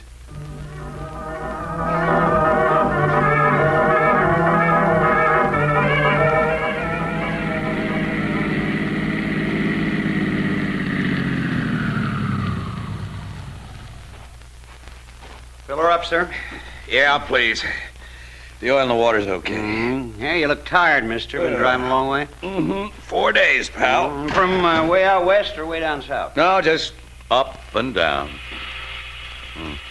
1 lady librarian, 3 discontented wives, and more sales ladies. What's that? Huh? Oh, I'm just talking to myself. If you hear me answer myself, call the white coats. I don't understand you, sir. Ignore it, pal. Uh-huh. Okay. Say, did you ever hear of a gal hitchhiker along this highway who puts the big B on guys who pick her up? No. That's what they all tell me. You a cop? No. Just a dumb newspaper guy who's getting desperate. Charge the gas you put in. Here's my credit card. Casey's the name, huh? That's right. Address, morning. Say, you ain't the fellow who takes all those crime pictures. Well, I'm one of the fellows who takes some of them. You up here about that killing of Ed Pierce? I was.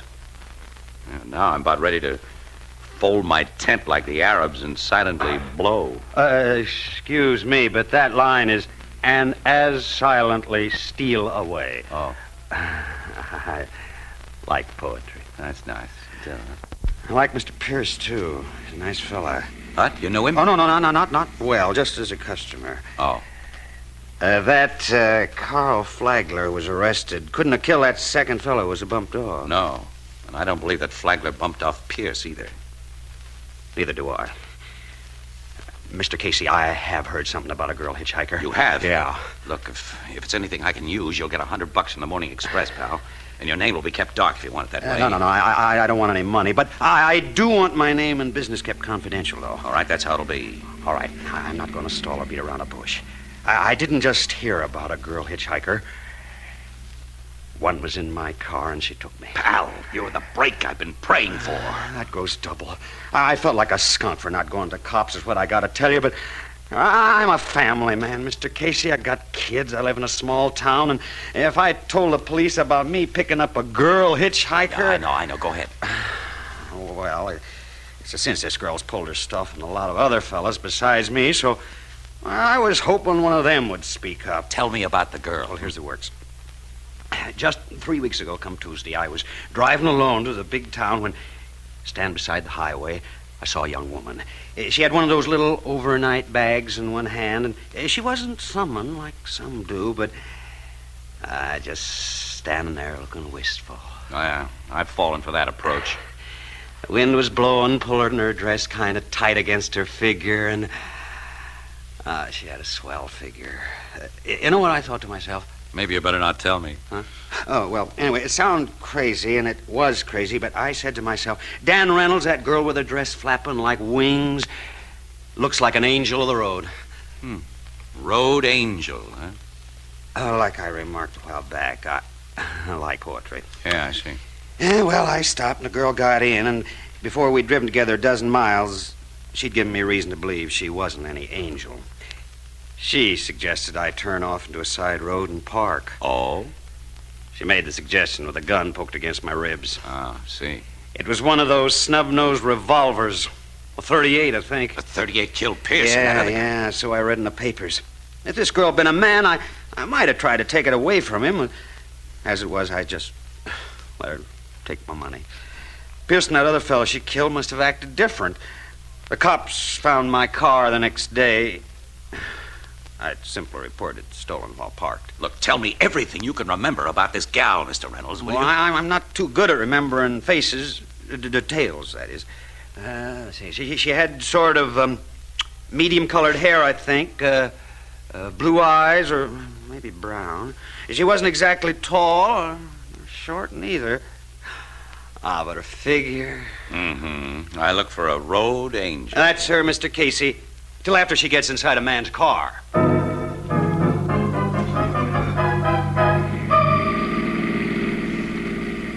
Oh, 300 more miles up and down. And no road angel. Bah, this job is driving me nuts, I think.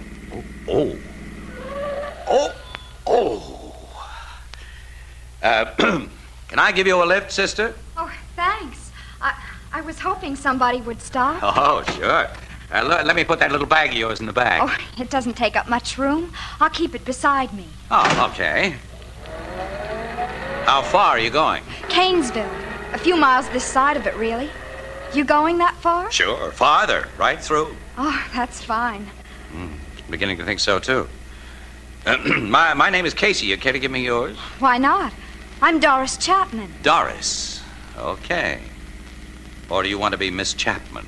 Does your wife permit strangers to call her by her first name? My wife? You know, a husband never knows what his wife permits strangers to do when he's not around. That's a very cynical statement. Oh, yeah, I'm a real cynical husband. You married? No. Engaged? Divorced? No. How old are you? I'm 21, Mr. Casey. But aren't those rather personal questions? I'm beginning to wonder. About what? Angels? Angels? Uh-huh. Maybe the wrong angel.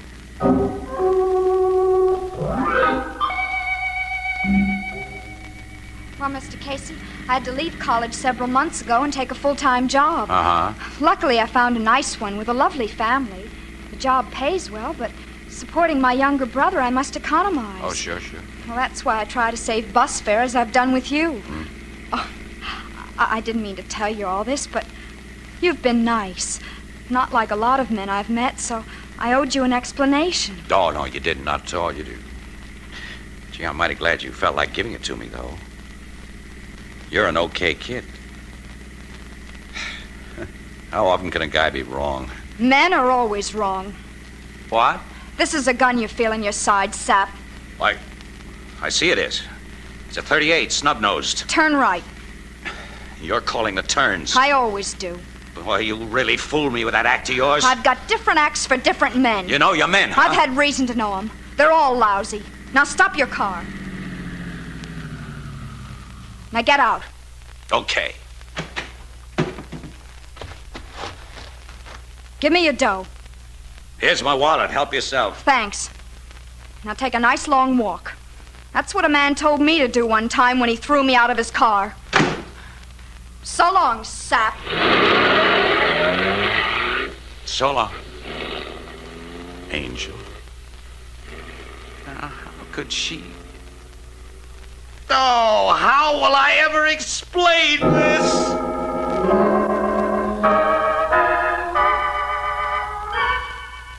Okay, all right, razz me. Go ahead, needle me, Annie. Give me the complete works. I had the girl right there in my car, and then she took me like, oh, nuts. I'm not even going to ask you how it felt to get out and walk, Casey. Oh, why not? Go right ahead. Only had to walk about 5 miles before I was able to thumb a ride. Yeah, the bad publicity you newspaper people have given hitchhikers must make the racket pretty tough. Oh, Logan. Now, calm down, Casey. I'm not going to rub it in. No, neither am I. Well, thanks. You know, I'd have taken a chance on getting that 38 away from her if I don't know, I just couldn't sock even her sort of a gal. Casey, you remember pretty exactly what she looks like. Oh, I haven't been photographing people all these years without looking at them. I can even tell you the shade of lipstick and nail polish she uses. You didn't have that sort of description to go by. Miss Williams will have it. Huh? Annie will have Me? it? Casey, from what you told us, this road angel is very anti-man, which has given me a kind of a sort of a idea.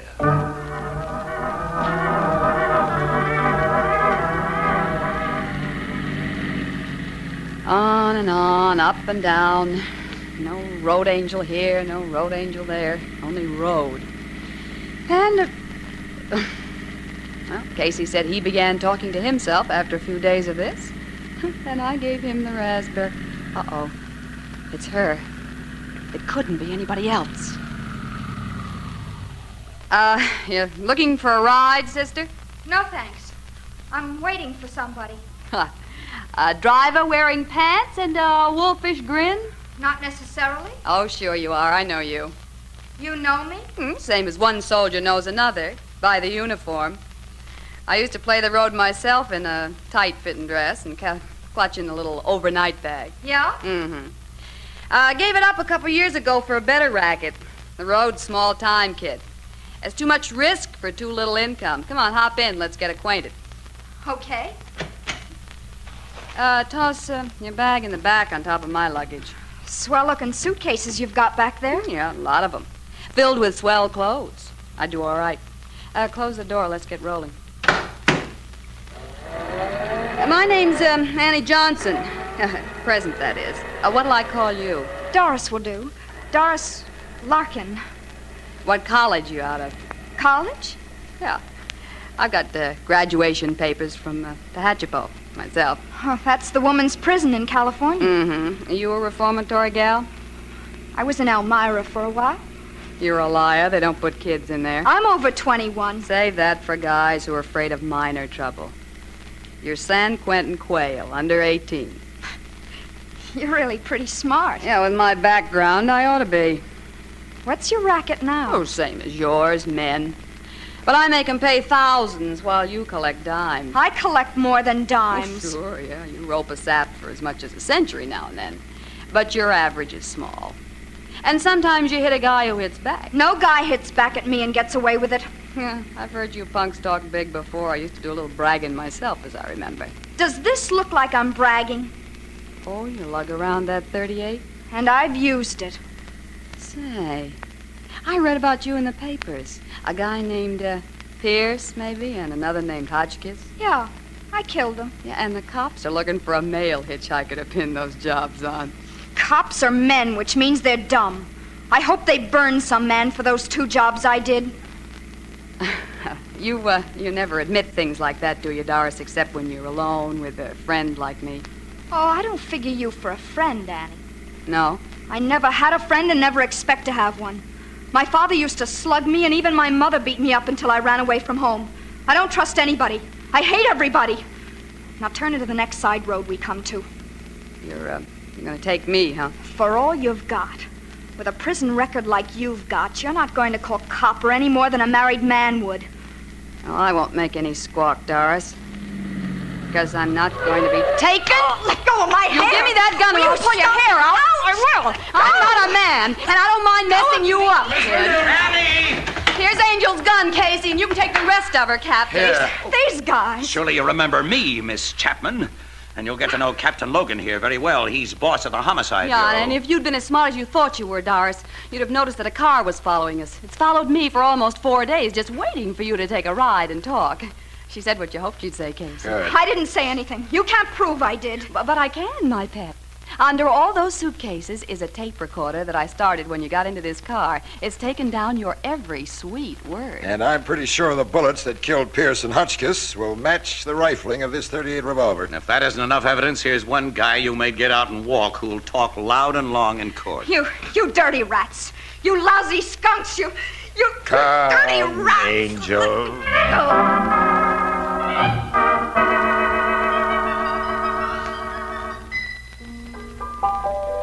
That Doris's .38 revolver proved to be the one which killed them fellas, huh, Casey? Yeah, Ethelbert, that's right. And that, plus the confession that Miss Williams got, will bring a conviction from even the dumbest jury. Meaning all-male jury. Oh.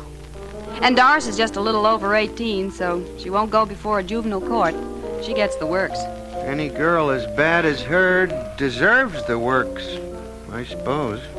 Well, the people who made her bad deserve it, Ethelbert, too. Kids like her don't just happen, you know. No, they don't. But no matter what it is that makes mad dogs, they can't be allowed to run loose. Yeah, let's talk about something else, huh? I know what. That money you owe me, Casey. Oh, never mind. While you was out of town, I couldn't expect to collect it, but now... Well, I haven't forgotten it, pal. Here. There you are, $16.50. $16.50? Well, that's right, isn't it? Sure, it's right, but $16.50. Miss Williams, did you feed Casey some of that truth serum you were getting for Captain Logan?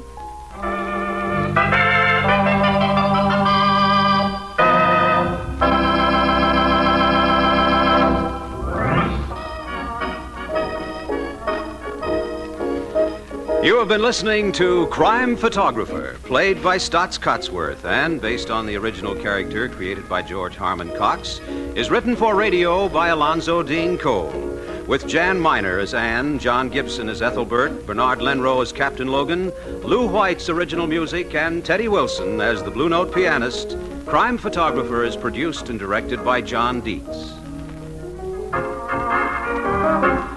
Join us again next Wednesday night at this same time for another fast-moving adventure with Casey, Crime Photographer.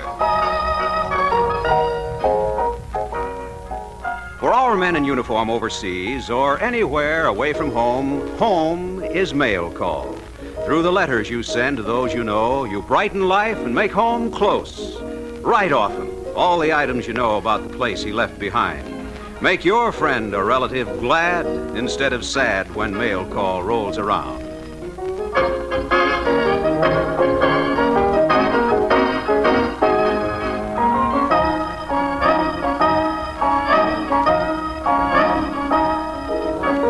Gangbusters go into action Saturday nights on the CBS Radio Network.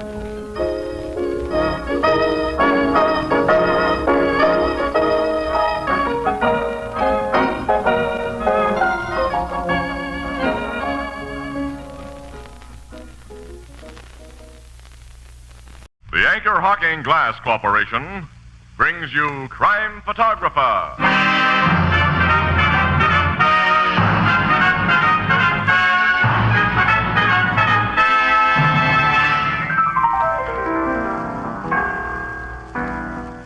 Listen, Casey, I'm a great man. Huh? What have you done now, Ethelbert? I'm the only man on the block who never saw a flying saucer. Well, that won't put you on history's pages. You mean I won't be famous? No, Ethelbert. You gotta do something. You gotta be outstanding to be famous. Sure, like Anchor-Hocking, the most famous name in glass.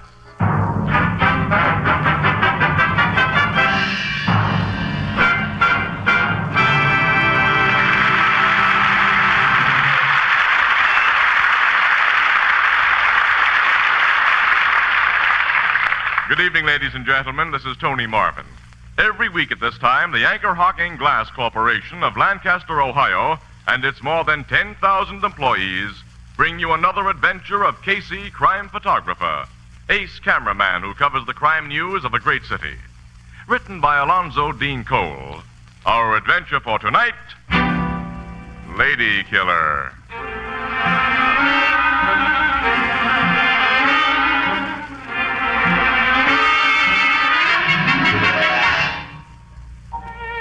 Mid-afternoon, the cocktail lounge of a luxurious resort hotel in Colorado. A man enters, surveys the place with casual approval, and saunters toward the bar. He's about 35, well-dressed and rather good-looking, but there's nothing distinctive about him. As he waits for one of the bartenders to serve him, he hums an old tune. What'll it be, sir? Martini, please. Extra dry. Yes, sir. Say, haven't I served you before, sir? Well, no, I just checked into the hotel an hour ago. This is my first visit to the bar. I don't mean here. Someplace else. Maybe L.A. I worked there last year. No, I've never been to Los Angeles. Denver or Frisco, then? No, I'm sure we've never met before. I've spent the last 10 years in Europe. Well, I've never been across the water. Yet. I guess you just remind me of somebody. Yes, I imagine that's it. Yeah. See how this martini strikes you. Uh-huh. Oh, it's exactly right. That's how I try to make everything. Call me when you want another. My name's Frank. Frank. Yeah? I shan't want another for a while, so I'll pay you now. You are? Keep the change. Say, thanks. Quite all right. Oh, by the way, that fine-looking woman at the corner table over there, do you know her? The brunette with the big diamond rings? Uh-huh. Yeah, I know her. Her face is very familiar. I was just wondering if... You've probably seen her picture in the papers. There was a big story about her a couple of weeks ago when she got a Reno divorce from her husband, plus $1 million settlement. Oh. She's Madeline Chalmers. Oh, yes, of course. I used to wait on her back in Toledo, where she comes from. I worked there 2 years ago. She and another wealthy lady named Utley used to say I was the only bartender they'd ever met who could make a planter's punch exactly right. This Mrs. Utley, she's a close friend of Mrs. Chalmers? Miss Utley. She was one of them bachelor girls then. Or since she's married a banker named Fisher. Yeah, she and Mrs. Chalmers were pals. Well, I'm acquainted with a banker named Fisher. I believe he married an Utley. Let's see now, his first name is... This one's first name is Douglas. He the one you know? Well, his wife's first name is... Irene. Irene Utley. Uh-huh, they're the people. I'm told they took a trip to Europe last year, where you were. I guess you met him over there. Yes, London or Paris, I think. Mr. and Mrs. Fisher aren't here by any chance? Oh, no. Mrs. Chalmers tells me they're up in Maine this summer. Bar Harbor. Well, since Mrs. Chalmers is alone, I shouldn't be intruding if I introduced myself, I suppose, and inquired about my friends, the Fishers. No, I don't think so. I'll see you later, Frank. Thanks again, Mr. Thank you.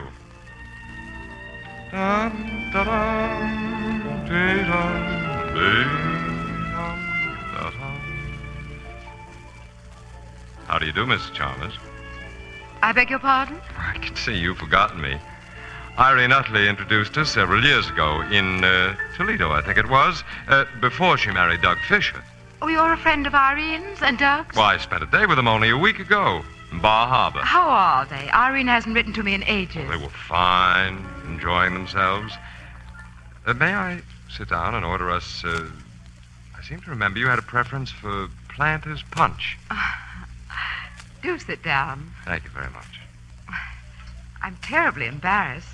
You remember even my favorite drink, and I can't recall... Well, unlike you, I have a face that people soon forget.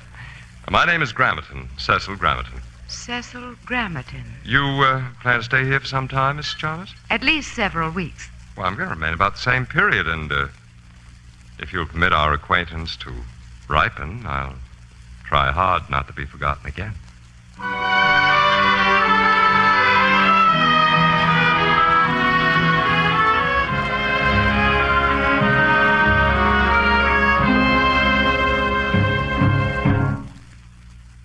Come in, Cecil. Thank you, Madeline. Oh, you look lovely this evening. More so than usual. You like this gown? No, it isn't the gown or the perfection of your hair or those magnificent diamonds you're wearing. That's simply you. Cecil, you always say the right thing. I'm afraid you're what my dad used to call a lady killer. Lady killer? Or a wolf.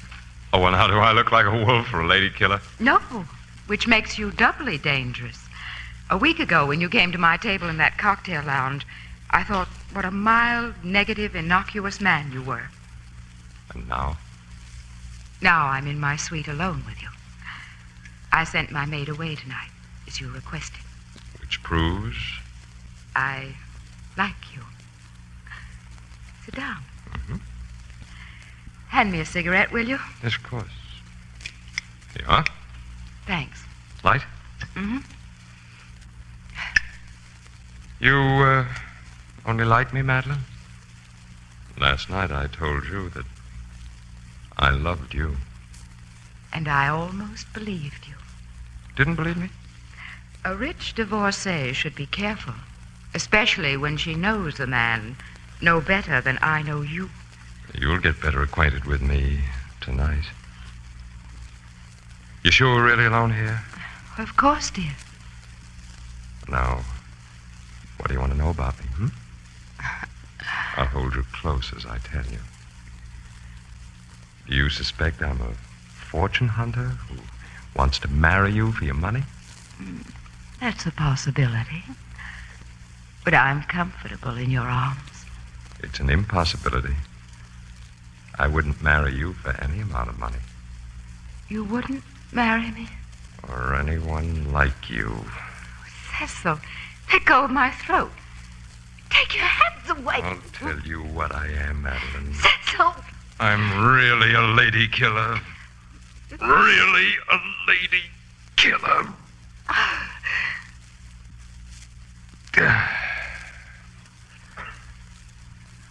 Such nice diamonds you had, Mrs. Chalmers. You won't need them anymore.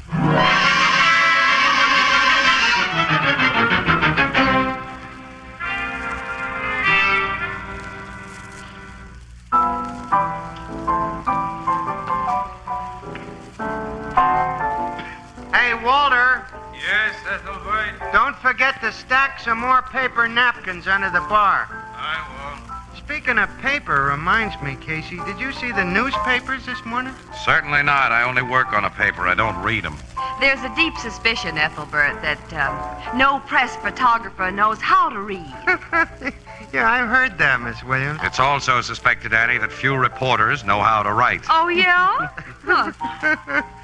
Well, anyway, your Morning Express had an article saying that fella who's believed to have strangled Mrs. Madeline Chalmers in Colorado last month, is thought to be hiding in this town. Is that true? No, it's baloney. Confidentially, Ethelbert, papers all over the country got such a swell front page spread out of that Colorado hotel murder, they're trying to keep it alive. Oh, wait a minute, Annie. Don't be skeptical. The police have pretty definitely tied him up with the murder of 7 other wealthy widows. Well, it's not known for sure that Cecil Gramerton has killed and robbed other women. That's just some more newspaper buildup, huh? Not in my book or in the cops. Listen, during the last 5 years, 7 other rich women have been strangled and their valuables stolen under nearly exactly the same circumstances. Casey, people in that Colorado hotel who saw Gramerton every day don't give a description of him that agrees with the men suspected of the other crimes. Well, they don't agree with each other in their descriptions of Gramerton. He seems to be one of those negative-looking guys nobody ever remembers. The bartender out there remembered him, according to what I read. All he remembers about him is that he was always humming sentimental songs. That isn't very much to go on. Whenever there's a sensational crime, a witness usually turns up who tries to get into the spotlight by telling a lot more than he really knows. Say, come on, we got to get out of here, Annie. Oh, yeah, we're due at the Fenimore Plaza in 10 minutes. That's right. What are you going to do at that swanky hotel? Oh, one of those lousy assignments. The Express has an exclusive tip that the Clara Simmons has broken her engagement to the Charlie Fawcett. And we're getting a confirmation or denial from her before we pass the news to our palpitating public. Clara Simmons is the oil heiress? Yeah. Worth about $20 million.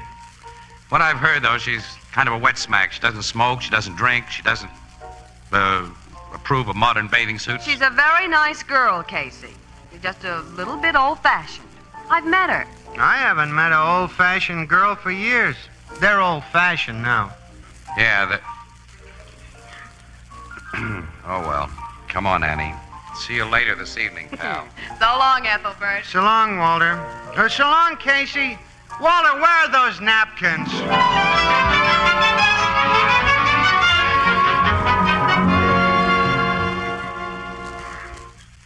The report you heard is altogether correct, Miss Williams. Mr. Fawcett and I have broken our engagement. Do you care to give me the reason, Miss Simmons? I can only say that he and I agreed upon the termination and that we shall remain the best of friends. Now, if you'll excuse me, I'm expecting guests. May I take a picture of you before we go, Miss Simmons? I'd rather you wouldn't, Mr. Casey. Oh, well, we can run one of your old ones that we have in our files, but you look so nice this evening, I'd rather... You know that no woman can withstand that kind of flattery. Take your picture. Thanks. Will you stand over there by the piano, please? Surely. Casey wasn't guilty of flattery, Miss Simmons. That gown is charming. Thank you. Do you like the style? Uh-huh, very much. I haven't seen anything like it. It must be the latest. It was 20 years ago. My mother wore it then. Your mother? She wore it to a ball only a week before she died. I was just a child then, but I've never forgotten how pretty she looked. I kept it. I had it made over to wear tonight. Some big event must be scheduled for tonight, eh? It is, Mr. Casey. Will you take your picture now and then excuse me? Oh, sure. Oh, I'm afraid I'll have to answer that. I've given my servants the evening off. Evening, Clara. Come in, Evans. Where's your mother? Well, she phoned that she'll be delayed. She'll join us here in a little while. Oh, You have guests. this lady and gentleman are from the Morning Express. They're leaving right away. Miss Williams, Mr. Casey, this is Mr. Pentecost. How do you do, Mr. Pentecost? Pleasure. Sit down, Evans. Mr. Casey is going to take a picture of me. Very well. Will you stand by the piano again, Miss Simmons? Well, yes, of course. Like this? Yes, that's swell. Got it. Thank you. You're welcome. Now, I hope you won't think me rude if I Not at ask. all. You've been very kind. Thank you very much. Good night, Miss Simmons and Mr. Pentecost. Evans Pentecost. Good night. Good night. Oh, and thanks again. You bet. Not at all. Why were those newspaper people here, Clara? To ask me about my engagement to Charles. I told them I'd broken it.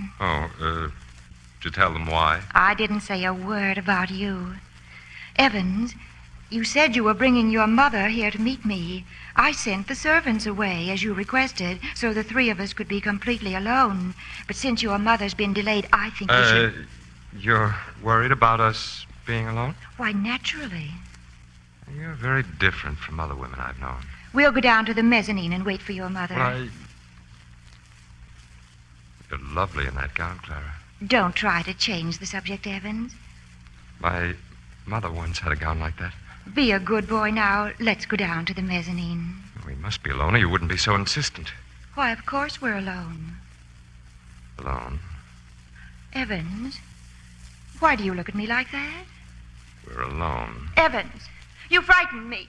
All alone. Don't come any closer. Go away, Evans! Don't touch me!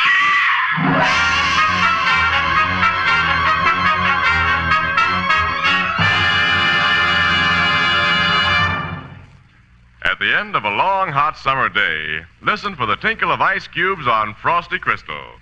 Cool summer drinks are doubly inviting when served in the amazing new Sunburst Crystal. Now, this truly fine crystal has the radiance of a diamond. Its brilliance is like rare old hand-cut crystal. And now, thanks to a revolutionary new Anchor-Hocking manufacturing discovery, you can enjoy this magnificent crystal at unbelievably low prices. Imagine a sunburst crystal glass for fruit juice priced at only 5 cents. Imagine 10-ounce table tumblers, 2 for 15. Big oversized glasses for ice drinks, only 10 cents each. And a beautiful matching 2-quart pitcher for only 50 cents. That's what you'll find tomorrow and Saturday in the windows and on the counters of the retail stores of America. Prices slightly higher in distant cities. Don't put it off. Enjoy Sunburst Crystal this weekend. Sunburst Crystal is a product of Anchor-Hocking, the most famous name in glass.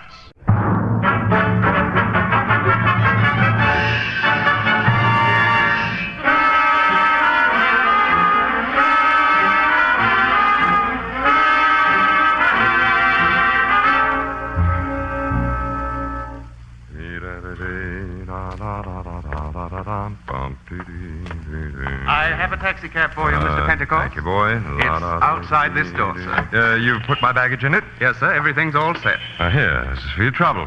Thanks very much. I hope you'll be our guest at the Fenimore Plaza again, and very soon, sir. I don't think I shall be. Union Terminal driver. Goodbye, Mr. Pentecost. Goodbye. Bellboy! Bellboy! Yes, sir? The guy who just got into that cab. Where was he going from here? It's against Fenimore Plaza rules to give out information concerning our guests, sir. Nuts with rules. That guy's a murderer. Of what? I was bartender in the Colorado Hotel where he killed Mrs. Chalmers. That guy's Cecil Grammerton. Grammerton? The lady killer. Get the cops after him quick. Then find out what dame he strangled here.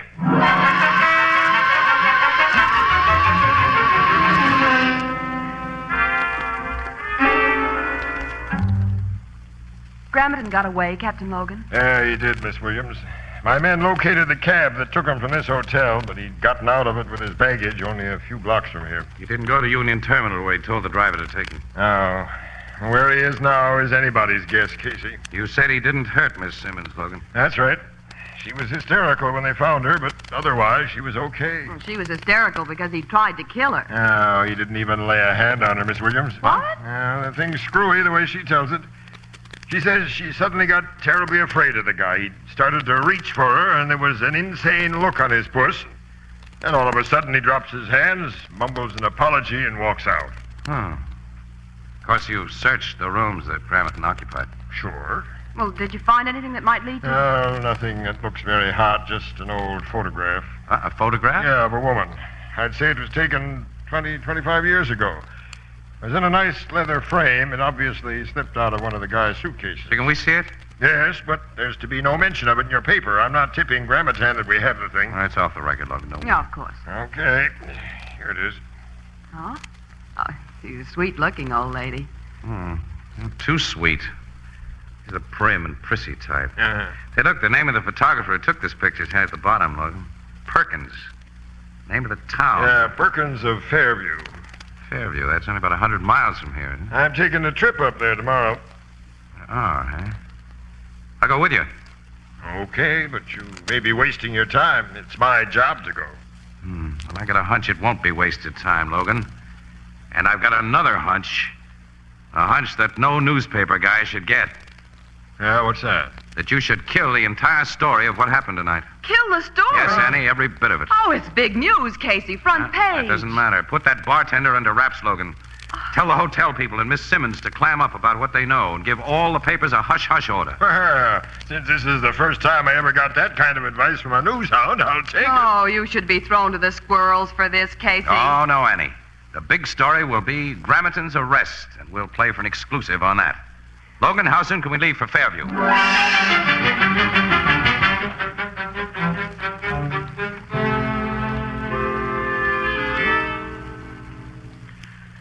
Yes, Captain Logan. I took this picture of the lady, 20 years ago, I'd say. It was shortly before her death.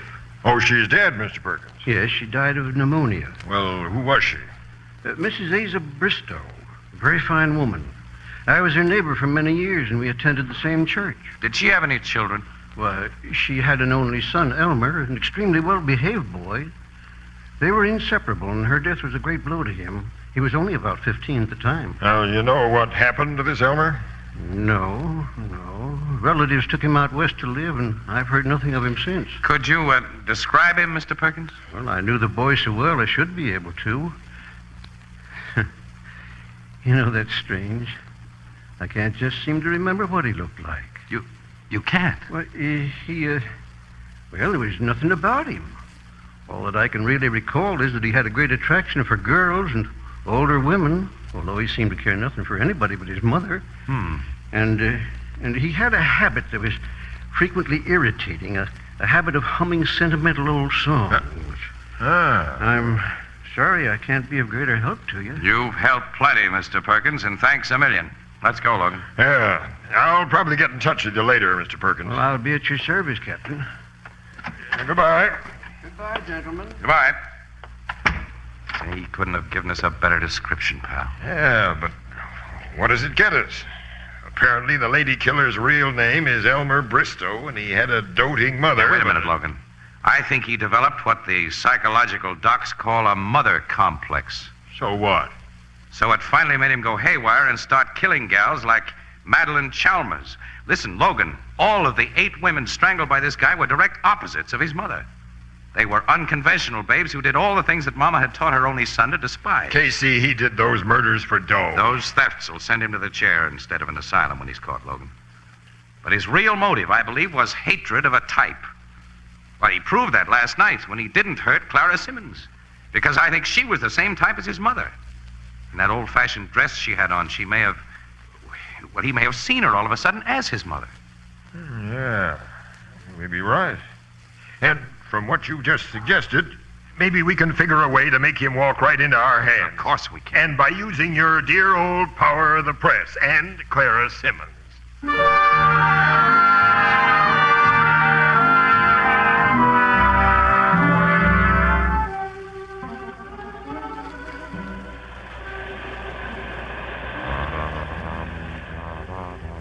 Gerard, Yes, Dorothy?